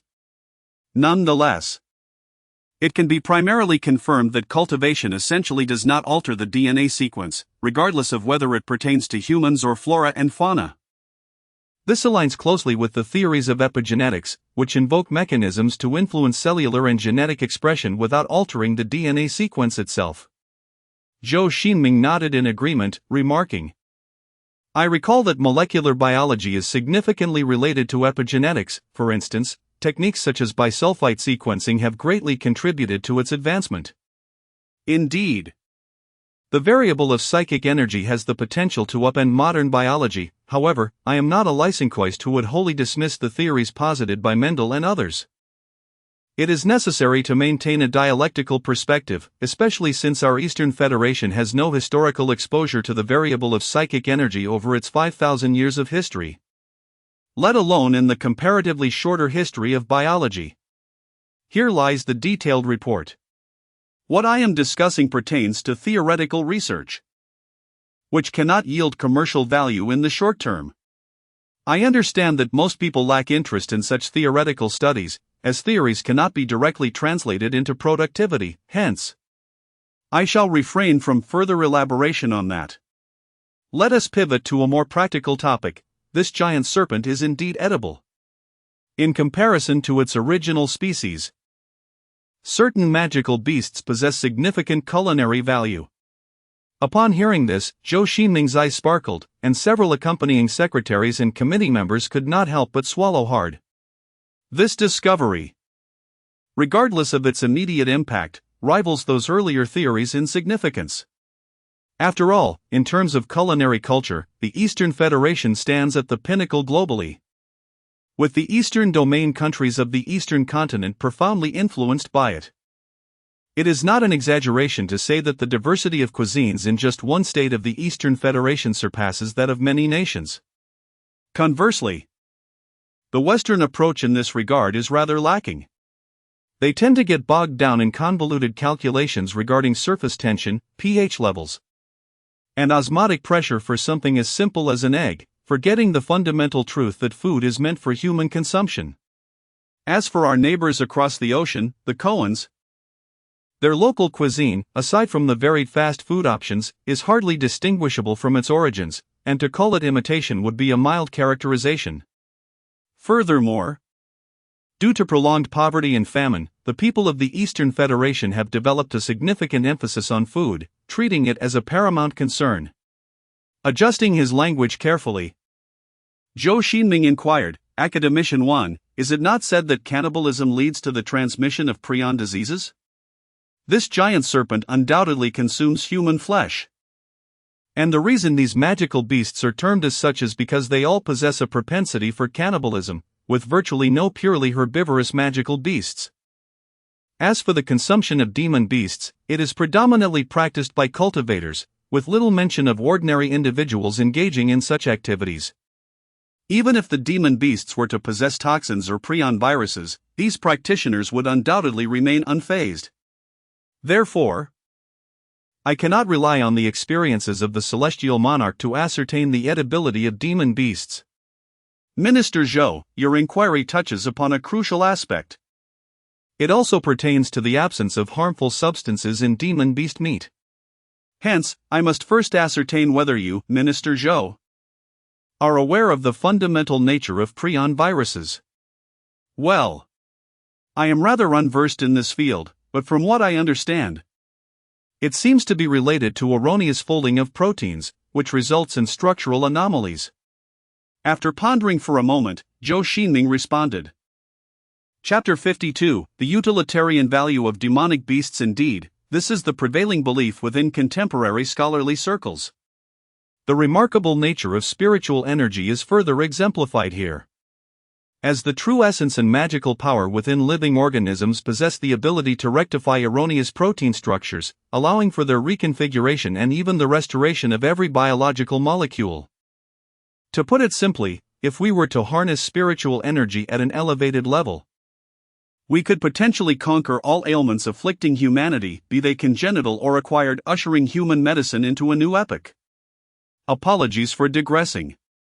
As it stands, the culinary value of the giant serpent is exceedingly high. We have employed a myriad of conventional and unconventional testing methodologies, including high-performance liquid chromatography, and have found no harmful substances, deeming it highly suitable for human consumption. Most notably, 15 volunteers from our laboratory sampled various parts of the giant serpent, concluding that its flesh is delectable. This assertion is not merely subjective, rather, it is grounded in scientific analysis. While it cannot be claimed that every individual will find it palatable given the vast differences among people, those with a functioning palate will generally agree on the exquisite taste of giant serpent meat, attributed to its perfect muscle texture and fat content, along with an enigmatic stimulation of the taste buds from the embedded spiritual energy. Beyond its flavor, the nutritional profile of giant serpent meat is remarkably rich, effectively supplying essential trace elements, promoting cerebral development, alleviating aging, and preventing hypertension. Furthermore, the meat is imbued with spiritual energy, serving as a means for cultivators to replenish their true essence. Upon comparing it with ordinary beef and lamb, we discern that giant serpent meat is not, in itself, a premium quality meat. It is significantly inferior to common poultry. Its current elevated status is primarily due to the influence of spiritual energy. Essentially, most demonic beasts are likely both palatable and nutritious. Of course, the edibility of various species of demonic beasts cannot be uniformly assessed, some may be entirely inedible. However, in general, most demonic beasts are presumed to be consumable. And if utilized appropriately, it is conceivable that every part of a demonic beast could yield valuable resources, leaving no waste behind. Overall, demonic beasts resemble the fantastical creatures chronicled in the Shanhai Jing, possessing substantial nutritional and culinary value. Consuming them could extend life, foster youth development, and even enhance future cultivation efforts, rendering the domestication of such beings significantly beneficial. On another note, we examined the inedible parts and discovered that the skin of the white serpent possesses exceptional tensile strength. Following processes such as tanning, it could surpass the performance of Kevlar material, making it an excellent candidate for ballistic armor, particularly suitable for soft body armor. Beyond military applications, the civilian sector could utilize spiritually cleansed demonic beast hides to produce superior leather, representing a revolutionary advancement in the textile industry. However, due to the unique properties of demonic beast hides, methods of tanning and processing require refinement before immediate application is feasible. Its skeletal structure is even more formidable. For the members of Academician Sun's experimental group fervently assured me that it contains spiritual crystals. Moreover, based on the latest generation of high-precision spiritual energy detectors, we have indeed discovered substances within that bear resemblance to several common spiritual crystals, exhibiting an exceptionally high affinity for spiritual energy. Zhou Xingming is well aware that refining demon bones within the realms of immortality is a profound art. The efficient and rapid extraction of high-purity spiritual crystals from the bones of demonic beasts has been a conundrum pondered over by countless powerful beings. Long before the establishment of the Biyun immortal sect, the ancestors of the primordial era endeavored to extract spiritual crystals from the bones of demonic beasts using their true essence and magical power. Subsequently, the immortal sects developed numerous esoteric techniques. Particularly during Zhou Xingming's previous life, as the path of immortality in the Kunlun realm gradually waned, various demons and monsters emerged alongside the decline of humanity, leading to a tumultuous beast tide where nearly every cultivator honed their formidable prowess amidst the mountains of corpses and seas of blood from demonic beasts. In such circumstances, the remains of these beasts became a precious resource. Only by refining the spiritual crystals from within could cultivators sustain their battles and continue to safeguard the flame of human civilization in the apocalyptic era dominated by demons. Although we have yet to extract any spiritual crystals, the primary challenge lies in the irreversible damage that the extraction process inflicts upon the crystals themselves. In simpler terms, forcibly extracted crystals are rendered worthless refuse. However, it appears that Academician Sun has made significant progress, and we are confident that within a year, we will be able to extract spiritual crystals from the serpent's bones, transforming the bones of demonic beasts into one of our sources of spiritual crystals, striving to utilize every part of these creatures. Furthermore, I almost neglected to mention the blood of the giant serpent, or rather the blood of demonic beasts, which can be used to concoct talisman ink. Old Liang is currently developing a talisman painting machine and has submitted a report to the higher-ups, requesting some blood from me. I believe Minister Zhou is well aware of this. Indeed, using the blood of demonic beasts for talisman crafting is quite common. The reason I previously suggested that Academician Liang utilize a more cost-effective solid-state ink method was due to our inability to collect demonic beast blood, compelling us to resort to that alternative. Noticing the expressions of curiosity among the nearby committee members, Zhou Xingming elucidated further. The committee members immediately began to calculate. According to Wenyabo and Zhou Xingming's insights, the flesh of demonic beasts serves as a high-quality protein source, the blood as a source for talisman ink, and the bones as another source for spiritual crystals. This implies that every part of a demonic beast is a treasure, holding immense economic potential. The term economic potential is no trivial matter. Compared to the value of the demonic beasts, the costs associated with capturing them can be entirely disregarded. With minimal expenditure yielding substantial results, this indicates that the hunting of demonic beasts could indeed be commercialized, even if large-scale breeding of demonic beasts is not feasible at present. Hunting them remains a viable option. Who knows, in the future, weaker demonic beasts with significant culinary value might even be consumed to the point of becoming protected species. At that time, I will submit a report to the Supreme Council, requesting the comrades from the Ministry of Agriculture to assist in the domestication of the demonic beasts. By the way, Old Wen, the project of domesticating demonic beasts is relatively long-term compared to the mass production of elixirs. So you need not place excessive pressure upon yourself at this moment. This point is wholeheartedly endorsed by Wenyabo, as the current number of demonic beasts is lamentably scarce. It is unrealistic to expect the domestication of perfect species akin to pigs, cattle, and sheep, even the commonly employed optimization methods in livestock breeding, such as crossbreeding, cannot yet be utilized. Consequently, the notion of large-scale farming remains utterly impractical. Furthermore, the current Eastern Federation government possesses an utter lack of knowledge regarding the classification of demonic beast species. The scant intelligence available has solely been provided by Zhou Xingming. They remain oblivious to which demonic beasts possess the potential to be cultivated into spiritual beasts, and which should be immediately eradicated and consumed. At this juncture, the priority is not on farming but rather on understanding the various species of demonic beasts.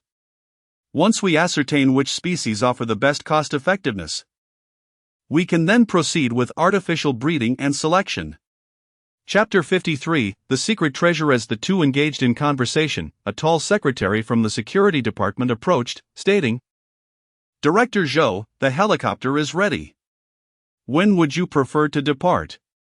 "Very well," Zhou Xingming replied apologetically, turning to Wenyabo. "By the way, Academician 1. I need to investigate the situation at Hutushan. Is there anything of significance regarding Hutushan that you would like me to address? If so, please let me know. There is nothing urgent. The only matter I wish to discuss with you is that I plan to draft a report on the genetic testing and mutation processes of aberrant creatures. We can delve into this further upon your return." "Understood. I shall share all the insights regarding the Yunshao Sky Monarch with you when I return." After exchanging thoughts on the value of the demonic beasts, Zhou Xingming departed from the research base. Protected by several armed helicopters, he ventured deeper into Hutushan to assess the circumstances. Throughout his journey, although he did not encounter beasts as formidable as the giant serpent, he did come across several lesser creatures that had awakened their spiritual veins. Among them was a colossal wildcat that had reached the mid-stage of vein awakening, surpassing some members of the 115 assault team in prowess. Unfortunately, before Zhou could intervene, the armed helicopters, tasked with safeguarding him, eagerly employed their 23mm chain guns mounted on the front, obliterating the beasts into mere fragments. In contrast to the giant serpent, which possessed significant energy cultivation, these lower-tier demonic beasts held little experimental value. Their complete preservation was unnecessary, thus, the pilots readily subjected the creatures to an onslaught of firepower, showing no reluctance in sharing their munitions with the beasts. As Zhou ventured further, the surrounding flora thickened, resembling the depths of the Amazon rainforest. Some spiritual plants even emitted a faint glow, reminiscent of the exotic vegetation found in Avatar. This enchanting scene made it difficult to fathom that Hutushan was once a barren hill. At this moment, Zhou activated the 9 Dragons forging body technique to absorb spiritual energy, keenly attuning himself to the rich spiritual power enveloping him, cycling it within to enhance his vital essence. This feat was beyond the capabilities of the 115 assault team members, who could only perform their techniques in stillness. It was only a reincarnated master, like Zhou Xingming, who could effortlessly manipulate the energy absorption technique. Since his rebirth over a year ago, Hutushan had presented itself as the most spiritually potent locale he had encountered. The energy intensity of the nearby cultivation bases paled in comparison to Hutushan, akin to the disparity between a mere brook and the mighty Lingjiang River, the second largest river in the east. Drawing upon his extensive cultivation experience from his previous life, Zhou assessed that the spiritual energy here rivaled some of the more barren regions of the Kunlun realm. It was entirely feasible to establish a fortress or settlement here, potentially even supporting a small sect of cultivators. Presently, his spiritual energy detector displayed astonishing readings, indicating that the energy density had reached 0.5 crystals per cubic meter, with a deviation coefficient of merely 0.12. To recall, when Sun Jiaying previously showcased the spiritual energy detector to him, the energy intensity at that research base was merely around 0.001, despite the resurgence of spiritual energy contributing to an increase in density. It further attests to the abundance of spiritual energy at Huto Mountain. Moreover, the energy deflection coefficient here is in an impeccable state, not too high, nor too low, perfectly suited for human and various life forms to utilize. In a few decades, as the concentration rises, it could be classified as the essence of the 9 heavens and the yellow earth. It is no wonder that such a small locale as Huto Mountain has become a haven for numerous magical beasts. Had the 125 department discovered this paradise from the outset, various research endeavors would have proceeded with far greater ease, and Zhou Xingming would have already achieved a breakthrough. This further convinces him that there are many paradisiacal realms and spiritual veins surrounding Chaoga, which might even be considered a colossal paradise in itself, yet to be uncovered by the 125 department. In the superstitious lexicon of the Kunlun realm, it is said that Chaoga, with its population exceeding 20 million. Boasts a flourishing humanistic power, fostering a plethora of paradisiacal realms. Although Zhou Xingming harbored skepticism towards such ethereal theories both before and after his rebirth, it is evident that numerous spiritual veins exist in the vicinity of Chaoga.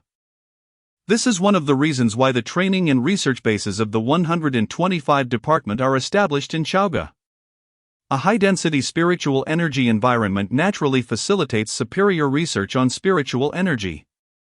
As for Hudo Mountain, Zhou Xingming estimates that its energy density ranks among the top 10 globally, even accounting for the oceans, placing it firmly within the top 5 on land. Furthermore, Hudo Mountain enjoys an advantageous geographical position, adjacent to the capital, Chaoga, and several training bases of the 125 Department. Consequently, the surrounding transportation and infrastructure are of world-class quality, allowing for the swift influx and outflux of resources, with directives from the highest council transmitted here without delay. The geographical and resource value is extraordinarily high. Should he ascertain that the area of this paradisiacal realm centered around Hudo Mountain is sufficiently expansive to establish a sect, it could be developed into the headquarters of the 125 Department and potentially a new urban district for Chaoga in the future. With these thoughts in mind, Zhou Xingming delves deeper into Hudo Mountain, endeavoring to locate the region with the highest energy density and the positions of the spiritual veins in the vicinity, to ascertain the true extent of this paradisiacal realm centered around Hudo Mountain. Suddenly, a familiar aura catches his attention. As he passes by a cave, Zhou Xingming feels an extraordinary presence and, after a moment of contemplation, his face turns to one of astonishment, as if he has encountered a ghost. If his memory serves him correctly, this aura is indeed remarkable. However, given that they are still in the early stages of spiritual energy resurgence, he must proceed to confirm whether he has stumbled upon something fortuitous. With this in mind, Zhou Xingming retrieves his walkie-talkie and states, "Xiao Zhang, I believe I have discovered a treasure. Assemble the Ministry of Land and Resources and the personnel from the 125 Department at headquarters. Inform them that this is under my direct instruction." "Understood, Director Zhou. I will notify them immediately." The pilot of the WZ-10 helicopter, stationed above, responded. As the personal driver of Zhou Xingming, he often conveyed commands on behalf of his employer whenever Zhou was preoccupied with his cultivation. After issuing his instructions, Zhou leaped into action, initiating a series of hand seals and incantations to pinpoint the source of the recently sensed energy. Before long, he discerned a glimmer of purple light emanating from a cold, shadowy cave nestled in the foothills of Tiger Head Mountain. It appeared that there truly was a treasure to be found. His conviction grew stronger. The cave exhibited an astonishing spiritual energy density of 87 crystals per cubic meter, indicating the imminent emergence of some extraordinary relic. Chapter 54, The Value of Crystal Essence. Could it be that fortune has truly smiled upon me? Observing a small cluster of crystalline material emanating a violet glow before him, Zhou Xingming's face radiated astonishment as he grasped it tightly in his hand, fearful that a sudden beast or an uninvited high school student might seize it away. While beasts could be managed, the recent intrusion of several overly ambitious students seeking the path of cultivation had indeed placed considerable pressure on their department, nearly leading to a breach of security regarding the operations at Tiger Head Mountain and the 125th Division. Fortunately, after thorough examination, Zhou found himself alone in the cave, allowing him to breathe a sigh of relief as he began to scrutinize the treasure in his possession. Compared to spirit crystals, this crystalline specimen exhibited a significantly greater density, predominantly displaying hues of crimson and violet, adorned with intricate and enigmatic runes. The luminescence flowing within illuminated the surrounding environment, rendering it a breathtaking spectacle akin to a realm of celestial wonders. In truth, if placed within the current context of Earth, with its rich spiritual energy, this location could indeed be regarded as a paradise. The spirit energy detector in his hand had ceased to function effectively, unable to measure the density of spiritual power present. Due to technological limitations and systemic errors, the current generation of spirit energy detectors has an upper limit of 100 crystals per cubic meter.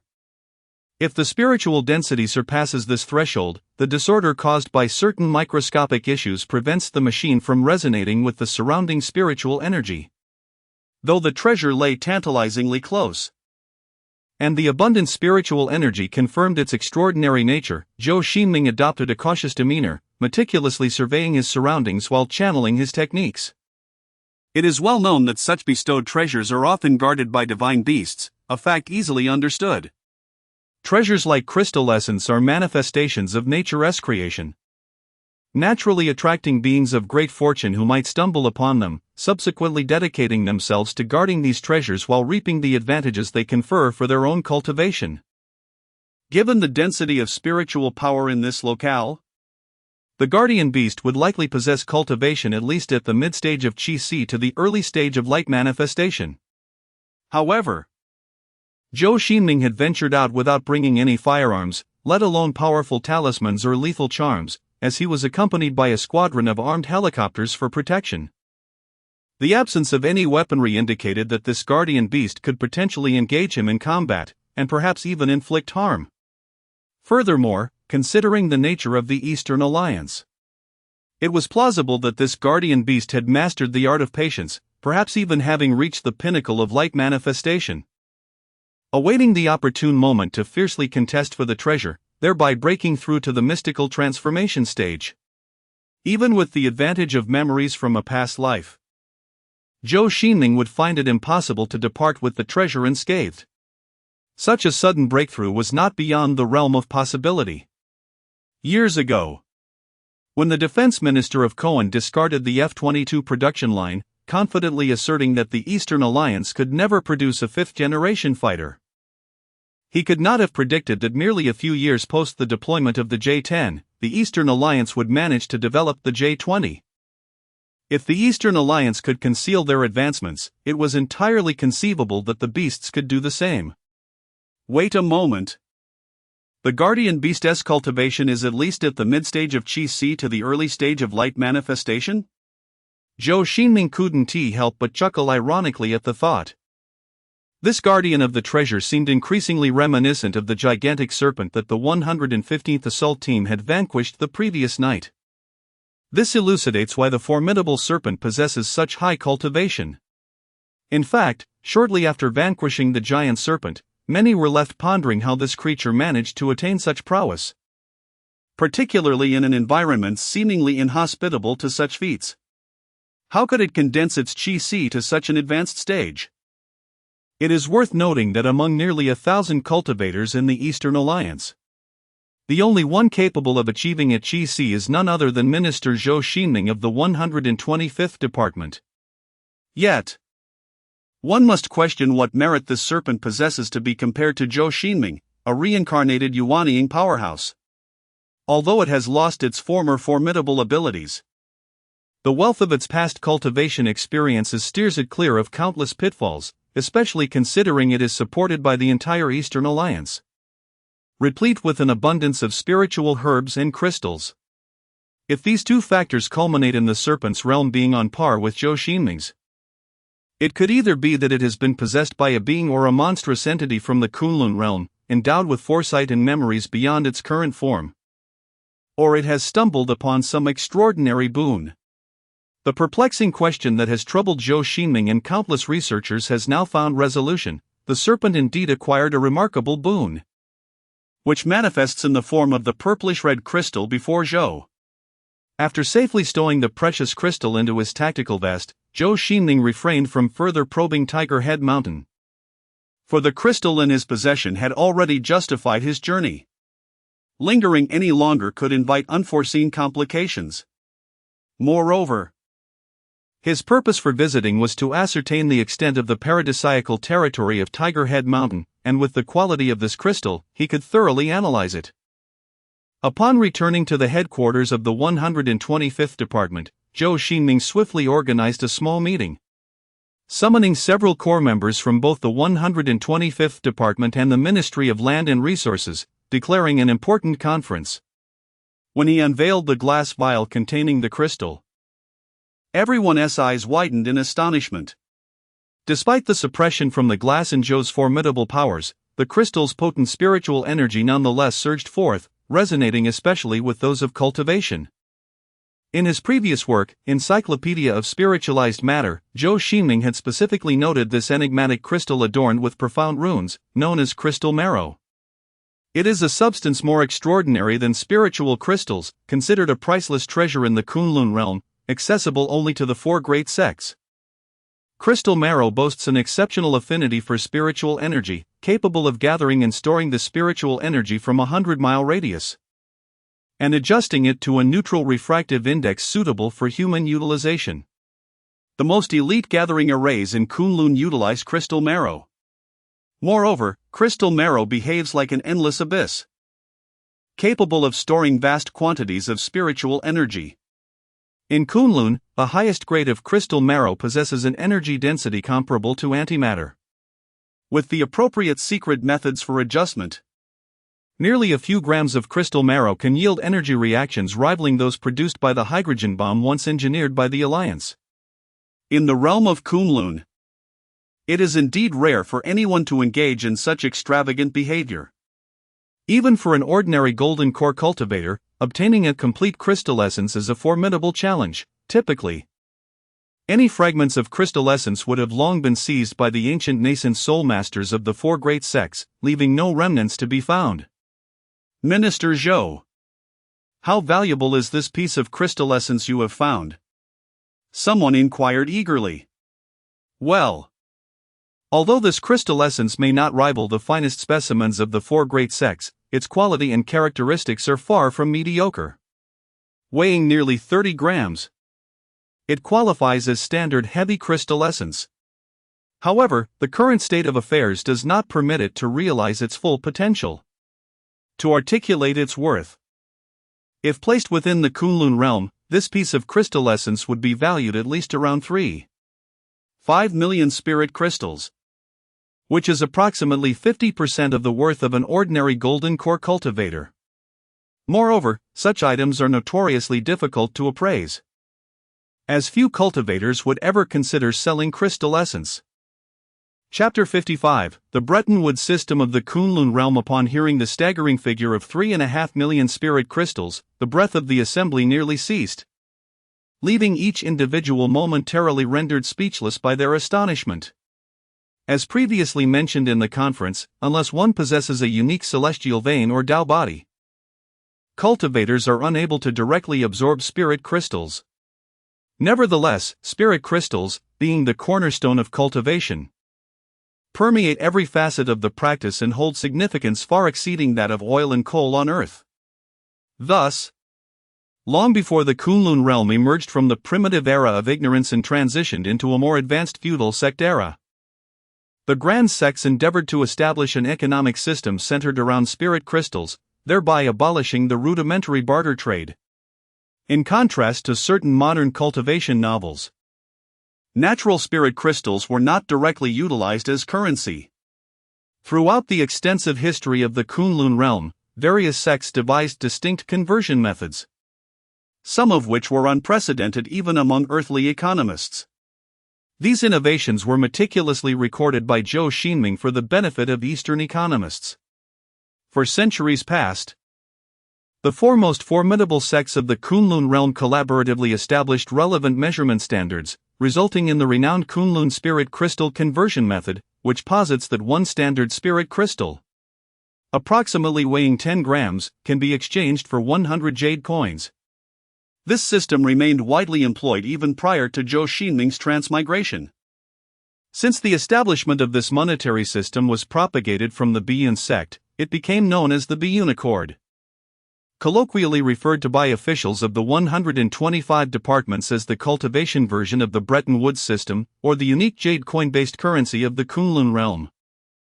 The nomenclature stems from the fact that jade coins are essentially inexpensive talismans, produced at a fraction of the cost of the 5 thunder talismans previously devised by Liang Zhangguo. They require neither spirit crystals nor elaborate resources, merely the blood of demon beasts and spiritual would suffice. with mastery over the 4 great sex unique secret methods.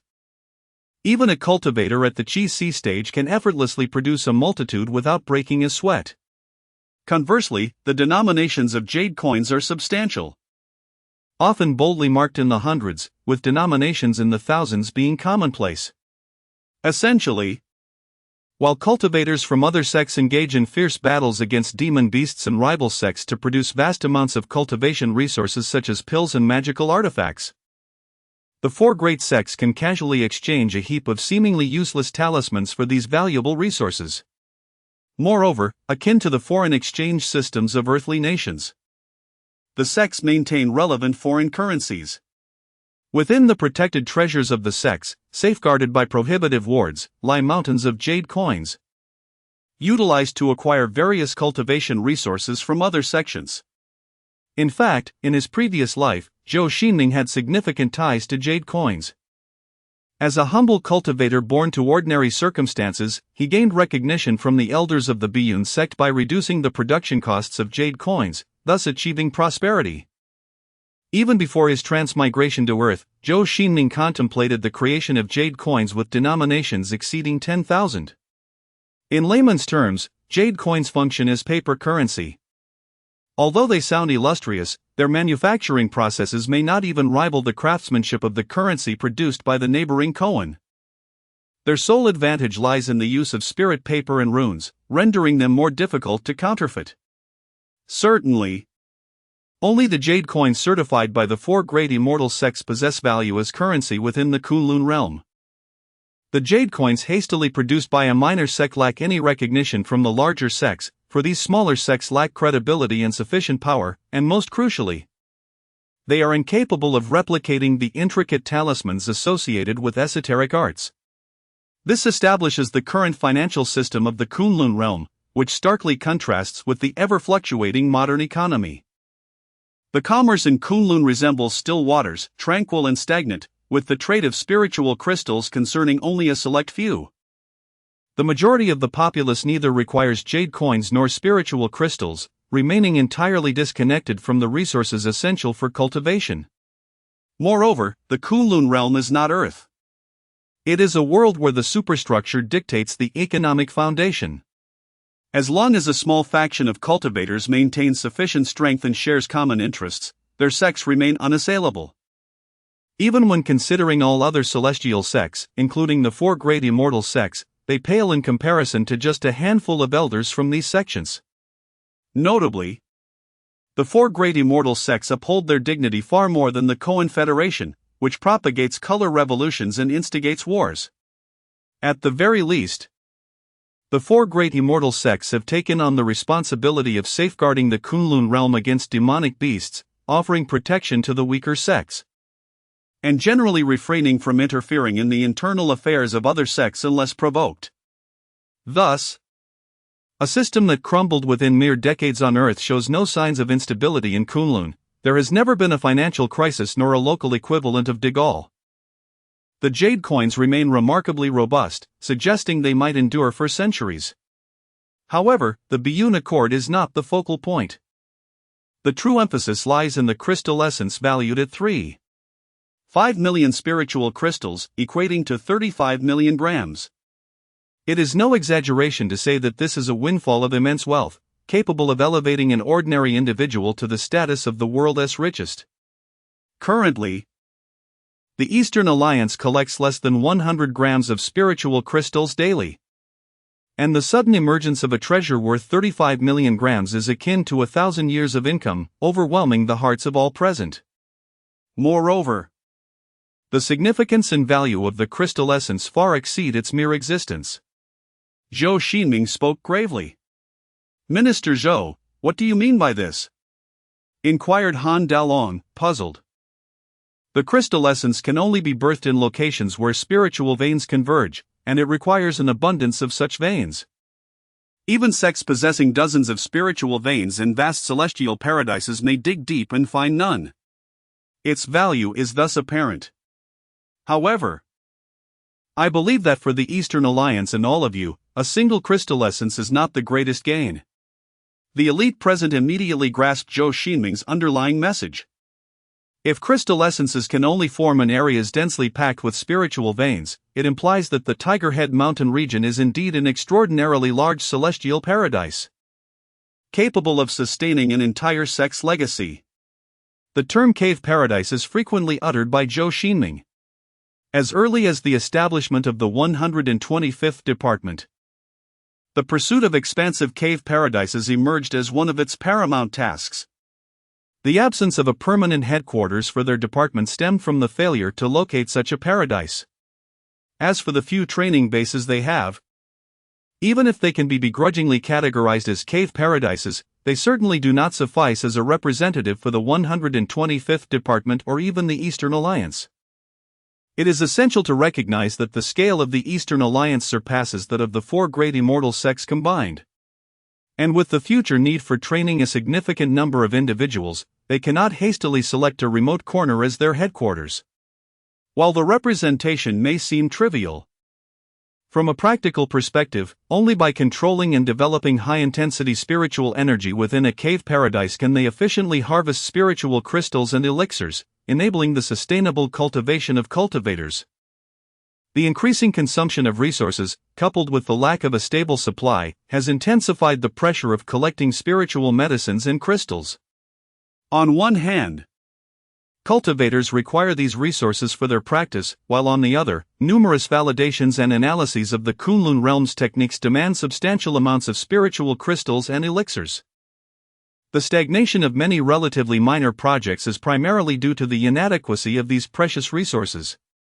In summary, compared to merely a few dozen grams of crystal essence, the focus remains on Tiger Head Mountain, which conceals abundant spiritual veins and rich cultivation resources.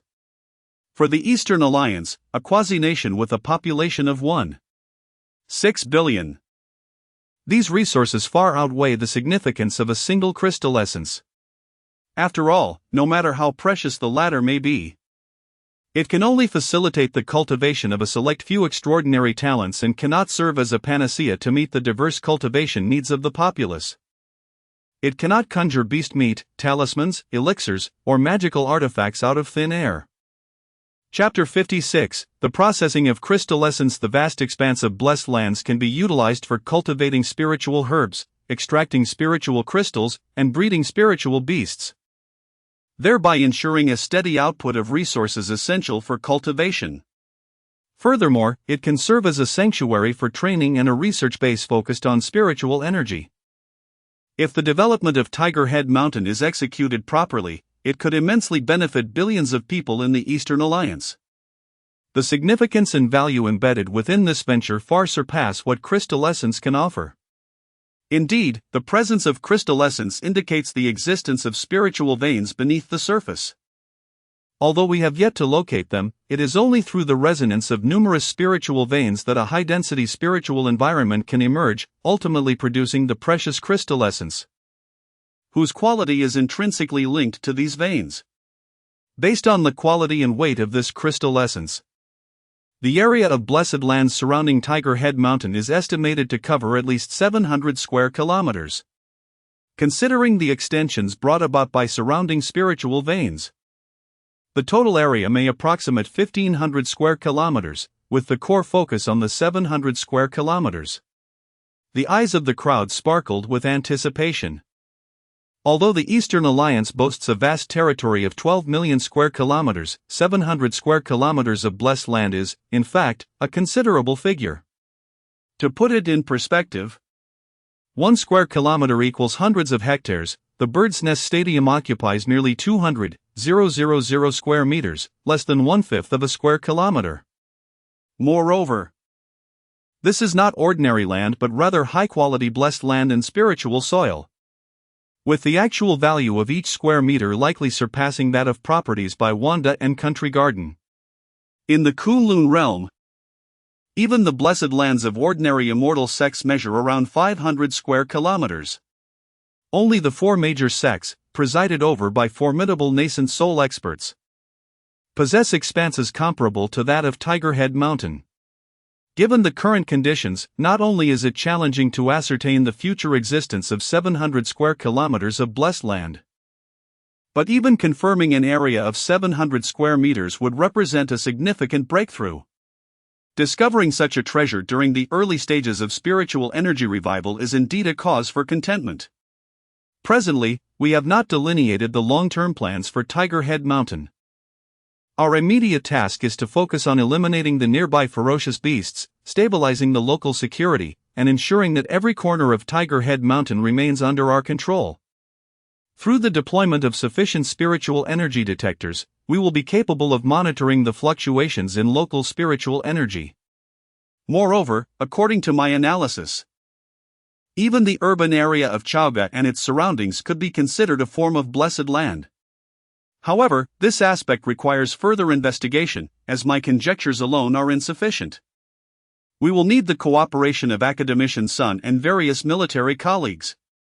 Minister He, the upgraded version of the first-generation spiritual energy detector is currently under research, and transitional prototypes have already commenced testing, with relatively low costs.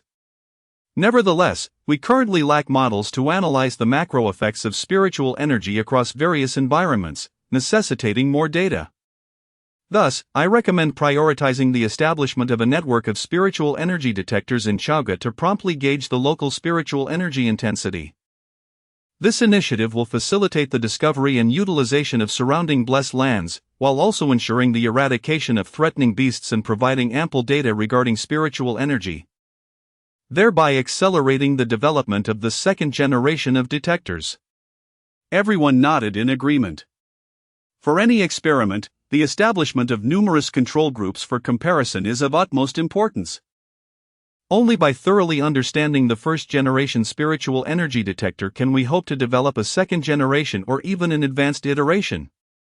Indeed, it has been over a year since our department was established, yet we still lack a comprehensive grasp of the domestic spiritual energy flow trends, which poses a critical issue for our future strategic deployment.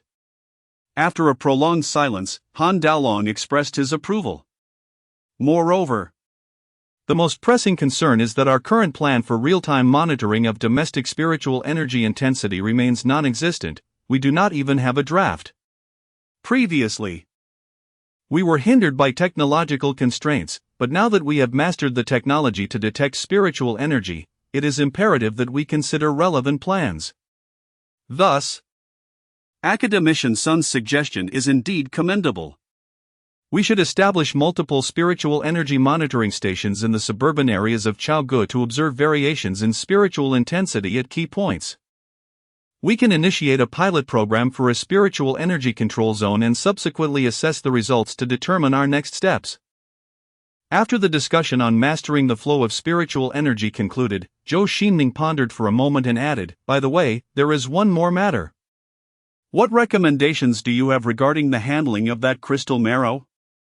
This inquiry was not a test of others, given that samples related to spiritual energy are scarce. If scientists from the Research Institute or the 125 department genuinely require this crystal marrow for experimental purposes, he would not deny their request. Minister Zhou, this crystal marrow was discovered by you, and considering our country currently lacks regulations on the management of rare materials, it is classified as personal property and should be handled at your discretion. The organization will not interfere, Han Daolong explained after careful consideration. No need. It would be wasteful for me to utilize it alone. Recently, Han, aren't you all researching the soundproof cave? I shall use this crystal marrow to concoct a gathering formation mixed with other spiritual crystals. As for the previous statement, I will temporarily safeguard this crystal marrow on behalf of our department. This is not an attempt to hoard resources, however. Only cultivators, at least at the transcendent stage, can actively harness the spiritual energy within the crystal marrow. Even if I were to pass it to others, they would be unable to utilize it. I, too, can only unravel the astonishing energy stored within thanks to the immense divine consciousness of the Celestial Lord. I understand that you may be curious as to why the giant serpent can utilize this crystal marrow, however. It merely passively absorbs the energy it provides and cannot actively mobilize the energy within. It is not an exaggeration to say that if this crystal marrow were in my possession, my efficiency in utilizing it would exceed that of the giant serpent by at least 5 or 6 times. Certainly, this matter is not solely personal.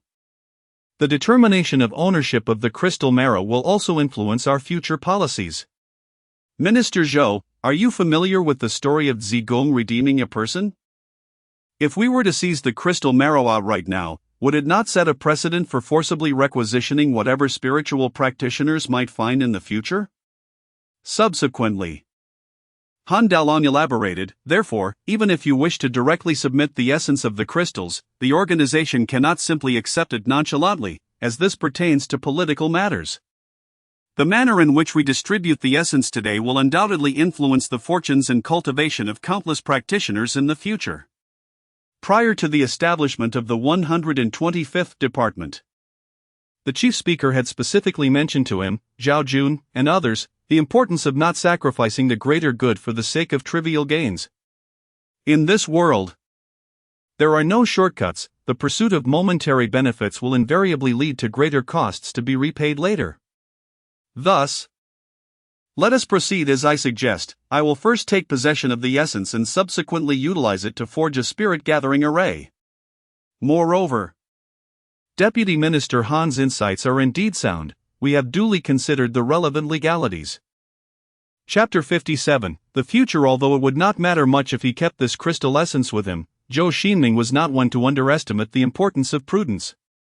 Without the authority granted to the 125 Department to mobilize various resources, as well as the formidable intelligence-gathering capabilities of the Donglian government, he did not believe that he could discover this crystal essence solely by his own efforts.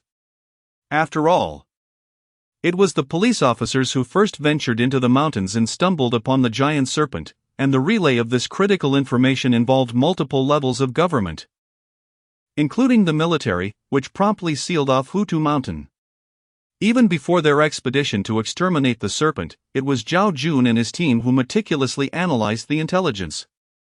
Hutu Mountain, while not excessively vast, still posed a considerable challenge for individuals. Without substantial data support, merely locating the serpent would be a daunting task. To put it plainly, had Zhou Xingming chosen to remain in hiding, it was likely that the crystal essence would either be claimed by the serpent or other mythical beasts, or perhaps serendipitously discovered by a few high school students who had not yet completed their assignments. This thought struck Zhou Xingming as both amusing and perplexing. Perhaps among those students from Chaoga High School was a fated child, who, through an extraordinary stroke of luck, uncovered the crystal essence and subsequently became one of the earliest practitioners of cultivation on Earth. Meanwhile, he, or rather, the Donglian government, had ruthlessly deprived this individual of their chance, resulting in scorn from their parents and teachers. Zhou Xingming, of course, acknowledged that this was merely a product of his long-term seclusion and boredom, a fanciful notion.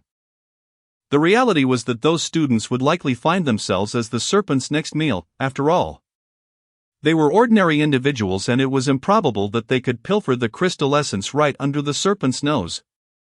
Even if a fortunate student did manage to obtain the crystal essence, it would not bode well, as the forthcoming era of spiritual awakening was destined to be tumultuous. Ascending to a higher level of cultivation entailed greater responsibilities and dangers. For instance, Zhou Xingming had not engaged with society for an entire year. The streets were sealed off by the military, and he could only behold official personnel in his vicinity. Even a desire to visit scenic spots necessitated prior arrangements for mountain closures. This was still a fortunate circumstance. Many researchers involved in classified experiments had voluntarily disappeared for years, even decades, in service of the nation's rise. The blood and tears concealed within such sacrifices were unfathomable, including those of numerous seniors from the 125 Department, who had long attained financial freedom. Given their status, if they truly wished to abstain from participation, not even the highest-ranking officials could coerce them. This was precisely the rationale behind the establishment of the 125 Department. The sacrifices of a select few forged a stable society. At that moment, Zhou Xingming suddenly experienced a profound clarity, as a powerful surge of true essence began to flow within him. "My apologies, comrades," he announced. "I have just sensed that I am on the verge of breaking through to the next level. Allow me to arrange the remaining tasks before I take my leave." The attendees did not express discontent at Zhou Xingming's abrupt departure from the meeting. Long ago, when the 125 department was first founded, he had alluded to such mysterious sensations. When a cultivator has firmly established their current foundation and is poised to break through to the next realm, a peculiar premonition envelopes them, akin to the sensation one experiences when in desperate need of relief. This feeling defies description yet is unmistakable. It heralds an impending breakthrough. Particularly in this era of spiritual resurgence, the fluctuations in the intensity of spiritual energy surrounding them render breakthroughs a matter of serendipity. It is entirely plausible for a cultivator to find themselves unexpectedly prepared for a leap in their cultivation. "Minister Zhou, we shall take care of the remaining tasks," they assured him. "If you so desire, we will craft a specialized plan for the transition from the Qi stage to the illumination stage." "Very well. I shall entrust the details of the plan to you. Should another cultivator arise, their path to breakthrough will be facilitated, allowing them to avoid unnecessary detours." After imparting the significance of the breakthrough, Zhou Xingming departed early, leaning against the door while lighting a cigarette, attempting to clear his mind in preparation for the forthcoming plans. At that moment, a wave of apprehension washed over him. Fortunately, they had swiftly neutralized the colossal serpent. Had it been allowed to cultivate further in the vicinity of the crystal marrow and the auspicious Tiger Head Mountain, it would undoubtedly have reached the illumination stage, if not higher. Given sufficient time and favorable circumstances, that serpent might one day forge a golden core or even reach the nascent soul stage, evolving into a formidable demon capable of traversing the seas. Of course, these scenarios remain purely hypothetical. The serpent's current fate is sealed, having been stripped of its scientific value. It now resides as a specimen preserved in formaldehyde. The eradication of the serpent and the containment of Tiger Head Mountain represent a commendable beginning for the 125th Department in the public eye, marking humanity's inaugural counterstrike in the war against the resurgence of spiritual energy. The occurrence of these events signifies a future where countless lives may be spared. Yet, this is merely the beginning of the conflict. The subsequent actions and meticulous arrangements of the 125th Department promise to avert further tragedies, ultimately allowing humanity to fully harness the benefits bestowed by the resurgence of spiritual energy. In a sudden flash of insight, Zhou Xingming pondered an important question: beyond the direct inheritance of the millennia-old celestial teachings of the Kunlun realm by the 125th Department and affiliated governmental bodies, could there already exist wild cultivators operating independently among the populace? While reality may not unfold with the same illogical flair as fiction, it often surpasses the imagination of even the most creative authors, giving rise to scenarios that seem implausible. For instance, during the founding war of the Eastern Alliance, a soldier had astonishingly downed a P-51 fighter with merely a handful of bullets, leaving even the Eastern Alliance commander astounded. Thus, the emergence of several fated individuals, surpassing the narratives of ordinary novels, is entirely conceivable. Should genuine cultivators or ordinary individuals stumble upon extraordinary fortunes, how might society respond? If such cultivators resorted to heinous crimes like murder and robbery, the matter would be straightforward. Legal repercussions would ensue. Zhou Xingming harbored no illusions that any private organization could rival the Eastern Alliance in scale, cultivating superhuman entities beyond the military's control. Just as no corporation can develop nuclear weapons, a small-scale private organization, despite possessing a complete inheritance of cultivation techniques, cannot possibly cultivate more practitioners than the Eastern Alliance or achieve a comprehensive transcendence over its authorities in the realm of cultivation. Moreover, in terms of cultivation methods, the Eastern Alliance boasts a training system established by Zhou Xingming, supported by countless of the world's most brilliant researchers. In terms of resources, it is endowed with a vast territory of 12 million square kilometers, capable of continuously yielding rare and precious materials. As for talent, that is an aspect beyond further elaboration. Chapter 58, Breakthrough. The true dilemma lies in how to manage the emerging class of cultivators. A group that possesses appetites exponentially larger than those of ordinary people and the ability to soar through the skies or vanish from sight. The ramifications of their existence on both the economy and politics are profound, potentially altering the very fabric of production relations. Just as we recently addressed the incident involving the fall of crystal marrow, there currently exists a legal void in Donlian concerning celestial materials and cultivation practices. Should a collective incident arise, imagine, for instance, a high school student stumbling upon crystal marrow, the police and military would find themselves in a precarious position. Empowering an individual with such immense strength is perilous, particularly when this power is acquired suddenly, posing risks both to the individual and to others. Such strategic resources ought to be comprehensively controlled and regulated by the state, with private transactions and mining strictly prohibited. Distribution should be in accordance with national plans, allocated specifically for cultivators. However, forcibly confiscating discovered crystal marrow and other celestial materials without adhering to legal protocols or employing traditional government monopolies would dishearten countless cultivators and potentially foster a thriving black market for cultivation resources, leading to dire consequences. It seems that, in the near future, this matter must be addressed openly. Now that measurement units and cultivation systems have been established, the gaps in relevant legislation should be rectified before the emergence of a significant number of cultivators. Following the conclusion of this meeting, everyone returned to their respective duties. As the scale of operations expanded and the number of projects increased, the confidentiality of the 125 departments' actions became increasingly challenging to maintain. Various peculiar phenomena have sparked considerable curiosity among the public, akin to the immense pressure of Mount Tai weighing upon each individual. Additionally, the impact of the resurgence of spiritual energy on the world is gradually intensifying. With extraordinary occurrences becoming frequent, such as the appearance of auspicious clouds, many of which are too conspicuous to conceal, like the phenomenon of plants thriving without shedding leaves. In rural areas, awareness of these matters is particularly pronounced, as the activities of surrounding wildlife have become increasingly rampant. Furthermore, at the behest of the 125 Department, the Donlian government has been systematically repealing wildlife protection laws, leading many villagers to engage in the procurement of exotic meats. Some have even ceased farming altogether, opting instead to venture into the mountains to capture wild animals, earning substantial sums daily through the capture of frogs and snakes. Former hunters and militia members among the older farmers seem to have unearthed new opportunities, banding together to ascend the mountains, occasionally returning with large game such as wild boars. These extraordinary phenomena, amplified by the internet, have given rise to a plethora of conspiracy theories, suggesting changes in the Earth's magnetic field and atmosphere, alterations in the Sun's internal structure, nearby supernova explosions, and even collisions between the Milky Way and Andromeda galaxies, each theory seemingly backed by compelling evidence, yet upon closer inspection, they often devolve into absurdity.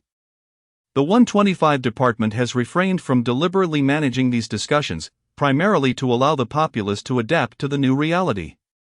After all, the resurgence of spiritual energy is not a phenomenon that can remain concealed indefinitely. It is inevitable that it will be revealed within a year or two. It would be prudent to allow the public to speculate in advance, thereby preparing them psychologically. As for foreign lands, they are far from tranquil. Incidents of beasts injuring humans have become commonplace, particularly in the expansive forests of the southern and northern continents, where creatures with the potential to transform into demonic beasts abound. Coupled with the local government's utter lack of precaution, these beasts can easily conceal themselves in the deep woods, gradually cultivating their powers using mystical artifacts and spiritual energy. However, there is good news. With the advancement of spiritual energy resurgence, the efficiency of resource collection by the action teams has significantly increased. Every day, fresh demonic beasts and spiritual flora are delivered to the laboratories, and the collection of spirit crystals has surpassed 100 grams per day, sufficient to support the production of foundation-building pills and talismans for an extended period. It is noteworthy that back in mid-March, when the second batch of personnel began training, the daily collection of spirit crystals was less than 4 grams. Astonishingly, it has now soared to several hundred grams, a remarkable increase of several dozen times. Simultaneously, projects focusing on the cultivation of demonic beasts and the planting of spiritual herbs have been initiated. The Eastern Alliance aims to achieve self-sufficiency in some cultivation resources as soon as possible, liberating itself from dependence on the action teams for collection. After all, the Eastern Alliance is not like the distant land of Cohen, which has a penchant for exploiting others without engaging in labor. In this context, Zhou Xingming has remarkably granted himself a respite, applying for an indefinite breakthrough plan. He intends to refrain from participating in any activities of Department 125 until he achieves enlightenment, choosing instead to remain at Tiger Head Mountain, where 3 deputy ministers will temporarily manage the department. Naturally, Han Daolong and others promptly arranged for this matter.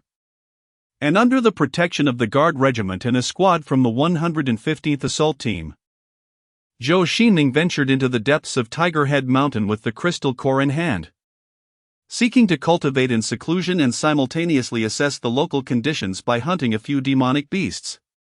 On October 21, 2024, deep within Tiger Head Mountain's forest. As the development of Tiger Head Mountain progresses, engineering troops have established several temporary bases here, ready to use these as core hubs for surrounding infrastructure projects. Although the Eastern Alliance has yet to commence the construction of the main base for Department 125, it is essential to first familiarize themselves with the local terrain, including the establishment of transport routes such as roads and railways to facilitate the movement of supplies. Thus, preliminary engineering efforts have already begun.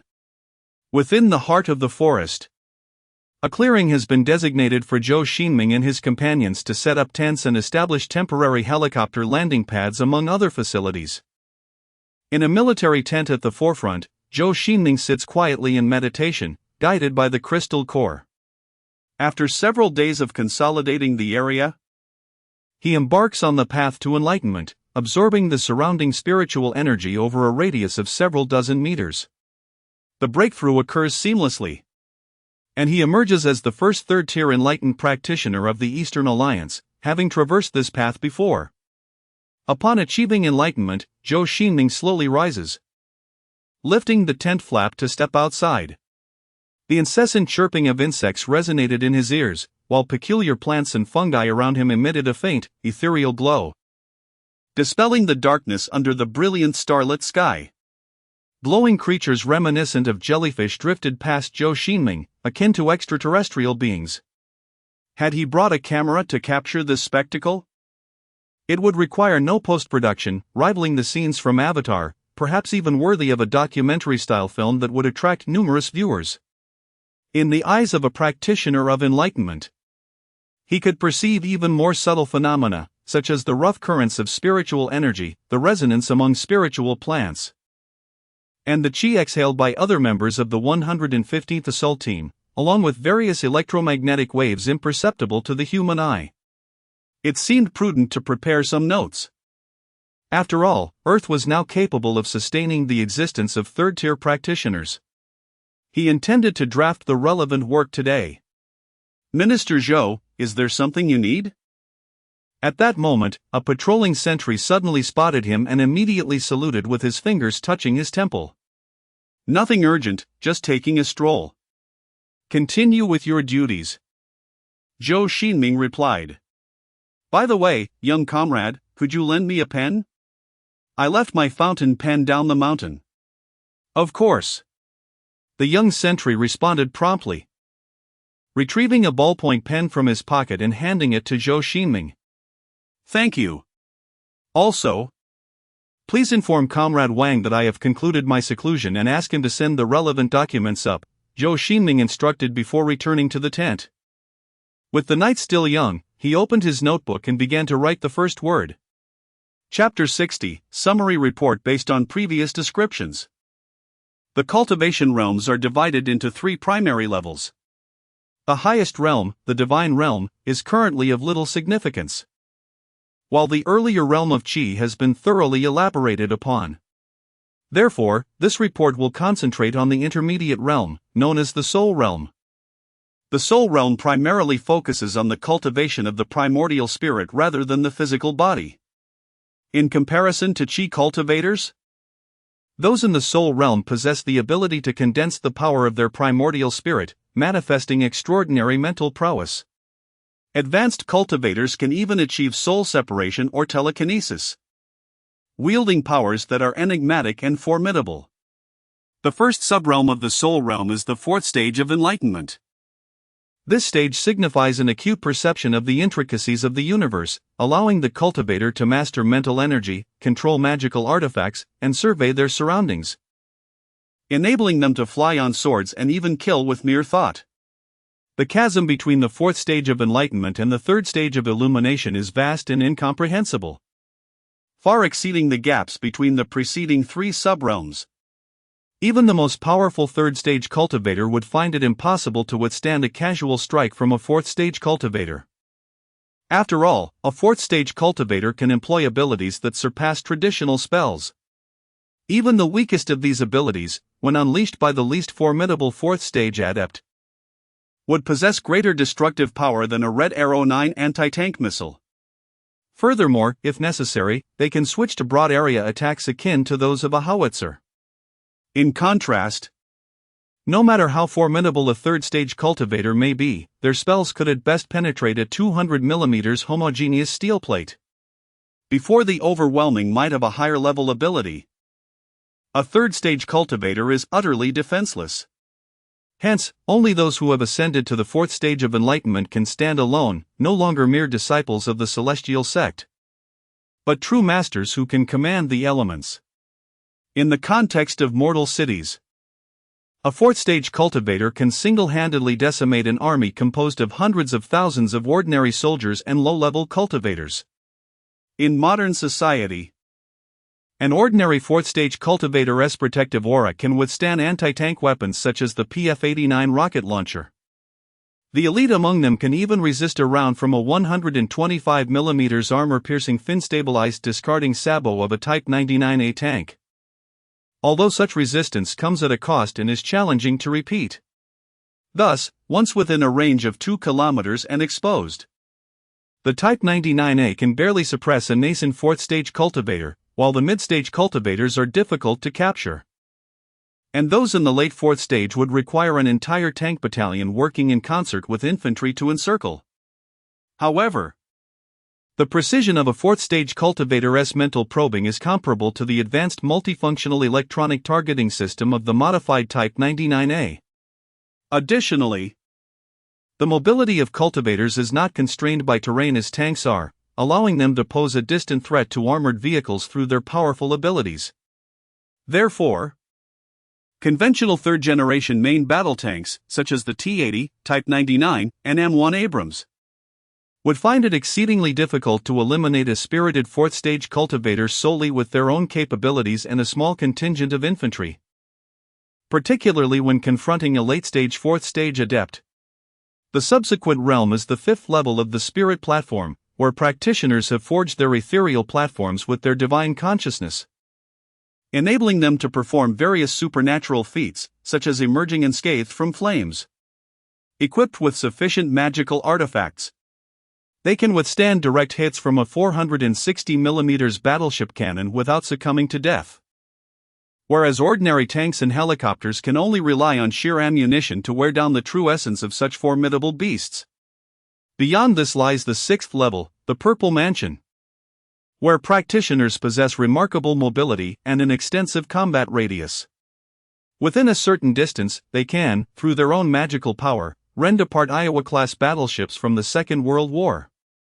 However, when confronted by modern aircraft carrier fleets employing beyond visual range tactics, even the most exceptional among the sixth level must retreat in disarray.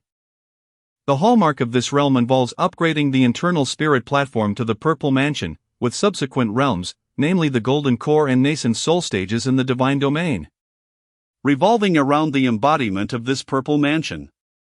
Yet, when discussing the Soul Realm, one cannot overlook the preceding level, which I have now transcended to the third level of illumination. often hailed as the foundational stage prior to the profound enlightenment. A defining characteristic of the third-level practitioners is their ability to perceive the wandering spiritual energies and souls within the cosmos. Upon entering this realm, one gradually steps into the world of cultivation, enabling them to assist mortal towns and villages in vanquishing demons and malevolent spirits, surpassing even the ancient Taoists in their miraculous feats. The perception I refer to is through divine consciousness, yet practitioners at this level cannot extend their awareness like a radar. As those at the fourth level of profound enlightenment can, they can only passively sense their surroundings. As Zhou Xingming organized the details of these realms, time swiftly passed. Soon, the moonlight receded, and the glaring yet warm sunlight cascaded upon the summit of Tiger Head Mountain. Just as Zhou Xingming contemplated further refining this documentation, a sentinel abruptly entered. Reporting, Minister Zhou, Secretary L from the Joint Office wishes to see you. Let him in. Shortly after, a balding middle-aged man was escorted in by the sentinel. Upon their meeting, he greeted courteously, Minister Zhou, good day. I am Secretary L from the Alliance Central Office. I apologize for the intrusion. I hope this is a convenient time. Not at all, please have a seat and let us converse. The documents you sent have been reviewed by the chief. He mentioned he is available to meet you this morning, and the convoy en route are already prepared. Please let me know your preferred time to depart. The secretary said cautiously. Very well. Thus, under the protection of the convoy, Zhou Xingming returned to Chaoga via a pre-secured route. Stepping for the first time into the residence of the Supreme Speaker, seated on a sofa in the corridor while awaiting the meeting. Despite being the Minister of Department 125 and an essential figure within the Eastern Alliance, he had yet to meet the Supreme Speaker in person. Having submitted numerous reports without a genuine encounter, partly due to confidentiality and partly due to the arduous responsibilities of the position. Soon, the Secretary Liu seemed to receive some instructions and led him into the office. Hello, Minister Zhou, please take a seat. Before Zhou Xingming had fully entered the room, he heard a raspy voice. As soon as he stepped inside, the other party immediately smiled, stood up, and shook his hand, saying, Minister Zhou, I have wanted to visit Department 125 and observe your work for several months now, but regrettably, I have not had the time. Instead, it is you who took the initiative to request a meeting. Old Wei, you are too kind. Just call me Xiao Zhou. If it makes things easier for you, I can arrange the projects accordingly, Zhou Xingming hastily replied with a few courteous words before settling onto a nearby sofa. He was acutely aware that the individual before him had provided substantial assistance to Project 125, had it not been for the vigorous support of the Supreme Speaker. Department 125 would not have achieved its current remarkable success and might still be in the early stages of development. Very well, Comrade Xiao Zhou.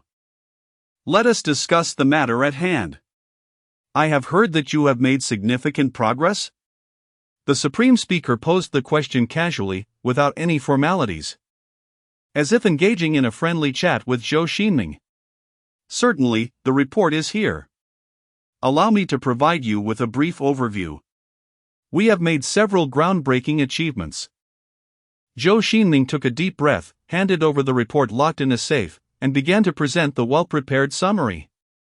Since our department's inception, we have established a preliminary framework for the system of cultivation units and the study of spiritual abilities. Certain units and standardized terminology have been defined, with one representative achievement being the Encyclopedia of Spiritualized Substances, co-designed by the Ministry of Education in our department, which summarizes the results of various research groups. The Encyclopedia of Spiritualized Substances primarily documents various types of spiritual crystals, spiritual plants, and unrefined spiritual medicinal materials, what we refer to as spiritual materials in technical terms. To date, 3 volumes have been published, encompassing 1.09 million words, and have been distributed to all our research personnel. The 4th and 5th volumes are currently in the editing process. Wait a moment, Comrade Xiao Zhou, so the current focus of Department 125 is the study of unknown fields, correct? Just as Zhou Xingming was reporting on progress. The Supreme Speaker suddenly inquired, holding a document. Yes, old way. Currently, due to technological limitations, research on the revival of spiritual energy remains primarily theoretical, with practical applications being secondary. After all, there is still much to explore in this field. Precisely, we must not be short-sighted, our vision should extend further. Rather than pursuing immediate economic benefits, the integration of existing science and spiritual energy, resulting in theoretical and tangible outcomes, is paramount. Such achievements cannot be measured in monetary terms. Much like Comrade Xiao Liang's spiritual crystal batteries, the Supreme Speaker nodded in approval. Very well, I shall continue. Next, I would like to discuss the progress of our cultivation education initiative. Our department has now seen the emergence of 783 first-level cultivators. Following my breakthrough in the Qi, many of our outstanding members have begun to draw upon relevant experiences, preparing to achieve further breakthroughs after a period of spiritual energy revival. Thus, many limitations pertaining to realms will soon cease to exist. Currently, based on feedback from the first two batches of the 396 high-end talent cultivation program, we have developed a new method of practice. We plan to refine this method using data from the third batch of participants. However, the number of individuals in this third batch is substantial, and related tasks may prove somewhat cumbersome, requiring time to yield results. Nonetheless, the selection process for the third phase has been completed, and they will soon arrive at the cultivation base. To prevent any leakage of information, we will first consider the two mechanized infantry divisions currently undertaking missions at Tiger Head Mountain, allowing these members to commence their training at various bases, with the remaining members transported in phases to different cultivation sites. However, this process will not take too long. Additionally, we have initiated a training program for our nation's elites, which has been underway for some time. You may recall Elder Wei, as you were one of the initial candidates. Regrettably, I have not been able to free up time. Otherwise, I would certainly have assisted you in your training. There is no need for that, Comrade Zhou. You have more pressing matters at hand. If you succeed, it will be tantamount to aiding the cultivation of over 1 million soldiers and countless heroes in the Eastern Alliance. If I were to delay your progress for personal reasons, thereby hindering the grand matter of spiritual energy revival, it would be a grave transgression. At this moment, the speaker suddenly adopted a serious demeanor, his piercing gaze fixed upon him. For reasons unknown, Zhou Xingming felt a twinge of tension in the presence of the newly established speaker. He then forced a wry smile and said, "Elder Wei, we can discuss this matter later. However, you may need to take the lead, as many of the older generation share your perspective. Can they be compared at all? Those comrades exhibit an improper attitude, treating cultivation with disdain. When the time comes, I will assist you in addressing this issue. Now, let us return to the main topic. Chapter 61, Summary Report, Part 2, by the way, Elder Wei. The Special Forces under the command of General Zhao Jun have commenced their training ahead of schedule. Presently, various special operations brigades are selecting elite personnel to form special task units, and are attending relevant bases for observation. The 115th Assault Team is also conducting a new round of selection within the military, and advanced specialized weaponry has begun to be distributed to practitioners, according to subsequent arrangements. Prior to the announcement of the revival of spiritual energy, we plan to engage millions in cultivation, providing them with comprehensive training and imparting the most fundamental knowledge of cultivation. Of course, our current number of instructors is woefully insufficient, which is the purpose of the second phase. After all, the learning and teaching capabilities of research personnel are typically quite strong. As I mentioned earlier, during the previous batch, we successfully cultivated nearly 1,000 practitioners who had opened their meridians, with the remainder being at the foundation establishment stage. They are fully capable of assisting me and the elites of the 115th Assault Team in educational endeavors. The third phase of the 396 project is expected to involve approximately 60,000 individuals. This means that, on average, one teacher and 3 teaching assistants will be responsible for 60 students. Meanwhile, I, along with Old Win and the personnel from the 115th Assault Team, will oversee the overall curriculum. The burden is indeed substantial, but we will first train 30,000 soldiers stationed at Tiger Head Mountain, while the remaining 30,000 will be enrolled in batches, which should alleviate some of the pressure. Moreover, these 30,000 individuals, due to their recent participation in military exercises at Tiger Head Mountain, have already been exposed to certain aspects of cultivation knowledge, with some even having established their foundations. Thus, the teaching process will be considerably easier. We may even select some of the elite among them to serve as teaching assistants, responsible for guiding the newcomers in their cultivation. Does the third batch include research personnel? I recall that most members of the second phase were scientific personnel from Department 125. The third batch should include similar individuals, right? Well, currently, the 396 high-end talent cultivation program implicitly includes them. Every individual involved with Department 125, even custodians, will receive a certain level of foundational training in cultivation. Moreover, many of them, due to their high educational backgrounds, primarily engage in self-study, supplemented by guidance. The most outstanding among them will be selected and, after undergoing specialized training, will serve as instructors in cultivation knowledge, responsible for teaching the participants of the 396 high-end talent program.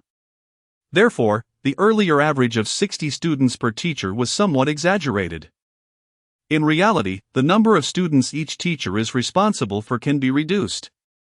Additionally, there are 7 astronauts who are part of the third phase, currently serving as a control group among the trainees, allowing for comparison with other groups, akin to biological testing. This marks our first instance of conducting comparative research. After all, even when utilizing the same cultivation techniques, different individuals will undoubtedly yield varying results. Given our current limitations and the severe scarcity of cultivation resources, it must be stated bluntly that resources can only be prioritized for those most suited for cultivation, with consideration for those less suitable being secondary. This is an unavoidable reality. I am aware of this matter.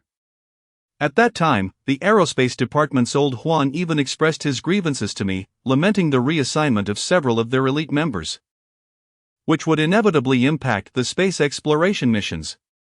When they eventually realize this, I suppose they will feel compelled to apologize to me.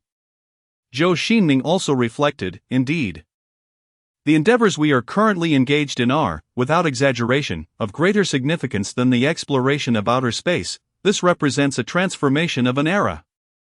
Undoubtedly, we stand at a historical crossroads, where each step will determine the fate of billions. From the most pessimistic perspective, the potential for the extinction of human civilization looms. Nonetheless, this is the era of the youth. Our older generation can never hope to catch up with this extraordinary time. Thus, it falls upon you, for as the saying goes, when the youth are strong, the nation is strong. Moreover, one must exercise caution in the allocation of cultivation resources, being mindful of political factors when selecting representatives and exemplars. The disparities created by cultivation are a sensitive issue and will undoubtedly evolve into a significant political concern in the future. Do not allow anyone to find leverage against you. The esteemed speaker advised with caution, to which Zhou Xingming continued, now, let me present our department's analytical work regarding the knowledge of cultivation in the Kunlun realm. We have made remarkable progress in this field. Currently, aside from the 9 dragons forging body technique, our department has analyzed 4 methods of energy absorption and 3 types of talismanic arts. We have also mastered the alchemical processes for the chi-enhancing pill and the spirit consolidating pill, successfully crafting 475 pills. However, to expedite the increase in cultivators, Our primary focus remains on the Foundation Establishment Pill. Wait a moment, Comrade Xiaozhou, may I pose a question? The esteemed speaker inquired with sudden curiosity. Please do ask. I shall answer to the best of my knowledge. Your previous report indicated that only those at the second stage of the Qi realm and above can refine pills. Correct? I recall there are not many cultivators of that level in your department, aside from yourself. Zhou Xingming immediately grasped the implication and responded, Elder Wei. This is a common misconception. In reality, many alchemists have apprentices to assist with simpler tasks. The alchemist primarily focuses on the core work, which involves subtle adjustments of spiritual energy, thereby significantly enhancing the efficiency of pill refinement. During the alchemical process, only igniting the spiritual fire and two other steps require the alchemist's direct manipulation. Not to boast, but at my level of alchemy, with sufficient apprentices to assist, I could easily refine several batches of pills concurrently. This is akin to the outsourcing practices of modern high-tech companies, which delegate low-skill, repetitive tasks to other firms, retaining only the cutting-edge core industries in-house to maximize profits and avoid a multitude of trivial matters. Indeed, most alchemists typically lack apprentices, even if they do possess one. It is primarily for the purpose of concocting high-grade elixirs. On one hand, apprentices must meet certain standards, being distinguished individuals among their peers. On the other hand, the creation of low-grade elixirs does not necessitate assistance from others. Moreover, given the proficiency of most alchemists, relying solely on an apprentice to simultaneously produce multiple batches of elixirs is an unattainable feat. I now comprehend that this is the essence of Master Win's approach to mass-producing elixirs, wherein machinery is employed to replicate this low-skill outsourcing endeavor, thereby automating the majority of simple, repetitive tasks and liberating the process from human constraints, even venturing to optimize it. Indeed, Elder Wei, your intellect is remarkably sharp. This encapsulates the essence of the mass production of elixirs. However, several steps are currently obstructed. Zhou Xingming expressed genuine admiration, noting that the speaker, with only a general understanding of the situation, had astutely discerned the core of the elixir mass production project. Chapter 62, Infrastructure Projects regarding Elder Wei. As our department currently lacks a Dan furnace, I am utilizing modified kitchen appliances, such as an electromagnetic stove crafted from spiritual materials and high-temperature resistant substances, for the refinement of elixirs. In the future, once our department cultivates alchemists, we shall adopt similar methodologies. For I believe that the art of alchemy shares certain similarities with culinary practices. Naturally, academician Wen's apparatus is significantly more intricate, comprising a complete assembly line, however. That is a matter for the future. At the present pace, I anticipate that within a month, our department will have cultivators at the Qi level. And within 2 months, we will master the art of elixir refinement, thereby ensuring that the production of elixirs will precede mass production. Indeed, Comrade Xiaozhou, given our current inability to design a Dan furnace, we must devise ways to overcome obstacles. After all, when our predecessors embarked on the development of atomic weaponry under far harsher conditions, they persevered. It is crucial to emphasize that utility precedes efficacy. This spirit deserves encouragement, remarked the esteemed speaker with a smile. Moreover, we have achieved significant breakthroughs entirely independent of the Kunlun realm. Based on the destructive capacity of demon beasts and the strength of low-tier cultivators, our department, in collaboration with the Weapons Research Institute, has developed the 15th individual combat system. We have also produced modern technologies such as spiritual crystal batteries, talisman drawing machines, and spiritual energy detectors, innovations previously unmastered by the celestial sections. In terms of resource acquisition, the data is as follows. The daily production of spiritual crystals has reached 107 grams, while the yield of spiritual herbs stands at 179 specimens. We also plan to deliberately stockpile certain spiritual materials as strategic reserves for future experiments and contingencies. Furthermore, our action team has eradicated 27 demon beasts and 457 wild beasts, ensuring the safety of the surrounding populace. Overall, we have made substantial progress, having established the encyclopedia of spiritual materials to identify most spiritual substances, a refined cultivation system and theoretical knowledge, a talisman drawing machine for mass production of talismans, and technologies for detecting spiritual energy concentrations, as well as the 15th individual combat system that operates independently of spiritual energy.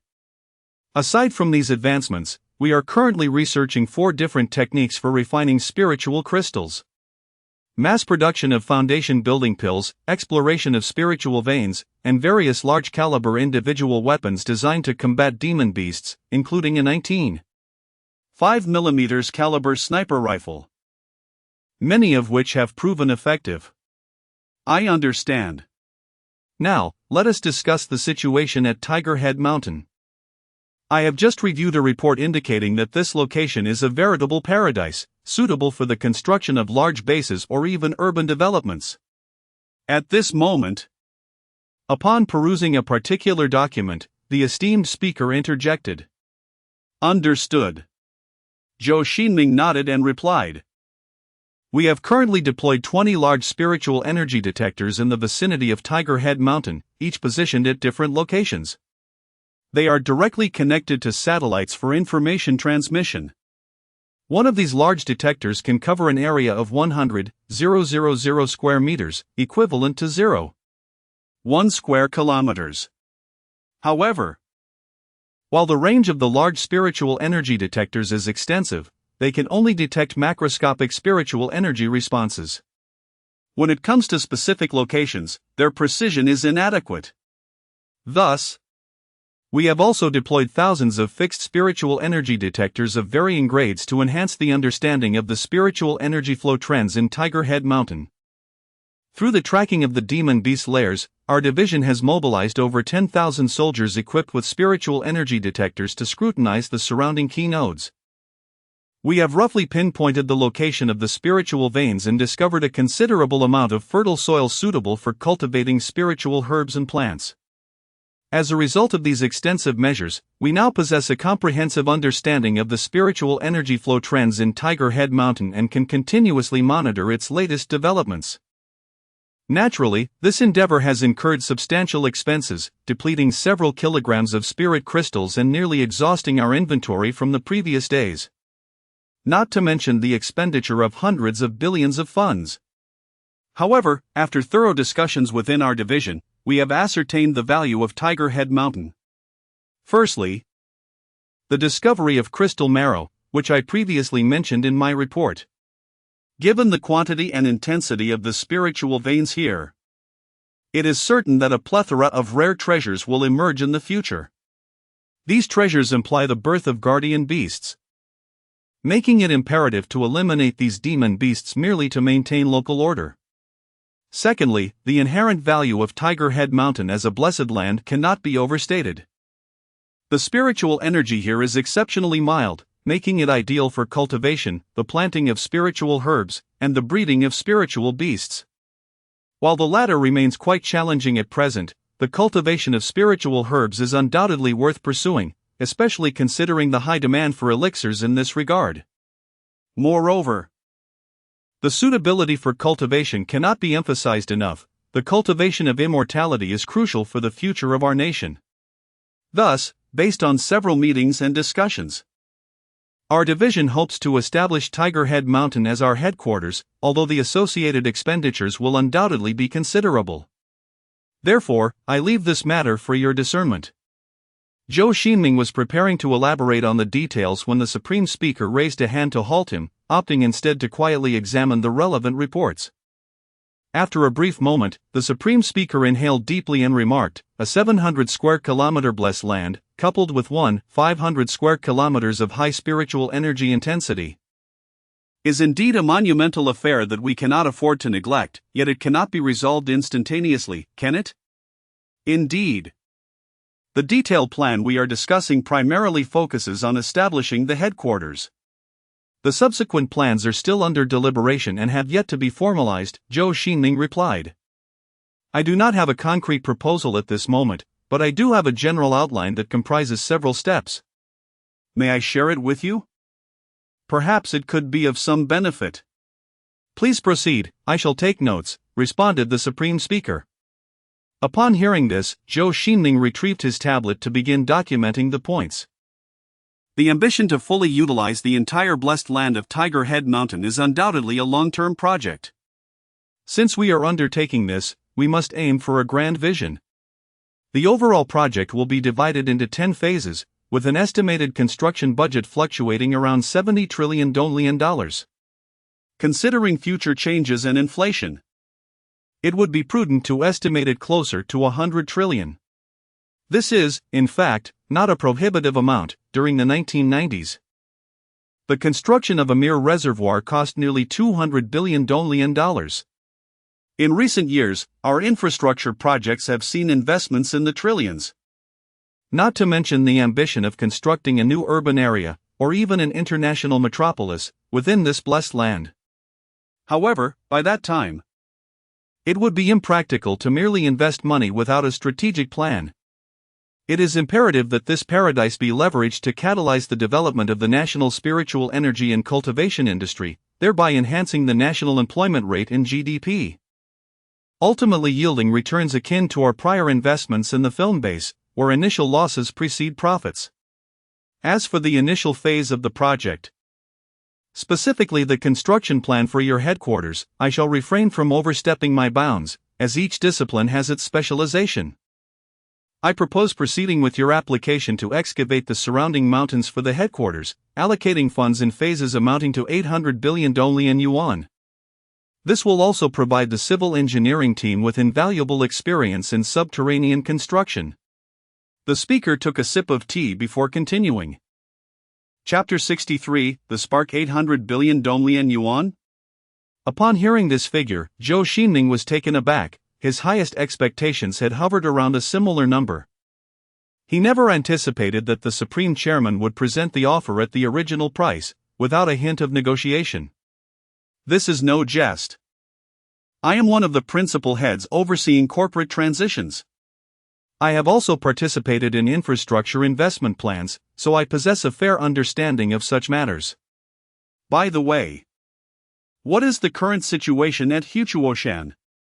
Have any projects commenced, such as roads or power plants? At Huchuoshan, there are currently 4 construction sites, including 2 thermal power stations with a capacity of 1,000 megawatts each. Additionally, to expedite the completion of the first phase, namely the foundational work of the main base, we have utilized most of the equipment from Chaoga's strategic reserves, which can be assembled without regard to external structural conditions. The significance of this equipment is self-evident. Every year, substantial funds are allocated by Chaoga for its preservation. A considerable number of pre-assembled heavy machinery are specifically designated for the swift restoration of productivity post-nuclear conflict. Rest assured, once my department has requisitioned these, they will certainly be replenished. How should we handle this matter? Very well, I will communicate this to others. I will delegate it to Xiao Lu and his team. You should concentrate on your research concerning the revival of spiritual energy. These minor issues will be taken care of by others. Now, allow me to elaborate on this plan. Our objective is to construct an enormous, multifunctional base centered around Huchuoshan through the initial phases of the project, primarily focusing on military deployment capabilities and scientific research. Following a period of public disclosure regarding the revival of spiritual energy, we will subsequently develop various civilian industries around the base. I shall refrain from meddling in the construction plans for the initial phases, though I must insist on a few stipulations. They should be built to civil defense standards, incorporating some industrial production lines. This serves 2 purposes: to endow the base with a degree of self-sufficiency, thereby reducing reliance on external sources and enhancing confidentiality, and secondly, it provides us with a contingency plan. I must admit, this plan is remarkably rudimentary, almost as if it were conceived in a moment of impulsiveness. Even a department head would not present such a simplistic PowerPoint presentation. However, Zhou Xingming understood that, as the supreme chairman, every utterance carried profound implications. And it was unlikely he would squander time instructing the 125th Department on infrastructure development. After a moment of contemplation, he realized that the chairman was, in fact, paving the way for this project. For ordinary local officials, Zhou Xingming undoubtedly represents a central figure, or a mere comment could influence their future prospects. Even governors and military district commanders treat him with utmost courtesy. Yet, in the grander scheme of things, his position, while not insignificant, is relatively modest. After all, even within the 125th Department, Zhou Xingming could not claim to be significantly superior to the other 3 deputy ministers. As a level 4 official involved in secretive projects, he was far from being the decisive voice in the Supreme Council. However, if the highest speaker is involved in the planning, it transforms the situation entirely.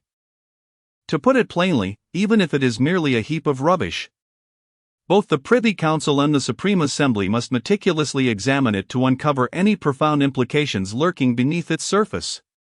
Although his opinions may appear simplistic, they are derived from a broader perspective concerning the future of the Eastern Alliance and thus possess significant value for reference. Therefore, Mr. Wei, your intention to transform the base located at Tiger Head Mountain into a sanctuary for preserving the embers of human civilization is indeed commendable. It is time to commence preparations. We must not arrogantly assume that humanity will endure eternally. Consequently, we shall secure vital documents, blueprints, and antiques deep within the nuclear-proof fortifications surrounding the central base, ensuring that these symbols of the Eastern Alliance's heritage endure for over a millennium.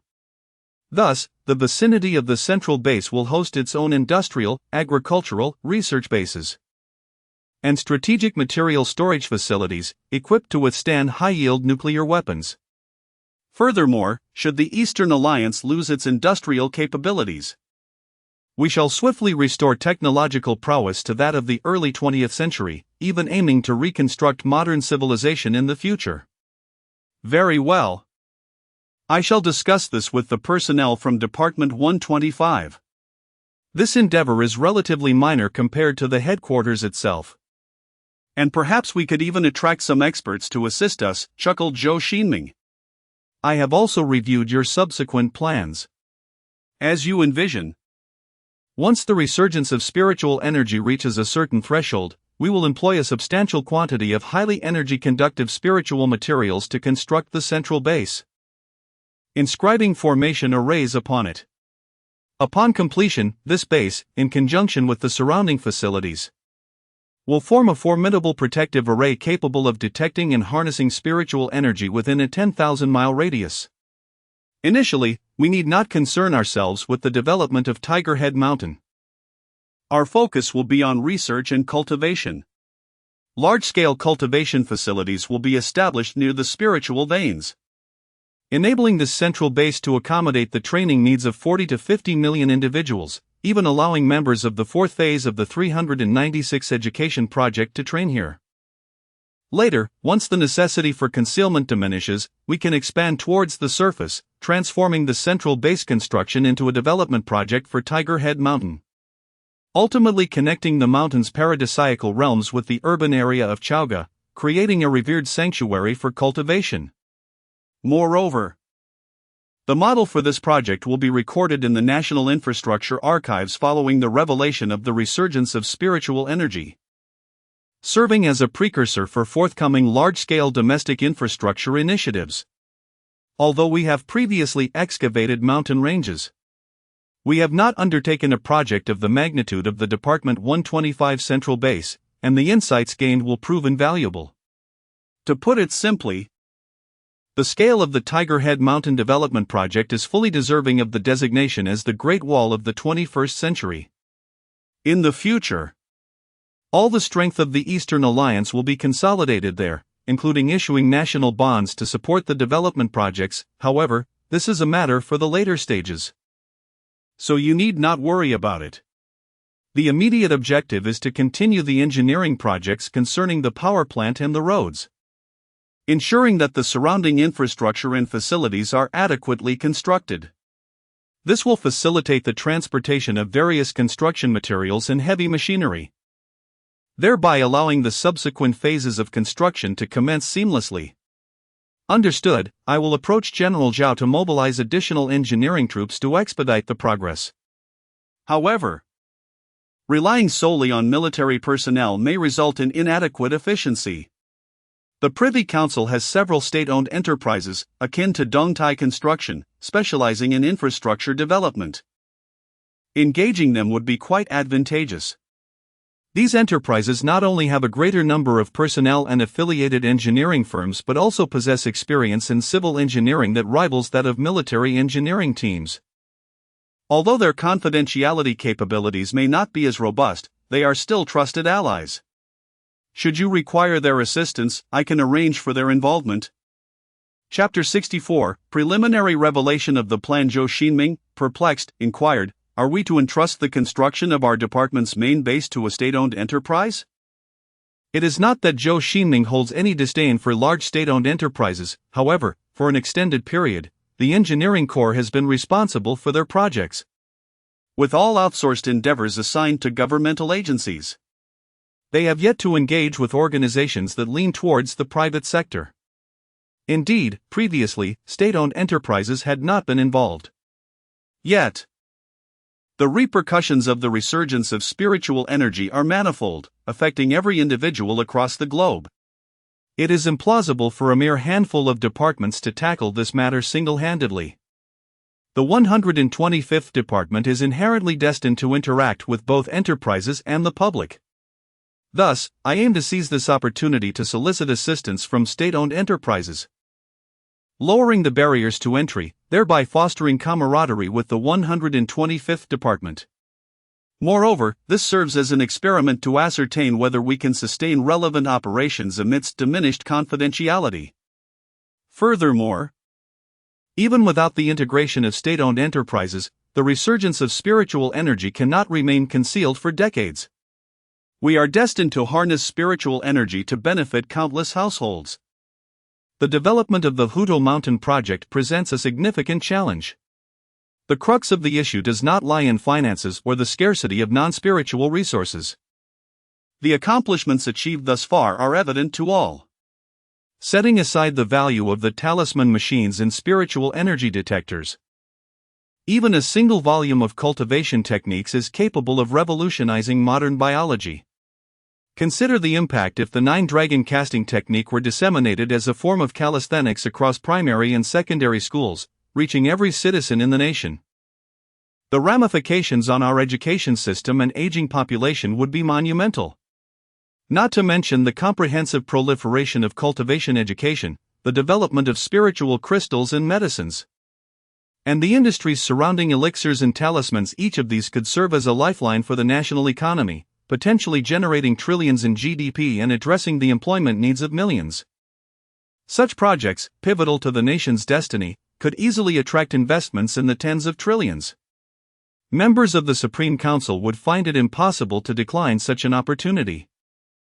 After all, our ancestors have missed several chances. We cannot afford to let this precious opportunity slip away. However, the scale of the Hudo Mountain project poses a dilemma. Once it is set on the right track, the confidentiality level of the project must inevitably be downgraded significantly.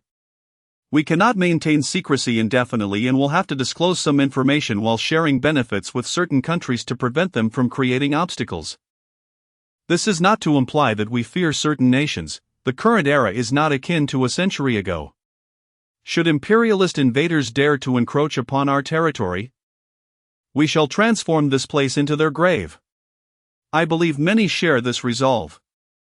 Nonetheless, fundamentally, we need not invite trouble upon ourselves, complicating matters for trivial reasons. After all, we have endured for many years for the sake of economic development. We simply need to persevere through these crucial years, and in due time, we shall truly rise, breaking the hegemony that the Cohen Federation has maintained for nearly a century. Moreover, the revival of spiritual energy signifies a transformative era, eclipsing even the significance of the 3 industrial revolutions. Every moment we possess now is immensely precious. We lack both the time and the energy to squander on protracted disputes with other nations. It is imperative that we channel our efforts into seizing the multitude of new opportunities that lie before us. In summary, unless the Eastern Alliance intends to completely sever its ties with the international community, the magnitude of the Tiger Head Mountain Development Project will inevitably become apparent. And the phenomenon of spiritual energy revival will undoubtedly reach the awareness of several nations. The sole piece of good news is that we have the agency to determine which nations are informed. Upon hearing this, Zhou Xingming fell into contemplation. It has been 1 year and 2 months since the establishment of Department 125, and while it has produced considerable results, concerns regarding confidentiality had not yet arisen. Although we mobilized tens of thousands of researchers, the risk of a leak was virtually non-existent. After all, the Eastern Alliance boasts approximately 5 million researchers.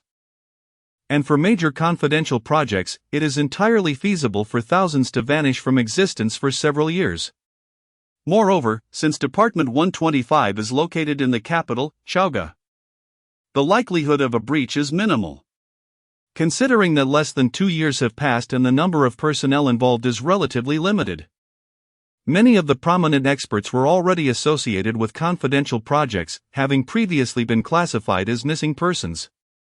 If such information were to reach the Confederation, then the Ministry of Security would have no reason to continue its operations.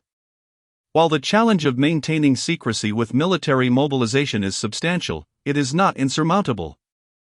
The Eastern Alliance conducts numerous military exercises and frequently collaborates with major northern powers, thus the military has become quite adept at confidentiality. However, the development of the Tiger Head Mountain celestial realm is distinct. It is a colossal infrastructure undertaking, and once officially commenced, it will inevitably leave a multitude of traces. Even the most oblivious observer would recognize its extraordinary nature, prompting foreign intelligence agencies to swarm like flies. Consequently, maintaining secrecy for an extended period will become impossible. Furthermore, this marks the Eastern Alliance's inaugural venture into developing a celestial realm, and many aspects remain entirely untested, necessitating an increase in personnel beyond theoretical estimates. Fortunately, the Northern Kingdom is unlikely to create disturbances. In fact, they may assist in concealing the situation. They have already engaged in discussions with the Eastern Alliance regarding the revival of spiritual energy, and under the encouragement of the Supreme Speaker. The Northern Kingdom plans to initiate trade in spiritual materials, investing heavily in procuring foundational elixirs to cultivate practitioners. This is indeed a piece of good news. As long as the Supreme Speaker of the Northern Kingdom does not suddenly descend into madness, he will undoubtedly seek ways to aid the Eastern Alliance in obscuring the revival of spiritual energy. After all, both nations stand to prosper together, and neither would desire the interference of the Confederation. Nevertheless, we need not adopt an overly pessimistic outlook.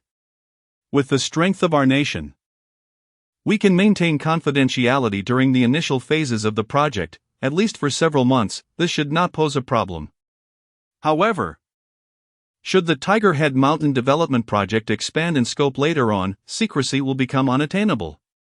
Several months should suffice. By that time, the third phase of Project 396 will have been underway for a while, and the foundational base of the central hub will certainly be established, potentially even initiating the cultivation of spiritual herbs. At the very least, training for hundreds of thousands of practitioners will be feasible, Zhou Xingming declared with conviction. Very well, Comrade Xiao Zhou. It is imperative that we recognize the significance of every moment we possess. Within approximately 4 months, we must disclose the revival of spiritual energy to several nations, and within 1 to 2 years, this matter will be publicly announced in its entirety.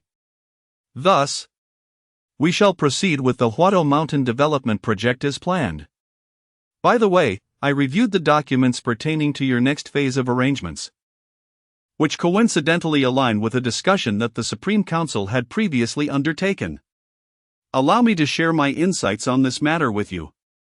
Chapter 65, The Tasks of the Second Phase. At present, our department is considering several projects, including the optimization of cultivation techniques and spells, the design of soundproof caves, the refinement of spiritual crystals, the cultivation of spiritual herbs, the construction plan for large-scale training bases, the analysis of alchemy and artifact forging, the integration of talismans with shells and missile warheads, and the mass production technology for foundational elixirs.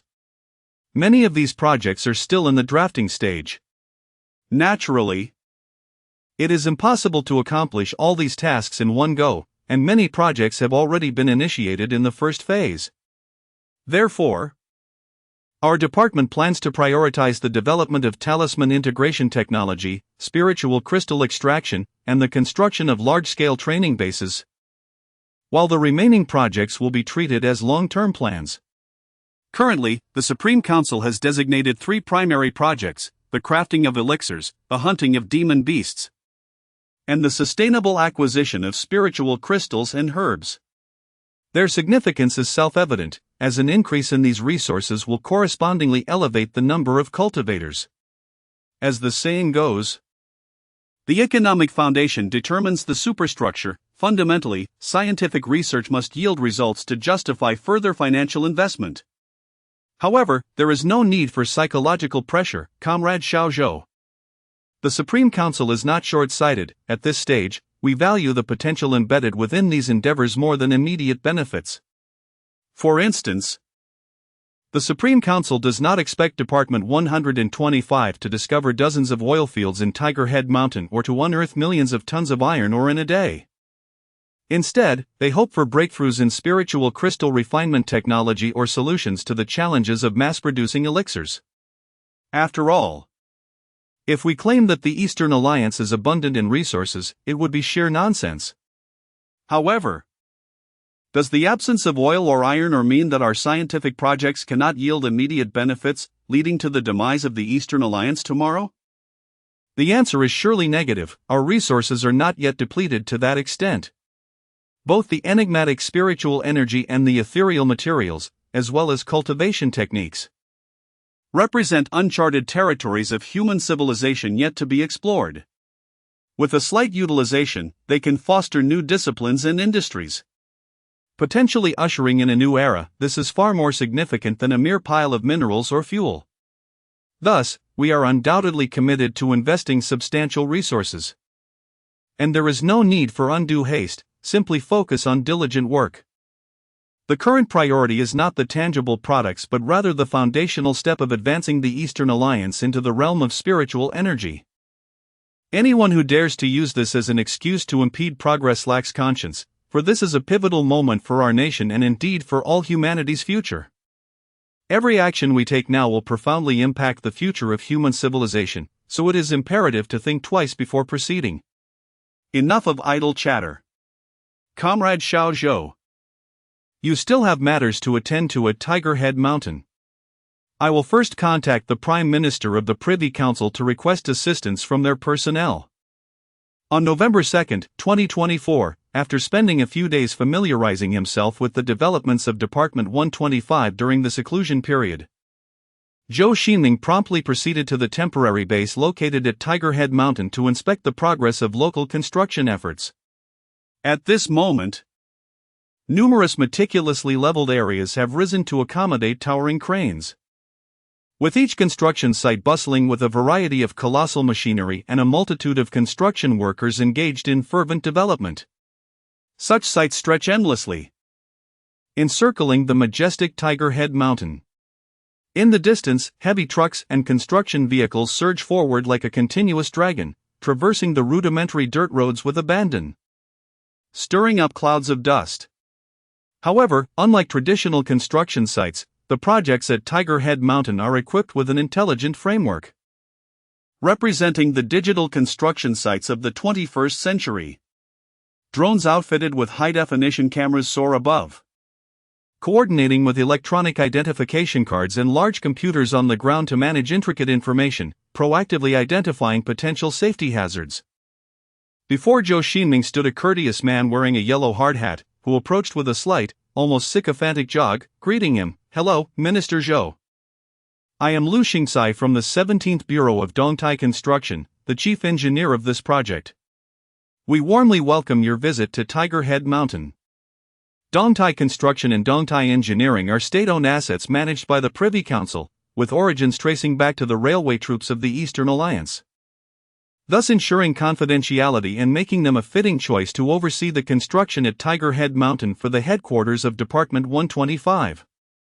Moreover, the Chaoga Railway was constructed by the 17th Bureau, and the current focus at Tiger Head Mountain is on road construction to enhance transportation capabilities, subsequently completing the infrastructure for the water supply and power plants, ultimately leading to the construction of the main base itself. After all, various construction machinery requires electricity and fuel, as well as maintenance, while skilled workers necessitate sustenance and sanitation facilities. Additionally, a substantial amount of building materials is essential for the construction process. Given that the Eastern Alliance currently lacks transportation technology to deliver these materials from thin air, establishing the roadways must precede any further steps, otherwise, it would be akin to engaging in strenuous labor or exercise without nourishment, a reckless pursuit of demise. Now, let's discuss the current progress, Zhou Xingming said, after exchanging pleasantries and steering the conversation towards the matter at hand. The first batch of worker accommodations has been successfully completed, capable of housing 50,000 individuals. These are traditional steel-structured modular buildings.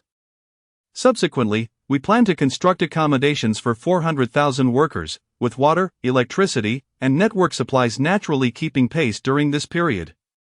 For interested readers, a visit to the construction site will reveal the white and blue two-story structures, which serve as the workers' dormitories, essentially the operational quarters of the site. This figure may not seem small on a personal scale. After all, when Luo Guanzhong penned Romance of the Three Kingdoms, he claimed that Cao Cao's site at the Battle of Chibi numbered 800,000. However, in comparison to the workforce of the Eastern Alliance, the figure of 400,000 is not particularly large. As of January 2024, the number of individuals engaged in the construction industry in the Eastern Alliance has reached approximately 80 million. When comparing 400,000 to 80 million, it equates to selecting one individual from every 200 workers to participate in construction efforts. Moreover, numerous confidential projects are managed by specialized engineering units. Thus, maintaining discretion regarding this quantity is not far-fetched. The dormitory specifications naturally consist of 6 rooms, and there are currently over 30,000 workers in this vicinity. Although the newly constructed thermal power plant ensures a stable electricity supply, the issue of water provision for the workers has emerged as a significant concern. This, however, is merely a temporary predicament. We have already established communication with the Water Services Department of Chaoga, which has assured us they will implement the contingency plan. They will first construct water pipelines to meet basic water needs and subsequently establish a water treatment facility near Hutushan along with a series of supporting infrastructure to enable us to independently generate water. Chapter 66, the first phase of infrastructure development at Tiger Head Mountain if all proceeds according to plan. We shall resolve the issue of water supply for workers within a week, and within 2 months, we will comprehensively address the industrial water needs, alleviating concerns for years to come. What of the roadway situation? The transportation capacity must keep pace, must it not? The chief engineer from the 17th Bureau, upon hearing this, produced a blueprint and gestured towards it, stating, "This aspect poses a significant challenge. The current predicament is that Tiger Head Mountain is not directly accessible. Previously, there was little traffic to this area, rendering the transportation of equipment and materials exceedingly difficult.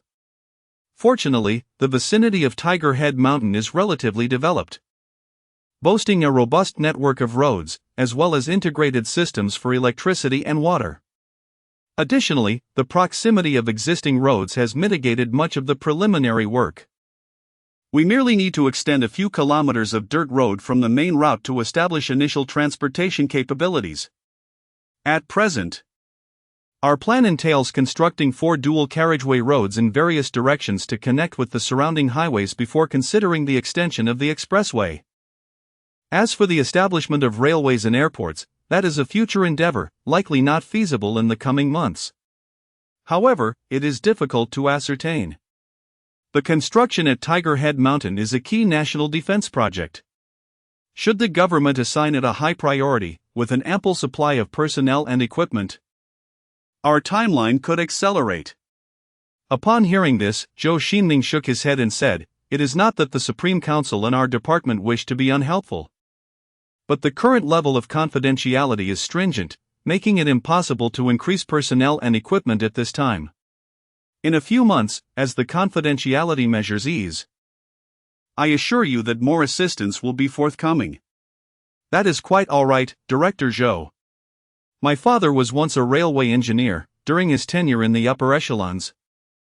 We were transitioning to the Eastern Railway construction in the 1980s. The conditions then were far inferior to those we face today.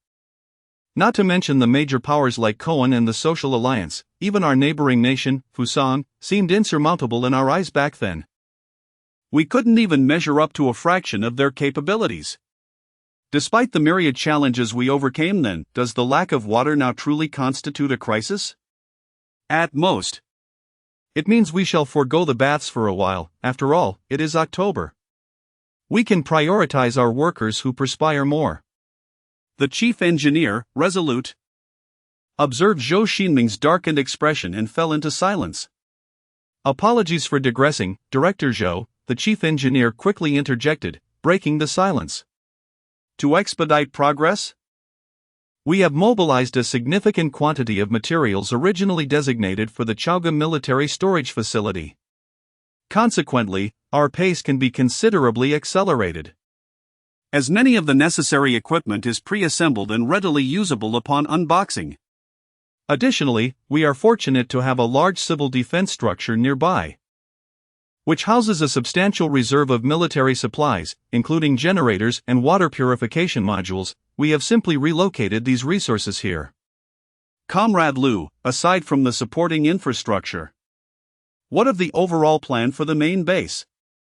According to the directives of the Supreme Council and your esteemed department, the infrastructure work at Tiger Head Mountain is prioritized above that of the main base. Nonetheless, to ensure we are well prepared ahead of time, we have already designed the relevant blueprints and plans." Upon concluding his remarks, the chief engineer gestured towards the Tiger Head Mountain, stating, "The first phase of the project has already commenced at the designated site. In accordance with the outlined requirements, we shall construct approximately 8 million square meters of a large-scale facility, roughly equivalent to 8 square kilometers. Given that no significant caverns have yet been discovered, this undertaking may prove to be more complex than typical mountainous projects. However, due to certain less classified structures, such as sports arenas and communal areas, which can be situated above ground, and the necessity for some equipment to be placed on the surface for operational convenience, the number of constructions situated within the mountain and underground will be relatively diminished, estimated at around 6.5 million square meters. Perhaps due to the historical emphasis on civil defense works and the third front construction, or perhaps fueled by foreign media fabrications. Rumors regarding the Donglian underground base have proliferated wildly, rivaling the absurdity associated with Area 51. For instance, it has been alleged that the Donglian military, under the guise of constructing wind turbine foundations, has excavated numerous missile silos, or that Donglian has constructed tens of thousands of kilometers of an underground Great Wall. Even more ludicrous claims suggest that the Taihang Mountains have been completely hollowed out by the Donglian government, ready to shelter the populace in the event of a Third World War against nuclear strikes from other nations. Of course, while these rumors may stretch the truth, Donglian's capability for underground construction is undeniably among the foremost in the field. As early as the 1960s, engineering troops were able to erect the 816 project, covering an area of 104,000 square meters. Such man-made military caverns are not uncommon in Donglian. Previously, the 2nd Artillery Corps had a considerable number. Particularly during the zenith of the Cold War, under the nuclear threats posed by the two superpowers, Donglian industriously constructed countless air defense fortifications using basic tools. Most critical facilities were located underground or within the mountains, interconnected by an extensive network of subterranean roads. Moreover, it is worth noting that contemporary techniques for subterranean construction have seen significant advancements, with various sophisticated machinery now being mass-produced. Donglian's infrastructure capabilities have far surpassed those of the past. Projects once requiring thousands of workers can now be completed with just a few hundred. Should the project commence? We anticipate laying the foundation within a month. Naturally, the efficiency of implementation will hinge on the workforce and the availability of supporting equipment. Hence, we shall not hasten to commence related tasks but will prioritize road construction first. Indeed, how will the internal classification of the base be organized? In terms of above-ground and subterranean divisions, Zhou Xingming inquired with curiosity after absorbing the general overview. Initially, we intended to establish camouflage nets to thwart reconnaissance satellites surrounding the site, but this proposal was later rescinded by the Supreme Council due to cost concerns. It would require hundreds of billions to even consider. Furthermore, many of the base's structures are located above ground. However, the most critical factor is that the confidentiality of this base will not be prolonged. It is highly likely that not long after the completion of the first phase, it will be publicly disclosed, potentially even becoming a tourist attraction. As for the reasons behind this, you are already aware. So I shall refrain from elaborating to avoid any breach of confidentiality. As for the true core aspect, it is not under the purview of Dongtai Construction. We possess no data on this matter. Should you wish to inquire further, I suggest you consult the military, as it appears they are responsible for the construction efforts in that area. Very well, I have a general understanding now. Comrade Liu, please attend to your official duties. I shall take a look around to assess the construction situation myself. Observing several engineers nearby awaiting a discussion with the chief engineer regarding work-related matters, Zhou Xingming proactively concluded the conversation. Alright, should any issues arise, feel free to reach out to me. The chief engineer, noticing Zhou Xingming's intent to engage with the military for more detailed information, exchanged a few courteous remarks before departing to converse with the others, leaving Zhou Xingming alone amidst the bustling construction site. Chapter 67, Base Arrangements. The figure of 200 meters may seem modest in relation to a mountain. Yet it towers impressively when considered from a human perspective. After all, a typical 20-story building barely reaches 50 meters, and globally, skyscrapers exceeding 200 meters are numbered in the mere thousands. In contrast, humans appear diminutive against such a hill. Furthermore, Tiger Head Mountain is predominantly adorned with the remnants of ancient civilization, including several villages, thus standing atop the peak evokes a sense of surveying the vastness beneath, capturing the vibrant scene of the area in one's gaze.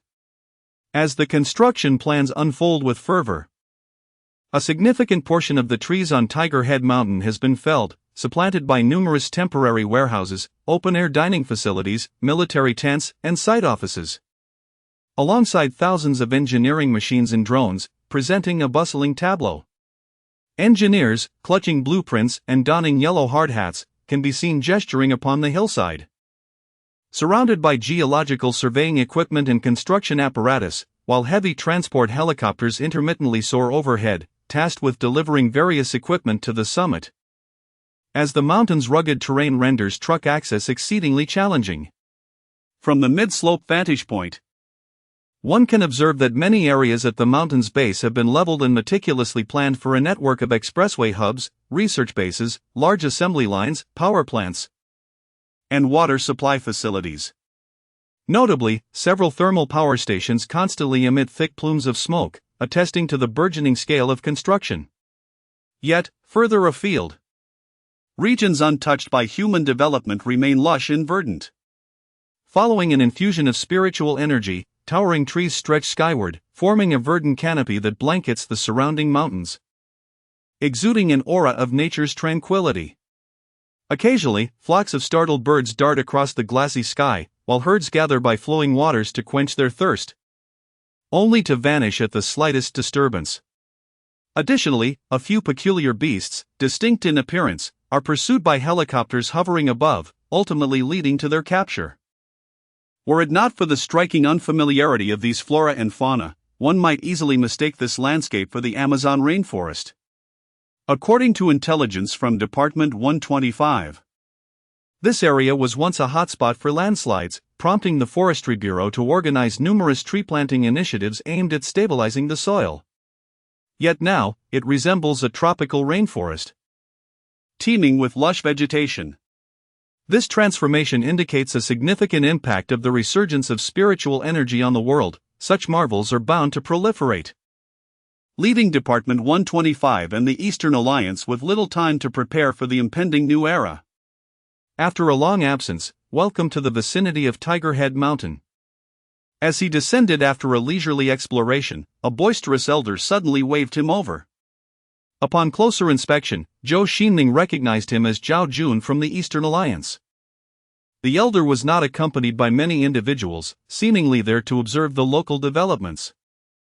Yet it raised questions as to why a military figure would concern himself with such matters. Zhou Xingming promptly approached him and extended a handshake, inquiring, "What a coincidence! Are you here to inspect Hudou Mountain as well? The development project at Hudou Mountain is indeed impressive." No, he replied. "I am one of the supervisors for the construction projects, as many of the leaders hail from the Eastern Alliance forces. After all, Hudou Mountain pertains to numerous confidential initiatives. By the way, would you like to take a detour around Hudou Mountain?" "Sure, I just strolled around the top for a while, circling the base is also agreeable." "Very well then, let us board the vehicle and continue our conversation. Rest assured, the driver has also signed a confidentiality agreement, so there is no need to worry about leaks." After Zhao Jun concluded his statement, he and Zhou Xingming entered a military open-top jeep. After exchanging a few words with the driver, the vehicle set off.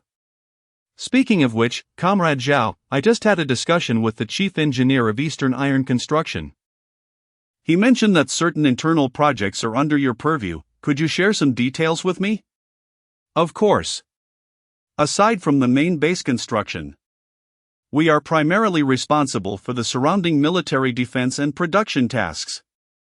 The first project involves constructing a military base 4 kilometers south of Hudou Mountain, which will be located adjacent to the future power generation area, creating a region that combines logistics and defense. Moreover, we plan to establish a large military airport within the defense zone, capable of supporting the takeoff, landing, and supply needs of armed helicopters and multi-role combat aircraft. This will enable surrounding military units and action teams to swiftly obtain aerial fire support, allowing for the prompt eradication of the numerous demonic beasts and feral creatures on Hudou Mountain, while establishing a broad operational radius. In addition to this comprehensive military base, the Ministry of Defense also intends to deploy a substantial number of Land Shield 2000 and Hongqi 9 missiles, along with S-400 missiles imported from the Northern Kingdom, to establish a robust air defense system. Ultimately, we aim to equip this site with ballistic missile capabilities, extending the operational radius to encompass much of the eastern continent. This air defense system employs the latest generation of fire control technology, allowing for the rapid interception of even Cohen's F-22 fighter jets. It can be asserted that unless a flying demonic beast of 5th-tier cultivation or higher appears, this system can complete a series of preparatory actions, including locking onto a target within a maximum of 10 seconds, effectively neutralizing any ill-intentioned intruders. Beyond this multifaceted military base, the Supreme Council also aspires to construct several anti-nuclear facilities and production lines, including numerous factories and additional power plants, strategically located in areas with lower spiritual energy intensity and utility value. This will enable Hudou Mountain and its vicinity to possess fundamental production and maintenance capabilities, ensuring its survival beyond the fall of Chaoga.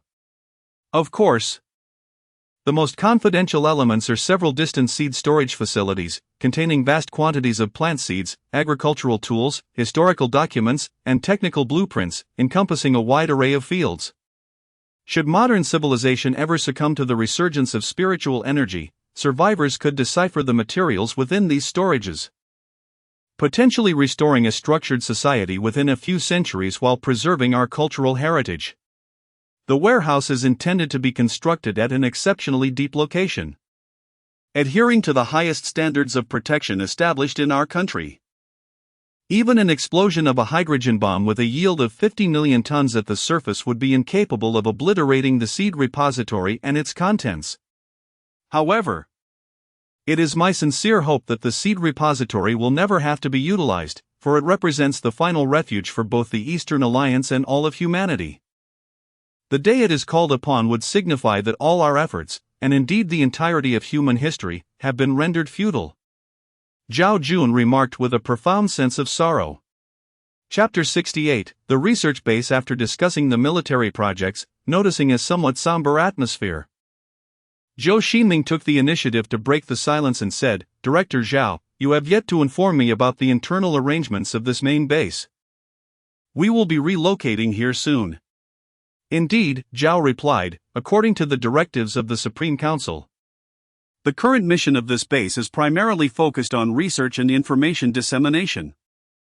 It is not only a large-scale research facility but also the command center for the forthcoming national strategy regarding the resurgence of spiritual energy. In the long term, we may center our efforts around Tiger Head Mountain, developing industries related to the cultivation of spiritual herbs and the breeding of spiritual beasts. As the saying goes, science and technology are the primary productive forces, therefore, it is imperative that we tap into the economic potential of Tiger Head Mountain and the realm of cultivation to support more extensive experiments. After all, we are not celestial beings detached from worldly affairs. Even the cultivators of the Kunlun realm are not entirely indifferent to the world." Indeed, Zhao concurred. The cultivators of Kunlun are not merely reclusive hermits. Personally, I am quite supportive of initiating projects around Tiger Head Mountain. It will also stimulate job creation and GDP growth in the entire Chaoga region, fostering the establishment of numerous new enterprises and factories, which would be beneficial for the development of our Department 125. Zhou Xingming nodded, acknowledging the sentiment. Unfortunately, that is a distant prospect. At present, we cannot establish an open research institute for spiritual crystals.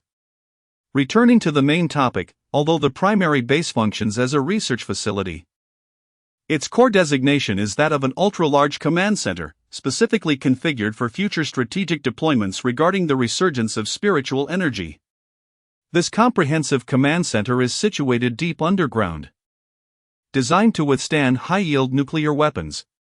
It will integrate alarm systems, command protocols, and surveillance into a cohesive unit, utilizing cutting-edge intelligent control systems and network access rights. This facility will comprehensively connect to monitoring equipment across various military and civilian sectors, enabling remote command and project implementation through high-definition technology.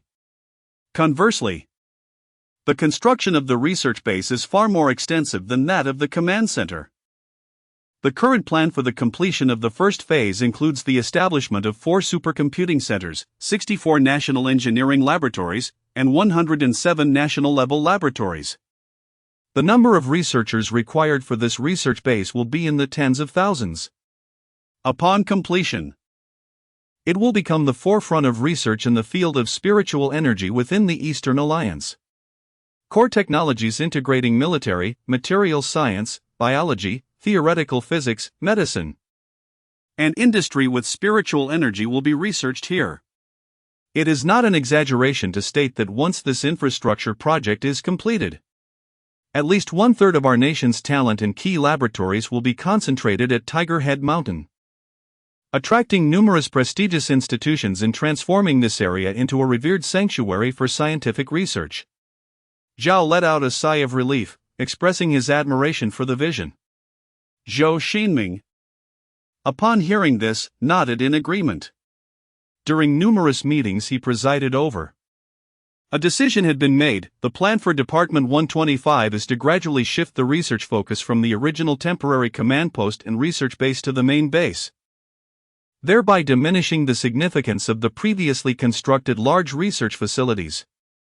The previous research base was established with significant financial investment, making the direct transfer of its core operations to the central base quite challenging. Given the extensive equipment and supporting facilities, it is impossible to relocate everything to the central base immediately, and the current capabilities of the central base are insufficient to support certain experiments. Therefore, the plan proposed by the Supreme Council is to initially relocate the relatively less critical research teams that have a high reliance on psychic energy. As key facilities are constructed and hardware conditions improve, larger research groups will gradually be transferred, ultimately leading to the majority of projects being conducted here. Regarding future expansion, there is no need for concern. The area to the north consists of plains, while the south is adjacent to the Taihang Mountains. Overall, the land area occupied by both the mountains and plains is substantial, accommodating arrangements for public and confidential constructions. The research base need not worry about the possibility of being surveilled by reconnaissance satellites. Concurrently, we plan to build a large particle collider centered around Hutu Mountain, which will be an order of magnitude larger than the previous one, capable of supporting more significant and cutting-edge experiments. If feasible, we may even consider constructing an additional one. It seems that the Supreme Council currently places great importance on high-energy physics. Within just a year, 4 particle colliders have been constructed, and the recent 155 plan intends to allocate trillions of funds to build 15 particle colliders within 5 years. Indeed, the impact of psychic energy on the domestic theoretical physics community is akin to that of a nuclear bomb.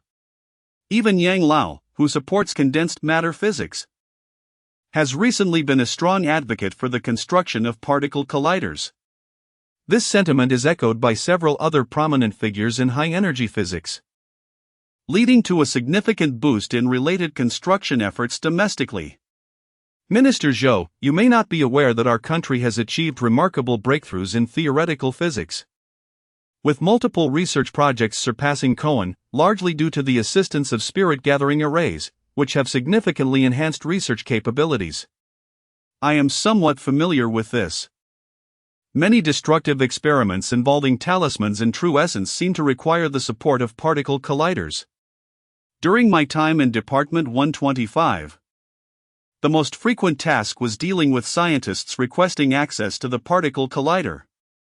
Although I am not directly involved in theoretical research, several academicians have discussed with me that establishing a mature system for psychic energy and cultivation studies is inextricably linked to the use of particle colliders and other advanced research equipment. Moreover, psychic energy can serve to broaden the frontiers of physics, ushering in a scientific renaissance. The essence of the matter is that the potential of physics had been largely exhausted, relegating it primarily to academic papers. Additionally, as our Eastern Union remains a developing country, there are numerous pressing financial commitments, leaving little room to address projects that do not yield immediate productivity, resulting in many initiatives being put on hold. Since the resurgence of spiritual energy, the frontier of theoretical physics has suddenly become remarkably smooth, teeming with new treasures along this broad avenue. It is apparent that a new theory of physics is on the verge of emergence, likely to serve as the cornerstone of the Fourth Industrial Revolution. Only by seizing this opportunity can we grasp the future. Consequently, the realm of spiritual energy is now an untouched expanse, where everything is entirely novel. It is no exaggeration to assert that even modest achievements could secure a Nobel Prize. Indeed, significant accomplishments could position one alongside luminaries such as Heisenberg and Planck. Of course, I am merely a layman, unfamiliar with the intricacies of this academic domain. This insight was shared with me in passing by several eminent figures in the field. Nevertheless, I am merely relaying this to you, Leader Zhou. Apologies for digressing, let us return to the main topic at hand. Chapter 69, Research Base, Part 2. Furthermore, we anticipate the installation of 50 supercomputers, each operating at a remarkable 10 flops, within 4 supercomputing centers, alongside 1,000 PLOPS supercomputers. In addition to a multitude of larger computing machines to serve various research teams. Zhou Jun suddenly shifted the topic. The operational speed of the Taihulite is approximately 90 PLOPS. And as the narrative approaches 2025, it is expected that numerous supercomputers of this caliber will be available. If feasible. It is rumored that the Supreme Council is also considering establishing our latest generation of supercomputing research teams here, to investigate the influence of psychic energy on electronic computing. Supported by a comprehensive infrastructure comprising several large thermal power plants and roadways. In fact, the current capacity of merely 3 thermal power stations, each at 1,000 MV level, is utterly inadequate to sustain the operation of a multitude of supercomputers. These machines are notorious for their voracious energy consumption, particularly the high-performance variants, which can consume more electricity in a few minutes than an entire city, a statement that is far from hyperbole. Notably, the fastest supercomputer in the world is not situated in Eastern Alliance or any of the developed Western nations, but rather in our neighboring nation of Fuji, known as Fugaku. At the time of writing this chapter, the Americans had yet to achieve a breakthrough. Of course, Fuji's dominance in the supercomputing industry is primarily attributed to the recent distractions of its parent and stepfather nations, coupled with the collective focus on developing larger supercomputers, thus diverting attention from such a modest locale. Nevertheless, it must be acknowledged that while their military capabilities may not rival those of Cohen and Eastern Alliance, and their stealth aircraft have been permanently deprived of optical invisibility, their prowess in supercomputing is indeed formidable. Ultimately, the pinnacle of supercomputing technology has predominantly emerged from these 3 nations, while others can barely qualify as part of the European Union, including the once mighty Northern Kingdom, which now boasts little of note in terms of supercomputing capabilities. As the world's fastest supercomputer, Fugaku consumes nearly 40 megawatts of electricity per hour, amounting to almost 1 million kilowatt-hours per day, not accounting for the water cooling systems. A few years ago, the domestic Tianhe-2 had an energy consumption of only about half that amount. However, this record is soon to be surpassed, as the latest generation of supercomputers from Eastern Alliance is also slated for installation here. Should this supercomputer achieve a breakthrough, the energy consumption is likely to escalate significantly. Upon completion, a new wave of research initiatives will commence, and I trust that the Supreme Chancellor and Deputy Minister Han have already broached this topic with you. So I shall refrain from elaborating further. Zhou Jun continued, yet many are currently apprehensive about the power supply issue. After all, Minister Zhou, you are undoubtedly aware of the considerable energy demands of supercomputers, and other experiments are similarly resource-intensive. Currently, these 3 power plants are utterly incapable of meeting our needs, thus, we plan to construct 57 larger thermal power stations. If feasible, we plan to construct a large nuclear power plant nearby in the future, serving as a base for renewable energy development. However, at this stage, we intend to rely on nuclear energy to meet our demands. Fortunately, the transportation infrastructure in the Chaga area is well developed, and several nearby states are rich in coal resources. As long as the transportation capacity keeps pace, everything should proceed smoothly. Thus, after discussing various matters, we must return to the crux of the issue, transportation capacity. Once that is addressed, all other challenges will be resolved. Let us not dwell on this any longer, let us first examine the design work of the soundproof cave, Zhou Xingming remarked with a smile. Certainly, we are almost there, replied his companion.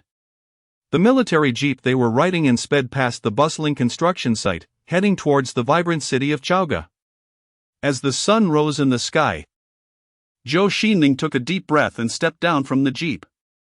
After Zhou Xingming completed his inspection of the Hutu Mountain Development Project, the construction site in the Hutu Mountain area, nourished by countless laborers and building materials, began to expand like a sentient organism, establishing its first frameworks. Regarding the several major projects under the 125 department, although no remarkable breakthroughs were achieved, steady progress was made, culminating in significant accomplishments. Firstly, with the development of Hutu Mountain. The number of spiritual crystals collected daily by the action team surged, greatly enriching the experimental resources for various research projects. Enabling academician Liang Jiangwo to produce thousands of talismans in one breath while optimizing the talisman drawing process. Meanwhile, Wen Yabo experienced smooth progress. Not only did he achieve modest success in the mass production of elixirs and analyze their components, but he also completed the report titled Gene Testing and Mutation Processes and Causes of Aberrant Creatures, which was submitted to the Supreme Council. This report documented the dissection results and experimental data of hundreds of demon beasts. In this document, Wen Yabo endeavored to summarize and analyze the effects of spiritual energy on organisms from a modern biological perspective, identifying both its beneficial and detrimental impacts. Han Dalong also encountered relative success, aside from the widespread adoption of the Type 25 individual combat system within the cultivator troops, the QTS-15, which had long posed challenges. Achieved structural optimization, resolving the issue of jamming. The latest experimental model yielded commendable results in several tests and is expected to be issued to the 115 assault team by March. If successful, it will be deployed among various special forces. If not, structural modifications will be made, followed by further testing. Simultaneously, with the arrival of a large number of third-batch trainees at the cultivation base, the 396 education project was thrust into the spotlight. Consequently, those involved in education were exceedingly busy, grappling with confidentiality concerns while also addressing the formidable task of meeting the training needs of such a large group. Fortunately, the treasure that is Tiger Head Mountain provides a wealth of demonic beast meat and spiritual plants to assist the members in their cultivation. Moreover, the emergence of the second-tier Qi cultivator within the 125th Department heralds a significant increase in the production of elixirs and spirit-gathering talismans, alleviating the burden on the department head to single-handedly refine various cultivation resources.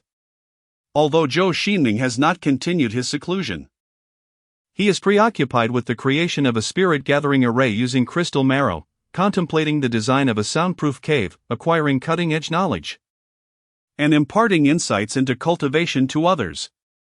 Furthermore, having recently achieved a breakthrough to the third tier of illumination, he must solidify his realm, which results in his intermittent presence, rarely revealing himself before the members of the 125th Department.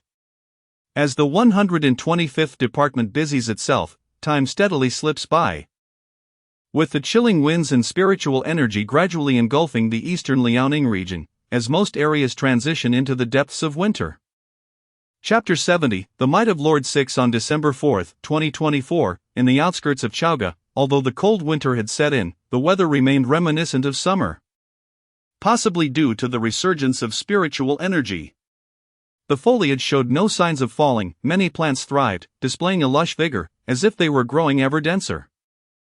The government responded swiftly to this unusual phenomenon, halting all afforestation activities and urging collaboration between the police and citizens to combat both demonic and wild beasts. They also initiated orderly logging in certain mountainous areas with high spiritual energy, striving to curtail the proliferation of demonic beasts and spiritual flora. While the complete eradication of demonic beasts was unrealistic, humanity still occupied the apex of the food chain. A few low-tier demonic beasts could be managed by the militia armed with rifles in the southern continent, but they were certainly no match for the mechanized Eastern Allied forces. Concerns regarding environmental degradation were unwarranted. Under the stimulus of spiritual energy, even the arid Gobi Desert in the northwest began to exhibit a hint of greenery.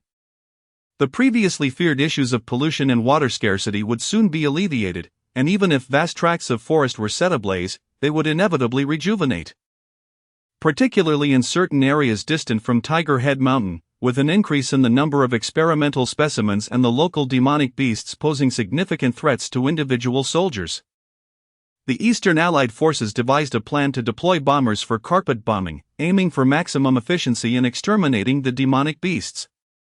As these creatures lacked radar and aerial capabilities, The Ministry of Defense, after careful consideration, opted not to dispatch the new generation H-20 bombers, but rather to utilize the older H-6 models. It was simply impractical to employ costly stealth bombers against low-tier demonic beasts, especially considering that the current number of H-20s was even less than the B-2s of Cohen, with each aircraft assigned critical missions. Following the ministry's decision, the Eastern Allied forces, under the guise of military exercises, mobilized over a dozen older H-6 bombers, which were slated for decommissioning, to a military base near Tiger Head Mountain. These bombers were tasked with executing 34 bombing missions daily against targets in the distance. Against low-tier demonic beasts with no aerial defenses, the H-6s could easily conduct low-altitude flights, relentlessly carpet bombing day and night, dropping tens of thousands of tons of napalm within a mere month, allowing the beasts to experience the formidable presence of Lord 6. Despite the aging of the H-6, which dated back to the 1950s, it was enhanced by 21st-century advanced technology, rendering it a formidable opponent against mere beasts. The only outcomes for these creatures were early demise or delayed extinction, with any notion of retaliation being utterly inconceivable. This spectacular scene attracted many workers involved in the infrastructure projects at Tiger Head Mountain. During their evening breaks, numerous individuals would gather with stools in the open square, watching as the H-6s created vibrant walls of fire in the night sky, reminiscent of the gatherings in the 1970s and 1980s when employees of state-owned enterprises congregated to watch films after work. Regarding the monstrous beasts, they are naturally no match for such a devastating weapon. The incendiary temperature of napalm reaches several thousand degrees Celsius, swiftly consuming the oxygen in the surrounding air and causing asphyxiation, while exhibiting remarkable adherence, effectively subduing the lower-tier carbon-based creatures.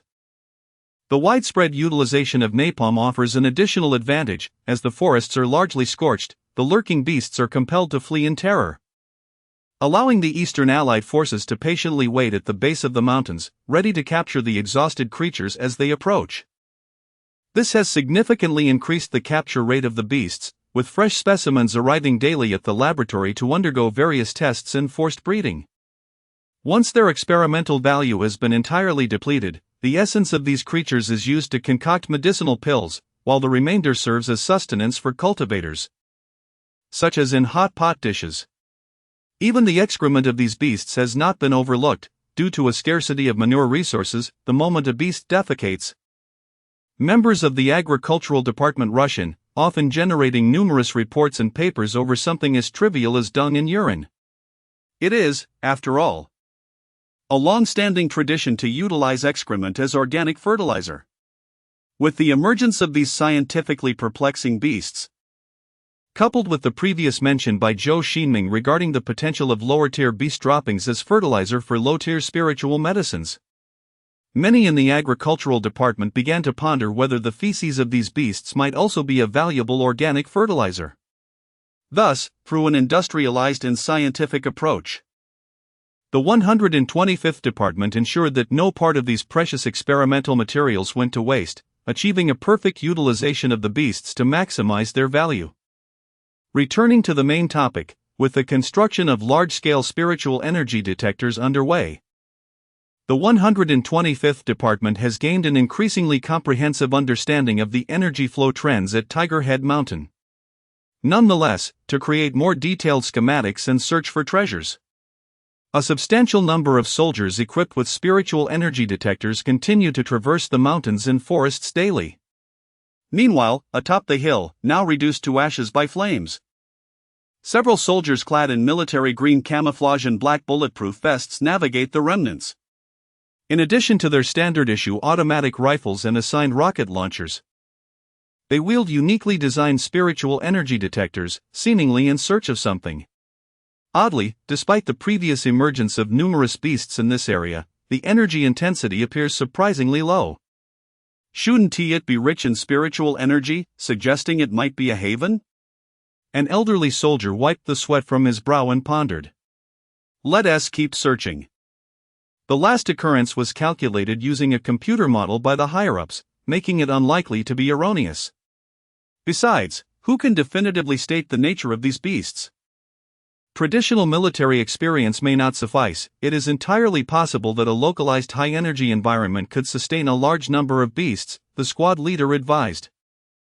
The report indicated a dramatic fluctuation in the detection of spiritual energy, with the intensity reaching 0.9 crystals per cubic meter and a deflection coefficient of 3.7. No, it has now risen to 3.8. The structure of spiritual energy has undergone significant changes. While the surrounding area remains in a state of low concentration of demonic aura. The leader of the group surveyed the surroundings, furrowing his brow. After participating in the 396 education project, they had acquired considerable foundational knowledge in cultivation, one aspect being the distinction between demonic and spiritual energies. A deflection coefficient exceeding 3 categorizes the energy as demonic. Unlike magical energy, which arises from some unknown reaction within the local spiritual vein. The origins of demonic energy are often straightforward. It is a result of the presence of demonic beasts in the vicinity, whose crude essence has tainted the local spiritual energy during their existence. Of course, the pollution caused by such beasts differs from that of nuclear waste with a long half-life. Even without deliberate remediation, the deflection coefficient of the spiritual energy will naturally decrease over time. If large-scale formations are employed for purification, the demonic aura can be restored to spiritual energy in just a few minutes. Thus, it implies that demonic beasts had recently inhabited this area. And the time frame cannot be long. Consequently, upon hearing their leader's words, the team was immediately alarmed, gripping their Type 03 automatic rifles and disengaging the safeties. One soldier even raised an Type 08 rocket launcher, ensuring that any demonic beast would face the might of modern technology. Yet, no demonic beast emerged recklessly. Instead, as one soldier maneuvered towards a nearby cover in formation, he felt something unusual beneath his feet, a texture akin to tempered glass, starkly contrasting with the surrounding environment. Chapter 71: The Great Spirit Crystal to be chosen for the third phase of the 396 cultivation project is no small feat. Many members of this mechanized infantry unit were previously part of the 38th Army, and as members of the treasure-seeking task force, they are seasoned scouts, elite among elites. Akin to the most sophisticated landmine detectors. This explains why, with a mere step, a soldier instantly sensed something amiss underfoot, be it stone, charcoal, or soil. None should evoke such a peculiar sensation. An inappropriate analogy might liken it to stepping barefoot onto a smooth wooden floor only to encounter an unpleasant surprise. Anyone would instinctively recognize that something is wrong. Certainly. Distinguishing between dog excrement on a wooden floor and tempered glass is less straightforward, yet for these elite scouts, such discernment is among their fundamental skills. Wait a moment, Sergeant.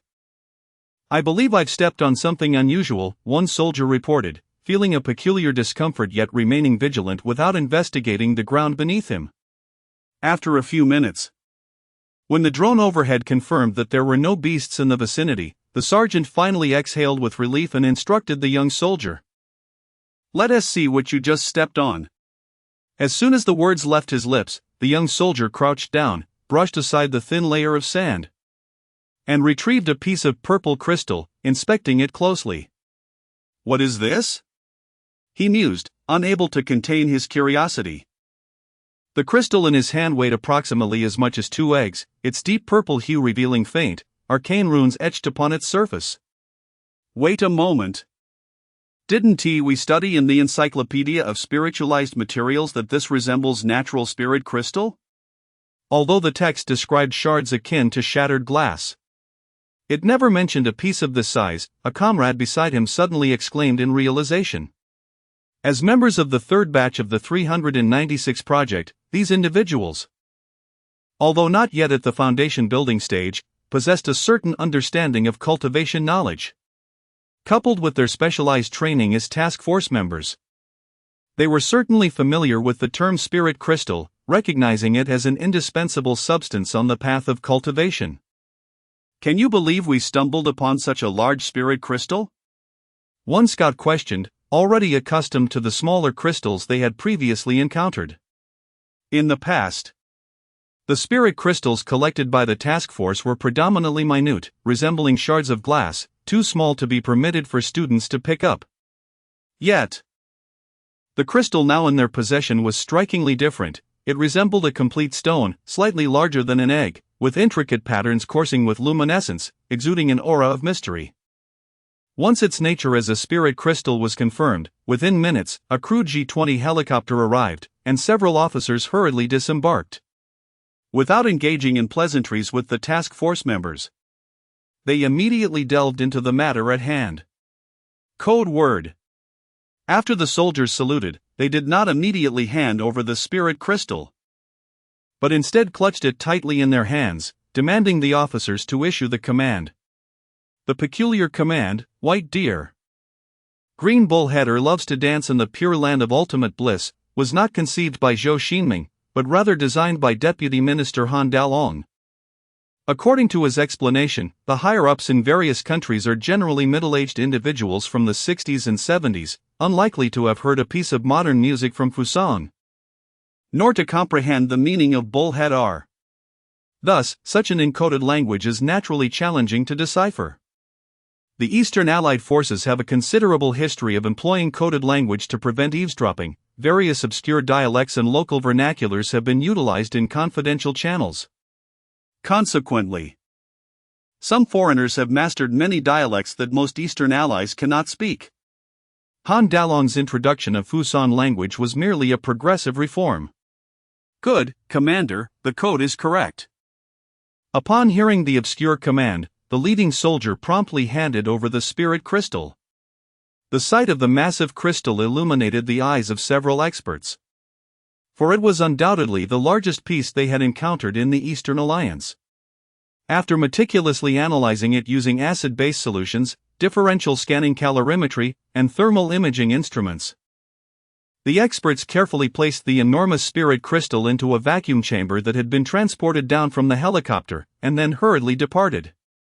Naturally, the soldiers were also taken away, as such significant matters involved confidentiality, and it was imperative to safeguard these individuals against any unforeseen events. A day later, at the command center of Department 125, High Energy Physics Laboratory, how is this possible?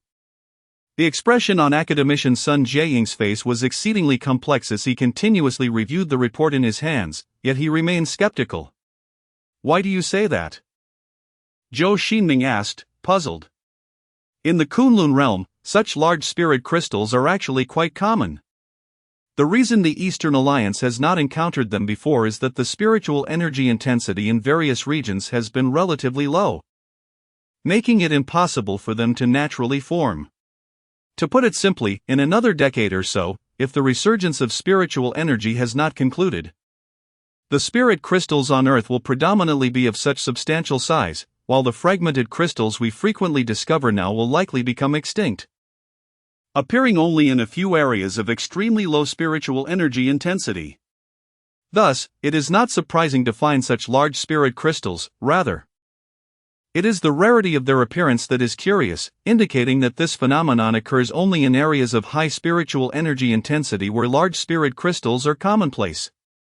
However, observing Sun Jiaying's subtle expressions and combining the knowledge he had gleaned from high-ranking officials in the security department, Zhou Xingming deduced that Sun Jiaying was not perplexed by the existence of this spirit crystal, but rather by the reason for its enormous size.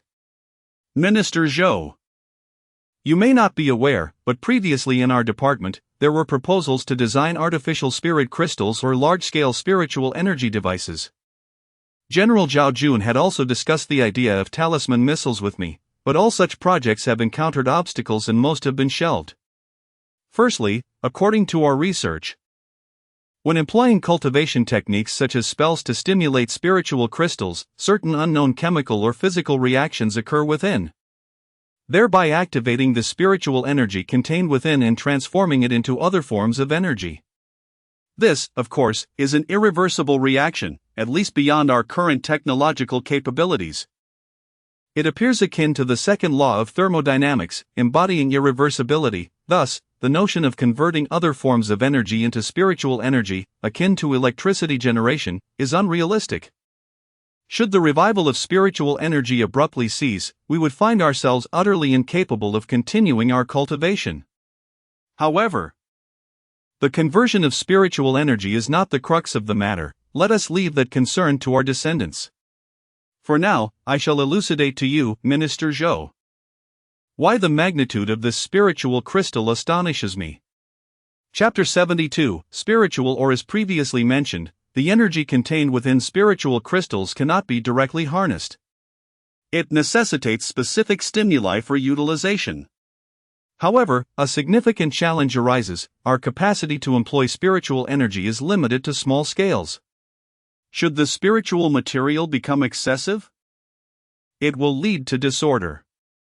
This disorder refers to a dramatic increase in the deflection coefficient of the surrounding spiritual force, transforming what was once stable spiritual energy into malevolent or demonic energy.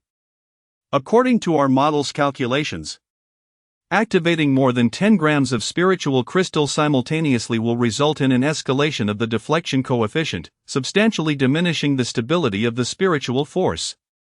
Moreover, employing mere barriers is insufficient. A distance of at least 12 meters is required, and any variation in the quality of the spiritual crystal will necessitate adjustments to this distance, leaving no room for exploitation of loopholes. This situation is somewhat related to academician Liang's spiritual crystal battery. The project's success hinges on the fact that the powdered spiritual crystals do not reach a critical threshold, allowing it to function. However, constructing large-scale devices from pure spiritual crystals would undoubtedly prove unfeasible. In contrast, crystal marrow does not face this issue.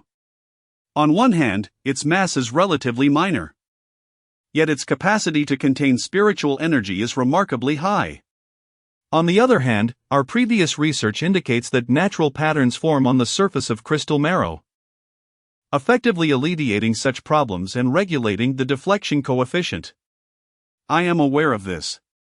Suddenly, Zhou Xingming, who was perusing the documents, interjected. Both spiritual crystals and crystal marrow exhibit such patterns. In fact, the earliest rune system in the Kunlun realm was conceived by our ancestors through observing the formations on spiritual crystals, suggesting that this particular crystal may also bear runes to mitigate the deflection coefficient. Indeed, this is a possibility. However, based on our observations, the runes on this specific spiritual crystal differ from those on crystal marrow. Including the types of spiritual crystals you previously mentioned, Director Zhou, their rune structures exhibit significant disparities compared to those of crystal marrow, indicating the involvement of a mechanism that we have yet to uncover, Sun Jiaying reflected thoughtfully. After all, the existence of spiritual crystals is an objective phenomenon. The emergence of this phenomenon implies that there must be underlying principles at play. Thus, we can only surmise that the spiritual crystal has discovered a method to overcome disorder. Although we have yet to identify this method or even comprehend the causes of the disorder itself. Nevertheless, we are currently conducting more detailed research. The engineering team intends to utilize lasers to meticulously dissect the spiritual crystal and explore its internal structure, as external experiments have now concluded. Director Zhou, you must be aware that the progress of destructive testing is often considerably swifter. Of course, it is likely that this spiritual crystal will not endure for much longer. We can only strive to maximize its value in the meantime. Understood. We shall discuss it further when the time comes. After concluding his conversation with academician Sun Jiaying, Zhou Xingming hurriedly proceeded to a meeting where discussions regarding the mining of spiritual crystals were set to unfold. The yield of spiritual crystals is intrinsically linked to numerous facets, including spiritual crystal batteries, spiritual energy detectors, talismans, and elixirs. Should we enhance the production of spiritual crystals, the advancement of various cultivation industries would be invigorated, yielding even greater outcomes. Greetings, esteemed colleagues, I am Liu Guanyan, the chairman of Dongwu Mining Group. According to reports from our experts over the past few months concerning the assay and various analyses of spiritual crystals, the The proportions of the components within spiritual ores have been meticulously calculated. Although we lack practical experience, we have nonetheless simulated the extraction procedures for spiritual ores based on this data. Do not attempt to search online. This name is entirely fictitious and does not correspond to a real individual. It is well known that ores fundamentally refer to rocks containing essential elements such as metals, and spiritual ores are no exception. Based on existing samples and the experiences of the celestial monarch of Yunshao, it can be deduced that spiritual ores are primarily constituted of rock materials. Spiritual crystals, in fact, comprise merely a small fraction of these ores. To categorize these spiritual ore districts, we have designated 10 levels using Arabic numerals, with level 10 being the highest, indicating a spiritual crystal content of approximately 0.1. Conversely, level 1 is the lowest, with a spiritual crystal content roughly 1/10 that of level 10. Regrettably, the conditions required for level 10 rich ores are rather stringent, rendering them currently unrealistic for us. The spiritual crystal content in this rich ore belt is estimated to be around levels 3 to 4. Classifying it as a relatively impoverished vein, with its underground spiritual veins yet to be fully developed, resulting in only a limited quantity of spiritual ore having undergone spiritual cleansing. Fortunately, we are in luck, as this spiritual ore deposit is a standard open-pit mine, situated on the surface, allowing most surface mining heavy equipment to operate without the need for subterranean excavation. Even the most rudimentary tools can suffice for extraction operations. Our preliminary estimates suggest that this mountain spans approximately 275 square kilometers, located in the vicinity of Huchuoshan, with an estimated spiritual ore reserve of around 3.5 million to 5.2 million tons. Moreover, in addition to spiritual ore, the surrounding area is rich in rare earth and iron ore resources. The reason for our previous oversight of this site remains a mystery. Of course, other minerals are not our primary focus. Our current projections are centered on the extraction of spiritual ore. Should this spiritual crystal mine reach full maturity, and provided there are no technical issues during the development process, the annual yield of spiritual ore from this mountain is anticipated to reach approximately 35,000 tons. A middle-aged balding man reported this. Upon hearing this, the crowd displayed expressions of delight, for the challenges of open-pit mining are considerably less daunting compared to underground mining, and the efficiency is markedly higher. This is particularly advantageous at present, as the 125th Department lacks experience in mining spiritual ores, making this straightforward operation an excellent opportunity for practice. After pondering for a moment, Zhou Xingming remarked, however, the crux of the issue lies in the refining technology of spiritual crystals. Currently, we do not possess a mature technique for refining spiritual crystals. While under large-scale development, we can excavate hundreds of tons of spiritual ore daily, without employing the secret methods of the Kunlun realm. How much spiritual crystal can we truly extract from these ores? In fact, I have calculated that theoretically, 100 tons of third-grade spiritual ore contains approximately 30 kilograms of spiritual crystals. However, with traditional ore smelting techniques, we can only extract around 5 kilograms of spiritual crystals. While this figure may seem impressive, especially compared to contemporary income levels, it represents a significant waste. On one hand, preparing for mining operations, including the transportation of equipment, requires at least several weeks. Achieving stable output is an even more protracted endeavor.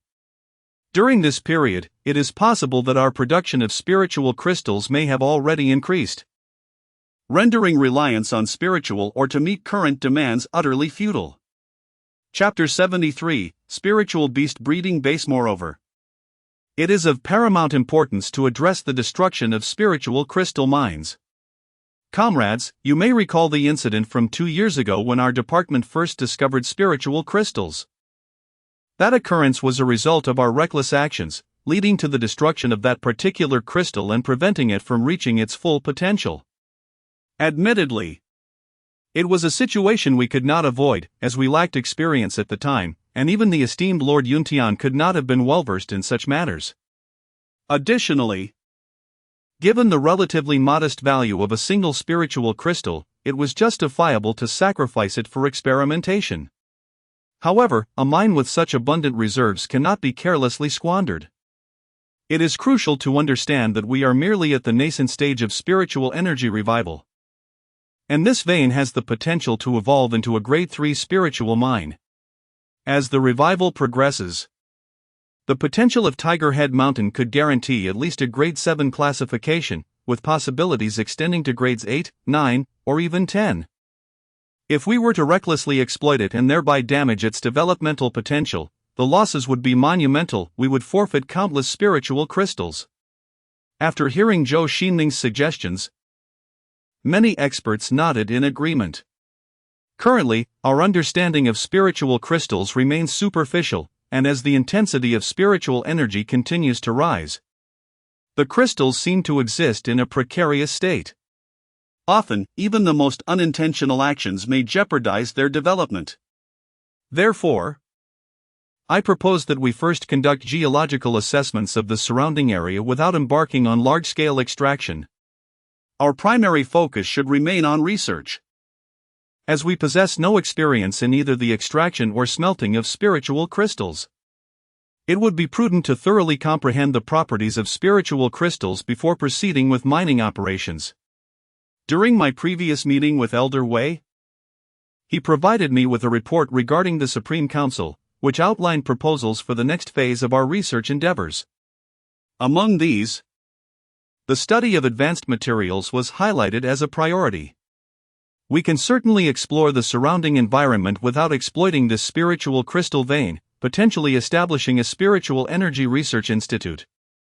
Following a thorough consolidation of our ideas, I propose that we develop a comprehensive research station at the Tiger Head Mountain mining area, focusing on geological exploration and spiritual energy studies. Furthermore, we should designate the locality as a special control zone for spiritual energy, transforming the area into a research center for advanced materials, spiritual crystal extraction, smelting, storage, and transportation techniques.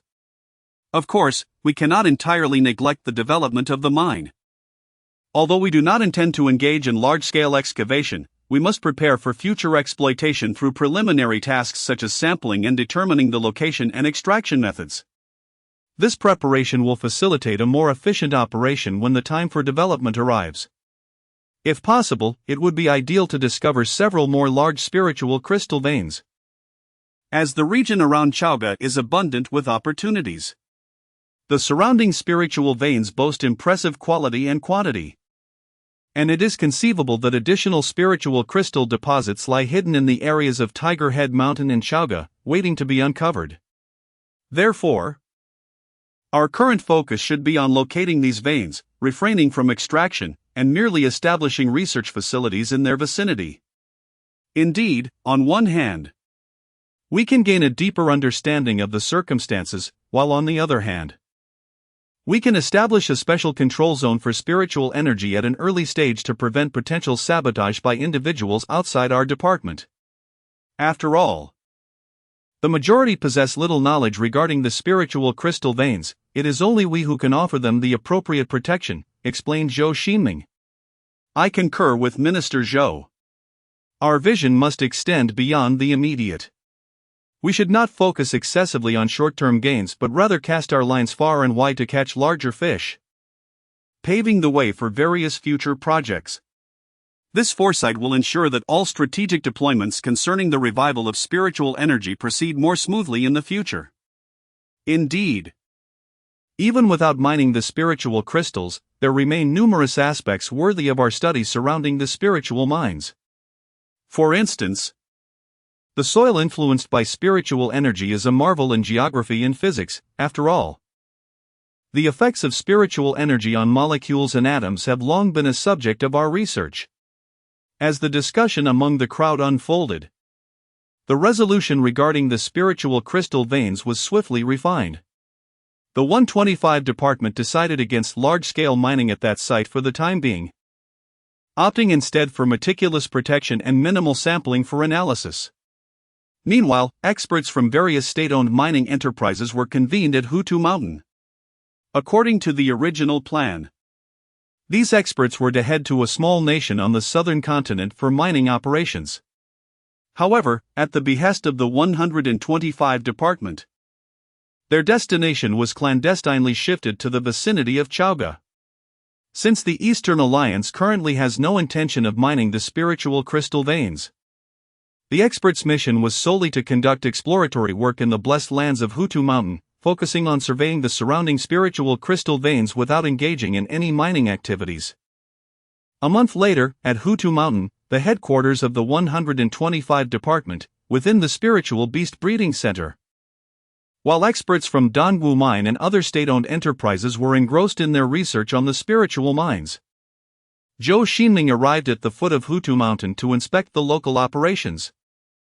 The Spiritual Beast Breeding Center established at Hutu Mountain arose after the 115 Commando eliminated the giant serpent, located near the serpent's habitat.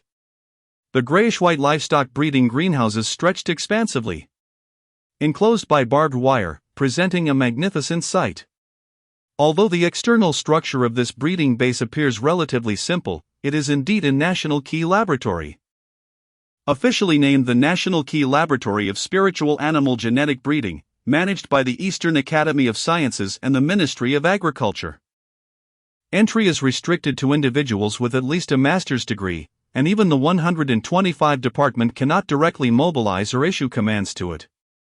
Moreover, the intensity of spiritual energy in this breeding base is notably higher than in the surrounding areas, with an exceedingly low deviation coefficient, allowing the flow of spiritual energy to be gentle and soothing, creating a refreshing atmosphere, a rare treasure indeed. Additionally, the security at this breeding base is exceptionally stringent. In addition to the ubiquitous high-definition cameras and drones, numerous fully armed sentinels patrol incessantly, and defensive structures equipped with powerful 730 close-in weapons are established at regular intervals. These sentinels serve a dual purpose. On one hand, they are tasked with defending against external invasions; on the other, they are prepared to respond to potential internal disturbances. For the beasts are no trifling matter.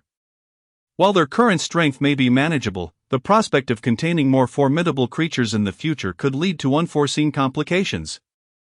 Thus, within this modest expanse of merely 600 acres designated as a breeding ground, the Supreme Council has mobilized an elite armored battalion for its protection.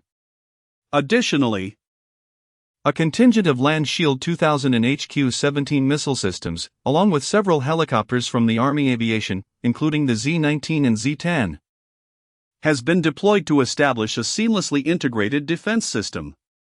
Of course, should the beasts within manage to eliminate such a substantial force and decimate the breeding facility, the Eastern Alliance would have no choice but to accept their misfortune, as it would fall under the realm of force majeure. Chapter 74: The Possibility of Taming Beasts. Certainly, this facility serves as a center for the cultivation of spiritual beasts, rather than a military outpost. Its fundamental purpose is to supervise, study, and tame these creatures.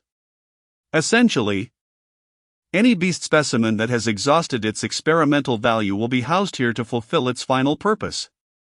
As the population of these beasts increases, especially of the same species, they will be directly sent to the Spiritual Beast Cultivation Center for care and breeding, rather than being dispatched to the research base of Department 125. Although Wanyabo is nominally the chief overseer of the beast taming project, his primary expertise lies in molecular biology. While he cannot be deemed a complete novice in animal taming, he certainly lacks the stature to spearhead advancements in related disciplines. The true authority managing the Beast Care Center and the Taming Project is Professor Lubo, a distinguished figure in the field of breeding.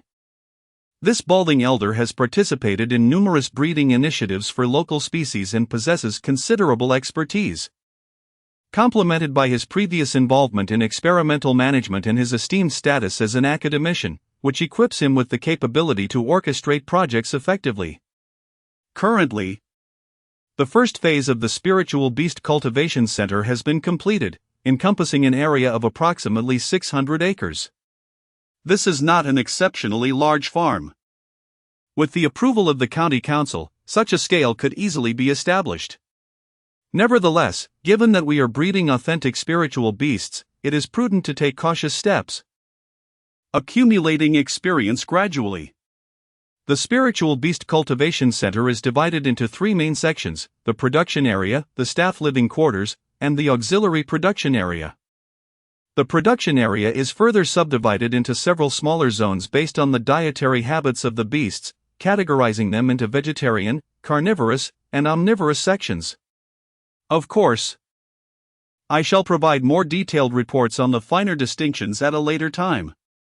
At present, this classification remains rather imprecise. Once animals transform into spiritual beasts, their connection to the original species diminishes significantly. To put it plainly, spiritual beasts have evolved into an entirely different species.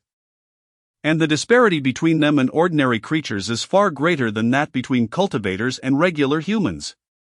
Moreover, the situation on Earth is considerably more complex than in the Kunlun realm, as the latter's organisms have thrived in a high-energy spiritual environment for tens of thousands of years, resulting in the establishment of well-developed spiritual beast species. In contrast, the spiritual energy has only recently swept across our world, with spiritual beasts representing merely a fraction of mutated anomalies. Thus, our current focus remains primarily theoretical, to classify the various types of spiritual beasts and utilize modern technology to hybridize them with domestic fowl, thereby selecting species beneficial to humanity, ultimately creating a unique species akin to the domestic pig. Our initial task is to distinguish between docile and temperamental beasts, breeding the gentle ones with similar domestic species, while the fiercely wild ones are deemed unfit for reproduction and should be swiftly ensured to be non-toxic before being sent to the kitchen. In truth, this batch of demon beasts is unlikely to survive for long, as they are the first generation of wild creatures, brimming with untamed ferocity and possessing no domestication value whatsoever. Our sole course of action is to select the finest individuals among them to allow for procreation, thereafter repurposing these beasts for consumption. However, there exists one exception: should poultry transform into demon beasts, theoretically, they would require only 1 or 2 breeding cycles to be classified as spirit beast species. Regrettably, we have yet to make such a discovery. It appears that wild animals possess a significantly higher aptitude for cultivation than their domesticated counterparts. This matter is indeed under consideration, as Comrade Han Dalong has already conferred with Comrade Zhao Jun. They intend to investigate military and police dogs to see if any have unexpectedly evolved into demon beasts. If such cases arise, both Minister Zhou and I shall seek you out, Wen Yabo interjected. After Professor Lu Bo elaborated extensively, Zhou Xingming and the others arrived at the internal facilities of the Spirit Beast Breeding Center. Unlike modern farms, this base resembled a prison rather than a traditional breeding facility, devoid of the foul odors typically associated with livestock. Instead, each demon beast was confined within individual chambers crafted from alloy. At this moment, most demon beasts appeared drowsy, reminiscent of lions and tigers languishing in a zoo, while a few irritable specimens, displaying fierce countenances, were brimming with energy, incessantly battering their cages and emitting thunderous roars that made the tempered glass tremble. Rest assured, Minister Zhou, our oversight of the demon beasts is stringent. The cages are constructed from the finest tungsten alloy, impervious to heavy machine gun fire. Moreover, we administer neurohormones, sedatives, and muscle relaxants daily to ensure that the beasts lack any capacity for aggression. Furthermore, we place great emphasis on monitoring these creatures. Each cage is equipped with multiple miniature high-definition cameras, nearly undetectable even to professionals. Additionally, implanted monitors and chips within the beasts allow us to constantly track their hormonal secretions and physical conditions, ensuring that everything remains under the purview of our surveillance team. This is not some black technology, it is readily available on Taobao. This defense sounds commendable, but what about higher-tier demon beasts? The attack capabilities of at least Tier 3 beasts exceed those of anti-material rifles. Your current cages would certainly be inadequate for containing them. Zhou Xingming pondered aloud after a moment of reflection. In response to that, We currently have two strategies. One is to reinforce the cages and increase the dosage of the administered drugs, as Tier 3 beasts cannot possibly breach the frontal armor of a main battle tank. The second approach involves incorporating cultivation techniques, utilizing restraining talismans for suppression. After all, with the advent of talisman drawing machines, employing such methods is quite commonplace, Professor Lubo explained with a smile. After a general tour of the Spirit Beast Breeding Center, the group passed through several blast-proof doors and security checks, arriving at the breeding laboratory situated at the rear. Perhaps due to the relatively gentle nature of the demon beasts used for breeding, the defenses of the breeding laboratory are notably less stringent compared to the previous breeding bases. There are no ubiquitous sentinels patrolling, and instead of walls dividing each area, a mixed breeding approach is employed, allowing a single cage to accommodate about 15 demon beasts. In some cages, Zhou Xingming even observed domesticated livestock breeds, such as the Qinchuan cattle and Rongchang pigs. The defenses for these animals are the most lenient, as they are merely ordinary creatures, devoid of the devastating capabilities inherent to demon beasts. Comrades, considering the significant differences between demon beasts and traditional animals, as well as the potential for reproductive isolation, we currently utilize artificial insemination techniques, followed by the selection of hybrids from the offspring. However, there remain several technical challenges in the artificial breeding of demon beasts, and we are still endeavoring to overcome them. By the way, Professor Lu, I have a question. After Lu Bo had excitedly elaborated for a while, Zhou Xingming suddenly interjected. Chapter 75, The Significance of Transforming Demonic Beasts into Spirit Beasts. You mentioned that the breeding process is inherently slow, typically. The gestation period for an ordinary cow spans approximately a year, often extending over several years. How, then, can we rapidly tame a spirit beast? If swift domestication eludes us, how can we hope to surpass Western nations? Indeed, you have pinpointed the crux of the matter. The temporal constraints of the breeding cycle are precisely why our nation struggles to outpace developed countries in this field. After all, this endeavor cannot merely be achieved through financial investment, it necessitates the passage of time. Similar to the intricacies of lithography machines and chip manufacturing processes, our nation, Donlian, currently falters in breeding technology. While we have produced a few formidable figures in the realm of botany, our capabilities in animal breeding are utterly dismal. Moreover, in recent years, Donlian has sought to catch up with numerous technological advancements, which necessitated prioritizing projects that promised quicker results. Given that breeding is a standard production cycle requiring nearly a year, it must be deferred until Donlian rises to prominence and then gradually catches up, or perhaps forcefully acquires foreign capital. Professor Lubo's enthusiasm for the breeding of demonic beasts stems from the opportunity he perceives for a significant leap forward. With the resurgence of spiritual energy, the significance of many former experiences and techniques has diminished greatly, indicating a reshuffling in the breeding industry. Presently, Donlian is privy to the secrets of this reshuffle. In fact, the paramount advantage of breeding demonic beasts lies not in the rapidity of the process, but rather in the fact that all participants have been reset to a starting point. There is no possibility of a scenario where Western nations have decades of head start. A careful examination of the academic landscape reveals that Donlian has already established itself as a leader in several disciplines, including monopolizing the rare earth industry. It could be posited that developed nations deem these sectors to lack cost-effectiveness. However, from a realistic standpoint, their hopes of reclaiming their previous lead are futile. This is not mere bravado. Once we catch up with the technologies of recent years, we shall not regress, rather. It is the advancements of Coan and Fusan that are frequently being overtaken. Having elaborated on this, it is indeed true that we cannot swiftly tame a spirit beast.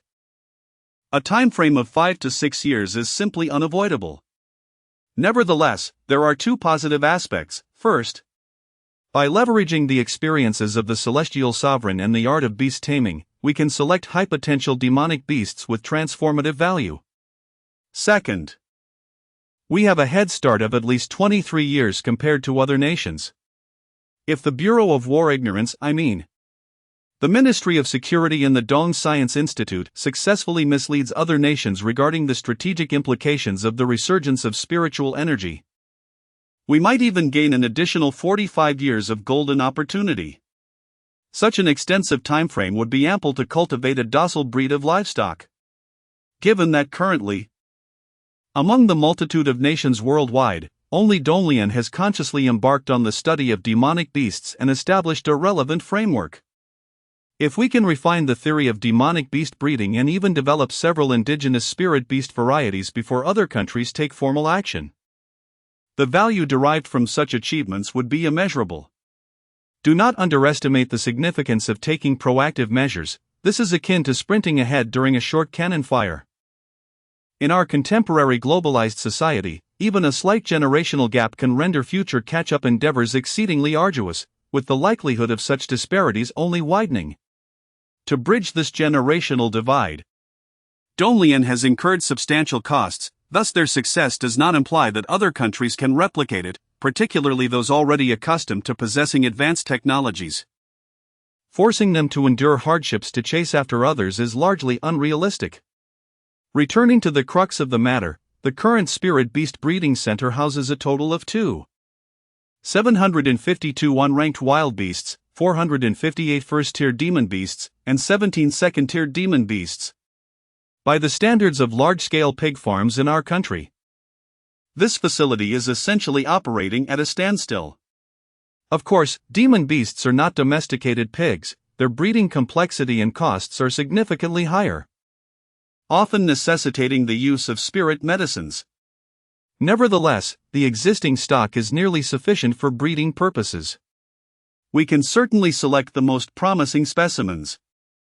And while full domestication may be ambitious, reducing breeding costs is undoubtedly feasible.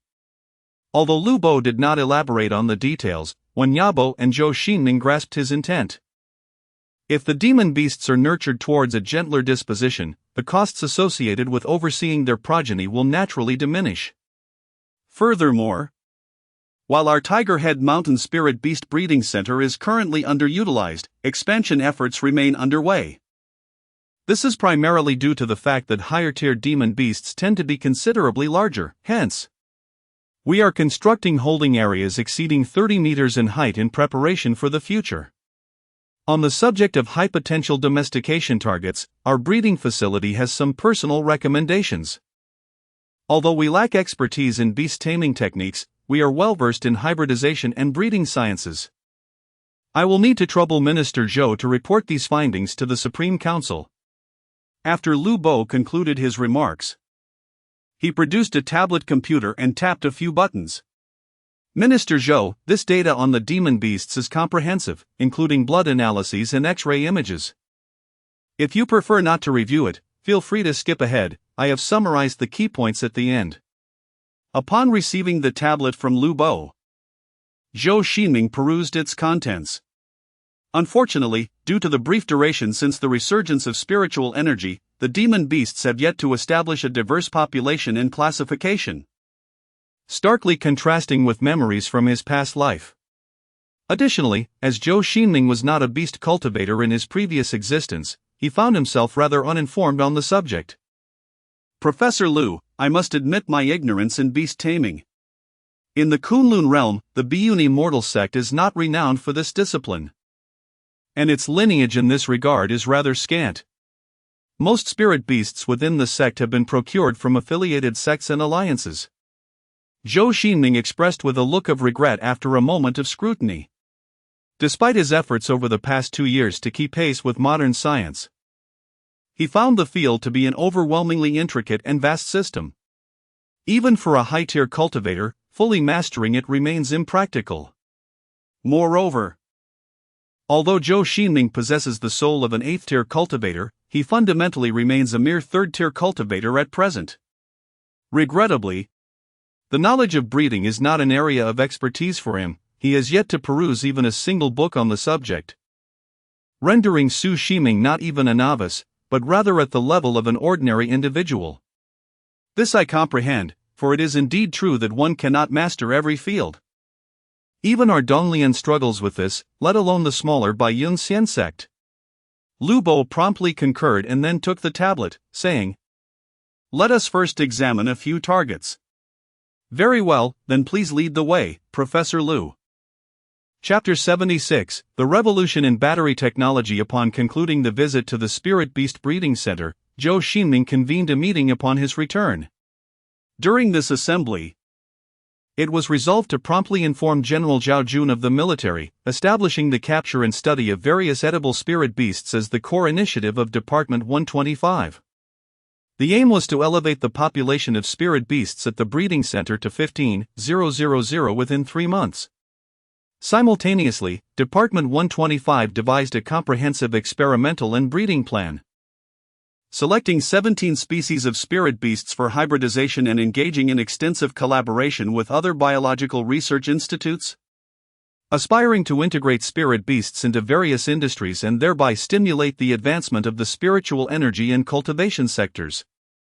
Of course, no one anticipated the swift domestication of spirit beasts by Donglian in the near term. Even with the selection of species that possess shorter breeding cycles, the endeavor would require at least 5 to 6 years to yield results. Unless a significant number of poultry were to transform into spirit beasts, achieving immediate outcomes would be utterly unrealistic. Following the discussion of the spirit beast breeding plan, Zhou Xingming seized a rare opportunity to begin his cultivation.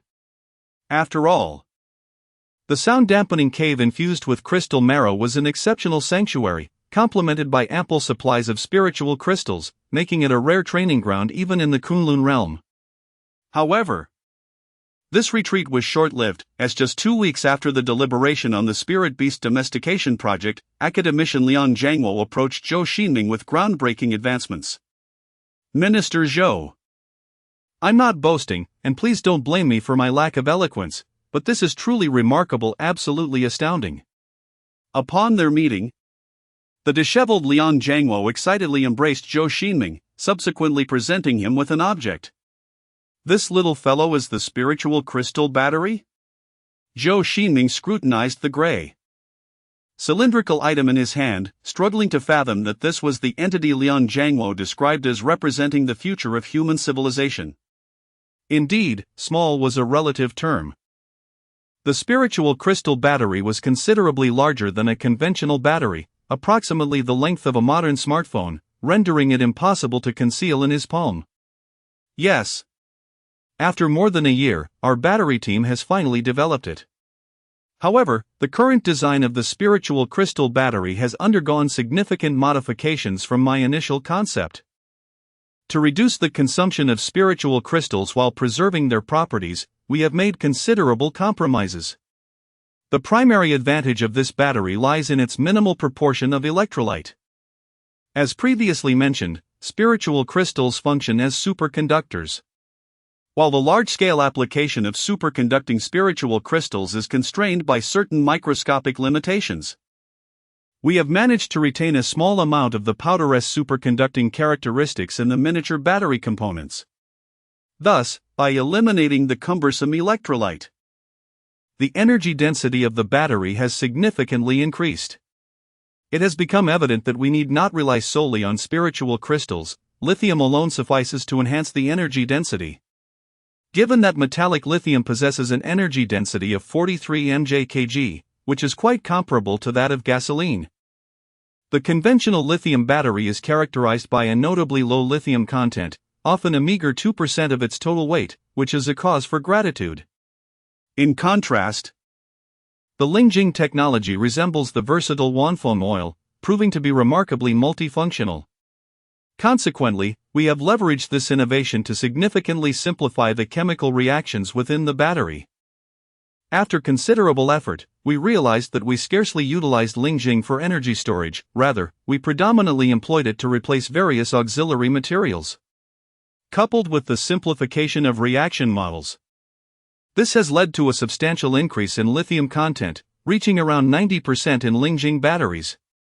Moreover, a notable advantage of Lingjing batteries is their adaptability. Should new materials supplant lithium batteries in the future, we can merely streamline their structure to facilitate the evolution of Lingjing batteries. In simpler terms, As long as the fundamental principles of the battery remain unchanged, Lingjing batteries will not be rendered obsolete by the passage of time. Overall, in terms of safety and cycle longevity, Lingjing batteries decisively surpass traditional batteries. Most importantly, the technical challenges have been largely surmounted. And our current task is to make slight modifications to the manufacturing process to achieve commercialization. The energy density of the first generation of Lingjing batteries is approximately 45 mJ/kg, surpassing that of metallic lithium due to the refinement of a lithium Lingjing alloy, which boasts a marginally higher energy density than lithium metal. Concerns about mass production are unwarranted, as this alloy technology is well established and requires a minimal amount of Lingjing. A single automotive Lingjing battery consumes less than 1% of the pure Lingjing needed for foundational elixirs. Furthermore, Lingjing batteries possess a lifespan that far exceeds that of lithium batteries, epitomizing exceptional value. Upon hearing this, Zhou Xingming felt a surge of excitement. The Lingjing battery represents the most significant achievement of the 125 department in its history, unparalleled in its impact, particularly when considering the concealed value of the superconductors behind it, which is beyond monetary description. This is not to diminish the importance of other innovations, such as the talisman drawing machine, Lingjing detector, and the ongoing research into mass-produced elixirs and spirit beast breeding, each being revolutionary advancements comparable to the steam engine and internal combustion engine of the Industrial Revolution, destined to reshape the fabric of human civilization. However, these technologies share a critical flaw: their excessive dependence on Lingjing. Not only are the mass-produced elixirs and spirit beast breeding still in their infancy, but even the matured Lingjing detectors and talisman drawing machines cannot be produced on a large scale due to the prohibitive costs of Lingjing for Donglian. In contrast, Lingjing batteries have successfully minimized their consumption of Lingjing through the efforts of Liang Jiangwo and the battery research team, effectively liberating them from Lingjing constraints. Particularly with the breakthroughs in Donglian's charging technology in recent years, the rapid commercialization of Lingjing batteries is entirely feasible. Regarding its significance, had it not been for the confidentiality requirements imposed by the Donglian government, the remarkable contributions Zhou Xingming has made to the Lingjing battery, including imparting the secrets of Lingjing powder techniques, would undoubtedly merit a nomination for him as an academician in both academies. As for the Nobel Prizes in physics and chemistry, their outcomes are unequivocally determined. Despite the strong personal inclinations of committee members, they cannot feign ignorance in the face of such epoch-making technology. To do so would be an affront not only to Nobel himself but also to the entire academic community. After all, the energy density of gasoline hovers around 47 mJ/kg, which is not vastly different from that of spirit crystal batteries. This suggests that, aside from high-energy fuels used in fighter jets, the energy density of most refined petroleum products is comparable to that of spirit crystal batteries. In light of such advancements, internal combustion vehicles are poised to be largely supplanted by electric vehicles. Moreover, spirit crystal powder is tantalizingly close to achieving room temperature superconductivity. The amalgamation of spirit crystals with conventional metals has significantly reduced the consumption of spirit crystals, thereby opening a gateway to overcoming production limitations. By addressing the microscopic disorder inherent in spirit crystals, this powder could indeed become the true embodiment of room temperature superconductors. Chapter 77, Electric Vehicle Testing. I understand what you are contemplating, Minister Zhou. At present, room temperature superconductors remain an unattainable ideal. Even the Lingjing battery utilizes low temperature superconductors. We have developed a supermicroarray that mitigates the high temperature issue. Of course, should technology improve in the future, we could apply it across various electrical devices. However, that is a matter for another day. The Lingjing battery alone is already a groundbreaking innovation. Currently, the smaller Lingjing batteries face several technical challenges, particularly regarding the stability of the microarray. In contrast, larger Lingjing batteries, akin to storage batteries, pose no such issues. For instance, a few years ago, Panasonic's storage batteries operated at an efficiency of around 250 Wh/kg, whereas our Lingjing battery boasts a staggering standard of 12,500 Wh/kg, offering nearly 50 times their energy storage capacity, a feat that far surpasses their decades of progress. I comprehend your point, thus. The essence of our Lingjing battery does not solely lie in advancing the battery sector, which is merely ancillary. The true objective is to propel the development of electric vehicles, thereby invigorating the domestic automotive industry, correct? Zhou Xingming revealed a faint smile in response. In truth, Dolian's battery sector is not a weakness, it is, in fact, at the forefront on a global scale. Even countries like Fusang and Baiji lag significantly behind us.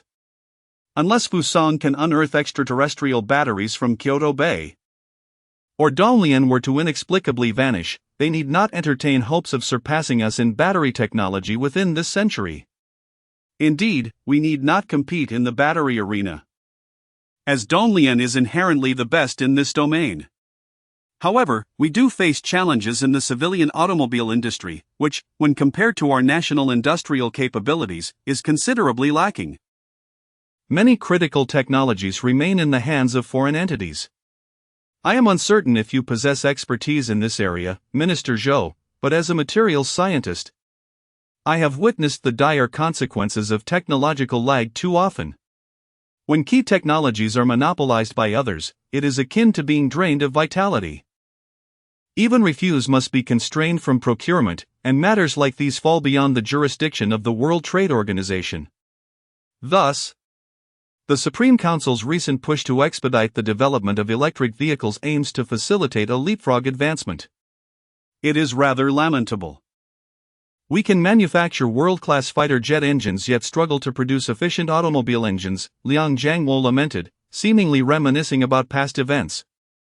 Nevertheless, this is no longer a concern. With the advent of our high-efficiency Lingjing battery, the majority of fuel-powered vehicles will be wholly supplanted by electric ones. In the realm of electric vehicles, our dependency on foreign technology is significantly less than with fuel vehicles. This not only signifies an epoch-making advancement in the automotive sector but also represents yet another remarkable leap forward for our industry. As for other battery manufacturers, including our own CATL and BYD, when compared to our Lingjing battery, their offerings could hardly be deemed worthy of mention. Once this battery is launched, Dalian will undoubtedly monopolize the entire electric vehicle market. A week later, in Chaoga, the 125 Command Center, following the successful development of Liang Jiangwo's spiritual crystal battery project, attracted immediate and significant attention from the Supreme Council. Consequently, relevant experimental projects commenced within one of the factories of the 125 department. For this particular battery trial, the renowned logistics company Wanshan Group generously provided a WS-51200 heavy-duty off-road transport vehicle, one of the units responsible for transporting and launching Dongfeng missiles. Beyond its missile transportation capabilities, this vehicle can also facilitate the conveyance of timber and other materials. However, this military-green WS-51200 is distinct from its counterparts. Its internal structure has undergone extensive modifications, replacing the original engine with a purely electric motor and incorporating a sophisticated electrical system. Thus, akin to the illustrious H6K, it is essentially merely adorned with its original exterior. In addition to this heavy-duty off-road vehicle, modified versions of the WS-2300 and WS-2400, also enhanced by Wanshan Group, were brought forth as a control group for comparative analysis. It is worth noting that this experiment, observed closely by the leaders, was merely a procedural formality. All data had been meticulously calibrated in advance, serving merely as a validation. Conversely, should any issues arise during this phase, it would indicate that the technology remains far from maturity, a scenario not entirely implausible. Considering that even a prominent permanent member state like IR has witnessed motorcycle collisions and cavalry falls during military parades. Chief, several experimental vehicles have been prepared, all employing the spiritual crystal batteries. The preliminary plan is to drive 10 kilometers around Hutu Mountain. The inspection team is already in place, please provide instructions. After the vehicle checks were completed, a young technician with glasses reported to Zhou Xingming. Alright, commence the experiment. As Zhou Xingming's words resonated, the modified electric vehicles instantly sprang to life, racing forward without the need for ignition as with fuel vehicles. Remarkable! The efficiency of the spiritual crystal battery surpasses that of gasoline. After such a long journey, they consumed less than 1% of the charge. Even with heating and other electric consuming devices in operation. This implies that a single charge could potentially allow the vehicle to travel thousands of kilometers. Indeed, electric vehicles inherently possess greater driving efficiency than their fuel counterparts, as most of the thermal energy in fuel vehicles is expelled as waste gas. The previous inability to substitute was due to the significant disparity in energy density. Now that the energy density of the spiritual crystal battery is comparable to that of gasoline, can fuel vehicles truly compete? Theoretically, a fully charged vehicle could cover approximately 4,000 kilometers. While there are certain limitations at present, based on current performance, 3,500 kilometers is certainly feasible. Most importantly, the cost of its fuel is remarkably economical. 1 kilowatt-hour of residential electricity is about 0.5 yuan. Whereas a liter of 95-octane gasoline costs around 10 yuan, which equates to the energy of merely 13 kilowatt-hours. Furthermore, the combustion efficiency of gasoline is significantly lower than that of electricity, making electric power a far more cost-effective option. In our country, the cost of electricity for civilian use is less than that for industrial purposes, and Donglian adheres to this policy. However, the issue extends beyond electricity. The Lingjing battery significantly reduces the weight of vehicles compared to traditional fuel cars and earlier electric vehicles. Cars equipped with Lingjing batteries not only boast enhanced endurance but also possess an exceptionally low battery weight, allowing for a substantial reduction in the overall tonnage of future automobiles. After witnessing this experiment, a wave of admiration swept through the crowd, with applause resonating continuously. Many professors from the automotive industry were moved to tears. Having dedicated years to this field, finally witnessing the rise of Donglian in the automotive sector. It is no exaggeration to say that once this electric vehicle is released, Donglian will emerge as a leader in the automotive industry, transforming the destinies of countless individuals. Chapter 78, Industrial Innovation. Indeed, this marks the dawn of a new era. A moment that rivals the invention of the internal combustion engine by Carl Benz, and can even be likened to James Watt's creation of the steam engine, sufficiently monumental to be inscribed in the annals of human history. Comrades, based on our extensive rounds of testing, we can ascertain that the Lingjing battery electric vehicle demonstrates remarkable stability across all metrics, with the performance of its components meeting the required standards. It is now fully equipped to satisfy civilian demands, and with just a few minor adjustments, we can commence large-scale production forthwith, declared an impassioned figure resembling a leader. As the secretary to the Supreme Speaker, I possess a profound understanding of the shortcomings within domestic industries. With this significant sector now surmounted, I am acutely aware of the ramifications it bears on the international market and the political landscape. Observing the exhilarated assembly, Zhou Xingming instructed. The core elements of this electric vehicle, namely the Lingjing battery and its motor and associated apparatus, have been completed, and most technical challenges have been resolved. The subsequent design of the vehicle body will now fall to all of you comrades. Rest assured, Chief, we will entrust the design plans to the state-owned enterprises. I will communicate with the Supreme Speaker to expedite the development of electric versions of trucks, sedans, and SUVs, ushering us into a new era of electrification. Replied the previously mentioned leader with utmost respect. Ha ha! Our automotive division has already devised 6 prototypes, ranging from large freight trucks to compact executive cars. Once finalized, I will ensure that they are personally presented to Chief Zhou. We at FAW also possess relevant plans and have designed Representatives from various state-owned automotive enterprises eagerly vied to report their progress. They were not oblivious to the fact that the value of the Lingjing battery electric vehicle alone could surpass that of several Toyota companies. Not to mention the political influence and negotiation leverage it embodies. Those who seized the initiative in this domain could very well emerge as the next Mercedes-Benz or BMW in a few years. Moreover, the potential of the Lingjing battery extends beyond automobiles and consumer electronics. In the future, we can integrate these batteries into aircraft and construction machinery. An electrified era is on the horizon, likely rendering fuel-powered machinery museum artifacts safe for military-grade weaponry designed for stability in certain high-energy fuel devices. Liang Jiangwo chuckled heartily. Many in attendance nodded in agreement. Though they might not comprehend the intricacies of the Lingjing powder, the potential of the Lingjing battery was glaringly evident to all. It stands as a transformative innovation for both the engine and electrical sectors, heralding the ascendance of the battery industry and industrial manufacturing as a whole. In the ensuing period, a steady stream of individuals visited the research base of Department 125, comprising high-ranking officials and experts from various governmental agencies, alongside notable leaders from state-owned enterprises, and even a representative secretary from the Supreme Council. Numerous related experiments and symposiums were conducted repeatedly. The research institutions of the 125 department have thus entered into patent licensing agreements with Northern Industries and East Airlines Lithium Battery, as well as several colossal state-owned enterprises, granting them the production rights of the Lingjing battery for a mere 1% of the sales price as a royalty.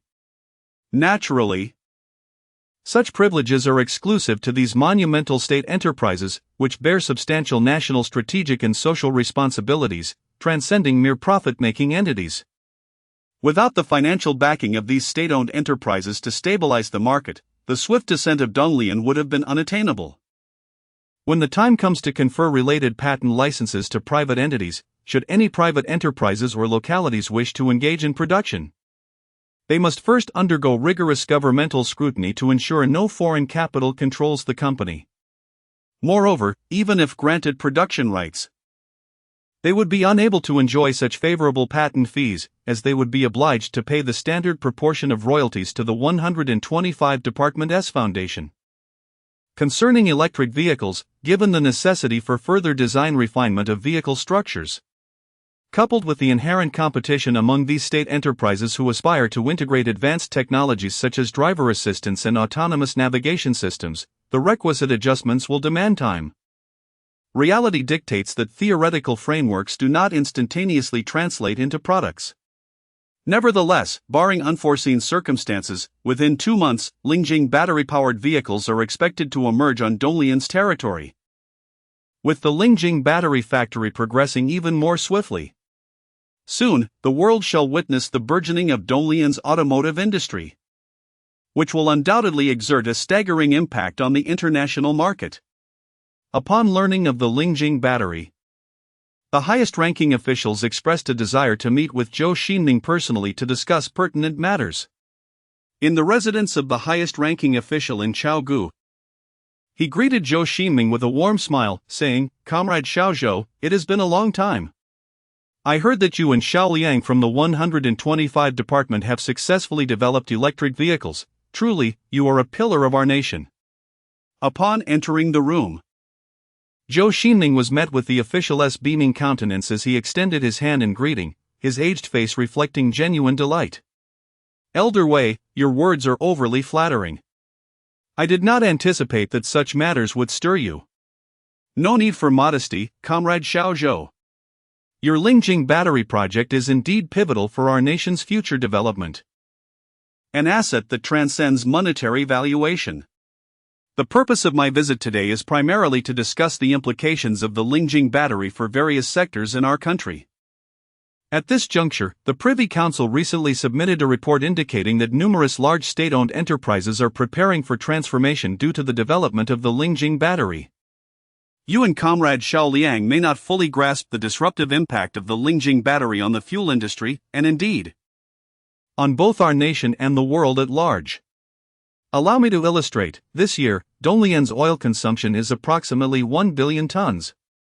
With a refined oil production of around 590 million tons, of which gasoline accounts for about 270 million tons. While diesel consumption has only reached 310 million tons in recent years due to a downturn. Thus, it is evident that Donglian is undeniably a nation of significant oil consumption. Note, furthermore, Comrade Xiao Zhou, you ought to understand that the Eastern Union is not an oil-producing nation. The true oil giants are primarily Coan, the Northern Territory, and the western region of Nikolstan. Our domestic oil production is merely about one-third of that of these countries, and presently our reliance on foreign oil has surged to 75%. I need not elaborate on the significance of oil. However, with the advent of the Lingjing battery, the electric vehicles, electric machinery, and even electric aircraft, it heralds will devastate a substantial portion of the oil industry and the fuel machinery sector. The ensuing repercussions will render millions unemployed, culminating in a crisis far surpassing the super-financial tsunamis of 2008 and 2024. After a moment of contemplation, Zhou Xingming pondered aloud. Chapter 79, The Popularization Plan of Spirit Crystal Batteries. Contemplating this, Zhou Xingming was immediately drenched in a cold sweat. Although he had considered the potential consequences, it was only when Wei Song articulated the colossal figures that he grasped the profound impact of spirit crystal batteries. This innovation, without exaggeration, had the potential to trigger a seismic shift in the global landscape. Indeed, setting aside the affairs of other nations, even within our own borders, there are hundreds of thousands reliant on the oil industry for their livelihoods, including the two colossal state-owned enterprises that depend on it. If we were to recklessly eliminate fuel vehicles and, by extension, the petroleum fuel system, what would become of the sustenance for those hundreds of thousands? Furthermore, our allies, the Northern Realm and IL, are both oil-producing powerhouses. Dismantling the petroleum fuel framework would inevitably lead to a severe economic collapse in these nations. While we might disregard Cohen's perspective, we cannot overlook the sentiments of our allies. Therefore, a comprehensive transition must be meticulously prepared. Consequently, we cannot afford to neglect the development of spirit crystal batteries. Once the pertinent transition issues have been addressed, spirit crystal batteries could serve as a trump card far more potent than rare earths, enabling the Eastern Union to break free from the shackles of oil sanctions and potentially catapulting our economy into a new era of prosperity. Consider this: the global automotive production this year reached a staggering 130 million vehicles. With the widespread adoption of spirit crystal electric vehicles, at least 90% of them would belong to us, along with the ancillary industries. The mere fraction of profits from such an immense market would suffice to sustain your department for several years, and even resolve the funding issues related to the Hutu Mountain infrastructure project. Upon hearing this, Zhou Xingming remarked, "Indeed, spirit crystal batteries could seize at least half of the petroleum fuel market. The oil industry generates trillions of Eastern Union dollars annually, after all. These fuels are merely being replaced by spirit crystal batteries, not that we no longer require vehicles. This is precisely why I sought your counsel. Just recently, a proposal was passed in the Supreme Council to invigorate the spirit crystal battery industry.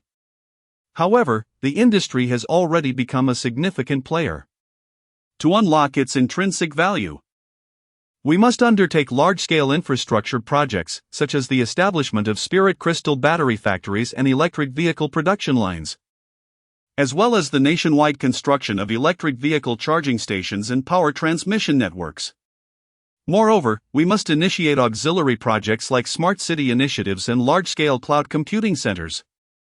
Previously, the Privy Council reported that several major state-owned enterprises are collaborating on spirit crystal battery ventures, researching a new generation of automotive auxiliary artificial intelligence. Should this project succeed, it would significantly enhance the autonomous driving capabilities of vehicles, simplifying the driving process, reducing the difficulty of driving, and lowering the incidence of accidents, thus bringing our lives closer to a state of intelligence and bolstering the proliferation of the Internet. With that said, I pose a question for you. Comrade Zhou, what are your plans? You see, while I have outlined numerous ambitious projects that may sound grandiose, a glaring issue remains: who will bear the financial burden of these endeavors? I personally believe that large-scale infrastructure projects should be financed by the highest legislative body. This notion is indeed plausible. However, a significant issue arises: the highest legislative body does not generate funds, it merely serves as a conduit for financial resources. Engaging in such discussions may seem effortless, yet we are dealing with a staggering sum that amounts to hundreds of trillions. In that moment, Zhou Xingming felt a tremor in his heart as he grasped the implication of Wei Song's words, though he remained attentive. This pertains to the issuance of government bonds and the provision of patent licenses. It is not solely about bonds related to the Lingjing battery, electric vehicles, and their supporting infrastructure. In the future, we could also issue bonds for the Hutushan infrastructure project, the Demon Beast breeding base, and even for the mining of Lingjing, thereby mobilizing the vast pool of idle funds available in the private sector. I understand that many harbor a negative perception of the stock market and financial matters, yet fundamentally, these are merely tools. When utilized effectively, they can harness societal resources to their fullest potential. The government, given its multitude of responsibilities, lacks the capacity to independently complete such monumental endeavors within a short time frame. Thus, essentially, this represents an experiment, an inaugural attempt to allow the 125 departments and projects addressing the resurgence of spiritual energy to emerge, leveraging substantial external funds to support various projects. After all, the development of the Lingjing battery industry is a lucrative venture, and there is no need to worry about repayment. You need only provide the technology. While logistical and financial concerns can be entrusted to ordinary citizens and private enterprises, with the construction work assigned to state-owned enterprises and local councils. This way, we can not only summon an astonishing amount of funding but also accomplish this grand project without tapping into tax revenues. Furthermore, beyond financial support, we can provide assistance in other realms, such as policy backing for the Lingjing battery industry, offering low-interest loans, reducing relevant tax rates, and encouraging consumers to purchase related products, thereby stimulating the industry's growth comprehensively. By the way, I have already addressed the patent issues for you. When the time comes, the funds will be directly allocated to you and the foundation under Shaoliang. How to spend it will be entirely up to you. However, this may not be appropriate, considering our department's research funding is also. Zhou Xingming was about to elaborate when he was interrupted by the speaker. Comrade Xiao Zhou. Like many in the 125 departments and the frontline warriors across various sectors, you exhibit excessive modesty. If you treat me as a national hero, I shall reciprocate in kind. The 125 departments have already regarded you as such, and naturally, the Eastern Alliance will do the same. Once the resurgence of spiritual energy is announced, I assure you, you will be nominated as an academician of both academies. Moreover, this is about being a commendable representative. The resurgence of spiritual energy heralds an era of transformation, and we will inevitably encounter more products of a superlative epoch. Correspondingly, our attitude must be poised. We cannot afford to lose sight of the greater picture in pursuit of trivial gains. Observing the resolute stance of the other party, Zhou Xingming refrained from further comment. After the two engaged in further discussion regarding the spirit crystal batteries, the chief speaker suddenly spoke in a mysterious tone. By the way, Comrade Xiao Zhou, aside from the spirit crystal batteries and electric vehicles, I have summoned you for an even more significant matter. Chapter 80, The Transnational Trade of Spiritual Materials. Upon hearing this, Zhou Xingming immediately felt a surge of anxiety.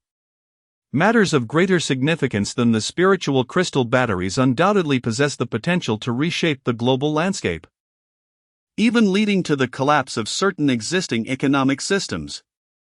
During your prolonged period of seclusion, you may have been unaware of the considerable changes in the international arena. Aside from our Department 125 and the Northern Kingdom, several nations have become cognizant of the resurgence of spiritual energy. Countries such as Ir, Taka, Basha, Xinhua, and Il have recently established specialized institutions to address extraordinary powers. We have already established contact with them and exchanged invaluable experiences, including collaborations on resources and knowledge pertaining to cultivation. The multinational conference held in Chaga a few days ago was centered around discussions regarding the resurgence of spiritual energy. Zhou Xingming's heart skipped a beat upon hearing this. Although the gathering of several nation speakers in Chaga was a confidential project, his status allowed him access to such information. However, he was unaware that the conference was focused on the resurgence of spiritual energy. He keenly noted that the relationships among these nations might not be entirely harmonious. Some countries act as indecisive fence-sitters, oscillating between Donglian and Koan, while others occasionally engage in covert flirtations with the Koan Federation, even having had close military collaborations. Yet, they share a common trait: each possesses an independent military-industrial complex and are nuclear states, making them resistant to defeat solely through economic sanctions, unlike the now-defunct Sana. These nations harbor ambitions for resurgence, yet they are relentlessly suppressed by the Koan Federation. Why, then, are these particular nations aware of the revival of spiritual energy? It seems rather fortuitous, especially considering that the Koan Federation and the Kingdom of Shilan, both permanent members of the Council, remain oblivious. It is improbable that these nations have individuals akin to Zhou Xingming who have traversed realms. You are not mistaken. Similar to the Northern Kingdom, it was not these allies who discovered the resurgence of spiritual energy. We actively informed them of this development. Do you recall the recent import of several Mi-26 helicopters to Hudo Mountain? That was part of our collaboration with the Northern Kingdom regarding the revival of spiritual energy. The Grand Speaker spoke slowly. His voice was soft and gentle, yet his words seemed to resonate deeply within Zhou Xingming. Not merely in terms of content but also in the revelation of Donglian's decision-making. As you have noted, the resurgence of spiritual energy will impact all of humanity. Rather than passively allowing others to uncover it, it is more advantageous to proactively disclose some information to secure greater benefits. After all, while Donglian is substantial, there are many resources that must be procured from others. We have also conducted an unofficially led trade of spiritual materials, providing assistance worth 10 billion Koan dollars to the Taka people in exchange for a piece of crystal essence. Although it may not be as superior as the one you possess, it is nonetheless a valuable transaction. Do you remember this incident? Zhou Xingming nodded with a smile. Just a few days prior, he had been invited to assess the quality of this crystal essence, ensuring it was not counterfeit before utilizing it to enhance the spirit-gathering array for the soundproof cave. At that time, Zhou Xingming was quite curious about where Donglian had acquired this remarkable crystal marrow. After all, such a significant discovery of a vast paradise could not have escaped his notice. Unfortunately, the envoy who arrived was unaware of the details, but it seems that the answer has now been revealed. However, this is not the entirety of the situation. We also exchanged 30 Foundation establishment pills for 600 grams of spiritual crystal, along with some spirit-gathering talismans from our stockpile. Through various contracts and the exchange of cultivation resources, we have accumulated a total of 1,134 grams of spiritual crystal and 59 spirit herbs, which can be considered a friendly trade with the other party. This trade has proven exceedingly profitable, transcending the notion of merely earning through blood, as Donglian's primary expenditures were conventional equipment and some foreign currency. Even the cultivation resources were low-cost products, rendering the overall cost negligible. Comrade Xiao Zhou, this is merely the beginning. We will soon engage in closer and more extensive cooperation, promoting the cultivation system devised by Department 125 to their region, fostering cultural exchanges, and potentially establishing an international cooperative forum akin to the G20 to address the resurgence of spiritual energy. Moreover, we have a significant aid plan for those informed nations, aiming to assist them in establishing a comprehensive cultivation education system, including schools, tutoring classes, and a series of related industries, ensuring that these countries possess stable means to nurture cultivators. Thus, your Project 396 carries considerable responsibility. Of course, do not place undue pressure on yourself. Before we can assist them in popularizing cultivation education, we must first establish it ourselves. Furthermore, internationalizing the college entrance examination is a major project for the Ministry of Education. Meaning that this initiative will remain in the discussion phase for the next couple of years. Elder Wei, your statement carries immense weight, Zhou Xingming remarked. Simply promoting the cultivation system to these nations is an extraordinary achievement, akin to having Donglian's language replace Shilan as the academic lingua franca. Consequently, the difficulty of promoting spiritual energy devices and cultural products worldwide will significantly diminish. It is essential to note that while the number of countries notified by Donglian is limited, these informed nations are all independent regional powers, with 3 being permanent members of the Security Council and 1 emerging as a potential superpower online. Each endowed with formidable military and political strength. Notably, IR is a leader within the European Union. And its policy shifts not only affect its own affairs but also resonate with numerous Western nations and countries in the southern continent. The adoption of Donglian's cultivation system by this nation would implicitly encourage many Western and Southern continent countries to accept this framework. Thus, it is not an exaggeration to assert that if these nations find common ground, they could indeed dictate global trends. Their voices would shape international discourse, which currently aligns with Donglian's cultivation system. Nevertheless, achieving unanimous consensus among them is unlikely. At most, they may engage in short-term collaboration. So, have the Koan Federation and the Kingdom of Shilan remained oblivious to this matter? Indeed, thanks to their esteemed speaker, in recent years, Koan has resorted to reckless monetary expansion to alleviate domestic issues while supporting overseas military endeavors and expansion plans. This has led to an overwhelming accumulation of debt, compounded by the continuous violation of cooperative treaties, prompting several ambitious nations to contemplate alternatives to the Koan currency. Nonetheless, Koan's military prowess remains significant. And with the recent expansion of its forces, the intentions of Koan remain ambiguous. Consequently, nations are understandably hesitant to directly target resources such as oil, rendering the establishment of a free trade zone for strategic materials an excellent opportunity. Chapter 81, The Visit in Light of Current Trends. Spiritual materials are destined to become the oil and gold of the new era. It is prudent to covertly establish relevant trade agreements in advance, ensuring that resources such as Kan Yuan and Ling Jingdan are not tied to external influences, and creating an independent currency zone aligns with the demands of the international community. Therefore, no nation would dare to disclose such matters. After all, despite the Khan's dominance, they would not directly confront us. We, the Eastern Alliance, possess a degree of confidence in this regard. As for dealing with the nation of Ayr, that is an entirely different matter. Although the two nations have engaged in the Free Fry incident, on the surface, they remain close allies. If one were to direct hostility towards an ally, the Khan would no longer have a place in the international arena. However, it is unwise to think too far ahead.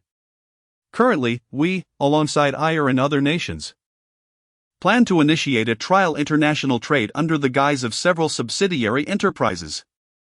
Should this project prove successful, we will establish a long-term initiative to stabilize the trade of spiritual materials. To put it plainly, our primary objective this time is to seize opportunities, for the combined territories of these nations far exceed our own. The resurgence of spiritual energy is not solely the prerogative of the Eastern Alliance. Other nations undoubtedly possess their own fortunes and treasures. Zhou Xingming comprehended this notion readily.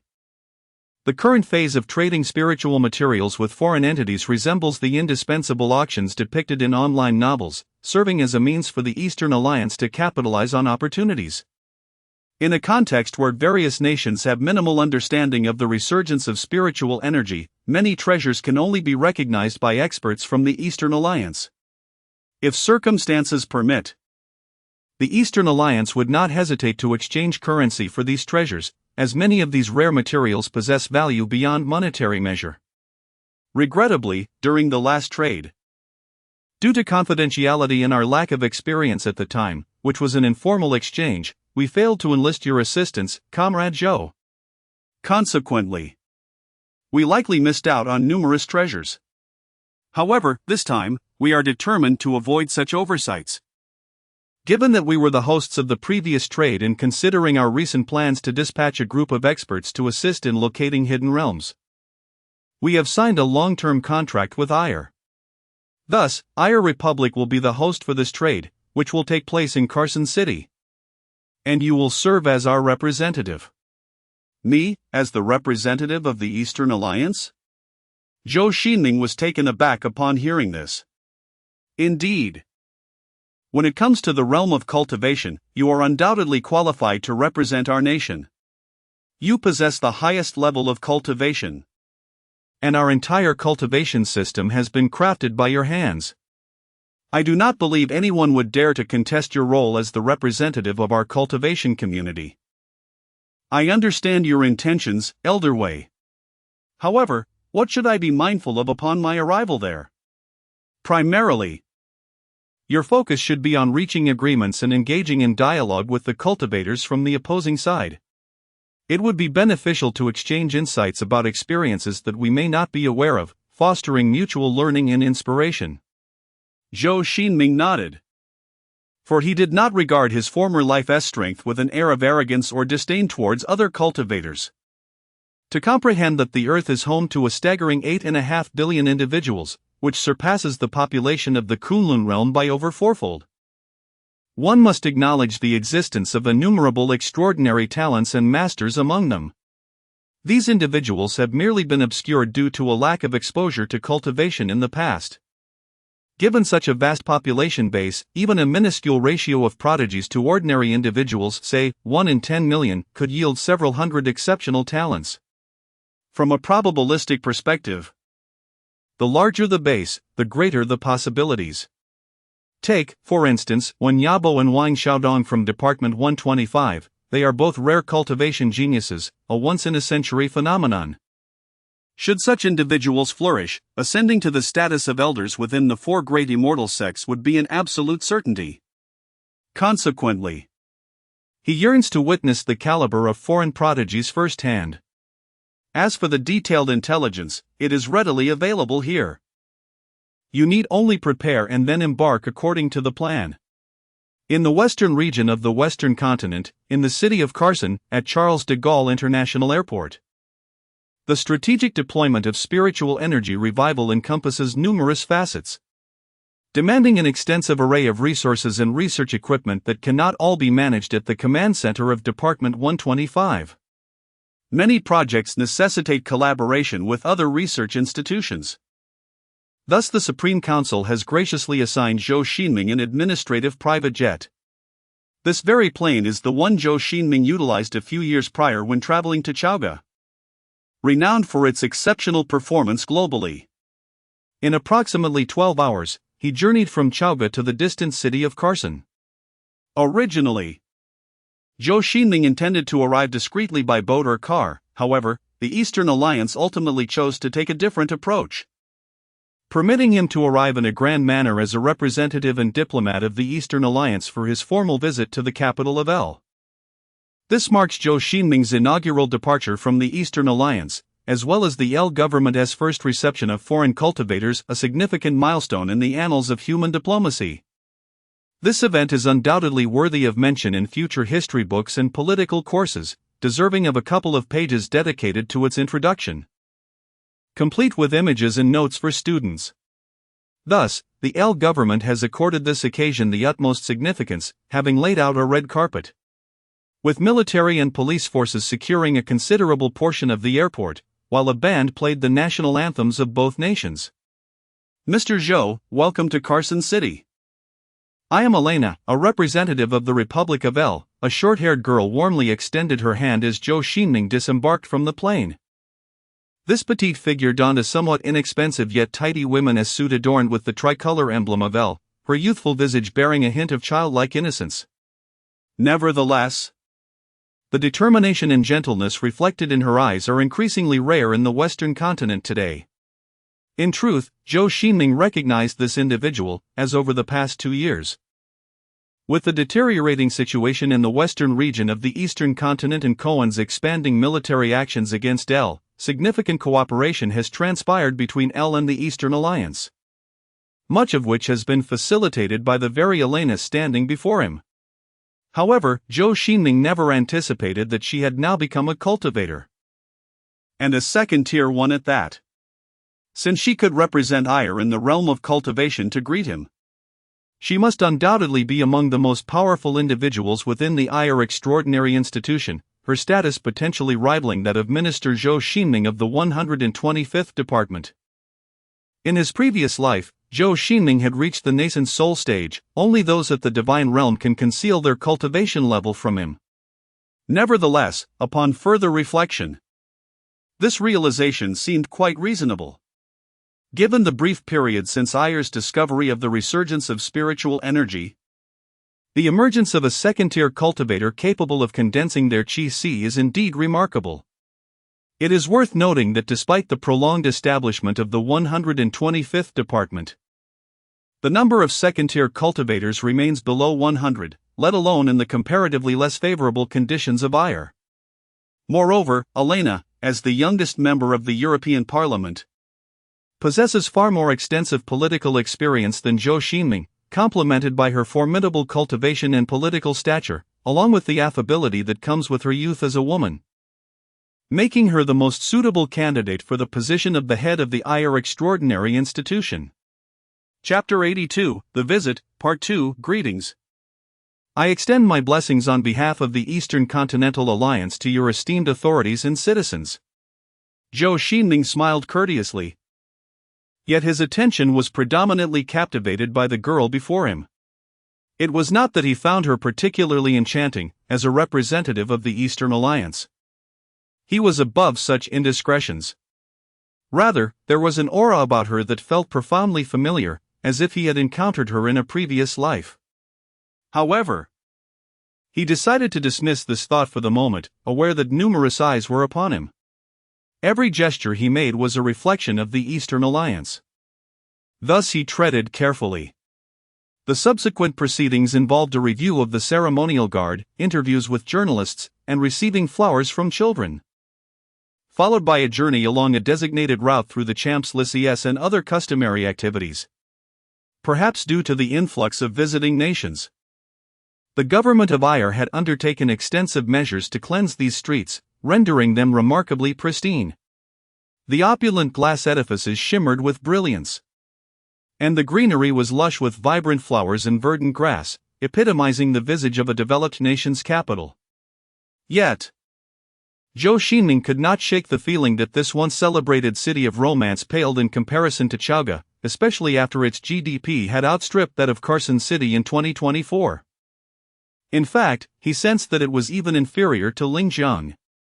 Although the Ire military and police had meticulously removed various disturbances from their planned route, as a third-tier cultivator, he keenly observed that, not far off, a large-scale protest was underway due to welfare cuts. The city's public transport system had been suspended because of the demonstrations, leaving bewildered passengers stranded, forced to await the next bus after being abruptly ushered off their vehicles. Not that I intentionally cast aspersions on Western nations. I encountered a similar situation in Sydney recently, where the bus driver inexplicably ordered everyone to disembark mid-journey and drove off with the vehicle. And this was not an isolated incident.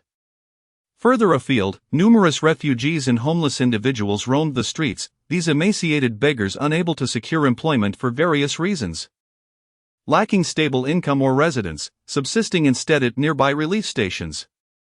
Fortunately, Ire provided commendable welfare support, allocating nearly a third of its income to public welfare, thereby enabling the sustenance